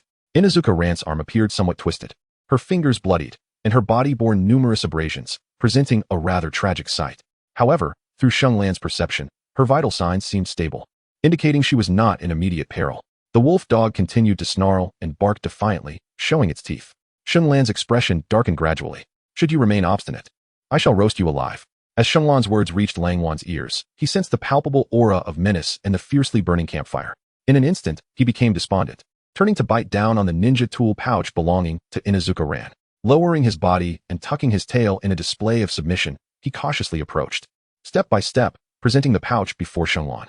Observing the quivering large dog, which trembled in fear and left a trail of urine in its wake, Xianglan maintained a cold and indifferent demeanor.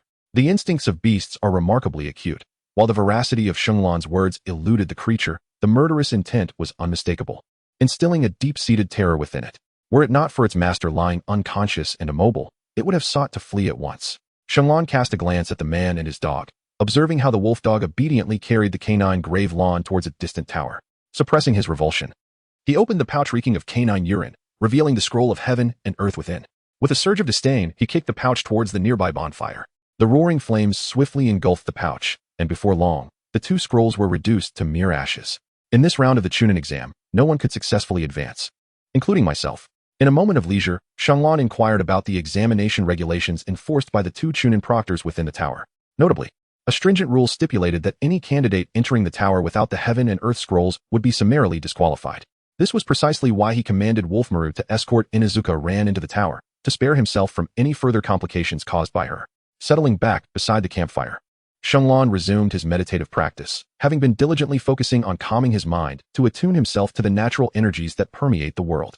In the realm of ninjas, chakra is generally categorized into 3 types: the self-cultivated chakra, which is the most common, the tailed beast chakra, derived from the separation of the 10 tails, and the sage chakra, a powerful amalgamation of spiritual energy, physical energy, and natural energy.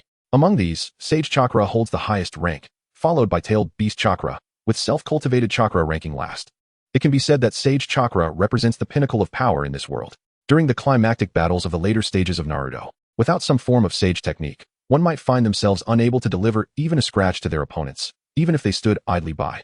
For instance, when several Hokage united to confront Obito, the 6th path, their efforts were akin to a fierce display of prowess. Yet the damage they inflicted barely reached a fraction of significance. This was a testament to the immunity of all chakra types, save for sage techniques. Xianglan gazed longingly at the mysterious art of celestial techniques, yet found himself devoid of guidance, compelled to embark on a journey of trial and introspection. He harbored a steadfast belief that through relentless effort, the prospect of eventual success might illuminate his path. Despite possessing the formidable strength of a high-ranking ninja, he alone understood that such prowess barely sufficed for self-preservation. Although the ninja realm appeared tranquil at this moment, he feared the tempest that might arise, rendering him incapable of withstanding its onslaught. This night, the death forest exuded an unusual tranquility. One would expect the air to be filled with the symphony of insects. Yet within 1,000 meters of Xianglan, silence reigned supreme, as though he had encroached upon a forbidden domain for these creatures. After observing for an extended period, he wondered if the concealed presence would emerge for a face-to-face encounter. Within his perception, he discerned a cloaked ninja hiding among the grass a mere few dozen meters ahead, a lone wolf among the candidates, arriving at the tower not much later than Inuzuka Ran. This individual epitomized the essence of a true ninja, cautious, shadowy, and remarkably patient, wielding considerable strength. The scroll in his possession had been seized through sheer might. Devoid of any cunning tactics reminiscent of Inuzuka Ran, he lingered behind her, fully capable of reaching the tower first, yet eschewing the hollow prestige of being first. He chose to trail cautiously, intending for Inuzuka Ran to navigate the dangers ahead. His decision to follow her closely was largely motivated by a desire to leverage her keen senses, thereby evading the formidable beasts lurking within the death forest. However, he did not anticipate the emergence of an obstructive force that not only blocked the tower's entrance but also incinerated a pair of celestial scrolls. Witnessing her dismal defeat and Sheng Lan's subsequent discarding of the scroll left him utterly speechless, grappling to comprehend Sheng Lan's intentions.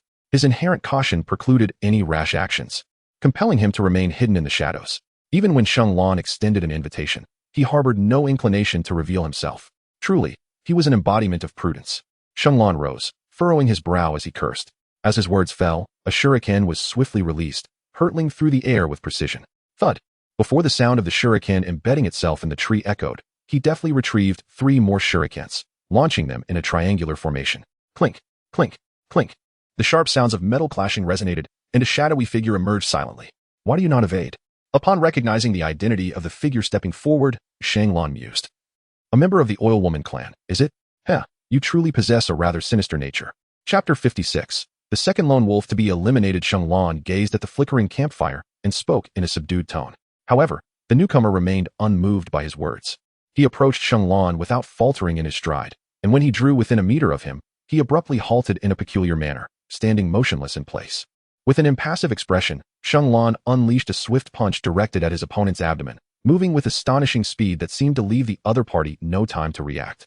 Yet, an astonishing and bizarre scene unfolded. Victory Blue delivered a powerful punch that punctured through his adversary's body. Remarkably, the opponent displayed not a hint of agony, and even his gaping abdomen revealed no traces of blood or flesh. Instead, it was teeming with countless black insects. Following the impact, the foe's form swiftly transformed into a swirling mass of flying creatures, intent on enveloping him in an instant. Calm and composed, Sheng Lan released his tightly clenched fist, revealing a detonating talisman ignited halfway. Just before the explosion, he executed a technique of instantaneous movement, propelling himself over 10 meters away. A resounding boom echoed throughout a significant portion of the death forest. The cloud of black insects caught at the epicenter of the blast, with 99% of them obliterated into mere fragments. Damn it, the illusory insects I painstakingly cultivated.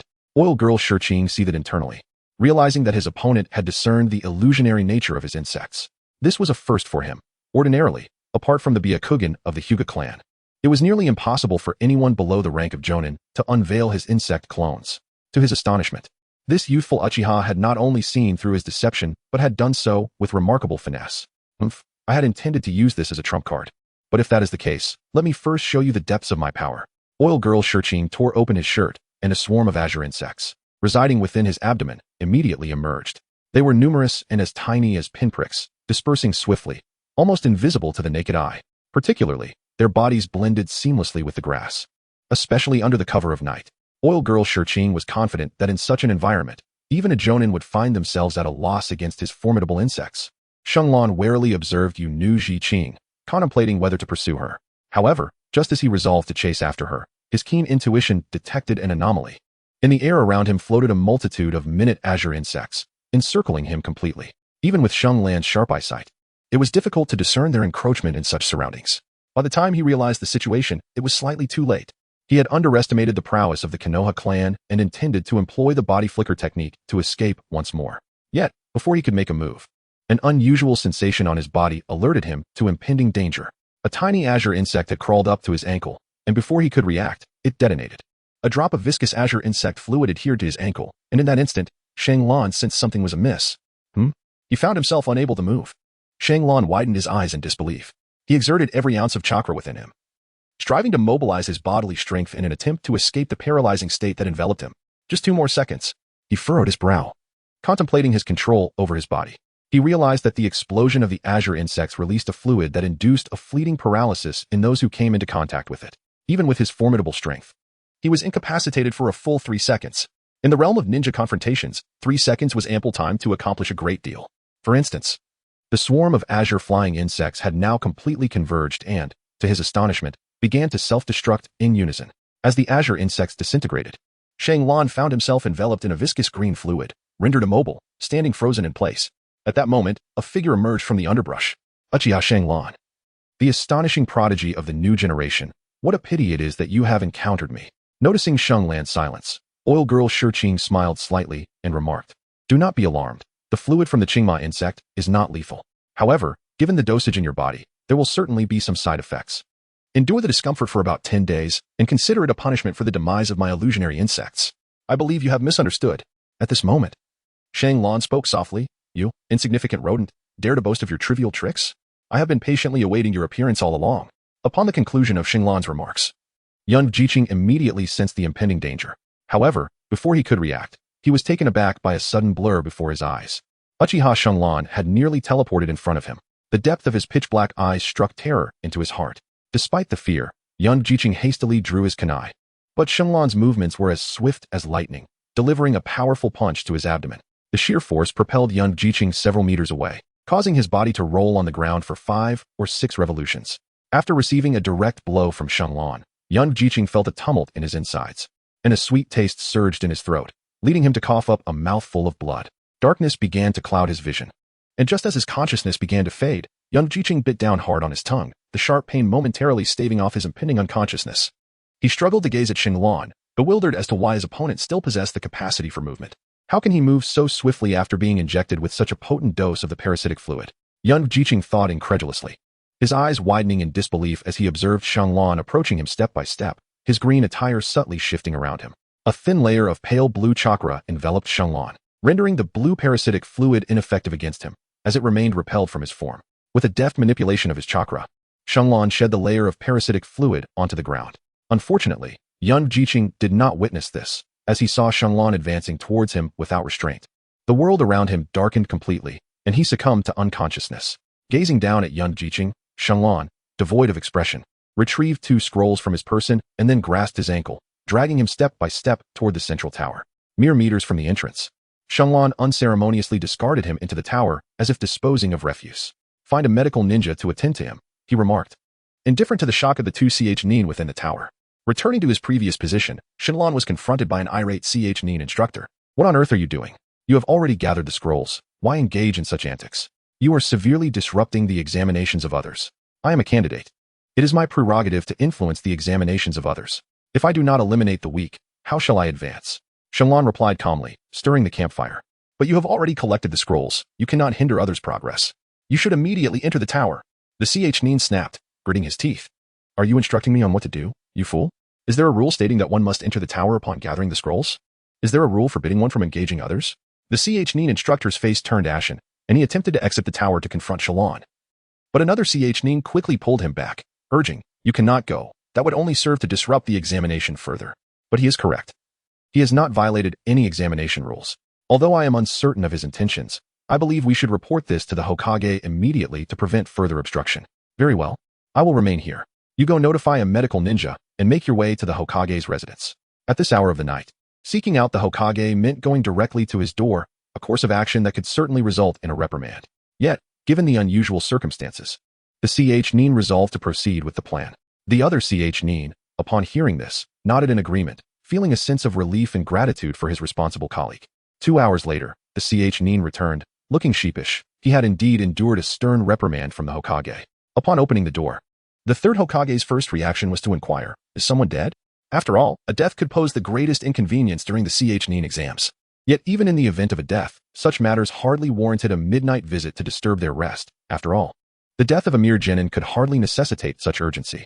With this thought, the 3rd Hokage's expression darkened. The Genin hastily clarified, no, it's not that. It's just that candidate Uchiha Xinglan is blocking the tower entrance. Upon hearing this, the 3rd Hokage's anger flared. This trivial matter requires a midnight report? What issue arises from him blocking the tower and seizing scrolls? You come here for such a triviality? What use are you worthless instructors? But he has eliminated 2 individuals, gathered the scrolls, and is refusing to enter the tower, which we believe affects the normal examination of others. The Genin instructor quickly explained. Has he violated any examination rules? The 3rd Hokage asked impatiently, stifling a yawn. Not that I know of, the Genin instructor admitted awkwardly. Then wait until he does violate a rule to deal with him. How many can Uchiha Xinglan actually take on? Is this the extent of your capabilities as proctors? Return and continue monitoring the examinations. Any further issues must wait until dawn to be reported. The 3rd Hokage barked. Yes. The Genin instructor hurriedly acquiesced, turning swiftly to race back into the forest of death. The Genin guarding the tower inquired about the situation upon his return, and upon learning of the Hokage's orders, they chose not to intervene against Uchiha Xinglan. The crackling campfire popped and crackled, while the incessant sounds of insects filled the forest. Xinglan sat motionless, meditating. Although he could not yet perceive the intangible natural energy, a sense of focus and unity began to manifest within him, amplifying his perception to an extraordinary degree. Gradually, as time passed, a figure entered his range of perception. The arrivals tonight were all lone wolves, solitary in nature. They required only a single scroll to seize. Hence they moved with unparalleled speed, especially those like young Jiqing. Conversely, teams of 2 or 3 required the collection of multiple scrolls to complete the exam, thus slowing their progress significantly. They had to locate teams of equal numbers or gather multiple individuals to collect scrolls, all while ensuring compatibility. The most capable candidates often scorned the idea of teamwork, as such elites were in high demand within Konoha. The newcomer appeared confident in their abilities, unlike young Jiqing.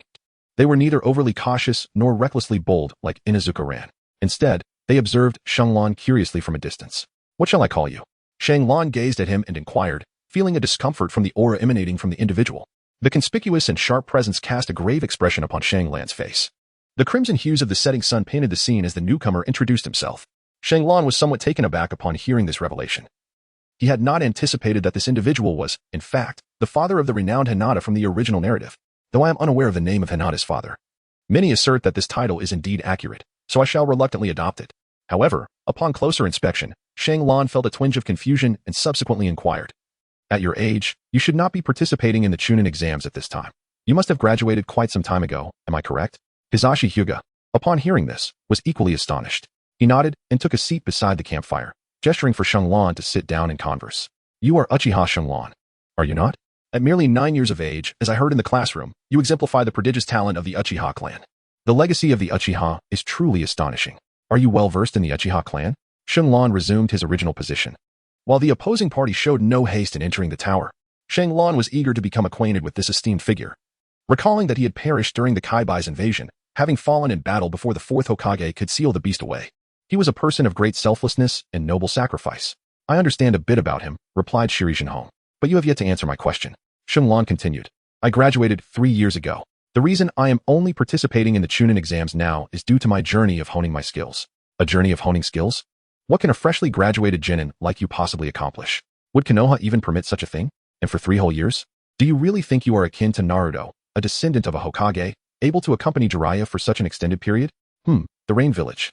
Ka pondered for a moment, finding it inconsequential, and replied casually. Shenglong was utterly astonished to find himself in such a place. At this moment, the Rain Ninja Village had become a battleground for the great nations, entangled in a web of conflict. With the 3 major nations of the ninja world embroiled in relentless strife, the intricate power dynamics among these nations often led to violent clashes, perpetuating an unending cycle of war. Its unique geographical position resembled that of Afghanistan on Earth, rendering it a coveted territory for military strategists from various nations. The father of Hinata Hanabi was a commanding officer responsible for maintaining stability in the Rain Ninja Village. After Hanabi's graduation, he ventured to this tumultuous locale, where under his father's protection, he honed his skills and adapted to the harsh realities of warfare and bloodshed. The battlefield serves as an excellent crucible for forging one's character. And having endured the baptism of flames, Hanabi had developed a temperament and strength that surpassed his peers. As the heir of the Hinata clan, he embodied the hopes of his small lineage for prosperity. In the upcoming Nin exams, he aspired to make a resounding impression, showcasing the brilliance of the Hinata. Unlike Inuzuka and Aburame, he had recently encountered a trio of adversaries, single-handedly seizing their scroll while outnumbered.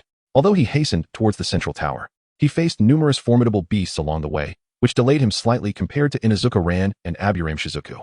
"Are you here to seize the scroll?" Hanabi inquired with a smile. Upon seeing Shenglong nod, he chuckled. "Is it so easy to snatch the possessions of the first candidate to reach the tower?" Hanabi believed he would be the first to arrive at the tower, as it seemed unlikely for someone like Shenglong, who obstructed the entrance, to be a defeated foe. Thus, he speculated that he was indeed the first to gather the scrolls and arrive at the tower. Chapter 58. A formidable opponent. Oh, it is not difficult to seize it after all. Shenglong chuckled and replied, in his eyes, that the scroll of the pioneer, Inuzuka Ran, was indeed not difficult to seize. His words caused the crimson sunset, Junhong, to furrow his brows, as he presumed Shenglong looked down upon him, believing that his scroll was easily pilfered. In the next moment, he retracted his smile and drew forth the dagger from his waist. Shenglong was momentarily taken aback, perplexed by the sudden shift in demeanor from his opponent. However, he chose not to inquire further. The necessity of combat remained paramount. Whether to converse before the clash or to engage first and negotiate later held little distinction. Both individuals gradually rose to their feet, with Shenglong producing a kunai, and they simultaneously assumed their combat stances. Sunset Akihiro did not underestimate his adversary merely due to his youth. He was a man who had endured the trials of life and death. The aura emanating from Shenglong instilled a sense of trepidation within him, as though he were confronting a seasoned jonin. Particularly alarming was the terrifying intensity that enveloped Shenglong's gaze, his dark eyes filled with an indomitable will. An inexplicable pressure surged forth, causing Sunset Akihiro's heart to race in alarm. This was a manifestation of the combined forces of mental fortitude, willpower, and ocular prowess, which seeped through the window of his soul and subtly began to influence Akihiro's state of mind. As the intangible pressure escalated, Sunset Akihiro took the initiative. Despite his confusion regarding the source of his apprehension toward a younger foe, he understood, however, that relentless forward motion breeds fearlessness. With determined strides, he surged ahead, wielding his blade to deliver a powerful downward strike. Relying on his several years of seniority over Shang Lan, he anticipated that the youth would be unable to withstand his onslaught. He believed that should Shang Lan evade the strike, the oppressive aura would dissipate instantly. To Akihiro's astonishment, a sharp sound resonated through the night as Uchiha Shang Lan met the attack head-on. Observing the kunai that had nearly been cleaved in two and the two substantial steps, Shang Lan had been forced to retreat. Both combatants felt a profound shock reverberate within their hearts. Shang Lan was astonished by the overwhelming force behind his opponent's strike and the razor-sharpness of the hidden blade, while Shiri Jinhong was taken aback that the other could withstand his direct slash. This particular move emphasized sheer strength, and it was rare for anyone beneath the rank of a jonin to endure it, especially given the opponent's age, which suggested that his strength was not markedly inferior to his own. Shiri Jinhong's expression darkened slightly. Shang Lan's talent left him in awe, yet at that moment, he could not afford to dwell on it, for the oppressive mental pressure, though diminished, still lingered. Fixating on Shang Lan's gaze, Shiri Jinhong summoned more power into his long blade once again. As he exerted his strength, Shang Lan was forced to step back significantly, the kunai in his grip threatening to shatter completely. Furrowing his brow, he silently resolved to procure a more reliable weapon after the examination, reluctantly opting to evade. Abandoning the nearly broken kunai, Shang Lan deftly sidestepped a diagonal slash and executed several backward flips to create distance. Observing the broken kunai and reflecting on Shang Lan's youth, Shiri Jinhong felt a flush of heat on his face. He sheathed his sword and declared, "I apologize. I should not have taken advantage of you due to the superiority of my weapon." Shang Lan replied, "There is no need for such apologies. You may fight with your full strength." Shang Lan interrupted directly, declaring, "Of course, I shall not hold back." Observing that Shiri Jinhong had no intention of drawing his sword, Shang Lan, disinterested in further conversation, swiftly propelled himself forward. Such speed. Witnessing the near instantaneous movement, Shiri Jinhong was once again taken aback. Konoha whirlwind. Shang Lan initiated his assault by targeting the upper lane, where he observed Shiri Jinhong attempting to evade his strikes. Subsequently, he shifted his focus to the lower lane. At this moment, his speed of attack was remarkably swift, far surpassing the pace of the original character, Xiaoli. There was no possibility of his moves being countered, as Shiri Jinhong's velocity was insufficient to thwart this onslaught. Faced with the inevitability of the confrontation, Shiri Jinhong had no choice but to withstand the blow. With a resounding thud, Shiri Jinhong experienced the full force of Shang Lan's power, creating a small crater beneath his feet. The impact left his arm tingling with soreness. Utilizing the leverage from the shallow pit, Shiri Jinhong engaged Shang Lan in a fierce exchange of martial arts, with both combatants adhering to a straightforward approach. The intensity of their confrontation was brutal, with each clash of fists and feet leaving an indelible mark on both fighters. Shang Lan is relatively better. Having been a disciple of Mai Tai Dai, he has grown accustomed to the pain of close combat, nearly becoming desensitized to it. However, Shiri Jinhong finds himself struggling. Despite possessing greater strength than Shang Lan, his attempts to overpower his opponent with sheer force have repeatedly failed. Shang Lan's remarkable physical skills allow him to utilize counterattacks and withstand direct confrontations effortlessly. Moreover, his agility surpasses that of Shiri Jinhong, causing the latter to gradually find himself at a disadvantage. While he may have a slight edge in strength, his inferior speed and technique render him inevitably doomed unless he fights with desperation. Noticing his physical techniques faltering, Shiri Jinhong quickly forms hand seals, conjuring a simple wind-based ninjutsu. Wind release, blade of wind. With a swift motion, a gusting blade of wind slices toward Shang Lan, forcing him to retreat after a prolonged engagement. This momentary reprieve grants Shiri Jinhong the opportunity to catch his breath and prepare his next technique. Jinjutsu, binding technique. With these words, a vine materializes behind Shang Lan, ensnaring him in an instant. Observing the rapidly approaching Shiri Jinhong, a smirk graces Shang Lan's lips, his eyes widening slightly as his pupils constrict. Uchiha, Jinjutsu rebound. Suddenly, Shiri Jinhong perceives a blur before his eyes, horrified to realize that they have swapped positions. Now ensnared by the vine, he sees Shang Lan charging toward him, kunai in hand. In that moment, Shiri Jinhong, disregarding how his Jinjutsu had been rebuffed, bites down on his tongue, the sharp pain breaking the binding spell. Just as the kunai lunges towards him, he instinctively draws his blade to parry the attack. Clang. When Shang Lan's strike is thwarted, he swiftly kicks toward Shiri Jinhong's abdomen. Caught off guard, Shiri Jinhong is unable to evade in time and is sent flying several meters away by the force of the blow. Shang Lan did not retreat. He stood resolutely in place, awaiting the manifestation of his opponent's true capabilities. He believed that Yuhi Akane possessed far greater prowess than what he had displayed thus far. Coughing, Akane, clutching his abdomen, rose and solemnly declared, "Uchiha Shunlan, you are indeed a formidable adversary. I acknowledge your strength, yet I have my own reasons for not conceding. Allow me to unveil the ultimate technique of my clan." Having pushed himself to the brink, Akane realized that Shunlan still retained some strength in reserve. He understood that he must fight with every ounce of his being, not merely for himself, but to honor his father's expectations. Departing from home at a young age, bidding farewell to family and close friends, he had endured 3 grueling years in a chaotic land, filled with relentless battles and arduous training. He had persevered through it all. How could he allow a mere Chunin exam to hinder his progress? He bore the weight of revitalizing his clan, with countless relatives watching closely. He was the hope of the Yuhi family, and he could not afford to falter here. Phantom blade technique, Akane shouted, gripping his sword with both hands. A colossal crimson sun materialized behind him. Upon witnessing this, Shunlan was momentarily taken aback, feeling the searing brilliance of the sun's rays piercing his eyes, forcing him to instinctively turn his head and close his eyes. Flash. In an instant, Akane lunged forward as if teleporting, and with a blink, he was upon Shunlan, delivering a fatal strike, the white blade radiating a chilling glint. Even with his eyes shut, Shunlan could barely perceive the ferocity of the incoming attack. He managed to catch the trajectory of the strike. Raising his right hand to block the blow with a kunai, he swiftly formed a hand seal with his left, activating the body flicker technique. A sharp sound echoed as Shunlan's kunai was cleaved in two, yet he managed to execute the technique just in time, shifting his body sideways by a meter, narrowly evading Akane's lethal blow. However, as he felt a sharp pain in his shoulder, Shunlan slowly opened his eyes. Gazing at his bloodied left shoulder, his expression darkened as he activated his 3 Tomoe Sharingan. Despite his timely evasion and the use of the body flicker technique, he had still been grazed by the blade's edge. I had intended to rely solely on my physical prowess to secure victory in this Chunin exam. Yet I did not anticipate encountering such a formidable opponent as you. After Shunlan finished speaking, he cast a glance at the side of the sunset-hued Jinhong. As he raised his eyes, Shunlan was momentarily taken aback, swiftly closing his Sharingan once more. He observed Jinhong gripping his blade and collapsing forward, prompting Shunlan to urgently tug at the back of his collar, causing him to topple backward, fearing that this fellow might inadvertently impale himself on his own weapon.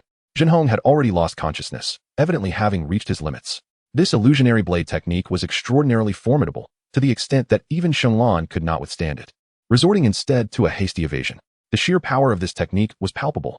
He felt fortunate to have evaded swiftly, otherwise, the consequences would have been far graver than mere shoulder injuries. The expertly forged kunai was severed in an instant, and now, as Shunlan reflected on it, he was filled with dread. This technique was an intricate fusion of illusion, physical prowess, and swordsmanship, a supreme art of the Jinhong clan, wielding immense power, demanding exceptionally high standards of both mental energy and physical strength. Legend has it that this technique was specifically designed to counteract those with ocular abilities, crafted by an ancestor of the Jinhong clan to rival the Hyuga and Uchiha clans. Even with my ocular prowess, witnessing such an illusion would be blinding, rendering it difficult to confront. Though fleeting, it was utterly inescapable. No, that setting sun was merely an illusion. The true essence lay within the mental assault. By forcefully employing intangible and formless mental energy to strike the enemy, a lethal blow could be delivered in the moment of their disorientation. The master who devised this technique undoubtedly possessed strength rivaling that of the shadows. The Jinhong clan, and indeed every family within Konoha, should not be underestimated. Victory Blue underestimated the heroes of the world. A mere young scion from a humble family nearly brought about his demise. He secretly lamented his own complacency and negligence. That recent strike, had it not been for a moment's oversight, could have proven fatal. The Crimson Sun, having honed his lethal skills in the Land of Rain, approached combat with an unwavering resolve to kill, devoid of any intention to hold back. With a heart steeped in the intent to slay and hands skilled in the arts of death, this was the battlefield awareness imparted to him by his father. Shunlan harbored no animosity towards the individual. Rather, he found this character rather agreeable. At the very least, he was far more pleasant to behold than the foul-mouthed Inuzuka Ran or the brooding oil woman Shurchi. Extracting a bandage from his satchel, Shunlan deftly wrapped it around his wound. The injury was deep, and blood flowed incessantly, appearing quite grave. However, it had not inflicted damage upon the bone, thus not hindering the forthcoming battle. Having attended to his injuries, Shunlan approached the side of the setting sun, Jinhong, retrieving his scroll before tossing him into the tower. With these tasks accomplished, dawn had begun to break. He leapt onto a nearby tree, robust as a waist, to rest momentarily. For the encounter with Jinhong had drained him considerably. Particularly, the technique of instantaneous lateral movement was several times more challenging than the ordinary form of teleportation, imposing significant strain on his body. A mere meter of lateral movement had resulted in muscle strain, causing his previously improving condition to show signs of relapse. He now felt a tremor of fatigue coursing through him, his muscles beginning to rebel against his commands. Damn it. He must acquire the life water of Nyamu Mountain before his body completely collapses. For 3 to 4 hours, no one approached the tower, allowing Shenlong to recuperate somewhat. He chose a lush, leafy tree to lie in wait for an ambush, and in his heightened perception, 3 shadows materialized at once. In less than a day, he had gathered 3 pairs of scrolls. Such speed indicated the unmistakable presence of that original team. The trio of Inuzuka, Shika, and Nara. Crouching low, he murmured gravely as his chakra flowed steadily within him, his gaze fixed intently on the approaching trio. 50 meters, 30 meters, until the final stretch of merely 10 meters. Shenlong took the initiative to strike, charging directly at the 3 individuals before him. The trunk beneath his feet was indented as he propelled himself forward.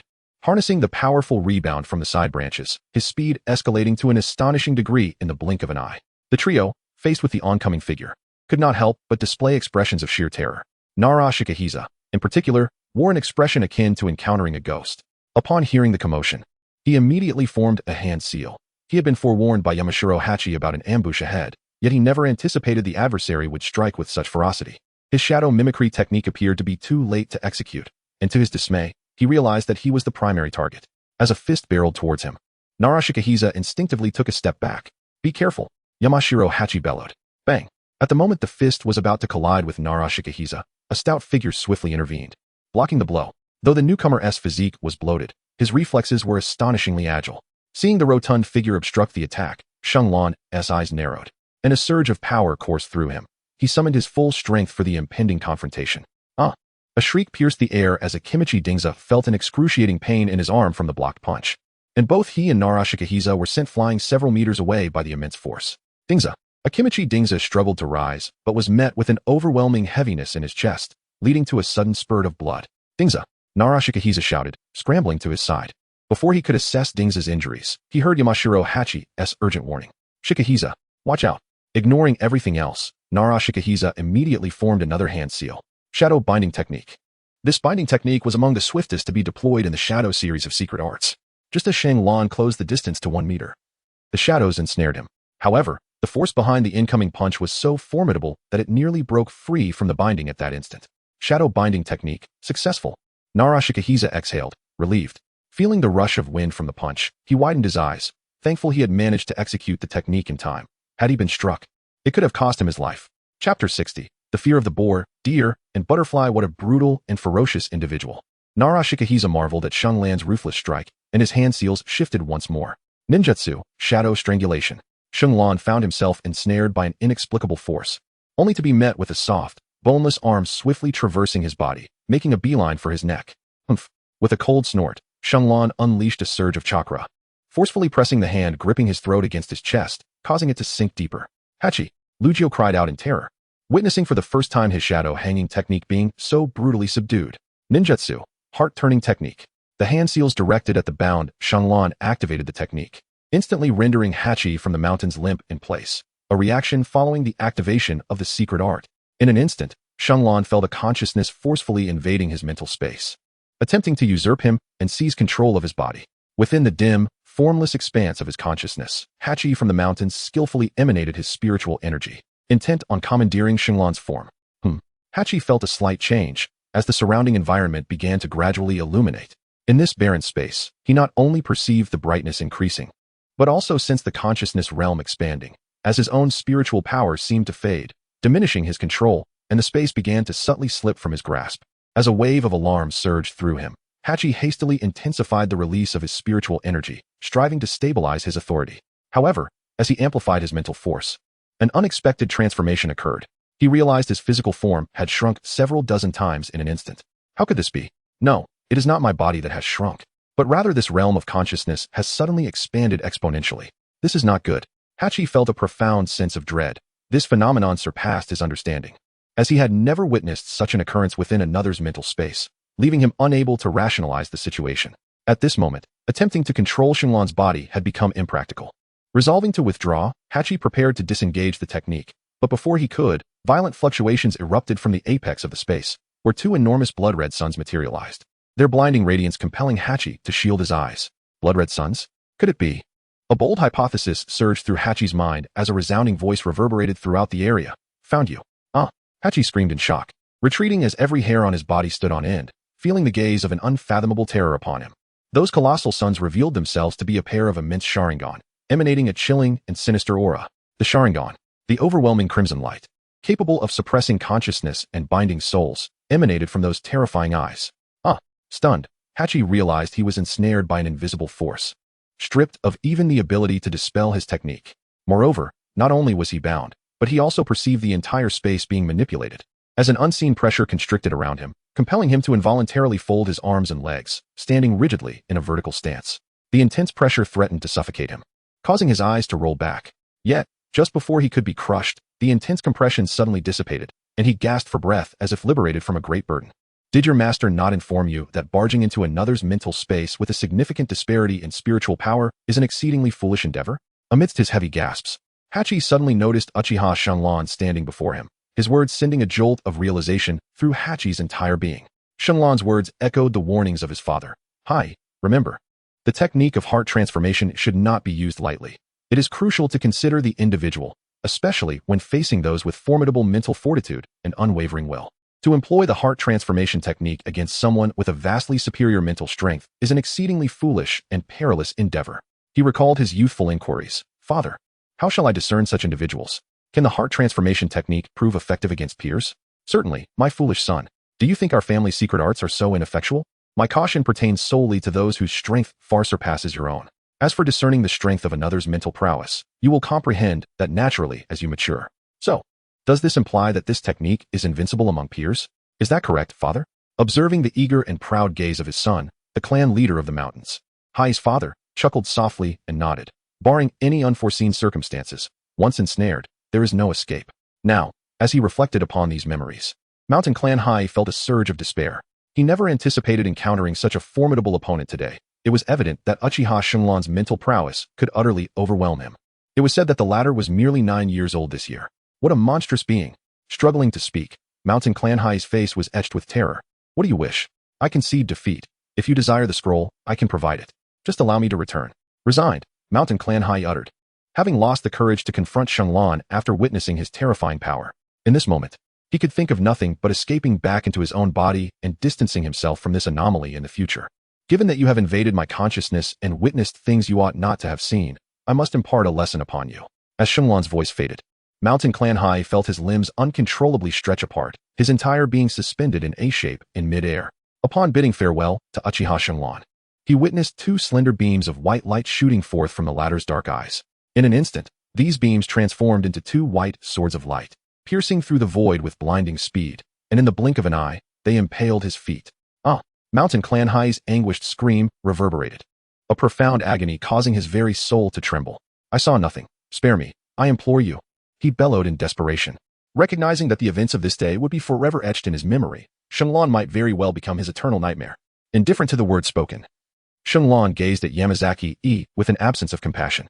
A flicker of white light danced in his eyes, and suddenly, 2 luminous swords materialized, piercing through Yamazaki's hands. These swords, forged from the concentrated power of his gaze and propelled by illusionary techniques, magnified the torment experienced by Yamazaki tenfold.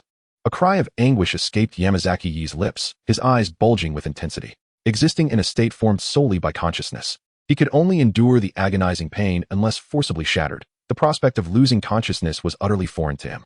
Observing the convulsions of Yamazaki's soul, which seemed to exhibit severe instability, Shenlong could not help but furrow his brow, secretly lamenting the fragility of this individual's endurance. It was understandable, given that he remained oblivious to the vast disparity in spiritual strength between himself and Yamazaki. Furthermore, being ensconced within his own realm of consciousness, his mental prowess was elevated to its zenith. Even a simple attack using his ocular technique manifested as an unbearable assault on the soul, far beyond what Yamazaki could withstand. Withdrawing the white beams of psychic light that had impaled Yamazaki's limbs, Shenlong observed him in silence. Within this realm of consciousness, all remained unknown to the outside world, and the temporal discrepancies between the inner space and the external reality were profoundly vast. Merely 10 seconds elapsed from Yamazaki's collapse to Shenlong's decisive action. Lu Jiao, dispel the shadow. Uchiha Shenlong is now under my control. Suddenly, a tone reminiscent of Hai emerged from Shenlong's mouth as he lightly instructed Narashikaku with a chuckle. Upon hearing this, Narashikaku visibly relaxed, exhaling a deep breath. The oppressive aura emanating from Uchiha Shenlong was overwhelmingly heavy. a sensation he had never encountered among his peers. This humanoid behemoth was utterly fearsome, and he had come perilously close to being obliterated. Thankfully, his teammates were reliable. Narashikaka chuckled softly, retracting his shadow. As the restraints on him dissipated, a smirk crept onto Shenlon's lips, revealing a cold smile. However, before he could react, the shadow that had been retracted surged back, rebinding him once more. Shikaku, what are you doing? Shenlon, with the tone of Hai, inquired, his brow furrowed in confusion. Beside him, Akimichi Choza, now aware of the situation, cast a puzzled glance at Narashikaku. What manner of creature are you? Narashikaka gasped, his face contorted in horror, his hands forming seals while his entire body trembled violently. Chapter 61. Ruthlessness. What nonsense are you spouting? Shenlon, in the voice of Hai, expressed his displeasure.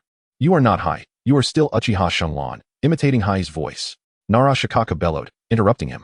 Upon hearing this, Choza's expression changed drastically, a chill running down his spine as goosebumps erupted across his body. You, Choza, unleash your full power now. Narashikaku shouted again, fully employing the shadow binding technique. Choza, hearing this, did not have time to inquire further. As close-knit partners, they had developed an instinctive, unconditional trust in Shikaku during battle. Multiplication technique, meatball tank. Choza formed hand seals, his body suddenly inflating into a massive orb of flesh. With his limbs and head retracting into the ball, chakra surged forth, and the rapidly spinning, immensely powerful meatball hurtled toward the bound Uchiha Shenlon. Upon witnessing the oncoming meatball tank, Shenlon was momentarily taken aback, but then snorted disdainfully. Chakra erupted from him like a volcanic eruption, and in an instant, he forcibly broke free from the shadow's grasp. Just as he had barely escaped the binding, he raised his arm to brace for the impending collision. Bang! Shenlon was violently hurled several meters away by the impact of the meatball, rolling several times along the way before finally coming to a halt against a sturdy tree. Observing the motionless Uchiha Shenlon on the ground, Akimichi Dingzu hesitantly inquired, Have we won? Let us not worry about him for now. We must check on Hai. All right.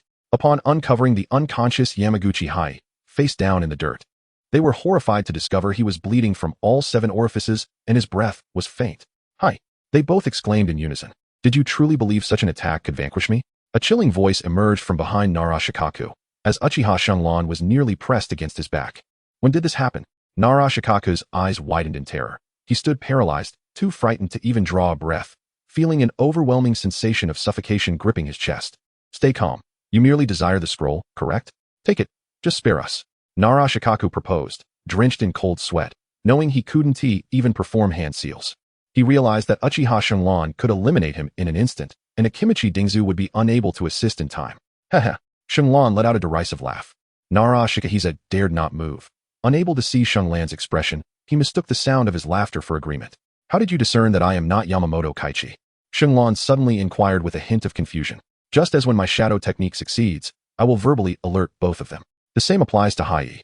When his technique is successful, he too will inform us that his heart-turning technique has succeeded. Nai Liang Lu Ju sighed and elaborated. So it is as simple as that.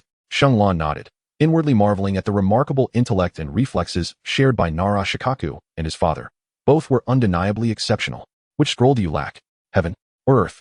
Inquired Narashikaku. Drip, drip, drip. The sound of liquid falling onto the grass echoed, accompanied by a faint scent of blood wafting into Narashikaku's nostrils. Despite this, the figure behind him remained utterly unresponsive. After a prolonged silence, as Narashikaku began to sweat profusely and felt the tension in his body escalating to the point of numbness, the figure behind him finally sighed softly. Forgive me. Why? Narashikaku's eyes widened in disbelief, but before he could pose another question, a sharp pain shot through his neck, and he was sent sprawling several meters away, plunging into unconsciousness. Partial multiplication technique. Akimichi Choza shouted, his eyes ablaze with intensity. One of his hands expanded rapidly, transforming into a giant fist that bore down on Shenlon. Bang! Akimichi Choza's face turned pale with astonishment as a peculiar sensation emanated from his palm, leaving him in shock. He beheld Shenlon, who had raised his hand to the heavens, staunchly resisting the descending giant palm, with half of his calf sinking into the ground due to the immense force. Shenlon gazed impassively at Xiao Dao Dingzhua, then swiftly evaded, causing the massive palm to strike nothing but air. With a powerful leaf gale, before Xiao Dao Dingzhua could retract his hand, Shenlon had already positioned himself before him, delivering a kick that sent him flying over 10 meters. The enormous palm, along with the man, scraped along the ground, tearing up a swath of grass, leaving Xiao Dao Dingzhua unconscious. As per his usual routine, after retrieving the scroll, Shenlon also took a pouch of medicine from Narashikaku and tossed them one by one into the high tower. Teacher Izumi, what brings you here? Shenlong suddenly laughed in astonishment, for he had spotted Uchiha Izumi within the confines of the tall tower. Today is my day off. Yet the third elder caught me and insisted I come to see you, Uchiha Izumi remarked with a hint of embarrassment. Is he worried that I might not be able to advance to Chunin? Shenlong rolled his eyes and said, what nonsense.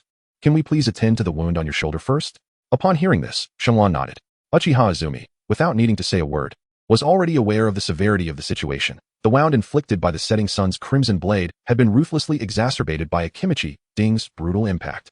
At that moment, his entire arm was drenched in blood, the crimson liquid nearly staining half of his body. He retrieved a vial of healing ointment from Nara Shikaku's medical kit and, gritting his teeth against the pain, applied it liberally to the wound before re-wrapping it with a fresh bandage. Observing Shenlong's efforts, Uchiha Izumi could not help but jest. You appear quite pitiful. Your opponent must indeed be formidable. Ah, you've encountered quite the adversary, haven't you? Shenlong replied with a smile. Haha, does that mean you lost? No, I emerged victorious. Shenlong appeared somewhat smug. Why haven't you entered the tower yet? Uchiha inquired, genuinely surprised. Even now, Shenlong remained outside, engaged in conversation with him, showing no intention of entering the tower whatsoever. The rules of this Chunin exam had not changed. Why then? Did he choose not to advance by entering the tower? Shenlong shook his head and replied, let's wait until the third generation arrives. The third generation? Uchiha Izumi glanced around in astonishment. Is he coming? What purpose does he have for coming? Shenlong refrained from saying more, merely gesturing towards a departing Chunin with an air of inexplicable acknowledgement. Half an hour later, Uchiha Izumi, through the words of a guarding Chunin, inquired about the actual circumstances. Were it not for the strict regulations of Konoha prohibiting interference with the examinees, Uchiha Izumi would have rushed outside the tower to demand an explanation from Shenlong regarding his intentions. It would be one thing if you failed to advance. But why eliminate others? Is this not sowing enmity? Especially considering those you've ousted possess considerable backing and formidable at that, while Inuzuka, Aburame, and Yuhi could be overlooked. That Ino Shikicho trio is a legitimate heirloom combination. Each of them is a designated successor from 3 prominent clans, a fact not concealed in Konoha. Every ninja here strives to avoid antagonizing them. Yet today, you, Uchiha Shenlong, have decimated them all. The thought of this left Uchiha Izumi in a state of agitation. He was desperate to comprehend Shenlong's motives, repeatedly calling out his name within the tower, yet receiving no reply. He dared not venture outside to confront him, fearing it might disrupt the examination and result in Shenlong's disqualification. The urgency was palpable. Chapter 62. The Hokage's compromise. An hour later, the Hokage and the 3 legendary ninjas arrived in succession. Upon witnessing the 6 unconscious candidates within the tower, the third Hokage was both astonished and enraged. He urgently summoned Tsunade to personally administer treatment, his expression darkening as he stepped outside the tower to seek out the perpetrator, Uchiha Shenlong. Noticing the third's grim demeanor, Tsunade quickly signaled Jiraiya and Orochimaru to follow, while she remained behind to assess the injuries of Yamashiro Aoi. The third Hokage, initially ablaze with fury, found himself softened by the sight of Shenlong, bloodied and battered. He suppressed his anger and sighed helplessly. Why have you done this? There's no reason, Shenlong replied. I merely wish to convey to everyone that even a ninjutsu practitioner, relying solely on physical techniques, can indeed ascend to the rank of Chunin or even Jonin. You have already demonstrated your capabilities. Why do you not enter the tower? The third Hokage inquired. Clearly realizing Shenlong's motivations, he sought to champion the cause of that underappreciated Genin who only mastered physical techniques. Proving oneself is one matter. Entering the tower is quite another. Shenlong smiled broadly, his words leaving Jiraiya and Orochimaru perplexed. Is he not merely impetuous youth seeking to prove himself? The third Hokage's expression darkened at this remark, and he sternly inquired, what do you mean by that? I mean no harm. If I grant my elder brother a path, then others shall have a path as well. Should you obstruct my elder brother's ascent, I shall equally impede the paths of others. Shenlong stood before the third Hokage, his expression grave as he laid his cards on the table. Do you truly believe you are someone of significance? How many more can you withstand in this state? The third Hokage snorted coldly. The strongest among them have already been eliminated. The remaining ones are merely insignificant adversaries whom I can dispatch with a mere flick of my hand. Would you care to witness?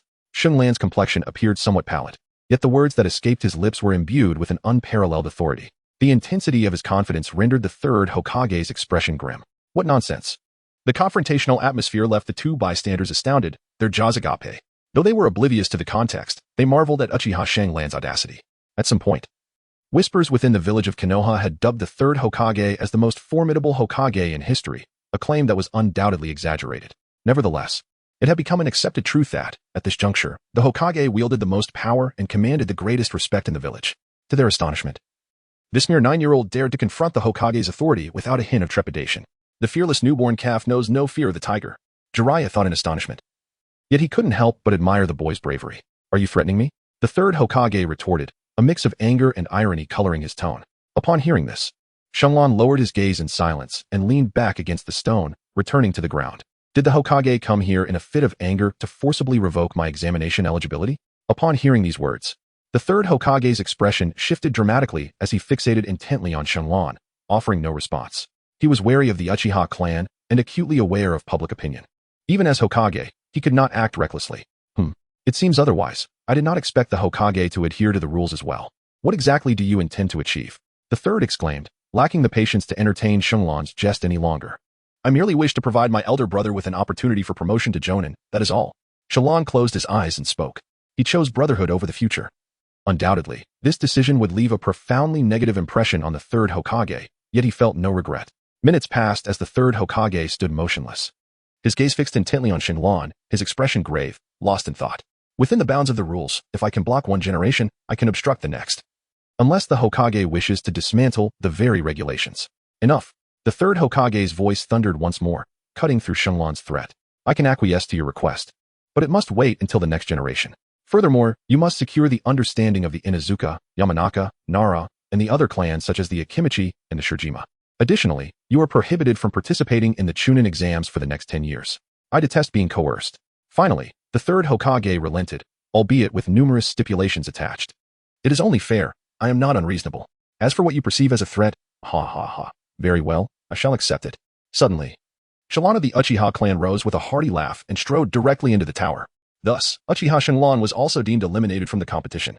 The third Hokage remained silent, observing Shenlong's retreating figure with a countenance that fluctuated between anger and contemplation.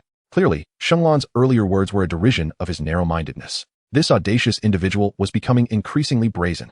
Although reason reminded him that Uchiha Shenlong was not inherently malevolent, he still could not accept the youth's insolent demeanor. A young boy devoid of reverence, possessing exceptional talent and extraordinary aptitude, yet refusing to be governed. Such a person is hardly fit for significant responsibilities. The third Hokage lamented. Unsure how to handle Shenlong, given the boy's tender age, he resolved to observe him a while longer. Let us wait a few more years, after all. He is still quite young. With a sigh, the Hokage turned to depart. An hour later, he issued an edict, announcing the nullification of the second round of this year's Chunin exam, compelling all participating candidates to be escorted out of the forest of death. The reason provided by the supervising Jonin was the discovery of a formidable beast within the forest, which posed a potential threat to life, thus prompting the Hokage to declare the examination void, to be rescheduled in 10 days. Reactions were mixed. Some candidates were elated while others were furious, resulting in a state of chaos among the participants. The Jonin, witnessing the turmoil, could do little but vanish from the scene. As night fell, Uchiha Toyo summoned Shenlong, launching into a tirade of scathing reprimands. Shenlong, with a thick skin, remained silent, observing that her grandfather had scolded for quite some time and was now weary. Mei-chin thoughtfully prepared a cup of fine tea for him. Uchiha Fong praised her for being sensible and understanding before resuming his tirade of criticism. Shenlong cast a sharp glance at Mei-chin, once again igniting the ire of Uchiha Fong. Mei-chin had witnessed such scenes numerous times before, in the past. She had even advised her grandfather, but as these occurrences became more frequent, she found it rather amusing to see Shenlong being reprimanded. So she decided to refrain from intervening further. She understood that her grandfather harbored no ill intentions, for her father had faced similar scoldings in the past. Why do you insist on behaving this way? Such actions yield no benefits for you and only alienate countless individuals, including the Hokage. Speak up, Uchiha Fong bellowed. I merely wish to prove my strength, Shenlong replied. Foolish. Utterly foolish. Uchiha Fong roared once more. Seeing his face flushed with anger, Shenlong quickly bowed and submitted, saying, Yes, I regret it. I should not have acted so arrogantly or recklessly. I assure you, I will not behave this way again. Please, calm your anger. Uchiha Fong, noticing his humble demeanor, decided against pursuing the matter further. His expression softened slightly, and he temporarily ceased his harsh reprimands. Chapter 63. Media who has done this to you? Uchiha Fong inquired after taking a sip of tea. It was a member of the Xiang family. I was injured by their ultimate technique, and I can only blame myself for not having a suitable weapon. Otherwise, he might not have been able to harm me so. Shenlong remarked, the setting sun? The profound meaning? How does the old gentleman know? Shenlong posed a rather superfluous question. Indeed, the Crimson-Eyed clan and the Kiki White-Haired clan share similarities. Both are diminutive clans with sparse populations. Although their numbers are limited, rendering them merely second-rate clans, their lineage is nonetheless commendable, particularly their mastery of the illusory blade's profound mysteries, which is said to be a harbinger of death for those who encounter it. I never anticipated that you would withstand it.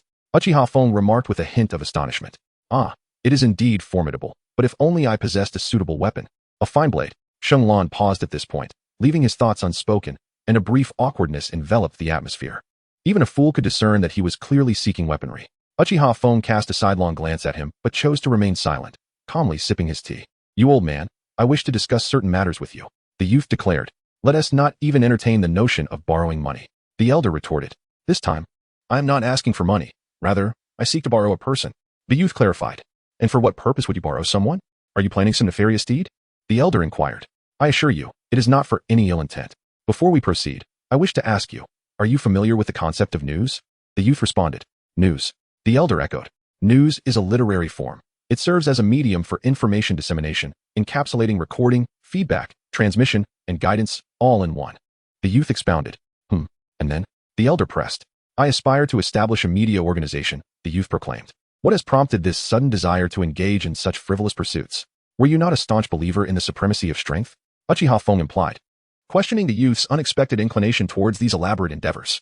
Sheng Lan sighed, acutely aware that the old man before him remained oblivious to the formidable force of public opinion. This is a lethal power that operates insidiously. Without overwhelming and unparalleled strength, few can withstand its influence. Even someone as formidable as Konoha's White Fang, Tsukumo Hatake, would falter under the weight of such scrutiny. Most critically, there exists no established media institution within Konoha at present. The channels for disseminating information still linger in the rudimentary stage of posting notices, with most news relying on word of mouth. This moment presents an opportune time for the development of media organizations. Sheng Lan understands that the earlier such advancements are made, the greater the advantages become, leading to enhanced credibility. Of course, he must first ensure the authenticity of the news, as well as its justness. Sheng Lan, with great patience and earnestness, elucidated the significance of the media to the elder gentleman. He expounded for over an hour, speaking until his throat was parched and beads of sweat adorned his brow, ultimately leading Uchiha Fong to recognize the paramount importance of media news. To master the media is to command public opinion. To wield public opinion is to capture the hearts of the people, and to seize the hearts of the people is to hold power. In his final statement, Sheng Lan's words instilled a profound sense of dread in Uchiha Fong. How did you arrive at these thoughts? Inquired the elder. No, with your limited experience and knowledge. It seems implausible for you to conceive such ideas. What are you truly suggesting? Please, do not overthink it, old man, replied the youth. I merely had a sudden inspiration. Sometimes, a single thought, when pondered deeply, can reveal a path of great opportunity, would it not? And how do you propose we proceed? Asked the elder. First, we should recruit several intelligence agents to gather intriguing topics, preferably some novel and entertaining gossip. Let us start with the sensational, followed by enlisting some intellectuals to compose articles. And then proceed to print, publish, and sell them. That is the general outline. We can discuss the finer details later. Oh. And we must ensure that we engage trustworthy individuals for this endeavor, avoiding any family involvement in this sector. Family members should refrain from participating in media positions, or at the very least, minimize their involvement. Our role should be to serve as the supportive backbone of the media institution. And what profit do we stand to gain from this approach? Questioned the elder. Hearing this, Sheng Lan chuckled. Of course there is. One raises an army for 1,000 days, only to use it for an instant. The blade may be sharpened countless times, yet it is merely for that singular strike. Sometimes, a piece of insider information or a subtle inducement is enough to sway the hearts of men. Moreover, to engage in such matters, one must possess credibility, which can only be garnered through continuous accumulation. Hence, we should not view it merely as a tool for profit. The old and young conspired through the night, unaware of how many cups of tea they had consumed, their clandestine discussions perhaps known only to the tea-serving maid, Uchiha Mikoto. That same night, in the Konoha hospital, Yamanaka Hachi was abruptly awakened in the dead of night, his eyes bloodshot and his face a mask of despair, letting out cries of anguish. Beside him were two beds, occupied by his companions, Nara Shikaku and Akimichi Choza, who looked on with concern. Hachi had already woken several times that night. This is troubling, Nara Shikaku expressed, casting a worried glance at the other three elders in the room. These elders were their fathers, the current leaders of the Inuzuka, Nara, and Akimichi clans. Significant forces within Konoha, trusted deeply by the Hokage, and loyal only to him. Tsunade had remarked that Hachi's spirit had been shaken, likely due to an illusionary technique that had caused him distress, but with some rest, he should recover. Nara clan leader comforted the others, while the Akimichi clan leader speculated that Hachi's use of the mind-body switch technique had met with an opponent whose spiritual strength overpowered his, resulting in his forced return to consciousness. Whether this is true or not, we shall soon ascertain, Yamanaka clan leader said calmly. 20 minutes later, two middle-aged men from the Yamanaka clan entered the ward. Gentlemen, I require access to my son's memories. Please guard his consciousness and soothe his troubled spirit. Both men nodded solemnly in agreement. Rest assured, clan leader, Hachi's spirit will be safeguarded by me. I will protect my nephew's consciousness while you delve into it. Yamanaka clan leader nodded, foregoing further words, placing one hand on Hachi's forehead while the other two positioned their hands at his temples, their palms enveloping his head. Nara and Akimichi fathers held their breath, scarcely daring to exhale for fear of disturbing the four from the Yamanaka clan. With eyes closed, the Yamanaka clan leader's consciousness gradually descended, and in no time, he found himself within Hachi's mental space, floating towards the area where memories were stored. Soon, he arrived at his destination, a massive scroll containing all of Yamanaka Hachi's memories. He extended his hand, and the scroll unfurled as if under his command. Let the perusal begin. Chapter 64. In inquiry, the Yamanaka clan leader extracted memories close at hand, and after a brief examination of a little over 10 minutes, he pinpointed a specific moment in time, dawn, an ambush, a confrontation, and the mind-body switch technique. In that instant, it was as if he had become Yamanaka Hachi, able to perceive everything Hachi could see. The swelling consciousness space, the enormous crimson eye, the overwhelming malevolent ocular power, the inescapable mental pressure, the piercing white light, swords embedded in limbs, the cold words, and those unperturbed obsidian eyes. What a terrifying individual. When did the Uchiha clan produce such a prodigy? He pondered, regretting that he could not discern the number of Tomoe within that Sharingan. Withdraw. The Yamanaka clan leader murmured, and the three retracted their hands, simultaneously opening their eyes. What did you see? Akimichi clan leader, impatient by nature, immediately inquired upon noticing the sweat beading on Yamanaka clan leader's brow. Nothing of consequence. Hachi was indeed harmed by an illusion. I appreciate your efforts in coming at such a late hour, the Yamanaka leader reassured them. Such words are unnecessary. The two men politely responded before taking their leave. What is the situation? Nara clan leader asked, frowning. He sensed that the matter was more complex than it appeared. According to Chose's account, it seemed Hachi's mind-body switch had been undone, yet no illusionary techniques had been observed. Sighing, the Yamanaka clan leader placed his hand on the foreheads of the Akimichi and Nara leaders. The two were momentarily taken aback, but soon closed their eyes in concentration. This is the Yamanaka clan's secret technique for memory sharing. A little over 10 minutes later, both Akimichi and Nara clan leaders' eyes erupted open, sweat-drenched as well. I understand the flaws of the mind-body switch technique, but I never anticipated that someone could forcibly detain a spirit. The Yamanaka clan leader spoke gravely. It was that pair of Sharingan. Hachi was ensnared by those eyes. Akimichi clan leader exclaimed, aghast. This was an unequal mental confrontation. The opponent's spiritual power could easily crush Hachi. Coupled with the Sharingan, Hachi's defeat was a foregone conclusion, Nara clan leader remarked incisively. The opponent showed restraint. If they had desired Hachi's life, it would have been a simple task, the Yamanaka clan leader acknowledged with a nod. Contemplating for a moment before asking in a low voice, should I categorize the mind-body switch as a forbidden technique? That is unnecessary. Such means of countering are beyond the capabilities of ordinary individuals. Even an elite Genin of the Uchiha clan would find it difficult to break your mind-body switch. Nara clan leader rationally responded, understanding that the Yamanaka leader's thoughts stemmed from the perceived violation of their secret technique. Old dear is correct. You are overly sensitive. Uchiha Shalan is no ordinary individual. There is no need for such caution. He likely possesses strength equal to that of a Genin. With the awakening of the Sharingan, this battle was inherently unequal. The children's defeat was not in vain. Akimichi clan leader consoled the others. Indeed, that individual possesses the strength of a Genin. It is hard to fathom that such a formidable figure is only 9 years old. One can hardly imagine that the renowned Uchiha Madara possessed such prowess and charisma at that age. Nara clan leader sighed deeply. A 9-year-old Genin is simply unbelievable. The Uchiha clan is poised to produce another extraordinary individual. The three clan leaders collectively sighed, acknowledging this fact. Nara Shikaku and Akimichi Chozo were left dumbfounded by their elders' conversation, gaining a renewed understanding of Uchiha Shinran's might. It seemed even their fathers held him in considerable trepidation. They pondered, considering his current age, and that his physical capabilities had yet to reach their full potential, what would his strength be in 20 years when he truly peaked? How terrifying would he become? Little did they realize that Shinran was not as formidable as they imagined. He had prematurely overextended his physical capabilities. If his body could not recover, he might not even survive to see the so-called peak of a ninja. On the following day, around 8 in the morning, Shinran hurriedly purchased 6 carnations and rushed towards the hospital. He had several patients to visit and first paid a call to Inazuka-ran and oilwoman Shirching, expressing his apologies to them. They bore no ill will, yet their interactions remained rather lukewarm. After leaving the flowers, Shinran intended to take his leave, remarking, I have other friends awaiting my visit at the hospital, so I shall not disturb your rest. After bidding farewell to the two, he arrived at the ward of the lightly injured Shiyang Jinhong, only to find, to his astonishment, that Jinhong had been in a deep slumber for the entire day without stirring. Noticing his mother keeping vigil, Shenlong merely introduced himself as a friend, here to check in. Upon entering the ward of the Inuzuka, Shino, and Choji families, Shenlong was taken aback by the number of people present. The moment he opened the door, he froze in place.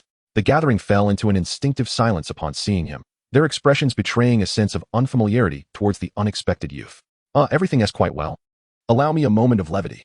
The crowd responded with a startled gasp. Uchiha Shenlong exclaimed Akimichi Dingzu, his voice piercing through the silence, causing everyone to turn their gaze towards him with an unsettling intensity.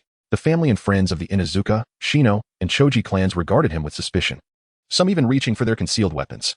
Shenlong surveyed the surroundings with a calm demeanor, unperturbed by the presence of others. He made his way directly to the sickbed of High E in the mountains, offering his regards to the only elder present, the head of the Yamamoto clan. Uncle Yamamoto, is High doing all right?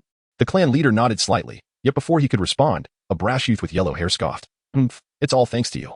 Are you truly unaware of his condition? The youth's words caused a faint furrow to appear on the brow of the Yamamoto clan leader.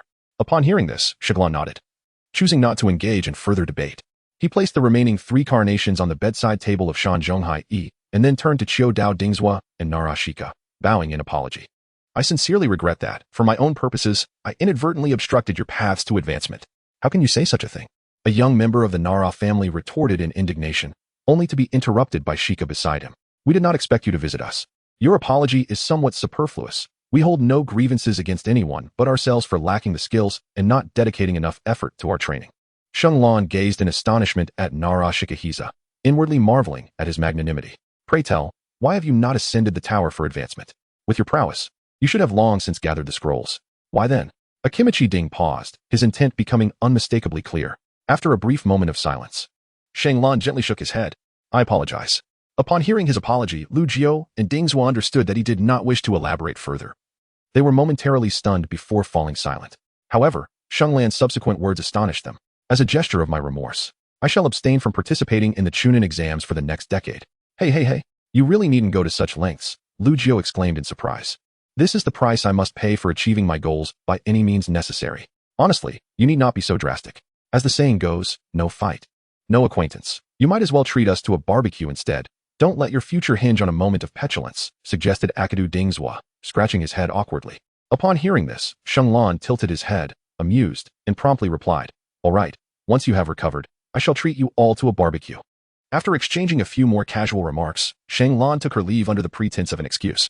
Inside the hospital room, a profound silence enveloped the group. Lu Jiu's gaze flickered as he humbly addressed the usually reticent patriarch of the Yamamoto clan, saying, Uncle, I must admit, you have done exceptionally well. Both you and Dingzhua have matured. The Yamamoto patriarch regarded Lu Jiu with rare commendation. In the midst of the bustling hospital room, his words momentarily caught the attention of the two, leading to a shared smile. 3 individuals, a single phrase, and everything remained unspoken yet understood. Chapter 65, The Flaw in the Celestial Arts. Having departed from the hospital, Shenlong sought out old Dai. Brother, I have been eliminated in this round of examinations. My opponent was formidable, and I was careless, failing to evade. Pointing to the wound on her shoulder, Shenlong earnestly spun a tale. What? Maite Dai exclaimed in shock, quickly inquiring, is it serious? Who is it that could inflict such an injury upon you? Old Dai is well aware of Shenlong's prowess. They have trained together for 3 years. Shenlong's mastery of physical techniques is exceptionally high. And even without resorting to the 8 gates of Duanjia, old Dai might not have been able to best him. It came as a surprise to see him eliminated. However, it's nothing serious, just a minor injury. He underestimated his opponent, who hails from the Sunset clan.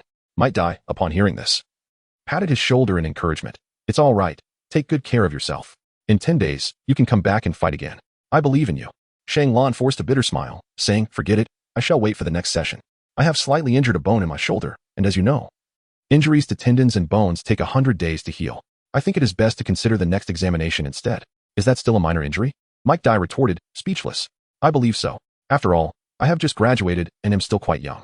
I can attempt the Chunin exam any year. So there is no need to push myself to take the exam while injured. Not only could it affect my performance, but I also fear it may lead to lingering repercussions. Shenlong's words were indisputable. Maite Dai was not a person driven by a competitive spirit. He nodded in agreement. Very well, you should focus on recuperating during this period. Let's set aside training for the time being. Indeed, Shenlong hastily nodded. He had been waiting for Lao Dai to utter these words. He had never dared to disclose his physical condition to Lao Dai, fearing that it would lead to unnecessary worry and self-reproach. By the way, I have 2 matters to discuss with you today. After Shenlong finished speaking, he suddenly leaned closer and whispered, recently, I have learned an important piece of news from Tsunade, my elder sister. Konoha is planning to undertake a restructuring reform, and they have lifted the restrictions on the registration for the Chunin exams, allowing those special Genin who primarily excel in taijutsu, medical ninjutsu, and Jinjutsu to have the opportunity to advance to Chunin. What did you say? Mato Dai exclaimed in disbelief, his eyes widening in astonishment. Shang Lan essentially reiterated his point, causing Lao Dai to descend into a state of ecstatic joy. After a prolonged moment of reflection, when he finally regained his composure, Shang Lan, with a grave expression, cautioned him, "There is one more matter you must take heed of, dear brother Dai. According to the precise findings of the esteemed medical expert Tsunade, the body-enhancing elixir indeed has detrimental side effects that can deplete bodily functions. While minimal consumption poses no harm, prolonged and excessive use may lead to precocious aging, premature decline, or even a shortened lifespan." Maite Dai's face flushed with embarrassment upon hearing this, prompting Shang Lan to quickly clarify, "I did not intend to cast blame. My health remains robust, and I have not yet exhausted my physical capabilities. It is merely a hint of early maturation. This minor side effect pales in comparison to the benefits reaped." Upon hearing this, Maite Dai breathed a sigh of relief. He gazed at Shang Lan with a serious demeanor and confessed, "In truth, I too sense a semblance of premature maturation in my own body. Yet I was unaware that it stemmed from the elixir's side effects. My father had passed away before I acquired the recipe. Although the body-enhancing elixir is a cherished family secret, no one informed me of its inherent risks. Thank goodness you are unharmed. Otherwise, I would have inadvertently caused distress to my beloved brother." Lao Dai suddenly erupted into tears, embracing Shang Lan tightly. "There's no need for such distress, dear brother. I merely wish to caution you against an over-reliance on the elixir." After Shang Lan hastily extricated himself, he comforted, "I understand now, and I will be more cautious in the future, as should you." Might Dai wiped away his tears and immediately adopted a serious expression, admonishing him. Upon witnessing the situation, Shang Lan promptly nodded in agreement, willing to comply with Lao Dai's whims. Whether it be weeping or bowing his head, everything was open to negotiation. After accompanying Lao Dai for a meal, Shang Lan sought out Orochimaru. "You ought to establish a laboratory," he suggested. Observing the chaotic state of Orochimaru's home and the various disordered experimental apparatus. "Hiki, your thoughts always resonate with my own, Shang Lan-kun." Orochimaru chuckled. Feeling a kinship with the young man before him, he realized that only Tsunade and Jiraiya could engage with him on such a level, yet neither truly comprehended his essence. It seemed that this young individual alone understood his desires and aspirations. "Have you achieved results with the toad oil?" Shang Lan inquired directly about the matter. Orochimaru nodded and replied, "The laboratory report has indeed been released, but the results are far from satisfactory. The toad oil contains a substantial amount of natural energy, however. It also harbors a significant quantity of toxins." "Toxins?" Shang Lan expressed his astonishment. "Water, the secretion of a frog, and a mere fragment of toad skin." Upon hearing Orochimaru's response, Shang Lan fell into a contemplative silence. After a moment, he slowly inquired, "Have you conducted experiments on animals?" Orochimaru, taken aback by the question, quickly comprehended Shang Lan's intentions. He promptly procured a laboratory mouse and produced a small vial of frog oil, presenting them to Shang Lan as he asked with curiosity, "What do you intend to do?" Victory Blue offered no response. After taking the toad oil, he promptly removed the stopper, disregarding the potent energy that emanated from it, and poured the toad oil directly onto the body of the white mouse. As the pale yellow liquid made contact with the mouse, it reacted violently, leaping and bounding about, its body visibly expanding at an astonishing rate, exhibiting faint signs of transformation into a toad. Shang Lan gazed coldly at the transformations of the little white mouse, his expression grave and focused. "Is this assimilation?" Orochimaru exclaimed in astonishment. Unable to suppress his excitement and curiosity, he licked his lips, which bore a somewhat sinister look, and inquired, "It is not merely assimilation." Shang Lan gazed at the transformed little mouse, now resembling a frog, and spoke softly. As if in response to his words, the mouse underwent a remarkable and terrifying metamorphosis. "This is petrification," exclaimed Orochimaru in astonishment. While Shang Lan fell into deep contemplation at the sight before him, this revealed one of the most intricate flaws within the original narrative, a flaw that few have been able to discern. Why is it that, while all factions absorb the natural energy of the world, their risks and reactions vary so significantly? The transformation in Mayaboka Mountain involves both fragification and petrification, while the Dragon Cave experiences serpentification and extreme alteration. As for the Wetbone Forest, though the specifics remain unclear, it stands to reason that its risks differ greatly from the other two. If one were to claim that absorbing the natural energy from the three great sanctuaries would lead to such aberrations, it could be explained. But why does the Sage Mode exhibit variations even outside those sanctuaries? Is it possible that natural energy is categorized? Or perhaps Sage Mode itself is classified? Snake Sage Mode, Frog Sage Mode, Slug Sage Mode. Is there truly no Sage Mode suited for humanity?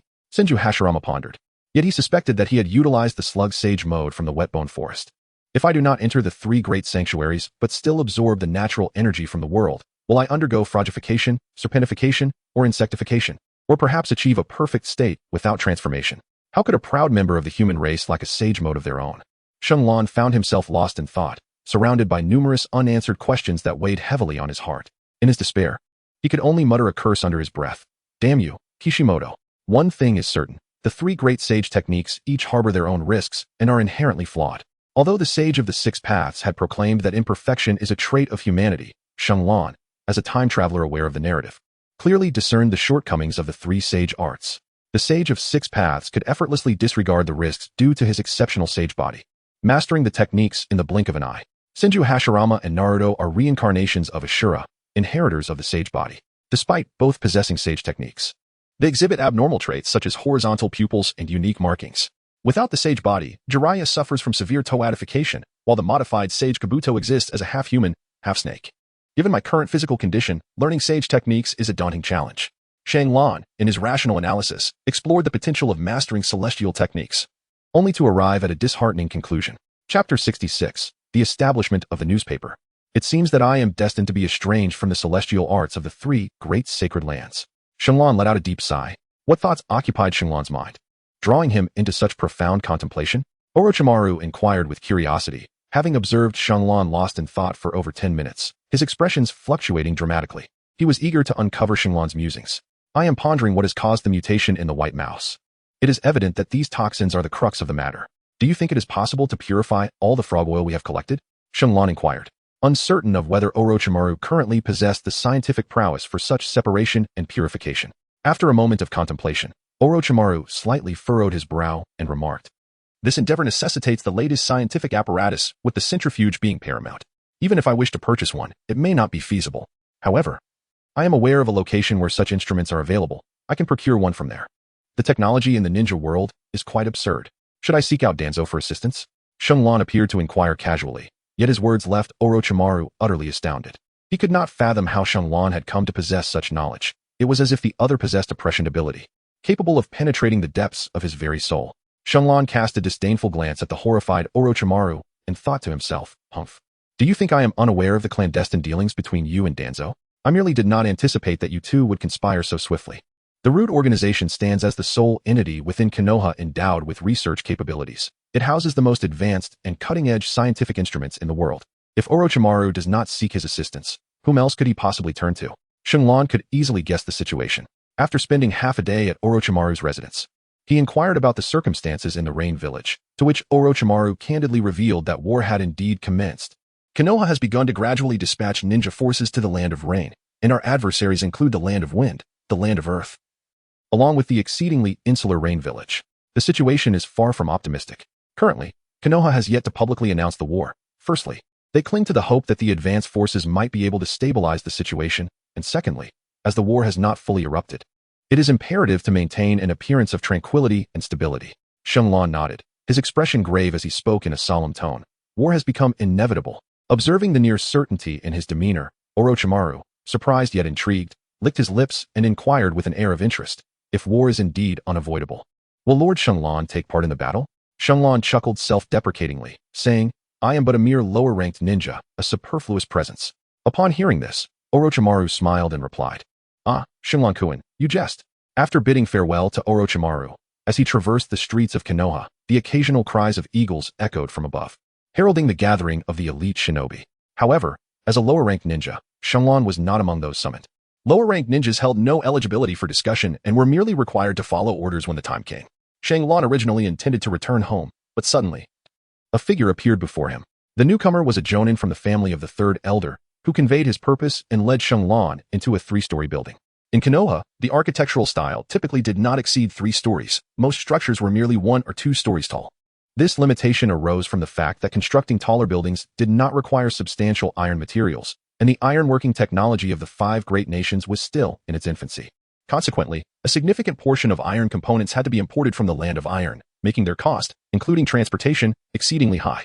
This scarcity of resources fundamentally explained the absence of skyscrapers in this world. Thus, this 3-story building stood out as one of the more notable structures in Konoha. Upon entering, Shenlong encountered a young woman. He was momentarily taken aback, then instinctively expressed his delight. "Sister Josie, what brings you here?"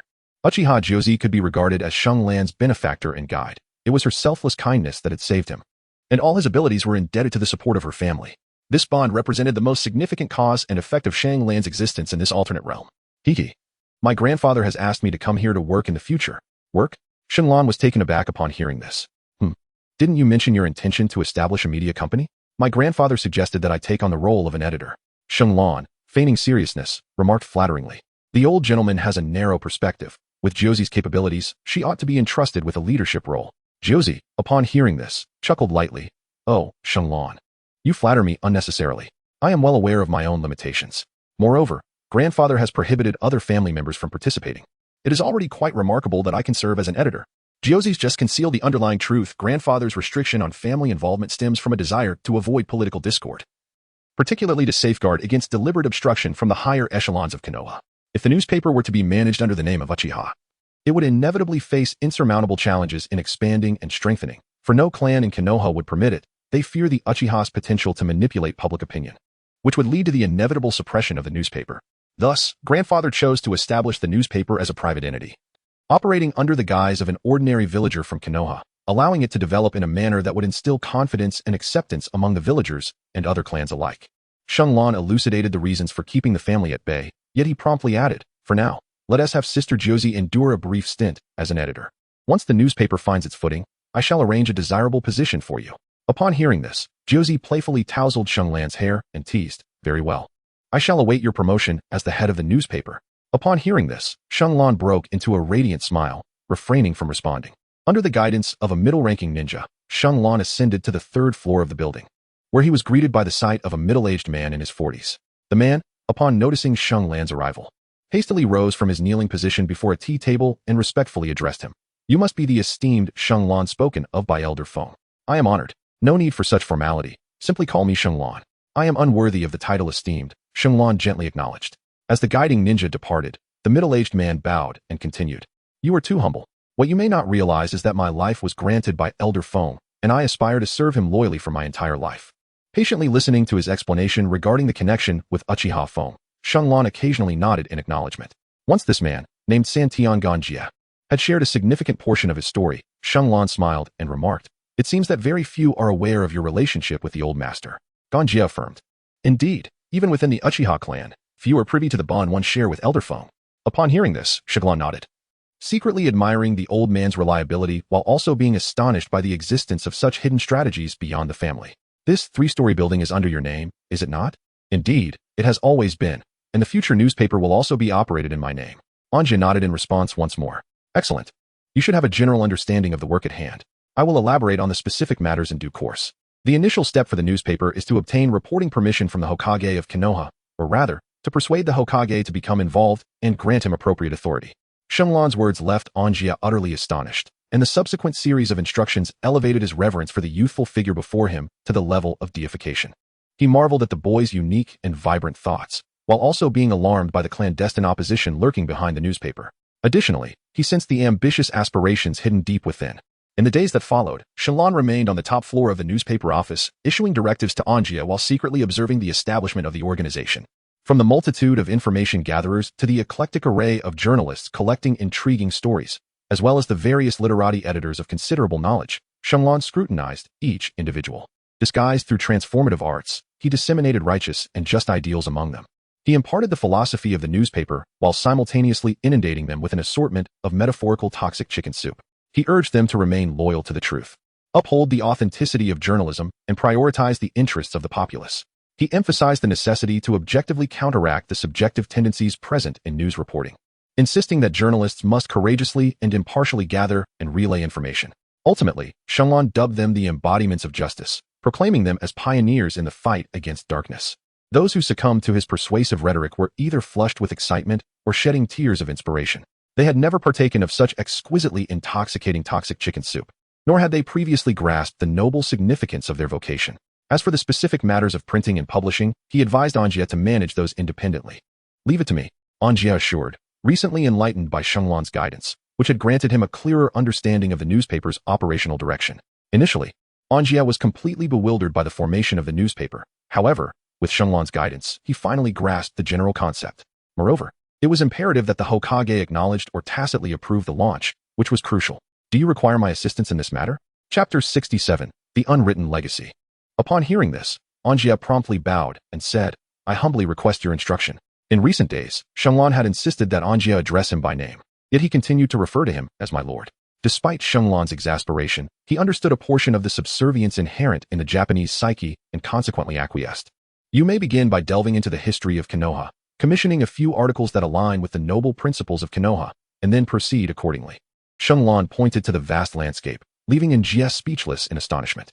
2 days later, Anjia arrived at the Hokage office with 4 lengthy manuscripts in hand. Upon being summoned by the Hokage, he presented these 4 documents. The pages were densely populated with text, causing the third Hokage to furrow his brow as he glanced at the titles, which startled him profoundly. One manuscript was titled The Chronicles of Konoha. Another bore the title The Will of Fire, while the remaining 2 were biographical narratives, one named God of Ninjas and the other Sacrifice for Righteousness. Is this your doing? The third Hokage gazed at Anjia in disbelief. Seeing Anjia remain silent, the third Hokage casually picked up one of the manuscripts to skim through. As he became engrossed, his expression shifted from intrigue to contemplation, while Anjia's demeanor grew increasingly serious. The 2 advisors present observed the Hokage's uncharacteristic behavior with a mix of confusion and admiration. Sir, I have felt deeply the arduous journey of Konoha's establishment and hold great respect for the noble virtues of past Hokages. I wish to pen these articles to promote and disseminate the spirits of the first and second Hokages. I aspire to instill in the populace a steadfast belief in sacrifice and resilience, and to share with them the unwavering will to remain loyal to Konoha, Anjia implored, his voice slightly trembling as he bowed. His words prompted the third Hokage to rise abruptly, disregarding the fallen pipe, and he approached Anjia, gently assisting him up while saying, Your intentions are noble, but I ask you to allow me a day to consider this. That is only fitting. Anjia replied with a bright smile, refraining from further requests, which endeared him to the third Hokage. Someone, escort this gentleman downstairs. The third Hokage commanded suddenly, and an umbu swiftly appeared, respectfully opening the door for Anjia. Witnessing the Hokage's evident respect for this middle-aged man, the 2 advisors exchanged glances and turned their attention to the 4 manuscripts. Their expressions were a blend of astonishment and seriousness. The third Hokage was the first to pick up the article titled Sacrifice for Righteousness. Though it was the shortest, its weight felt most significant to him. It narrated the life of the second Hokage with vividness and depth, albeit with some exaggeration and speculative elements. Nevertheless, it closely resonated with the image the third Hokage held of his revered mentor. The text also contained descriptions that highlighted the bond of teacher and pupil between him and the second Hokage, striking a sensitive chord within the third Hokage. Taking a deep breath, he set the manuscript down, realizing his pipe had fallen unnoticed. After retrieving it and taking a deep puff, he declared, No one is to disturb me today. All matters can wait until tomorrow. In response to this seemingly irresponsible command, the usually stern advisors remained silent, each lost in the ocean of words before them. As the third Hokage carefully read The Will of Fire, he found himself nodding and smiling unconsciously. Although it was heavily didactic, the meticulous and serious Hokage found great satisfaction in it. The third manuscript, God of Ninjas, was more extensive and detailed not only the life of the God of Ninjas, Senju Hashirama, but also the infamous Uchiha Madara. It emphasized the first Hokage's compassion and the arduous journey of founding Konoha. Despite its embellishments, the third Hokage felt a fire ignite within him, appreciating the first Hokage's struggles and greatness. In truth, 2/3 of this manuscript had been crafted by Shenglong and subsequently refined by several skilled literary editors. These common literary figures unanimously regarded it as a myth, unable to believe in its contents. Though they questioned the exaggerations in Shenglong's writing, they had no choice but to polish the piece as it was their employer's first task. Shenglong observed their reactions, but paid little heed to their opinions. After all, how could a few frogs in a well comprehend the vastness of the world? The final manuscript, The Chronicles of Konoha, comprised a wealth of verifiable facts along with some not-so-secret anecdotes. It chronicled events from the end of the Warring States period to the second Hokage's sacrifice and the rise of the third Hokage. Its authenticity and objectivity led the third Hokage to speculate that Anjia had indeed done his homework, perhaps consulting an elder from the Warring States era. As night fell, the third Hokage set aside the manuscripts and solemnly instructed, Someone, find detailed information about Santion and Anjia, be thorough. The Umbu swiftly unearthed the genealogical details of Anjia's family spanning 3 generations and reported his recent activities. After the intelligence report, the third Hokage turned to his advisors. What are your thoughts on this matter? What does Anjia intend to accomplish? Questioned T-Rune K. Haru. It is evident that Mr. Anjia wishes to establish a newspaper. His writing is commendable, especially with the current war beginning and the various clans of Konoha still struggling to unite. The content of his articles could significantly foster collective solidarity, making it a worthy endeavor to support his newspaper. Konoha's channels of information dissemination are somewhat outdated, and Mr. Njia's initiative could effectively supplement our shortcomings. In response to Haru's high praise for Njia, the third Hokage merely nodded, remaining silent. After a brief moment of contemplation, he turned to Mito Gate-in.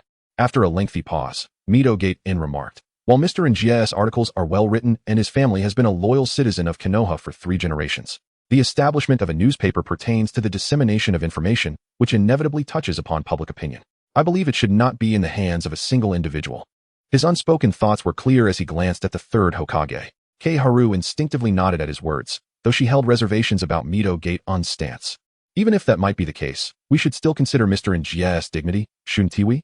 After all, he was the one who first proposed the establishment of this information-sharing institution and produced these invaluable articles. We cannot simply steal his ideas and accomplishments, can we? Ahem, Haru. Please mind your wording, Mito Gate-in interjected, casting a sharp glance at her. The third Hokage, caught off guard, chuckled awkwardly while acknowledging the validity of Haru's point. The insights from his advisors provided the third Hokage with substantial food for thought, yet after pondering for a considerable time, he refrained from offering a definitive response or opinion.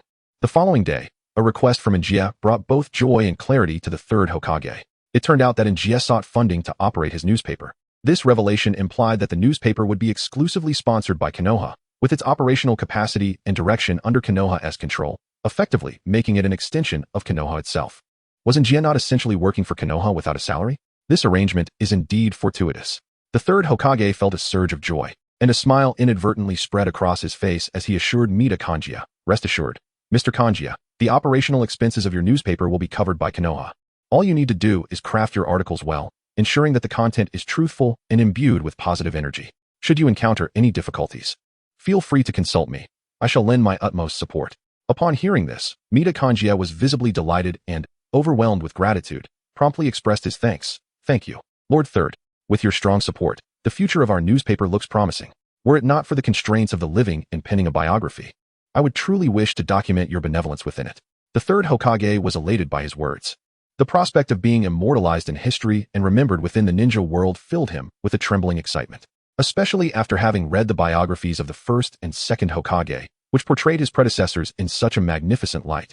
He found himself pondering how future generations would perceive him. How vexing.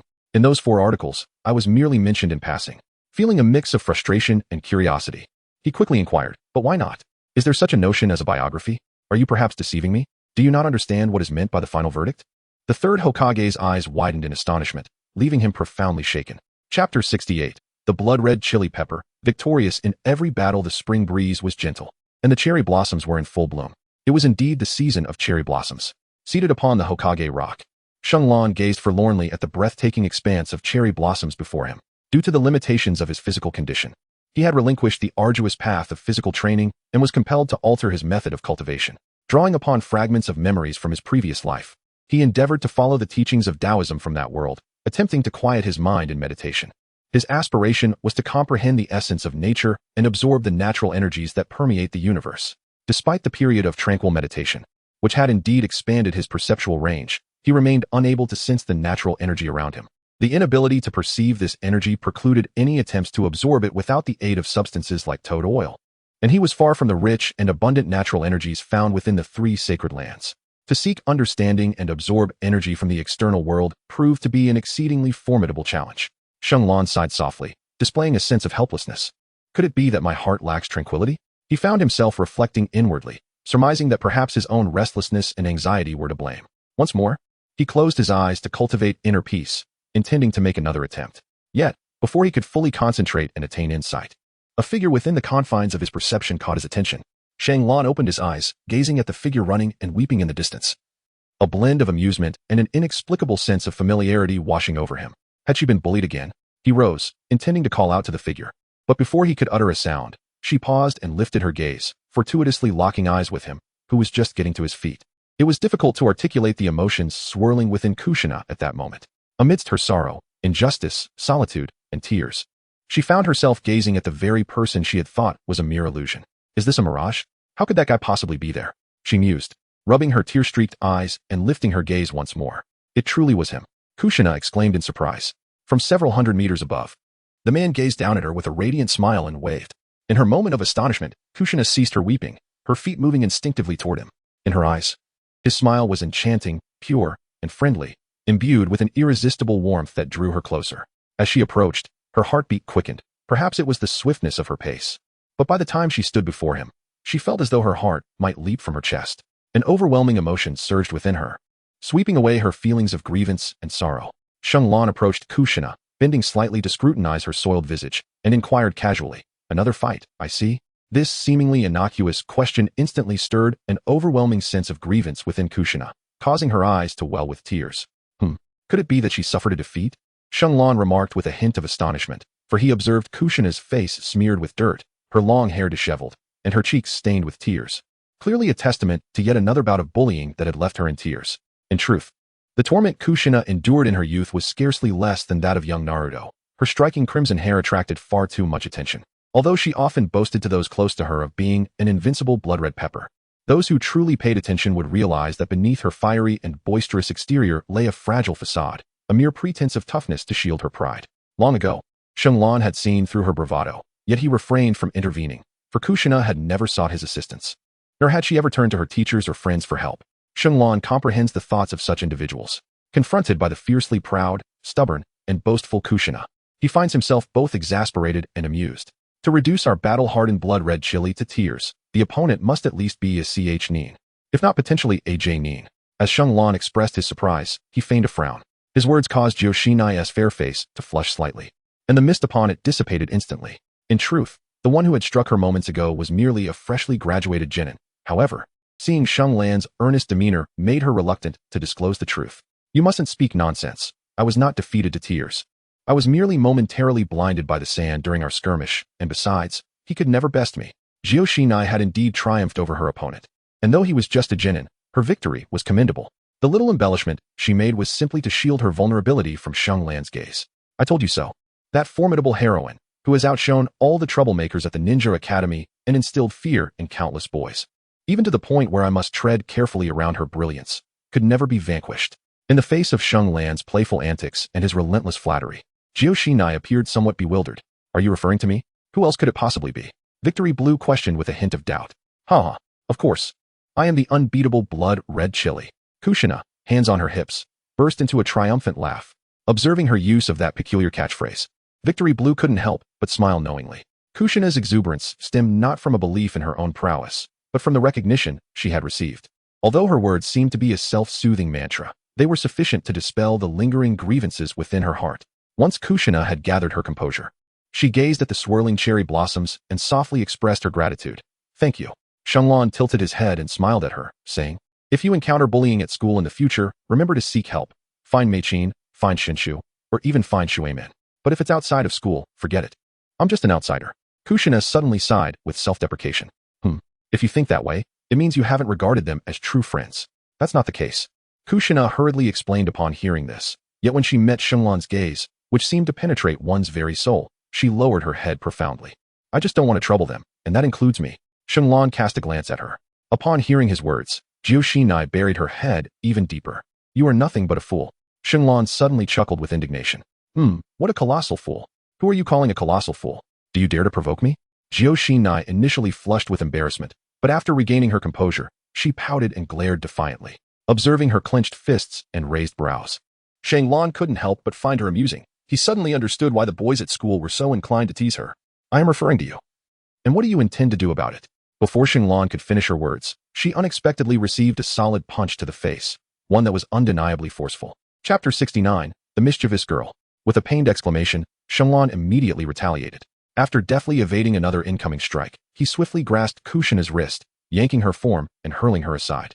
The audacious girl disregards martial ethics. She truly engages in combat at the mere suggestion. Observing Kushina storming towards him in a fit of rage, Shenglan paused for a brief moment before letting out a chilling scoff. If you can compel me to take a single step, consider it your victory." Shenglan waved his hand dismissively before raising his palm to intercept Yoshinai's punch. Grasping her fist firmly, he tilted his head with a hint of mockery and remarked, "Is this all the strength you possess?" Yoshinai's brows furrowed in anger as she bent her body and delivered a swift kick towards him. Shenglan, displaying disdain, exerted sudden force, pulling her arm to disrupt her assault. He then flung her away once more. This time, the impact was so severe that Yoshinai rolled across the ground for 2 or 3 revolutions. Struggling to rise, She disregarded the dust clinging to her and prepared to launch another attack against Xianglan. Xianglan observed her gaze, noting her relentless determination akin to a stubborn donkey charging forward without hesitation. He chose to remain silent, standing his ground and awaiting her assault. Time and again, she launched her attacks, only to have them met with unwavering defense. Jiao Xian'ai felt as though her opponent was an unyielding human-shaped wooden post. With each strike she delivered, it seemed the pain reverberated back to her. The harder she exerted herself, the more profound the agony became. Her fingers, tightly clenched into fists, had turned a noticeable shade of crimson, while her instep bore the marks of swelling, the result of their fierce encounters. Throughout the confrontation, Xianglan maintained a defensive posture, neither flinching nor retreating.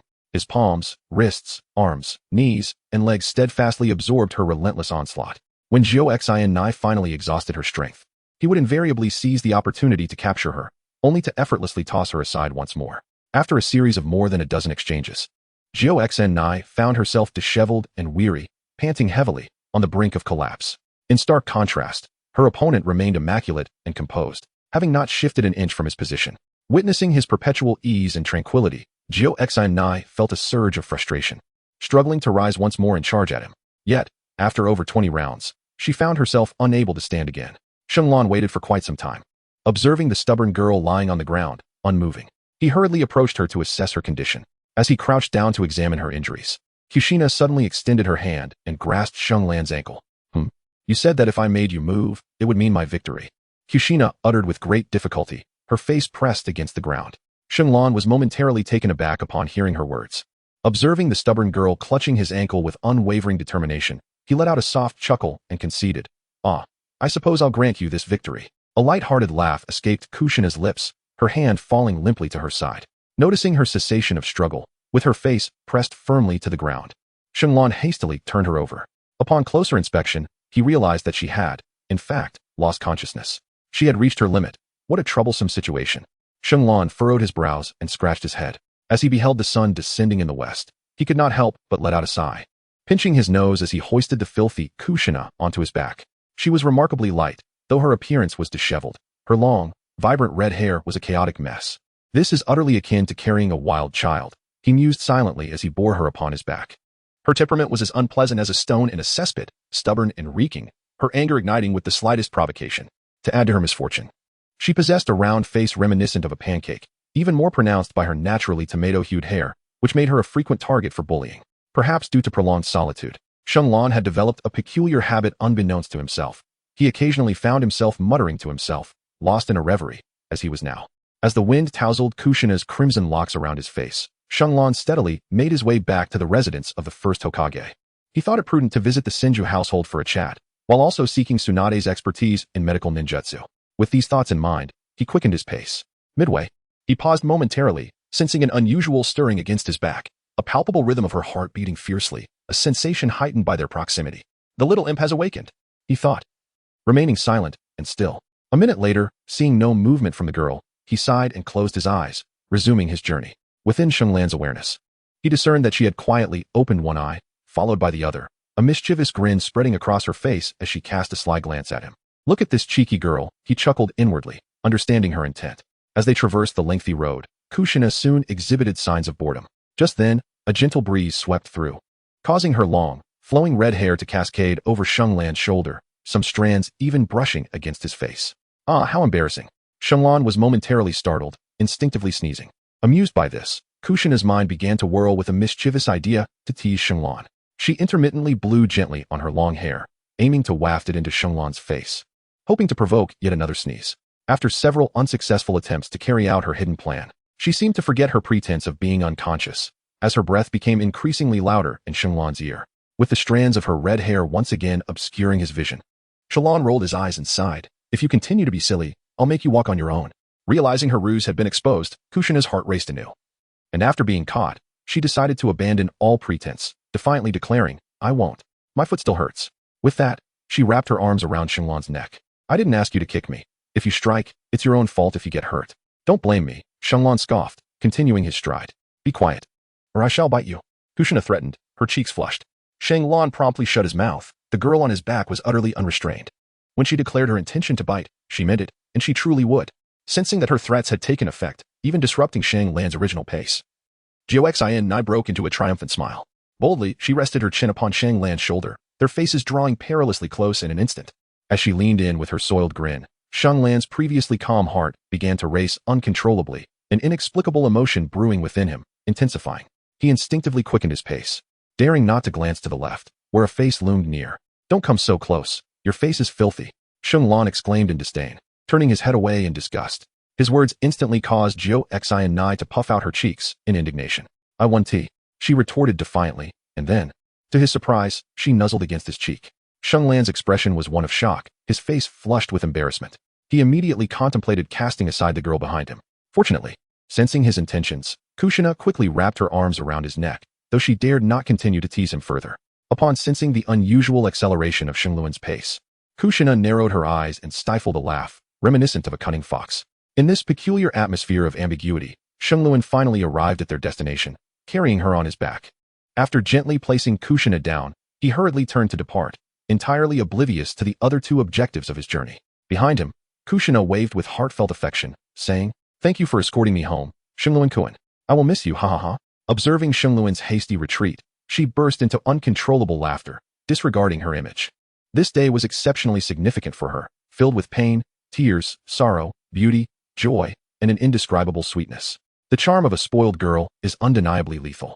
This is the conclusion drawn by the single-minded, and the very reason Shangluan would find himself at a disadvantage today. Chapter 70. The Blade's Reckoning. As night fell, Shangluan once again arrived at the residence of the third elder. The successful establishment of the newspaper brought immense joy to Uchiha Toyo. "Where on earth do you come up with so many clever ideas? To think you could persuade the stingy third Hokage to fund the newspaper," he chuckled. "But it's merely a matter of anticipating the enemy." Shang Lan took a sip of tea, remaining composed as he contemplated the situation. Initially, he had no intention of allowing outsiders to invest in the newspaper, but after a night of reflection, he concluded that it would be beneficial to let the third generation join in. Their financial contribution would not only afford him the luxury of allowing the newspaper to flourish independently, but also provide numerous advantages, ultimately serving the greater good of the publication. Moreover, the initial investment required for the newspaper was substantial, and he could not permit his grandfather to bear an excessive burden. Otherwise, he would find it difficult to hold his head high in his presence. The third generation, being somewhat extravagant, was perfectly suited for this role, as the emergence of the newspaper coincided with their interests. From Mitsuya Gansuk, he learned that the third generation was quite forthcoming with their financial support. Shang Lan stroked his chin, pondering whether he should take advantage of the situation. The first edition of the newspaper had already been printed. "Here, take a look," he said as he received the paper handed to him by his grandfather. After another sip of tea, he examined it with utmost seriousness. The newspaper was designed in a folding format. When opened, it revealed only text on the front two sections, with the back left blank. On the left side, the publication featured some of the latest policies from the Leaf Village, along with several uplifting and positive articles, one of which, titled The Will of Fire, occupied the most prominent position. The right side of the newspaper contained two amusing anecdotes, both aimed at engaging readers through entertainment, enlightenment, or emotional resonance. Following that were a few short stories and some lighthearted jokes, making the overall content quite rich. "Excellent. The content is commendable. We shall proceed with this format. However, the titles are poorly crafted. They cannot be too haphazardly chosen." Shang Lan concluded that although he harbored a deep disdain for sensationalist headlines, having suffered greatly from their pernicious influence in his past life, he managed to endure. Thus, the bland and unremarkable newspaper titles could hardly satisfy him. Shang Lan now disdainfully refrains from resorting to clickbait tactics, for at this moment, Konoha Newspaper Company stands unrivaled, with no competitors in sight. Although he scorns sensationalism, he is acutely aware of the significance of headlines. They serve as a pivotal element that can directly influence the quality of a publication. While exaggeration should be avoided, one must not underestimate its importance. President Sanda inquired about the initial printing quantity after setting down the newspaper. "Currently, we plan to print 10,000 copies to gauge the response." Uchiha Phone contemplated before responding. "That is too modest. Print 30,000. Do not fret about sales. I have already advised President Sanda on effective sales strategies. As long as he adheres to my guidance, there will be no concern regarding unsold copies." Shang Lan instructed Mida Kanjia to engage in a consignment approach at various bustling consumer venues, selling at wholesale prices to merchants. This represents a mutually beneficial collaboration. Mida Kanjia succinctly elucidated the business opportunity to those merchants, and with the transparent backing of Konoha, numerous prominent businesses expressed their enthusiasm and support. Naturally, there were also some affluent individuals who looked down upon making such petty profits. Shang Lan remained indifferent, covertly instructing Sanda Anjia to jot down notes in a small notebook, anticipating a time when they might lament their choices. Additionally, he considered employing a few orphans as errand boys to sell newspapers, believing that distributing them throughout Konoha would be a rather effortless endeavor. 30,000 copies? Might that be excessive? The mere production and labor costs would amount to 12,000. And with such stringent restrictions on the selling price, even if all 30,000 copies were sold, it would barely break even. Uchiha Fong, with wide eyes, hesitantly remarked, "Were it not for my urgent desire to repay the substantial debt I owe you, I would wish to further reduce this price." Shalon rolled his eyes and remarked, "Moreover, you should consider that we are not the ones footing the bill. What are you so worried about? If it doesn't sell, it won't affect your pocket." Upon hearing this, Uchiha Fong quickly nodded with a smile, rare as it was, and poured Shenlong a cup of tea. 10,000 taels. "And let Anjie report to the third Hokage for 20,000, Shenlong mused, stroking his chin. Uchiha Fong was so astonished that he spat out the tea he had just swallowed, exclaiming in disbelief, "Isn't tea that a bit excessive?" He shot a glare at the old man who was making a fuss, wiping the tea off his face, and retorted, "What is wrong with that? We don't even have the funds for an S-rank mission. Do you think the third Hokage is just anyone? Konoha is backed by the Land of Fire. This amount is nothing, but 20,000 is a daily expense." Uchiha Fong exclaimed, his heart racing wildly. "So what? Konoha doesn't have to bear the entire cost. If they cover half, it's merely 10,000 a day. Do you think I asked Anjie to seek investment from the third Hokage just to cover a small loss?" Seeing Uchiha Fong nodding in earnest, Shenlong was at a loss for words, sweating slightly. "Are you joking? I have invested so much time training that I can't simply stop without making a substantial profit for you." He continued, "This 10,000, in Konoha's terms, is entirely manageable. Furthermore, do not think that the newspaper's profit-making methods are limited to this. 10,000 is just a trivial amount. In the future, we can rely on inserting advertisements in the paper to earn hefty advertising fees, which is the real pathway to significant profit." After explaining the concept of advertisements and the lucrative opportunities behind them, the old man was so excited he nearly fainted. He felt utterly overwhelmed by the grand vision Shenlong painted. If what Shenlong said was true, the income from the newspaper alone would be sufficient to support his entire clan. The next day, under Uchiha Feng's insistence, Anjie approached the third Hokage with the first issue of the newspaper. After reviewing it, the third Hokage was asked for numerous opinions, leading to a situation where the newspaper would operate according to the Hokage's directives. Once the third Hokage was satisfied, Anjie reported the daily expenses needed. The third Hokage frowned slightly and suggested, "Can't the price of the newspaper be raised a bit? Ideally, we should have the readers bear the cost." He ultimately refrained from expressing this thought aloud. Anjie shook his head and replied, "The essence of a newspaper is to disseminate information, which can also be viewed as spreading knowledge, and knowledge is priceless. I do not agree with anyone profiting from it. If that is the case, I would rather shut down the newspaper." The third Hokage awkwardly chuckled and quickly explained, "Sir, I was merely speaking hastily. I too agree that the newspaper should not be a profit-making venture." This was one of the rare humble moments for Sarutobi Hiruzen since he became Hokage. "My apologies, Hokage-sama. I spoke too harshly. However, I still hope you can be flexible. The dissemination of newspapers should benefit the public. We must also consider the impoverished masses. The price of newspapers should not become a burden for them. My aspiration is that even beggars should have the ability to buy a newspaper and the qualification to read it. I wish for them to find knowledge and information within, thereby changing their fate." Anjie said with reddened eyes, successfully immersing himself in his role. The third Hokage nodded gravely, while the nearby Tsunade's eyes sparkled with admiration for Anjie. Truthfully, cases where Konoha's upper echelons regard an ordinary person with new eyes are exceedingly rare, and even Danzo later recognized and respected this cultured individual, making Anjie truly unique in the ninja world.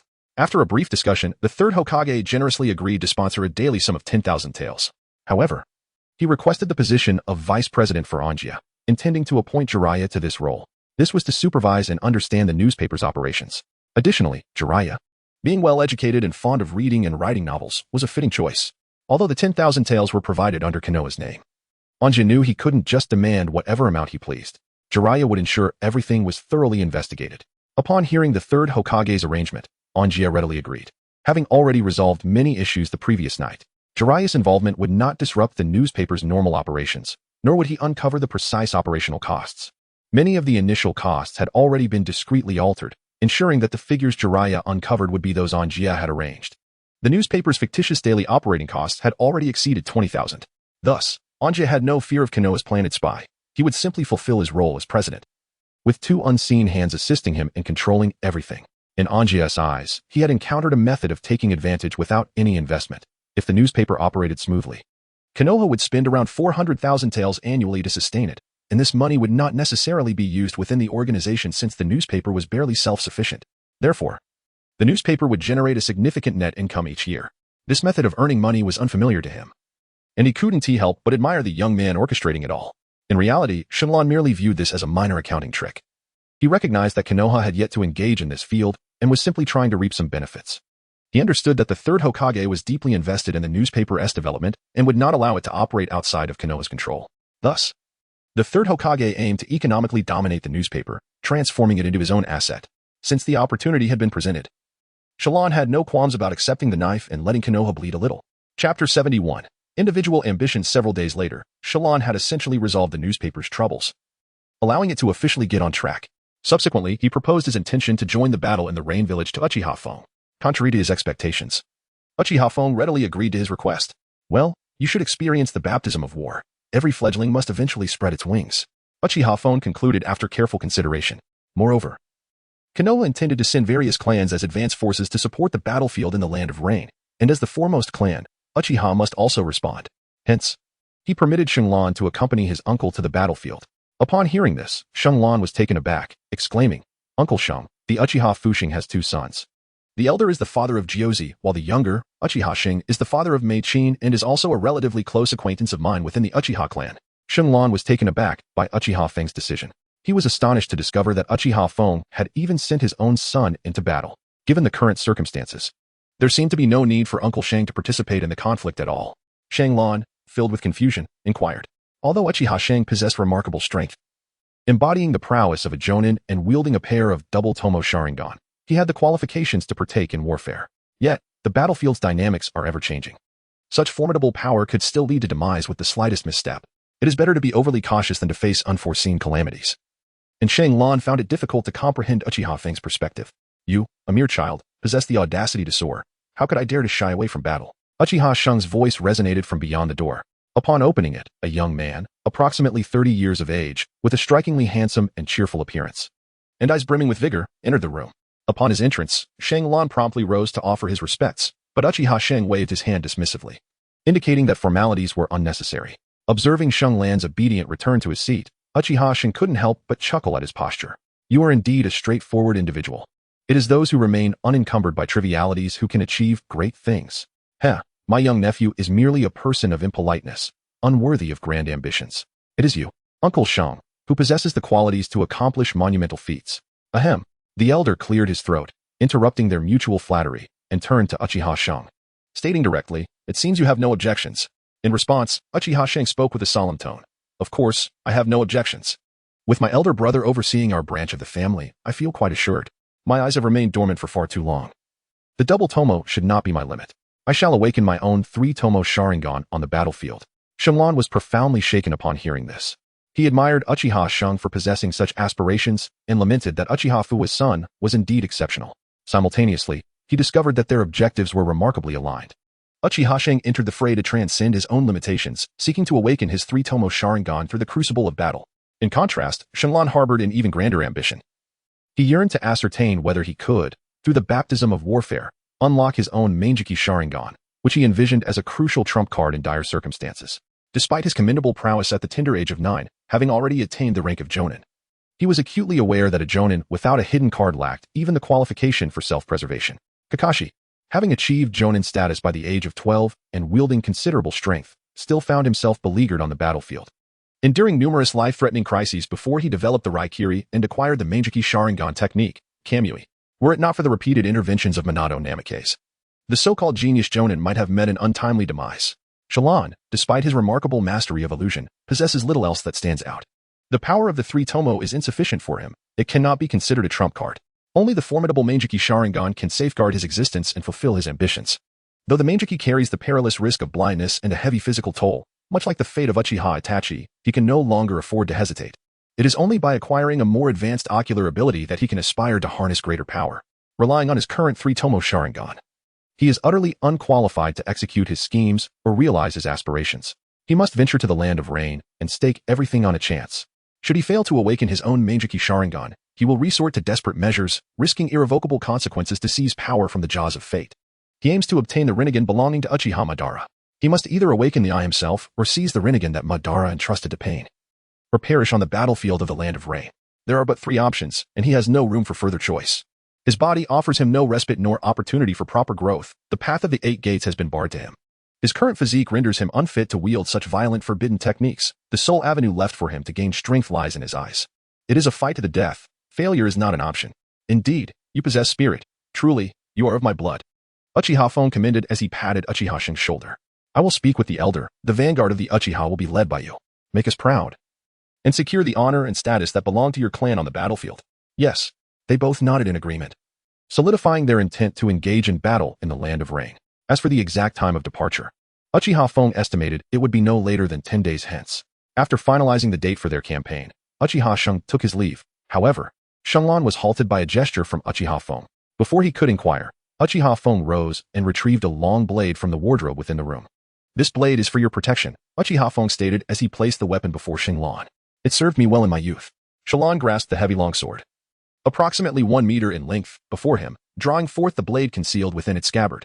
The blade exhibited a deep brown hue, starkly contrasting with the conventional silver weaponry. Its edge lacked luster, yet emanated an indescribable sharpness.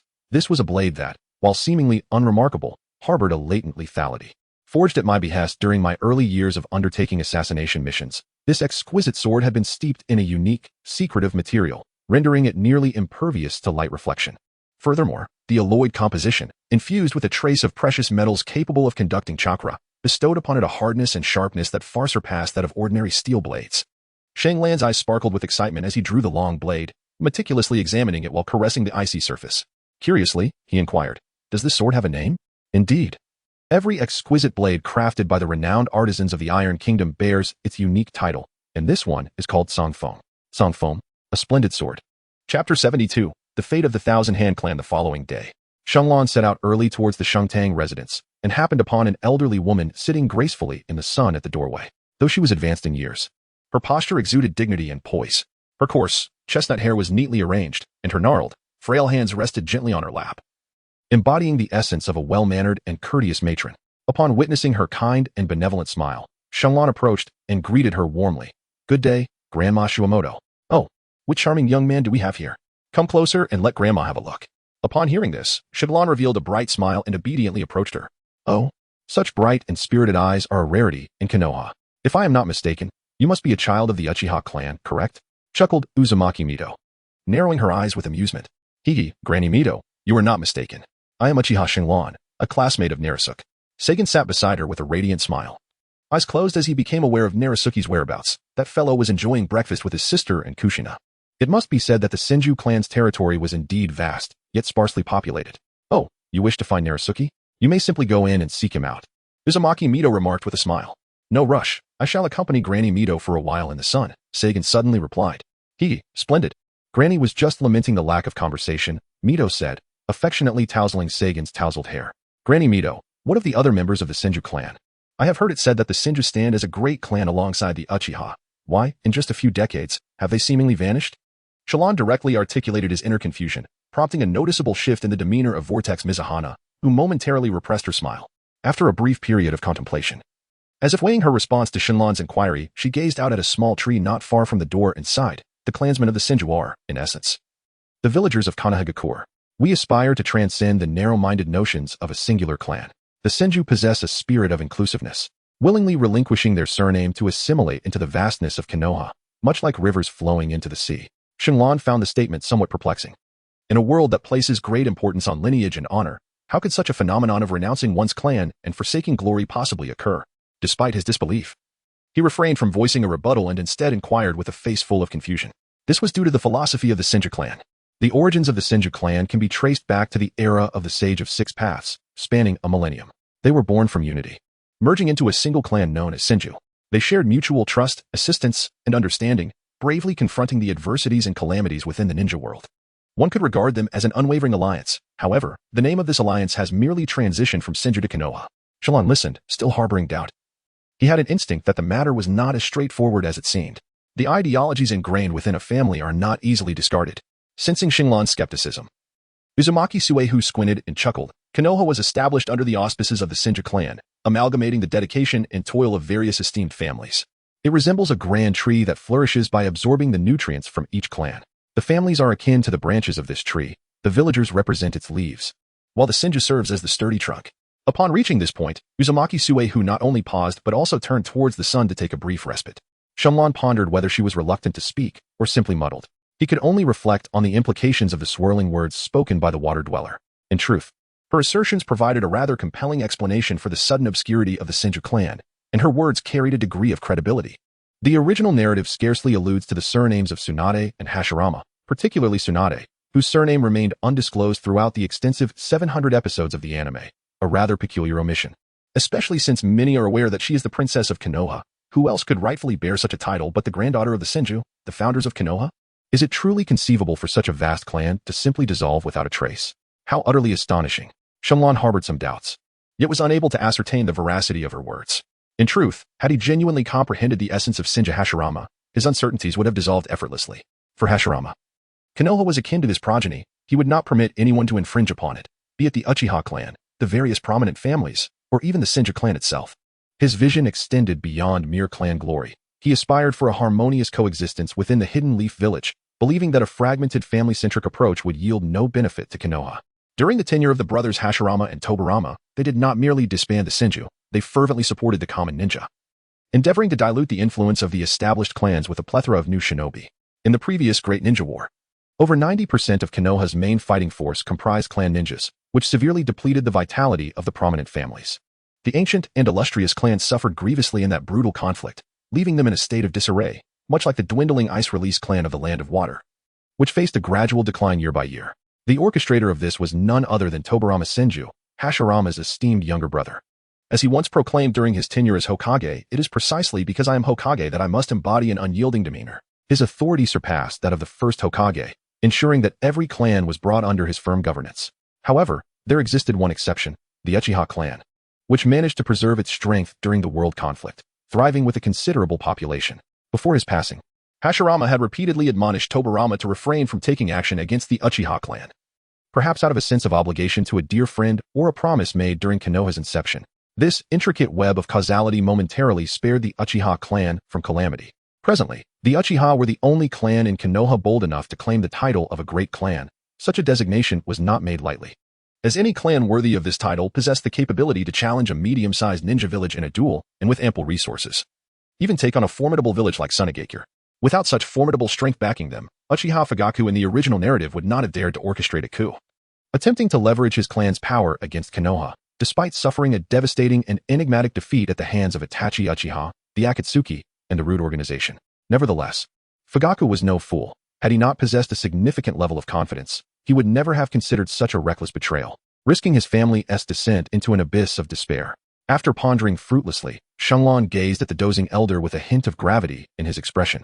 He had not forgotten that the elderly figure before him was the original Jinchuriki of the Nine Tails and possessed unparalleled sealing techniques. Whether it be the Shiki Fuin or the 8 trigram seal capable of restraining tailed beasts, they were all crafted by the Uzumaki clan. Even though this venerable elder was nearing the end of her days, the Nine-Tailed seal within her remained as unyielding as ever. Not a trace of the Nine-Tails aura can be sensed. Truly, the sealing techniques of the Uzumaki clan are immensely powerful. I can distinctly feel the twilight energy surrounding her. Yet I am unable to detect the presence of the cataclysmic Nine-Tails beast. A feeble elder, still capable of firmly suppressing the raging tailed beast within her, is indeed worthy of being the princess of the land of whirlpools.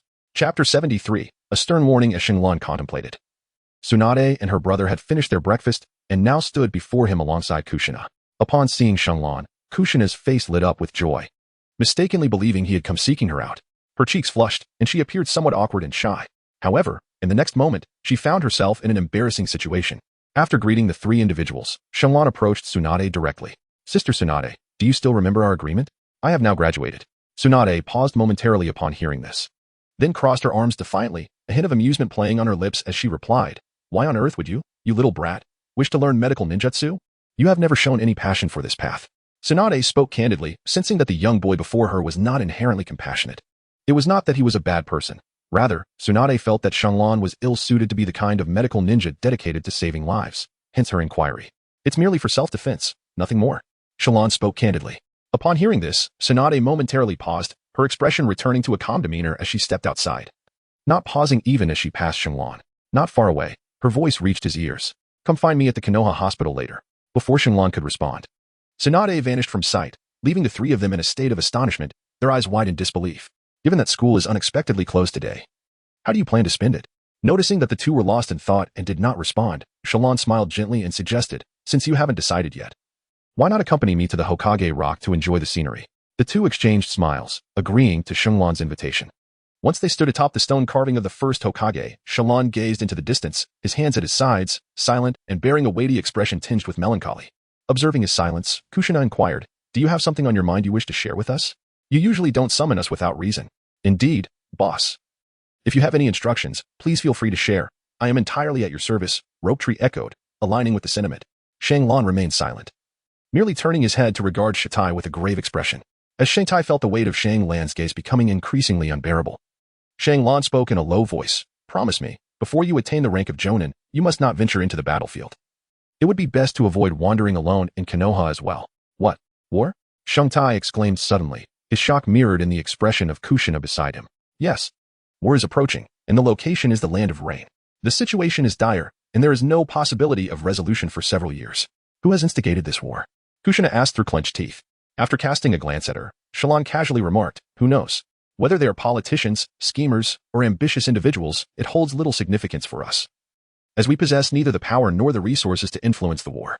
Thus, for the time being, we need not concern ourselves with such matters. What shall we do then?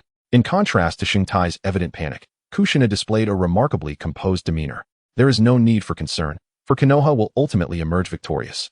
Your sole responsibility is to study diligently and train hard, striving to become Chunin at the earliest opportunity. And you, leader? Shitai detected a subtle discrepancy in his words, clearly noting that Shinlan had excluded himself from the equation. I am bound for the Land of Rain, and I shall embark on my journey in a few days. I came today merely to bid you farewell. Shinlan spoke earnestly. What? You intend to go to the Land of Rain? Shingtai exclaimed in astonishment.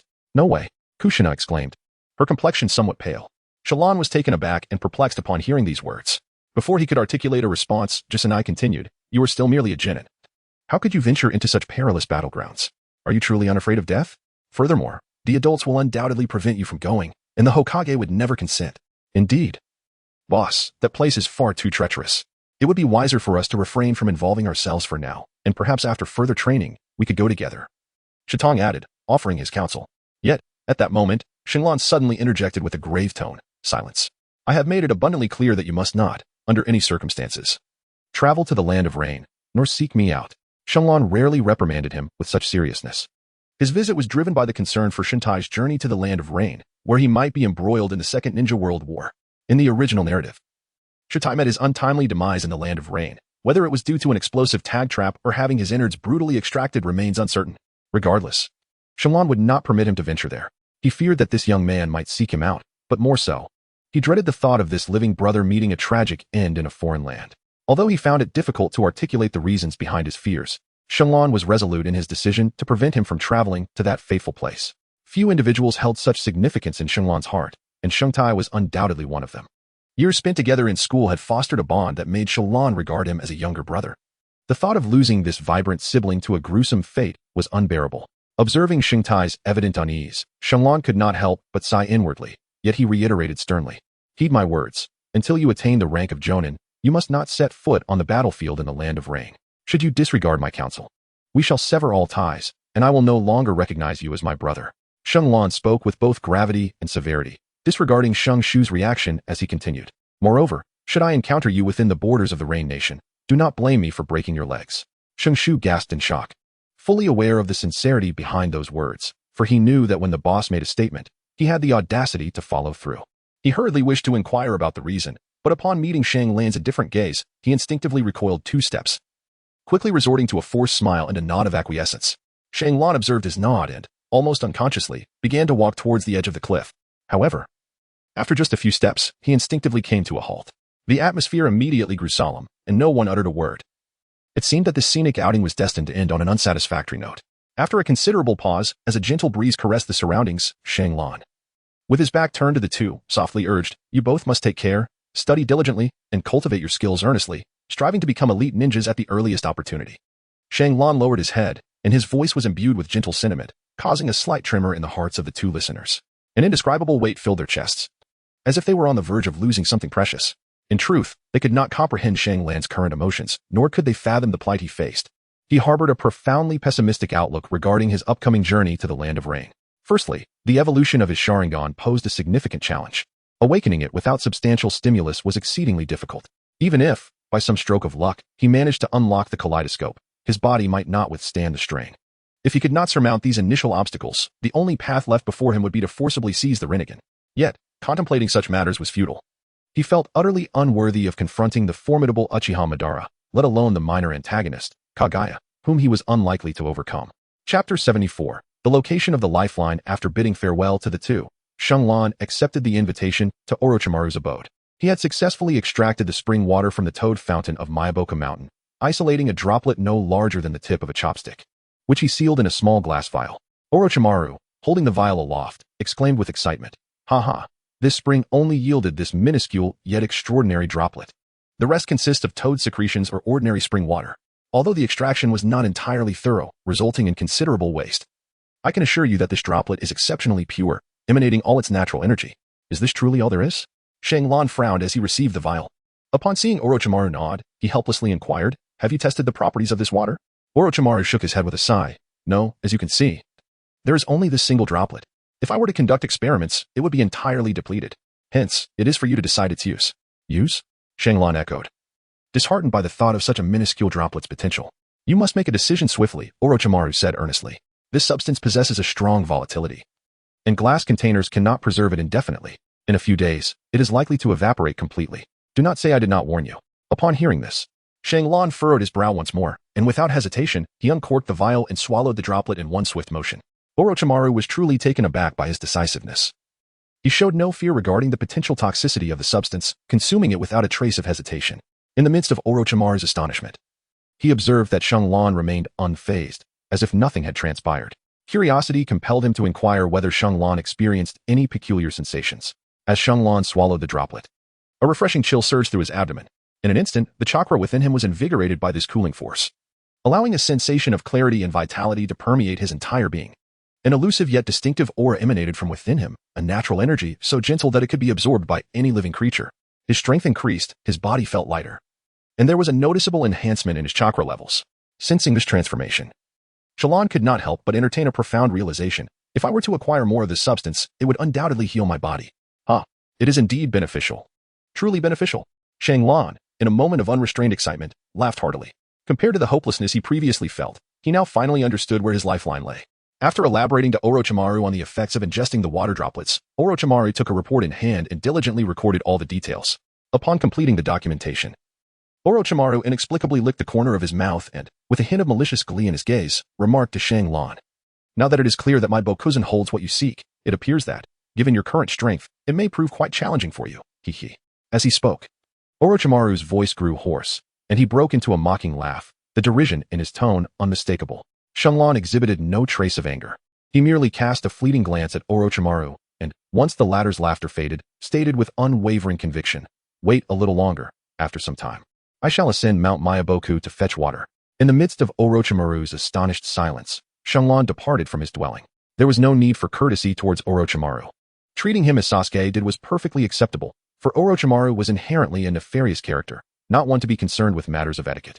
In fact, the opposite was true. Should one engage with him politely, he would perceive it as insincerity, while a display of strength would render one more genuine and trustworthy in his eyes. It must be said that Orochimaru is indeed a peculiar individual. After some wondering, Shenlong arrived at the hospital in Konoha.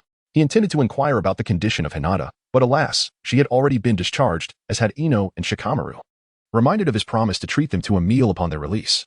He couldn't help but shake his head and chuckle self-deprecatingly. "Perhaps I shall wait until I return from the land of rain."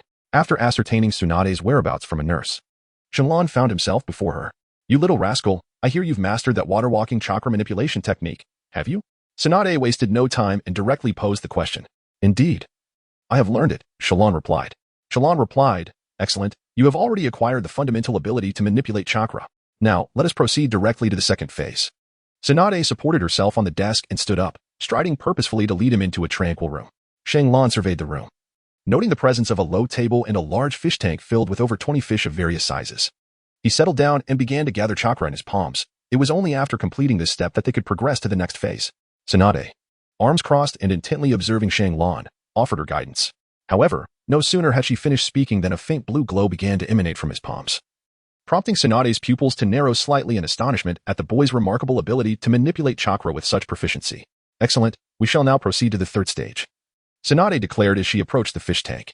With a swift motion, she scooped out a small fish, roughly the size of a thumb, and gave it a gentle toss onto the low table. The fish landed with a thud, gasping for breath, clearly on the brink of death. Utilize the chakra in your hands to envelop the fish's body, paying close attention to its reactions. Direct the chakra into its body to mend its injuries.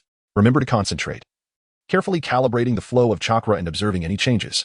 The nuances of this task are for you to master. I have many other matters to attend to. So come find me only when you have successfully healed a dying fish, Tsunade instructed before exiting the room, leaving Shanglon alone to witness the twitching fish with a wry smile.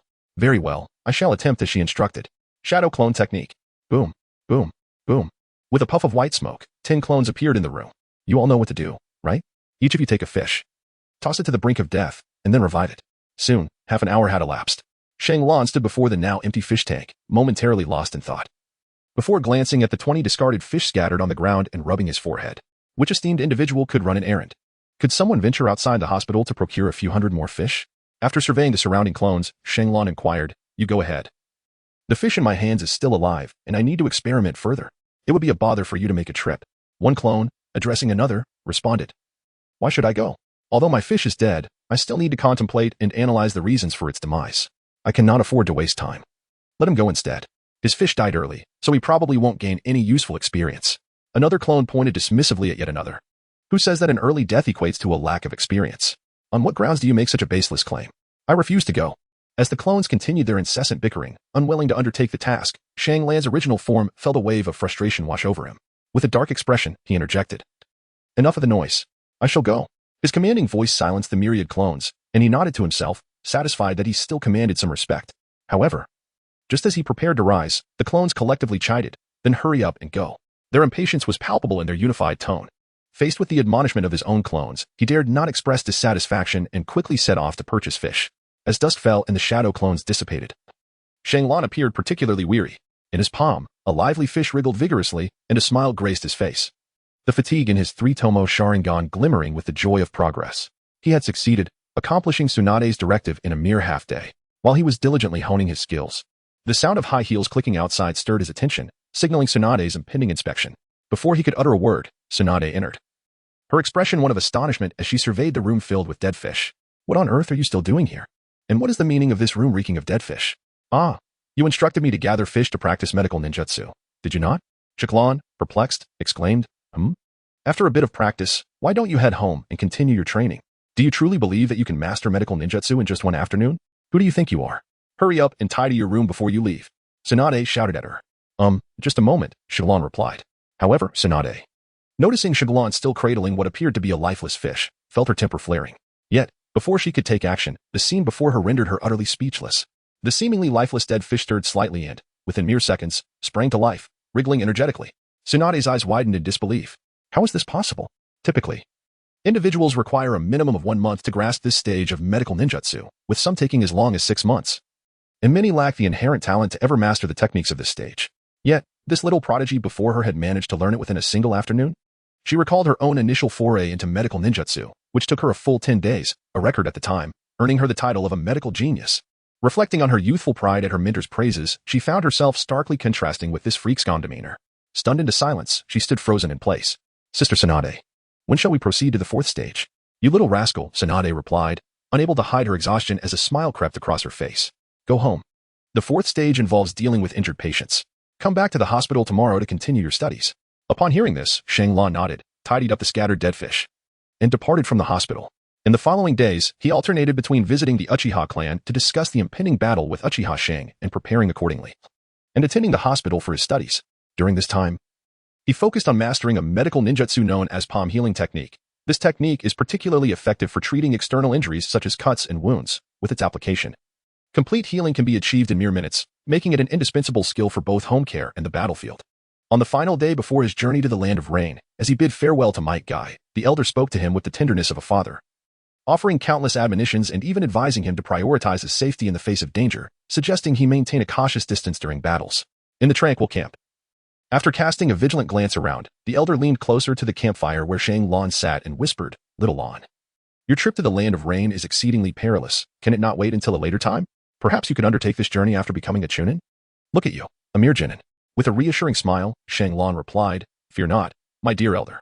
I am well aware of the stakes. My purpose for this journey is solely to assist with logistical support. I want to be engaging directly in combat. Furthermore, I will be accompanied by a group of formidable experts from our clan, so there is no cause for concern.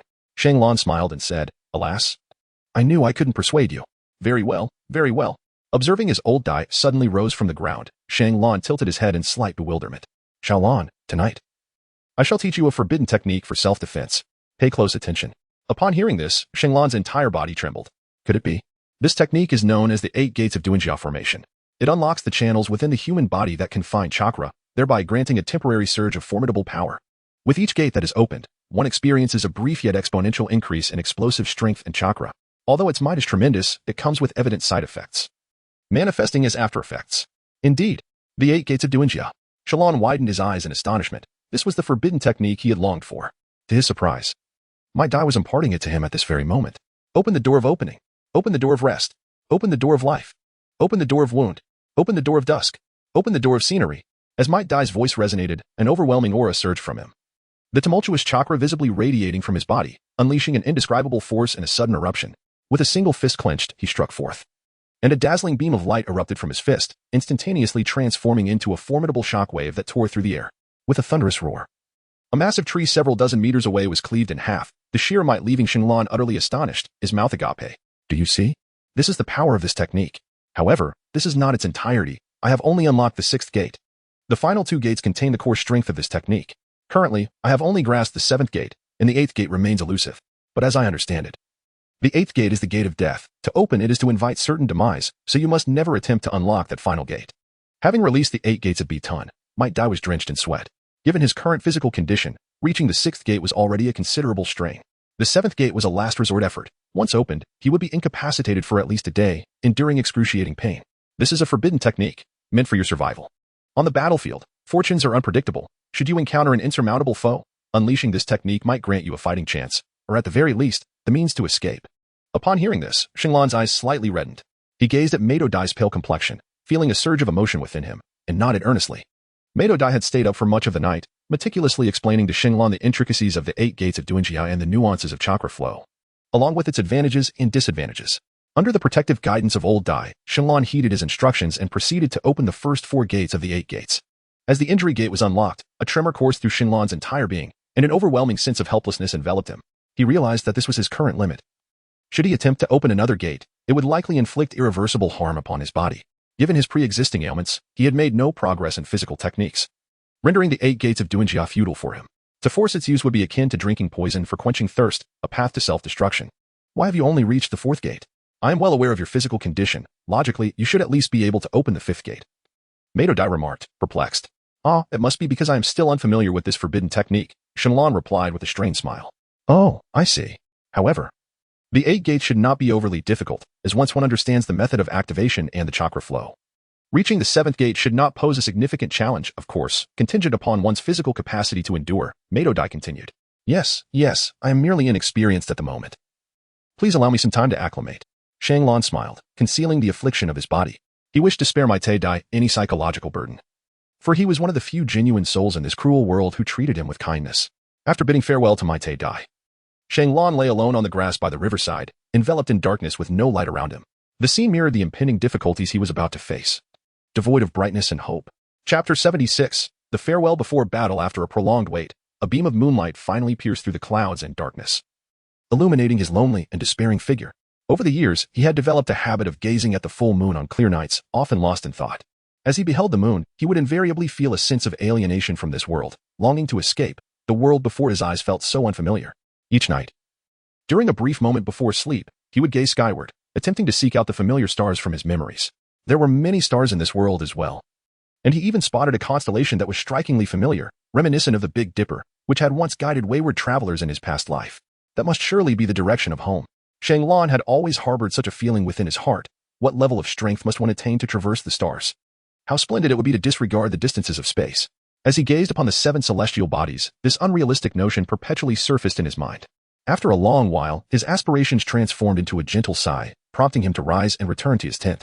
Once inside, he reached down to untie the burdens that had long been bound to his ankles. A pair of weights, each weighing 40 pounds, was carelessly cast aside. He prepared to indulge in a restful slumber, aiming to awaken an optimal condition for his journey to the Rain Country, where he hoped to forge a promising future. The following day, Shanglan appeared at the entrance of Konoha bright and early, accompanied by a formidable contingent of 60 Uchiha clansmen.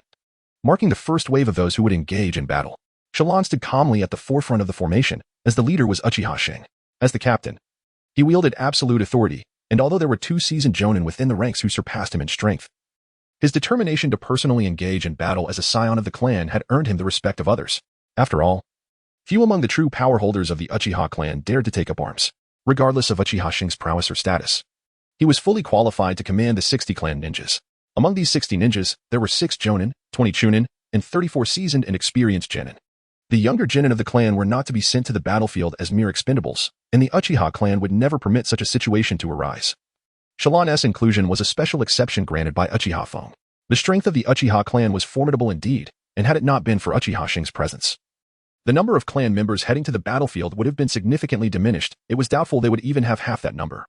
For the Uchiha clan was not a group fervently devoted to the village. This contingent of ninjas had reached such numbers thanks to the efforts of the third elder. In recent days, ninjas had been continuously arriving at the village entrance, with teams assembling and friends and family bidding farewell each day. At this moment, the Uchiha clan's forces were no different, as waves of farewell thronged about. Friends and family exchanged heartfelt partings, each heart weighed down with sorrow, for war inevitably accompanied death. How many of these 60 would return alive from the land of rain? None could offer assurances. Amidst Shinlan's numerous anticipations, Uchiha Meichin, Uzumaki Kushina, and Namake's Minato appeared before him. Shallan patted Swaymin on the shoulder and said, "Good brother."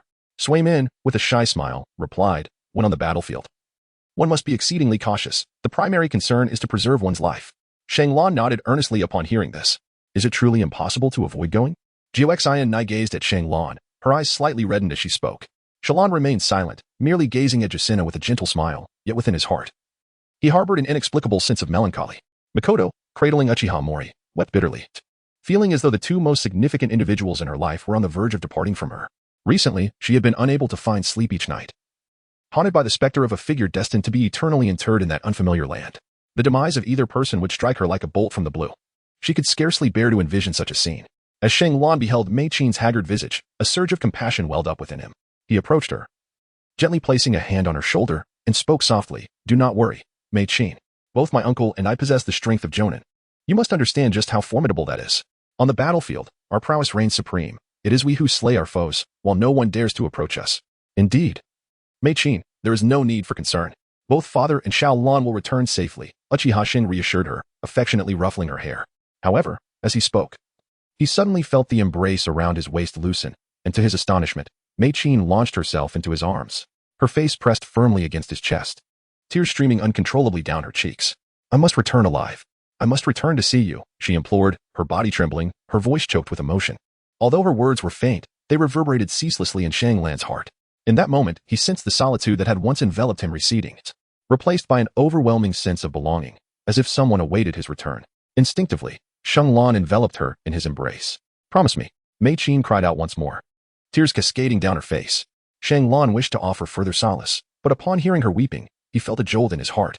Gritting his teeth, he solemnly replied, "I promise." Those 3 words sprang forth from the depths of his being. Though they were strong, they carried an undercurrent of sorrow that was almost imperceptible. He could not bear to let Meichin down, yet to make such a promise knowing the peril that lay ahead filled him with immense guilt and heaviness.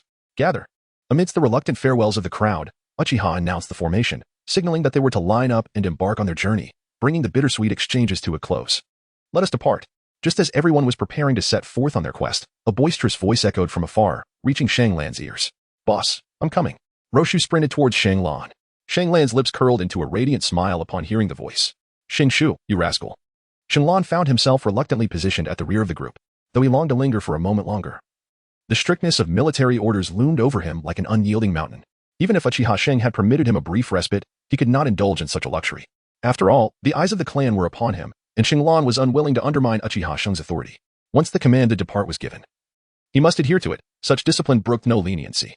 "You all may return now, Shinshu. You 2 should head back. I must set off immediately. Your brother will be pleased to hear of your loyalty." Shallan called out with fervor. "Boss, just wait a moment," Shinshu exclaimed, still sprinting towards him, moved by the sight. Shallan glanced at the procession ahead, noticing that while their steps continued, they had noticeably slowed down. Instantly, he appeared before Shintong. "No need to see me off. Just head back. I truly must take my leave," he declared. Gasping for breath, Shintong shook his head. Boss, wait a moment. I have something for you. After saying this, he produced a small scroll from his bosom, grinning foolishly as he handed it to Xinglan. Boss, this is for you. It's a secret ninjutsu technique that I secretly copied from my sister's room. If you have the time, remember to learn it. I'm unsure of its efficacy, but both my sister and grandmother have studied this technique, so it must hold some merit. Seeing this lad had the audacity to pilfer his sister's ninjutsu for his sake, Shallan couldn't help but chuckle while gently tapping his forehead. You rascal. No wonder you took so long. You were off causing mischief. I cannot learn your sister's technique. Each person's technique is of great significance. It cannot be casually shared or appropriated. Without the original creator's consent, taking someone else's unique or inherited technique is quite unethical. Now, go back. I appreciate your gesture. Shanglan gently patted his shoulder and smiled. Oh, my dear friend, in truth, this is a secret technique developed by my grandmother. She will eventually pass it down to me, so sharing it with you in advance poses no issue at all. You may rest assured and learn it with confidence. Upon hearing these words, Shanglan was momentarily taken aback. Just as he was about to decline, he noticed that the group was on the verge of vanishing from sight. Unable to resist, he turned his gaze in their direction. At that moment, Shang Shu abruptly thrust a scroll into Shang Lan's embrace and, with a firm shove, urged him on, saying, Boss, hasten to catch up. There's no need to dawdle, it's merely a trivial ninjutsu. Do not squander any more time. Swiftly follow them. You, my friend. Shang Lan found himself in a state of bemusement once more, yet time was of the essence, leaving him no choice but to turn away and utter his final words. Return and ensure the well-being of Mei Qin and Jusanai. If any issues arise that you cannot resolve, seek out Minato. That lad is remarkably capable, both in strength and intellect. All right, I understand. Hurry and catch up. Shengtai, suppressing her tears, feigned impatience as she replied. Take care of yourself as well, and remember my words. Under no circumstances should you venture to the land of rain or leave the village alone. After Xinglan earnestly concluded his final words, he swiftly departed, catching up to the group within mere moments. He waved goodbye to everyone, finally embarking on his journey. Chapter 77. The impending ninja world war in the dense forest. A well-trained ninja unit advanced methodically towards the land of rain. Uchiha Shung observed Xinglan's distinctive manner of travel and couldn't help but chuckle as he inquired, why do you not travel with your hands behind your back? This would reduce air resistance and conserve energy. Seeing Uchiha Shang's conviction, Xinglan smiled and replied, Oh, Uncle Shang, what makes you think that? Are you certain that traveling with your hands behind your back is indeed faster? Have you conducted any experiments in this regard? Isn't that common knowledge? I must admit, I have never tested it myself, Uchiha Shang responded, puzzled. Haha, common knowledge is not always correct. I have witnessed individuals validate this method of travel, and the outcome revealed no difference in speed compared to conventional travel. In fact, the act of carrying one's hands behind resulted in unnecessary energy expenditure, leading me to abandon your method thereafter. Is that true? Uchiha Shang furrowed his brow, uncertain, and asked again. Indeed, this method of travel offers no additional benefits. This conclusion is drawn from numerous validations, not mere speculation. Shang Lan remarked earnestly that individuals in his previous life referred to this mode of travel as the Naruto run. After its ineffectiveness was proven, they even scoffed at this peculiar method of locomotion, which Shang Lan found to be quite eye-watering, evoking a sense of absurdity. The group behind him, having overheard his comments, exchanged glances, their hands behind their backs unsure whether to bring them forward. Their sentiments largely mirrored those of Uchiha Shang. Having been explicitly told of its futility, the expressions on their faces were far from pleasant. In truth, it is unnecessary to dwell on the correctness of one's habits. For whether deemed right or wrong, it seldom affects one's speed or state. Therefore, there is no need for correction. It is sufficient to simply embrace one's accustomed ways. After casting a glance over everyone, Shanglan spoke in a calm tone. His words prompted nods of agreement from the crowd, dissipating any lingering discontent towards him. It was no wonder that the leader held him in high regard. Such insight and perspective were seldom found in one so young. The journey to the land of rain would take a day. Seizing the opportunity during a break, Shallan retrieved the scroll that Shatai had entrusted to him. Upon seeing the name of the secret technique, Xinglan's pupils constricted and his heart raced. The in-sealing technique. It was indeed this formidable secret art. It could be said that Tsunade's later immense combat prowess was fundamentally grounded in the in-sealing technique. Whether it was the ninjutsu creation rebirth or the immortality technique mitotic regeneration, both required chakra stored long-term through the in-sealing technique to be effectively executed. Possessing this technique was akin to having a colossal backup battery, and its capacity for sustaining combat power was merely one of its many advantages. The true strength of the in-sealing technique extended far beyond that. Shatai had truly bestowed upon me a tremendous surprise. In the land of rain, torrential rain poured down, accompanied by thunder. This extraordinary nation experiences over 200 rainy days each year, with numerous rivers and lakes, making it akin to a terrestrial water kingdom. Its ninja strength is not significantly inferior to that of the maritime superpower, the land of water. Unfortunately, this nation is encircled on three sides by major powers. And each time these three nations erupt into war, it brings immense suffering to this country. a tragic fate for a strategic buffer zone. Bent low against the rain, they hurried forward, attempting to minimize their exposure.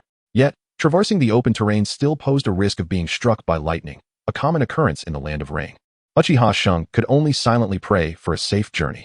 As dusk approached, they finally escaped the realm of the thunderstorm, arriving at a village situated at a higher elevation. Suddenly, an elite Genin called out, "We have reached the command center." Within an unremarkable residential area, Konoha had established a small command post near the edge. The frontline personnel immediately halted. A Genin stepped forward to halt the troops. Hearing this, the crowd stopped, and Uchiha Shun stepped out, gesturing to his forehead protector and producing an identification card. Under the vigilant gaze of the Genin, he revealed the document representing the Konoha forces. "I apologize. It is standard procedure during wartime. I hope for your understanding." The Genin bowed in apology, to which Uchiha Shun waved his hand dismissively and commanded his clan members to await further instructions inside the building. Shalon was guided by Uchiha Shun to the central region of the command post. The brothers of the Uchiha clan had arrived, and it was unexpected that Shun was personally leading the team. A middle-aged man in his 40s sat at the head of a large map, nodding and smiling at Uchiha Shun as he entered. "I hope I am not late, everyone." Uchiha Shun returned the nod and surveyed all those gathered around the map. "Not at all. You arrived just in time," replied a member of the Inuzuka clan, whose face was adorned with markings, exhibiting a long-standing disdain for the Uchiha clan. It was understandable. The Uchiha clan was large and influential, and the sheer number of their representatives made it hard to blame them for any delays. "Oh? How many from the Uchiha clan have arrived?" teased a member of the Hokage clan. 62 individuals, including 20 Genin and 7 Genin, Uchiha Shun replied nonchalantly. The attendees were taken aback. They had not anticipated the Uchiha clan would deploy such a substantial force, a contingent sufficient to sway the outcome of a battle.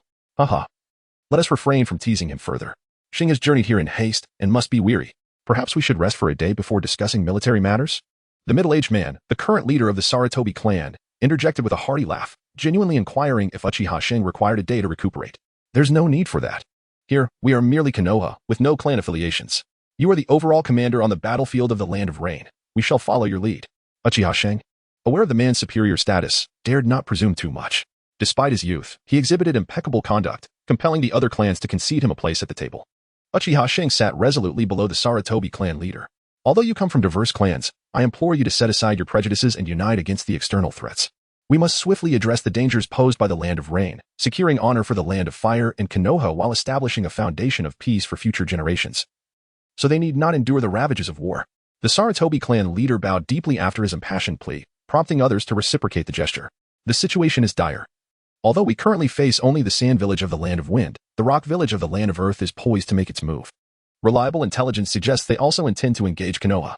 Furthermore, Hanzo of the Salamander, the leader of the Rain village, harbors ill towards us, accusing us of disrupting the peace in the Land of Rain. Just yesterday, he dispatched a message demanding our immediate withdrawal, threatening dire consequences should we fail to comply. We cannot afford to be encircled on 3 sides, yet retreat is out of the question.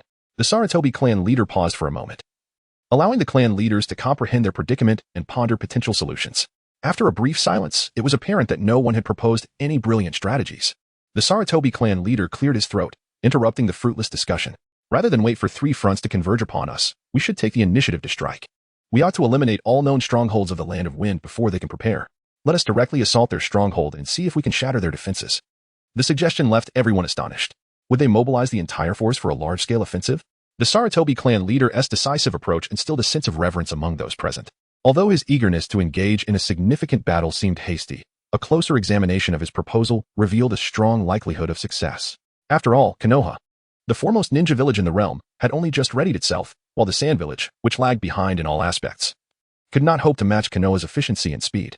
Moreover, Konoha's current troop strength far exceeded that of the Sand Village. Striking first would catch them off guard and secure an early advantage. If executed skillfully, it could serve to intimidate both the Land of Earth and the Land of Rain. The Sarutobi clan leader calculated that this battle held a 70% probability of success. Seeing no objections to his plan, he promptly issued orders for the respective clans to prepare for combat. Given the urgency of the situation, delaying was not an option. Should the enemy fully assemble their forces, the outcome would be uncertain, and even a victory for Konoha could come at a heavy cost. Facing 2 or even 3 adversaries simultaneously presented a considerable disadvantage for Konoha.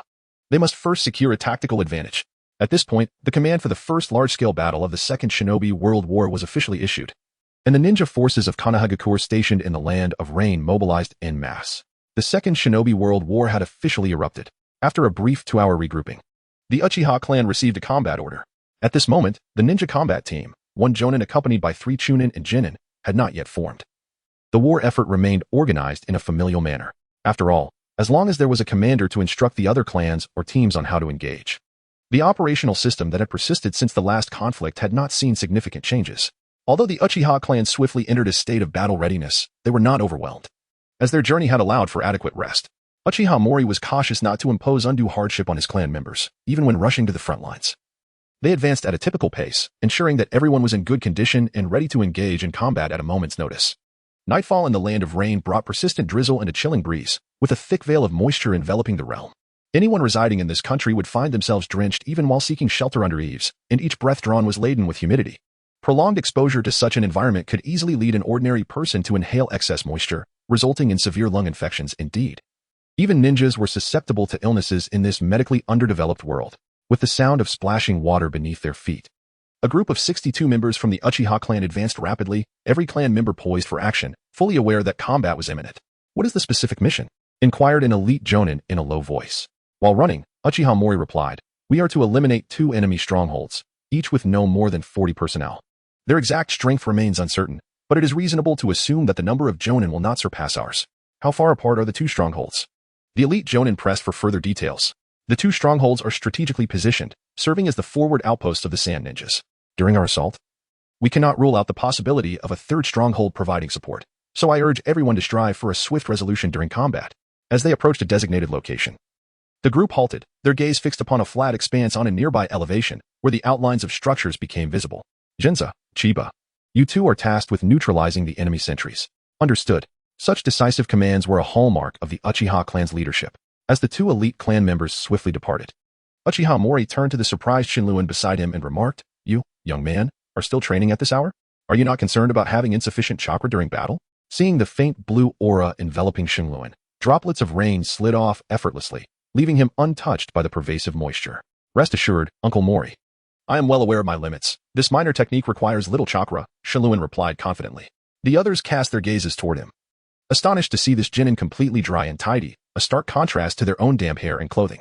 They activated their Sharingan to observe, revealing a faint layer of chakra enveloping Shinluan's form, leaving them in silent awe. While this chakra cloak might seem merely intriguing to the Genin, to the elite Jonin, it represented mastery over chakra, indicating a profound level of skill. Seeing Shinluan's assured demeanor, Mori refrained from further comment and could only shake his head with a wry smile. As he observed Shinluan intently fixating on the enemy encampment, Uchiha Mori, filled with curiosity and a desire to test his wits, asked, "With your clever mind, how would you propose we take these 2 strongholds at the least possible cost?" Upon hearing this, Shang Lan was momentarily taken aback. However, regaining his composure, he spread his hands and gazed at the rainwater trickling from his palms, solemnly stating, "Such weather is exceedingly detrimental to our clan of fire. Our fire-style ninjutsu will be significantly hindered. Therefore, I do not advocate for a direct assault on this stronghold. I propose we divide our forces into 2 groups. One should center around those proficient in taijutsu and assassination, utilizing the cover of the rainy night and employing the Sharingan to execute stealth missions." After Shang Lan paused briefly and cast a glance at everyone around, he continued, "The other route can be utilized to ambush on the main roads nearby, setting traps in the darkness to thwart the advancing enemy reinforcements." Before Shang Lan could finish speaking, Uchiha Shung's eyes sparkled as he exclaimed, "Surround and strike at the reinforcements." Upon hearing this, Shang Lan nodded. "Rainy days are not conducive to fire techniques, yet the night proves advantageous for my clan. Victory is often achieved with restraint." The intelligence of the Uchiha clan is ever apparent. With but a few words from Shang Lan, the strategy became clear to all. "Very well, let us proceed with this plan." Uchiha Shung consented to the operational scheme. 62 warriors split into 2 groups. One, led by seasoned Nin, would set traps and ambushes at various intersections and main roads, while the other, guided by Genin, stealthily advanced towards the Sand Ninja stronghold under the cover of night. The sound of rain pattered, muffling their delicate footsteps, and soon a faint scent of blood wafted through the humid air. Each strike from the Genin was executed with simplicity and efficiency, inflicting considerable damage upon the enemy's stronghold in mere minutes. Enemy attack. In the silence of the rainy night, a Sand Genin sensed something amiss and shouted loudly, rousing the vigilance of his less alert comrades, thus plunging them into chaos. The Uchiha clan understood that annihilating all Sand Ninja through assassination was an impossibility. The initial casualties had already served the purpose of subterfuge. The remaining Sand Ninja merely needed to be swiftly dealt with. This was, after all, a battle devoid of suspense. The Uchiha ninja force exhibited exceptional combat prowess. Ordinary ninja squads faced certain doom against them, and the Sand Ninja were no exception. As the assassination was revealed, a family Genin unleashed a ninjutsu, fire-style, great fireball technique. A massive fireball surged towards the sand ninja. The sand Genin, just managing to evade the attack, suddenly felt a searing pain in his chest as a dark brown long blade pierced his heart. His eyes widened in disbelief. Clutching the blade with one hand while attempting to counter with a kunai in the other, he was thwarted when the youth delivered a swift kick, leaving him lifeless against the shattered wall. The Uchiha Genin, who had unleashed the fireball, recoiled in shock, astonished by the boy's ruthless and rapid strikes. A sand Genin of equal rank had been vanquished in mere moments, although there was an element of ambush involved. The boy's speed surpassed that of an average Genin, leaving even himself uncertain of survival should he encounter such skill. Now that their cover was blown, it was time to encircle the remaining sand ninja.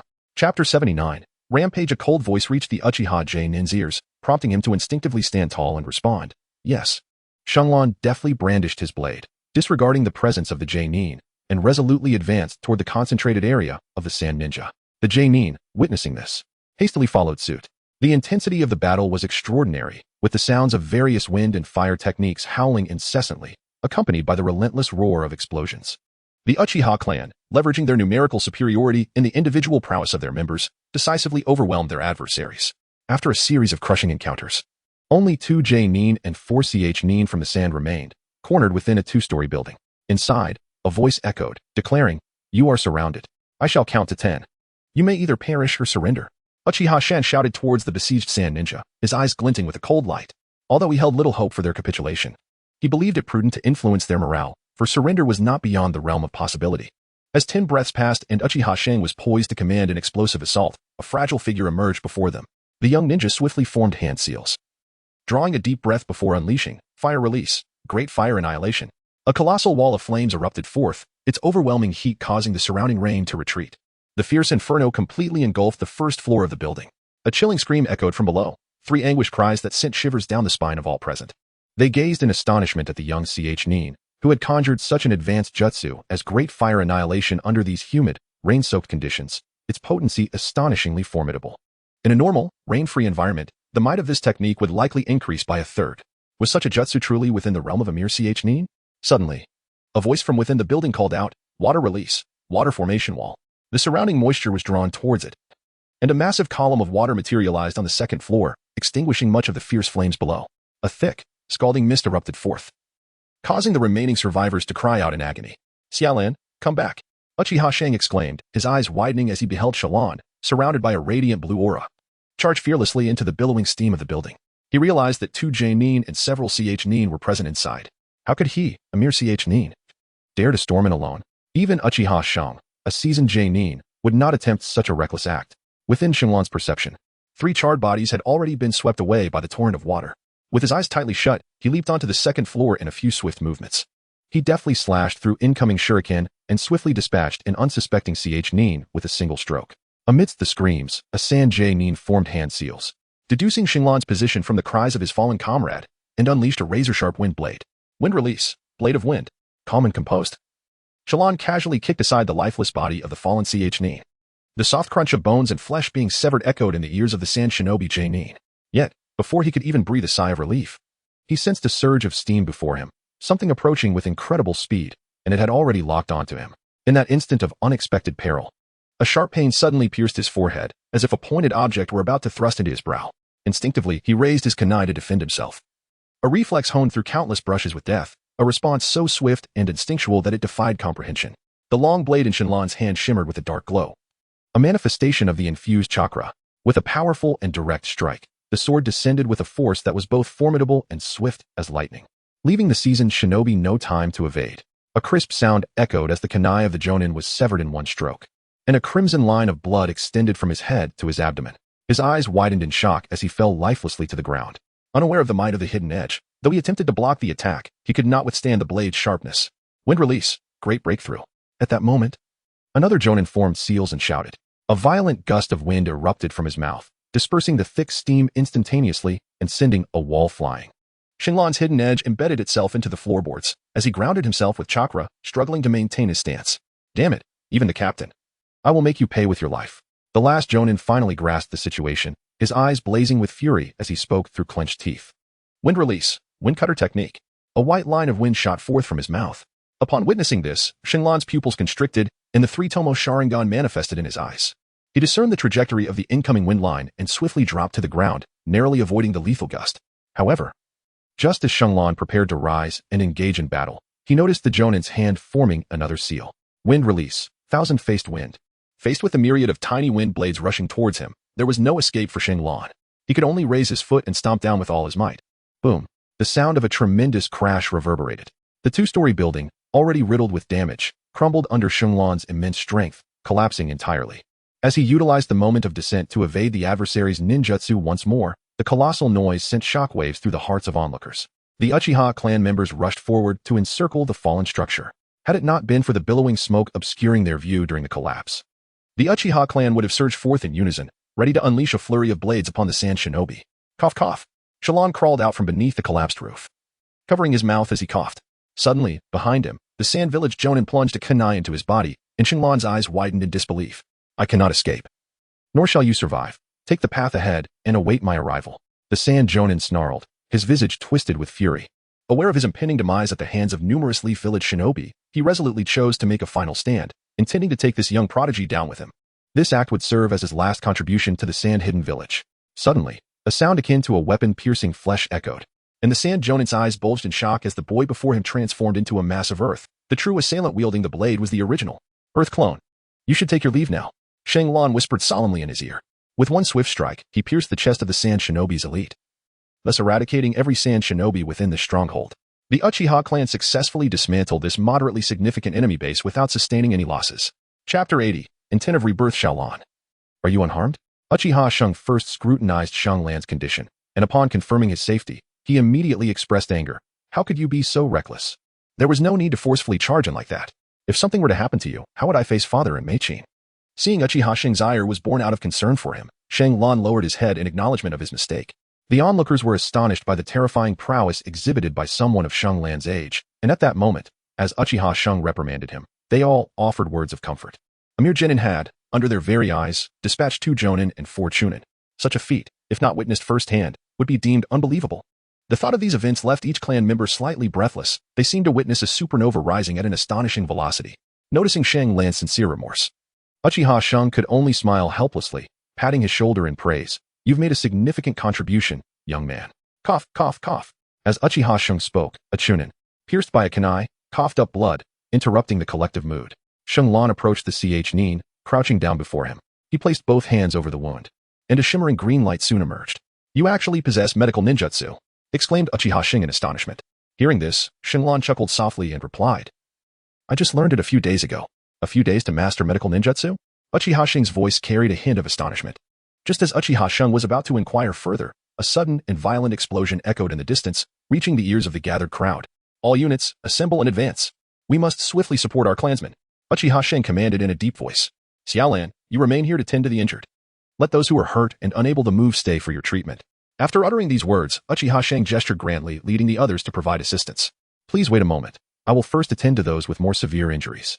Understood. The injured clansmen expressed their gratitude in response. In the following hour, Uchiha Sheng rallied all the clansmen and encircled another Sand Ninja stronghold.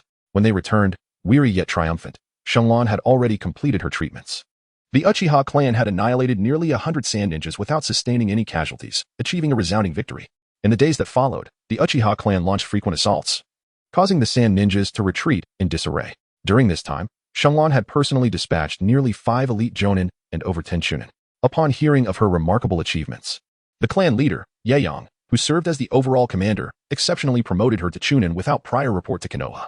Furthermore, her accomplishments were documented for potential elevation to Jonin status in the future, as her prowess was undeniable. She was truly an elite Jonin. Upon receiving the notification, Shenlong felt no joy. In fact, he could hardly muster the energy to claim his Nin vest, day in and day out. Apart from receiving missions to engage in battle, he secluded himself within his tent, engrossed in the study of the sealing technique. Throughout the recent skirmishes, he consistently positioned himself at the forefront of the fray, engaging in fierce confrontations. While he encountered life-threatening crises, his Sharingan remained merely at the level of 3 Tomoe. And despite facing peril, it showed no signs of evolution. It was infuriating. It seemed this path would be arduous, leaving him no choice but to venture into the jaws of danger.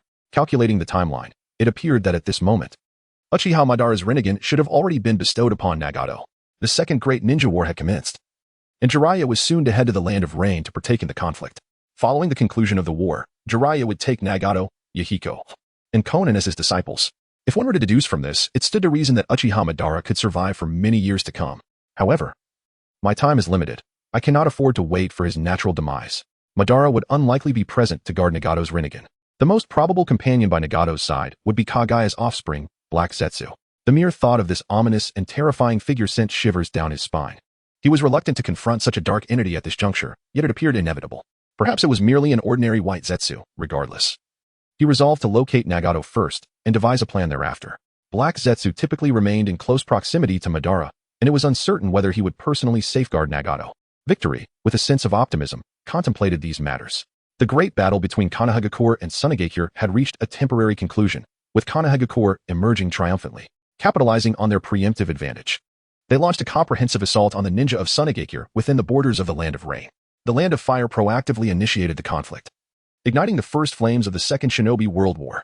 Although Konoha Corps initially gained a significant edge, the swift reinforcements from Sunagakure led to a chaotic melee between both sides, resulting in a stalemate and signaling a shift towards a protracted struggle. In the subsequent 2 months, Victory undertook a covert mission to gather intelligence on the movements of the Rain Village, defying the objections of Uchiha Momo and bravely infiltrating the heart of the Land of Rain alone. On the outskirts of a small town, she inquired, "Good day. Have you seen a child with red hair, roughly my age?" Shenglan intercepted a hurried young woman, seemingly in her 20s, and inquired. The woman, visibly displeased at being stopped, waved her hand dismissively and replied, "No, go play elsewhere and do not block the way." "Oh, very well," Shenglan sighed, having inquired with dozens of people along the way without any news of Nagato, which left him feeling somewhat despondent. Just as he was about to enter the small town to inquire once more, the woman suddenly paused in her steps and turned to Shenglan, saying, "I have not encountered a child with red hair, but I have indeed seen a woman with red hair before." "Ah, where? Victory Blue inquired with astonishment, recognizing that such a hue of hair is exclusive to the Uzumaki clan. Knowing this woman's address would likely lead to the residence of the Nagato family. Or perhaps this woman herself is Nagato's mother. In that direction, the next small town after the Hidden Rain Village is indeed there, although I am uncertain of the exact location of her dwelling." Upon hearing this, Shenglan smiled softly and replied, "Thank you, miss." After expressing his gratitude, he hurried towards the direction indicated by the woman. Along the way, he encountered numerous rain ninjas, skillfully evading most of their scrutiny due to his youthful appearance. However, just as he was about to completely circumvent the Rain Hidden Village, he found himself confronted by a patrol team of rain ninjas who demanded a halt. "You there, stop." Upon hearing this, Shenglan halted his steps. Such patrols are quite prevalent within the territorial bounds of Rain Ninja Village, especially during the ongoing conflict between the Wind and Fire nations. Along his journey, he had encountered several waves of them. Shenglan gazed at the trio with a somewhat dazed expression, reminiscent of a homeless waif, unmistakably revealing his predicament. However, during this period, the Hidden Rain Village was on high alert, and should he encounter some diligent and responsible patrolling ninjas, they would not easily permit Shenglan to depart. Name, residential address. Upon hearing this, Shenglan appeared somewhat dazed. It was only when the ninja reiterated the inquiry that he reluctantly provided a name and mentioned a small village in the area of conflict. Typically, once a patrol team received an answer, they would allow him to depart. However, this particular squad did not follow suit. The lead Chunin waved his hand, and 2 subordinate ninjas promptly advanced at his command. They began to search him before permitting his release. Alas, Shenglan suddenly let out a deep sigh. The 3 individuals present exchanged bewildered glances. "What is troubling you?" inquired the Genin captain, perplexed. "Nothing of great significance, merely a piece of advice in your next life. Do not take things too seriously." As soon as Shenglan's words fell, before the trio could react, the 2 lower-ranked ninjas tasked with searching them were swiftly dispatched. Their throats slit, while the Genin met his end, struck by a thrown kunai in a moment of sheer terror. Utilizing earth release to conceal the bodies of the 3, Shenglan hastened his steps towards the destination. He prided himself on his efficiency and cleanliness in carrying out tasks. Yet just as he was about to enter the small town, an explosive tag detonated behind him with a thunderous roar. Boom. What? Pursuers? How could they possibly be so swift? After swiftly evading, Shenglan was filled with a chilling dread upon encountering the 3 individuals before him. An ominous premonition rising within him. "You are the legendary Mantis Shrimp Hans. You are acquainted with me, old man, but even so, you shall not escape with your life. To commit murder at my doorstep is unforgivable." Mantis Shrimp Hans replied, his expression icy and his tone grave. Upon hearing this, Shenlan's heart sank, and with a rather unpleasant expression, he inquired, "How did you discover me?" "In the realm where rain falls, all is within my perception," declared the formidable Mikanobori. "Damn it, is it the Rain Tiger Freedom Technique? Isn't that a ninjutsu of Nagato pain?" What Shallan remains unaware of is that this particular technique of ninjutsu is an exclusive secret art of the Rain Village. It was only after Nagato seized control of the village that he acquired this perception technique. In the original narrative, maintaining this perceptive ninjutsu does not consume significant chakra, allowing Nagato to utilize it for extended periods. He instantly discerned Jiraiya's location the moment the latter entered the rain village. However, the perplexing issue arises. Shenlong had yet to enter the village, yet he could still be detected. I never anticipated that I would fall victim to this technique. Reflecting on this, Shenlong clenched his teeth. Surrender was out of the question, for Hanzo of the Salamander would undoubtedly not let him escape. It appears that he must resort to a desperate gamble. On a rainy day, escape is futile. Beneath the Rain Tiger Freedom technique, he is utterly exposed. Expressionless. Shenlong retrieved a compact storage scroll from his person. With a hand seal, the scroll erupted with a resounding pop, revealing a gleaming long blade in his grasp. He drove the weapon, Songfeng, into the ground and proceeded to shed his thoroughly soaked attire, along with his shoes. As he stood poised, gripping the long knife with unwavering determination, Hanzo the Salamander could not suppress his astonishment and remarked, "It seems you intend to struggle against the inevitable. You are well aware of my identity. Yet you dare to draw your weapon. You possess quite the audacity, young man. Do reveal your name." In this era, none were oblivious to the legendary title of the demigod of the Land of Rain. This audacious youth truly resembled a fearless calf, unafraid of the tiger. Uchiha Shenlong. Uchiha. The trio before him displayed expressions of disbelief. They had not anticipated that this boy was of the esteemed Uchiha clan. However, upon further reflection, it seemed only natural, for the Uchiha family was universally recognized as a prominent lineage within the ninja world, renowned for producing prodigies and a plethora of formidable warriors. Encountering a Uchiha youth was hardly extraordinary. Regardless of his surname or given name, his fate was sealed for today. Hanzo would never permit anyone to violate the sanctity of Amage Cure under his watch. Without the need for Hanzo to take action himself, one of the two accompanying Jonin advanced with his consent. Water style, Water Dragon Bullet. The Rain Ninja Jonin launched a water-based jutsu, for in the Land of Rain, employing water style was the most effortless and efficient means of combat, requiring minimal chakra expenditure. Victory Blue, unhurried and composed, raised his hand and flung forth a kunai embedded with an explosive tag. The resounding explosion shattered the advancing water dragon. Water Release, Twin Water Dragons. The seasoned shinobi, like a cat toying with a mouse, shattered one water dragon only to conjure two more, relishing the abundance of water on this rainy day. Unfazed, he unleashed a series of techniques, expending little chakra in the process. Earth Release, Earth Flow Wall. After Xingluan completed his hand seals, he struck the ground with both hands, causing a massive earthen wall to rise from the earth. Over the years, he had mastered a considerable amount of earth release techniques, possessing both fire and earth chakra. He had delved into the intricacies of earth manipulation with as much fervor as he had for fire. At this moment, his earth release jutsu wielded a strength exceeding that of an ordinary ninja by a significant margin. Boom. The thunderous clash echoed as two water dragons surged violently against the earthen wall. In the face of their elemental opposition, the water dragons transformed into two colossal torrents that splashed outwards. Although the wall successfully withstood the onslaught of the powerful water dragons, it ultimately reached its limit. To the astonishment of the onlookers, a portion of the wall collapsed, revealing the unscathed figure of Uchiha Shenlong. "Huh. Quite interesting, little brat." The Rain Village's Jonin sneered, his irritation growing as he observed the calm demeanor of the young boy. The absence of panic in Shenluan's expression only fueled his annoyance further. Instinctively, he formed hand seals with haste and unleashed a high-level water release technique. Water Release, Great Waterfall Technique. A towering waterfall, several meters high and vast in scope, surged forth like a tidal wave towards the diminutive figure, ready to engulf him completely. Such a deluge was not something anyone could easily withstand. Haha. Can you withstand this move? The Rain Jonin shouted, his eyes gleaming with excitement as he envisioned the destruction of the nuisance before him. However, a moment later, Hanzo of the Salamander, observing the top of the raging waters, was taken aback. The Rain Jonin, momentarily stunned, witnessed a breathtaking sight. The boy stood unscathed atop the water, his elevated position exuding an air of superiority that incensed the Jonin. What remarkable chakra control! To stand atop such turbulent waters is akin to mastering the art of walking on water to perfection. Hanzo murmured to himself, preparing to caution his fellow Jonin not to underestimate their opponent. But he was interrupted by another Jonin, his face darkened with urgency. Aiha, stop wasting time.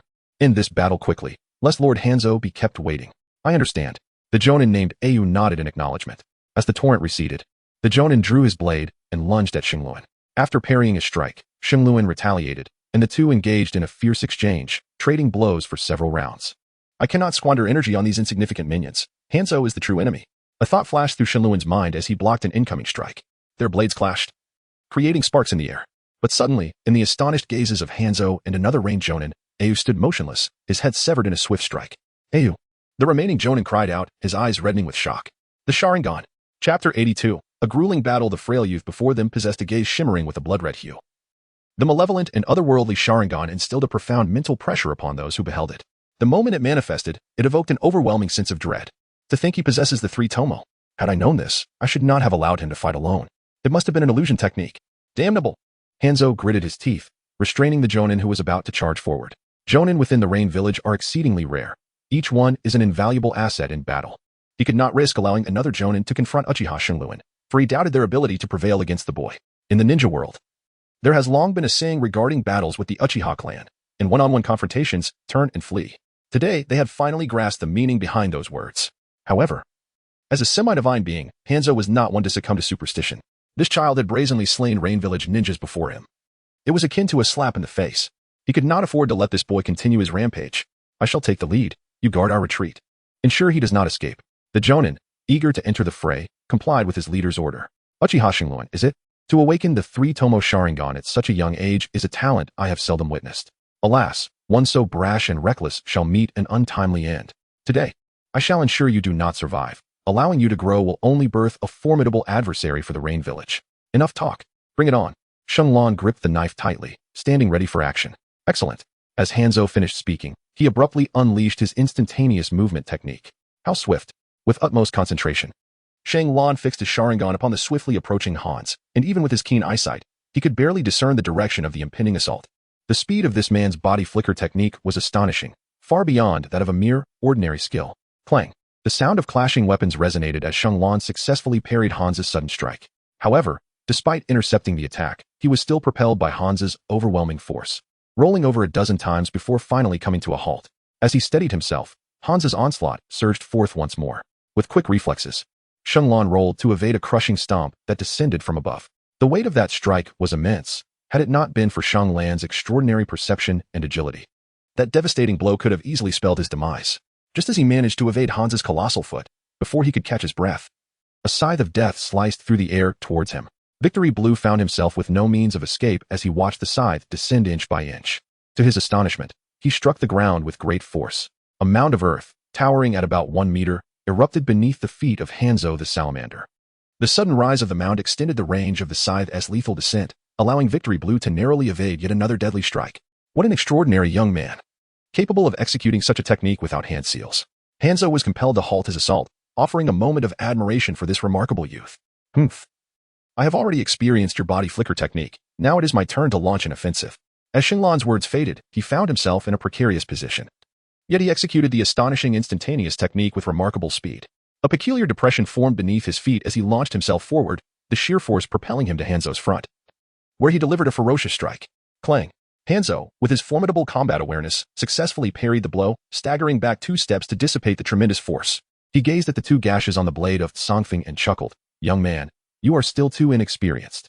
With a powerful thrust of his long sword, Hanzo unleashed a diagonal slash. Shenluan, gripping the hilt of his weapon with determination, refused to yield. The two engaged in a fierce duel, their blades clashing repeatedly for dozens of exchanges. Exhausted, Shenluan found himself gasping for breath, observing the bloodied youth before him, whose hands were torn and crimson. Hanzo was unexpectedly struck by an absurd notion. This boy seemed invincible. What is happening? His strength should not be sufficient to sustain such prolonged clashes, Hanzo mused. Having assessed Shenluan's abilities from their first encounter, suddenly he noticed the faint glow emanating from Shenluan's feet, leading to a moment of enlightenment. I see now. He is channeling chakra through the soles of his feet. Moreover, the ground beneath him perfectly conforms to his soles, exhibiting a peculiar elasticity when he exerts force. Has he removed his shoes to transmit chakra through his feet and manipulate the very earth beneath him? If that were true, it would be utterly terrifying. What a prodigious talent he possesses. If he were to fully mature, the implications would be daunting. Have you mastered the transformation of earth element chakra? Hanzo inquired, his expression a mixture of astonishment and intrigue. Shenluan wielded his scythe with great effort, breathing heavily and ignoring the surroundings. After a prolonged struggle, Hanzo had neither resorted to poison nor summoned any spirits. Yet, even without employing these formidable techniques, Shenluan found himself utterly defenseless. Hanzo, observing the exhausted youth before him, shook his head and executed another swift water technique, lunging towards Shenluan with a lethal strike. The scythe, reminiscent of a harbinger of death, emanated a chilling aura that pierced through the rain, instilling a profound dread within the heart. Shenluan's dual eyes, reminiscent of jade, spun with intensity, his crimson gaze fixed unwaveringly upon the figure brimming with lethal intent. Just as Hans prepared to strike, a sudden earthen spike erupted beneath Xinglan's feet, thrusting directly towards Hans's abdomen. Damn it! The unexpected emergence of the spike sent a chill of sweat cascading down Hans's brow. The abdomen was indeed his vital point, housing the venomous sac of a deadly mountain pepperfish. Should the spike pierce it, while he might evade a fatal outcome, the loss of his combat efficacy would be all but inevitable. Observing the slight wound on his abdomen, Hans silently rejoiced at his swift retreat. You cunning wretch. Had this scheme plotted from the moment you discarded your shoes, hadn't you? Yet, it was still insufficient. Even if you could employ earth release without hand seals, perhaps even using your feet, such petty tricks are ultimately just that, petty tricks. Do you truly consider me a fool to be caught off guard? Hans let out a cold laugh, his words laced with disdain, yet his expression bore an uncommon seriousness. To be candid, he had indeed been startled moments before. Xinglan gritted his teeth. Indeed, Hanzo lived up to the title of demigod. His prowess and vision were realms beyond what Xinglan could currently hope to conquer. Faced with such an existence, even fleeing seemed an unattainable option. Taking a deep breath, Xinglan relinquished his long knife, now riddled with nicks and scars. Have you surrendered your resistance? Hanzo remarked upon witnessing this, believing the young one had reached his limit. In sealing, release. Chapter 83, A Desperate Struggle. Xinglan formed a series of hand seals, and with a single thought, he unlocked the dark sealing technique he had mastered a month prior. At that moment, as the black patterns intertwined, his chakra surged dramatically. What a pity, the chakra contained within the dark seal is still far too insufficient. In the original text, Tsunade had infused years of chakra into the dark seal, whereas Xinglan had only just begun to grasp the sealing technique, lacking the time necessary to accumulate a significant amount of chakra. Therefore, upon activating the dark seal, he had only gained a modest increase in chakra, which did not substantially alter the situation. It seemed he would have to resort to a desperate gambit. Xinglan took a deep breath and resolutely unlocked the shackles within his body. Open the first gate. Open. Open the second gate. Open. Open the third gate. Open. In an instant, the first 3 gates of the 8 gates of Duanjia were unleashed, entering a safe zone where the body would endure little harm, merely a depletion of stamina. As the third life gate was unsealed, his body began to flush crimson, and a surge of green energy emanated from its surface. Open the fourth gate. A violent sensation of tearing coursed through his entire being. Every muscle in Xinglan's body tensed unbearably. The power granted by the fourth gate was overwhelmingly tyrannical, marking his true entry into the 8 gates of Duanjia and ushering him into a perilous domain. What kind of ninjutsu is this? Hans exclaimed in astonishment. As the aura radiating from Xinglan transformed with every passing moment, his formidable presence swelling exponentially. Unconsciously, Hans tightened his own body, removing his gas mask. Step back. I am about to employ that technique. Hans suddenly shouted towards a nearby rain ninja. Is he about to unleash poison? I never anticipated this little brat could force Lord Hans to such lengths. The Genin, upon hearing this, was secretly astonished but dared not underestimate the situation, hastily retreating.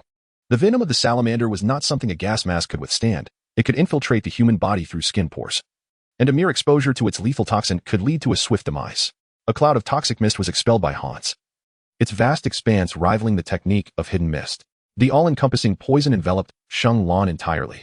In the original narrative, the 3 legendary ninjas managed to fight within the noxious haze only by having ingested antidotes beforehand. Yet, here stood Xinglan, shrouded in toxic fog, his demeanor remarkably composed as he calculated the disparity between friend and foe. Not enough. Xinglan spoke in a deep voice. Open the 5th gate. As the 5th gate swung open, blood streamed from his nose. His physical constitution was only sufficient to withstand the 4th gate. Forcibly utilizing the 5th had placed an immense burden on his body. He could even feel portions of his muscles gradually tearing apart. After this battle, he would either perish or be left in a state of half-life. However, there was no time to contemplate the aftermath. If he could not vanquish the demigod before him, his life would surely come to an end. Hans observed the young man, whose aura erupted with formidable intensity, bracing himself for what lay ahead. This was the first time he had encountered such a terrifying youth. The magnitude of the energy emanating from him had reached a level comparable to that of a shadow. The moment Xinglan took his first step, a sonic boom erupted, the ground beneath him shattered by the forceful shockwave. The noxious mists could not even approach him. In fact, the swirling toxic vapors dissipated in the wake of his offensive. So swift. Hans widened his eyes in disbelief. Sensing the figure rapidly approaching, Hans swung his blade in an attempt to repel Xinglan, but the shadow before him vanished in an instant. By the time he realized what had transpired, a sharp pain pierced his abdomen, and he was sent flying by a single punch, the tremendous force propelling him through several towering trees in the distance. Xinglan gazed towards the direction where Hans had fallen, and in the blink of an eye, he vanished from sight. He intended to eliminate Hans while still fortified by the 8 gates release. As he approached the scattered timber, Hans's voice suddenly echoed. Water release, exploding water colliding wave. A tremendous surge of vapor was summoned by Hans, forming an immense wall of water that crashed violently towards Xinglan. The silhouette, imbued with green energy, was engulfed by the torrent in an instant. Was it over? Hans murmured as he wiped the blood from the corner of his mouth. No, not yet. Sensing the figure barreling towards him from beneath the water, Hans prepared his hands.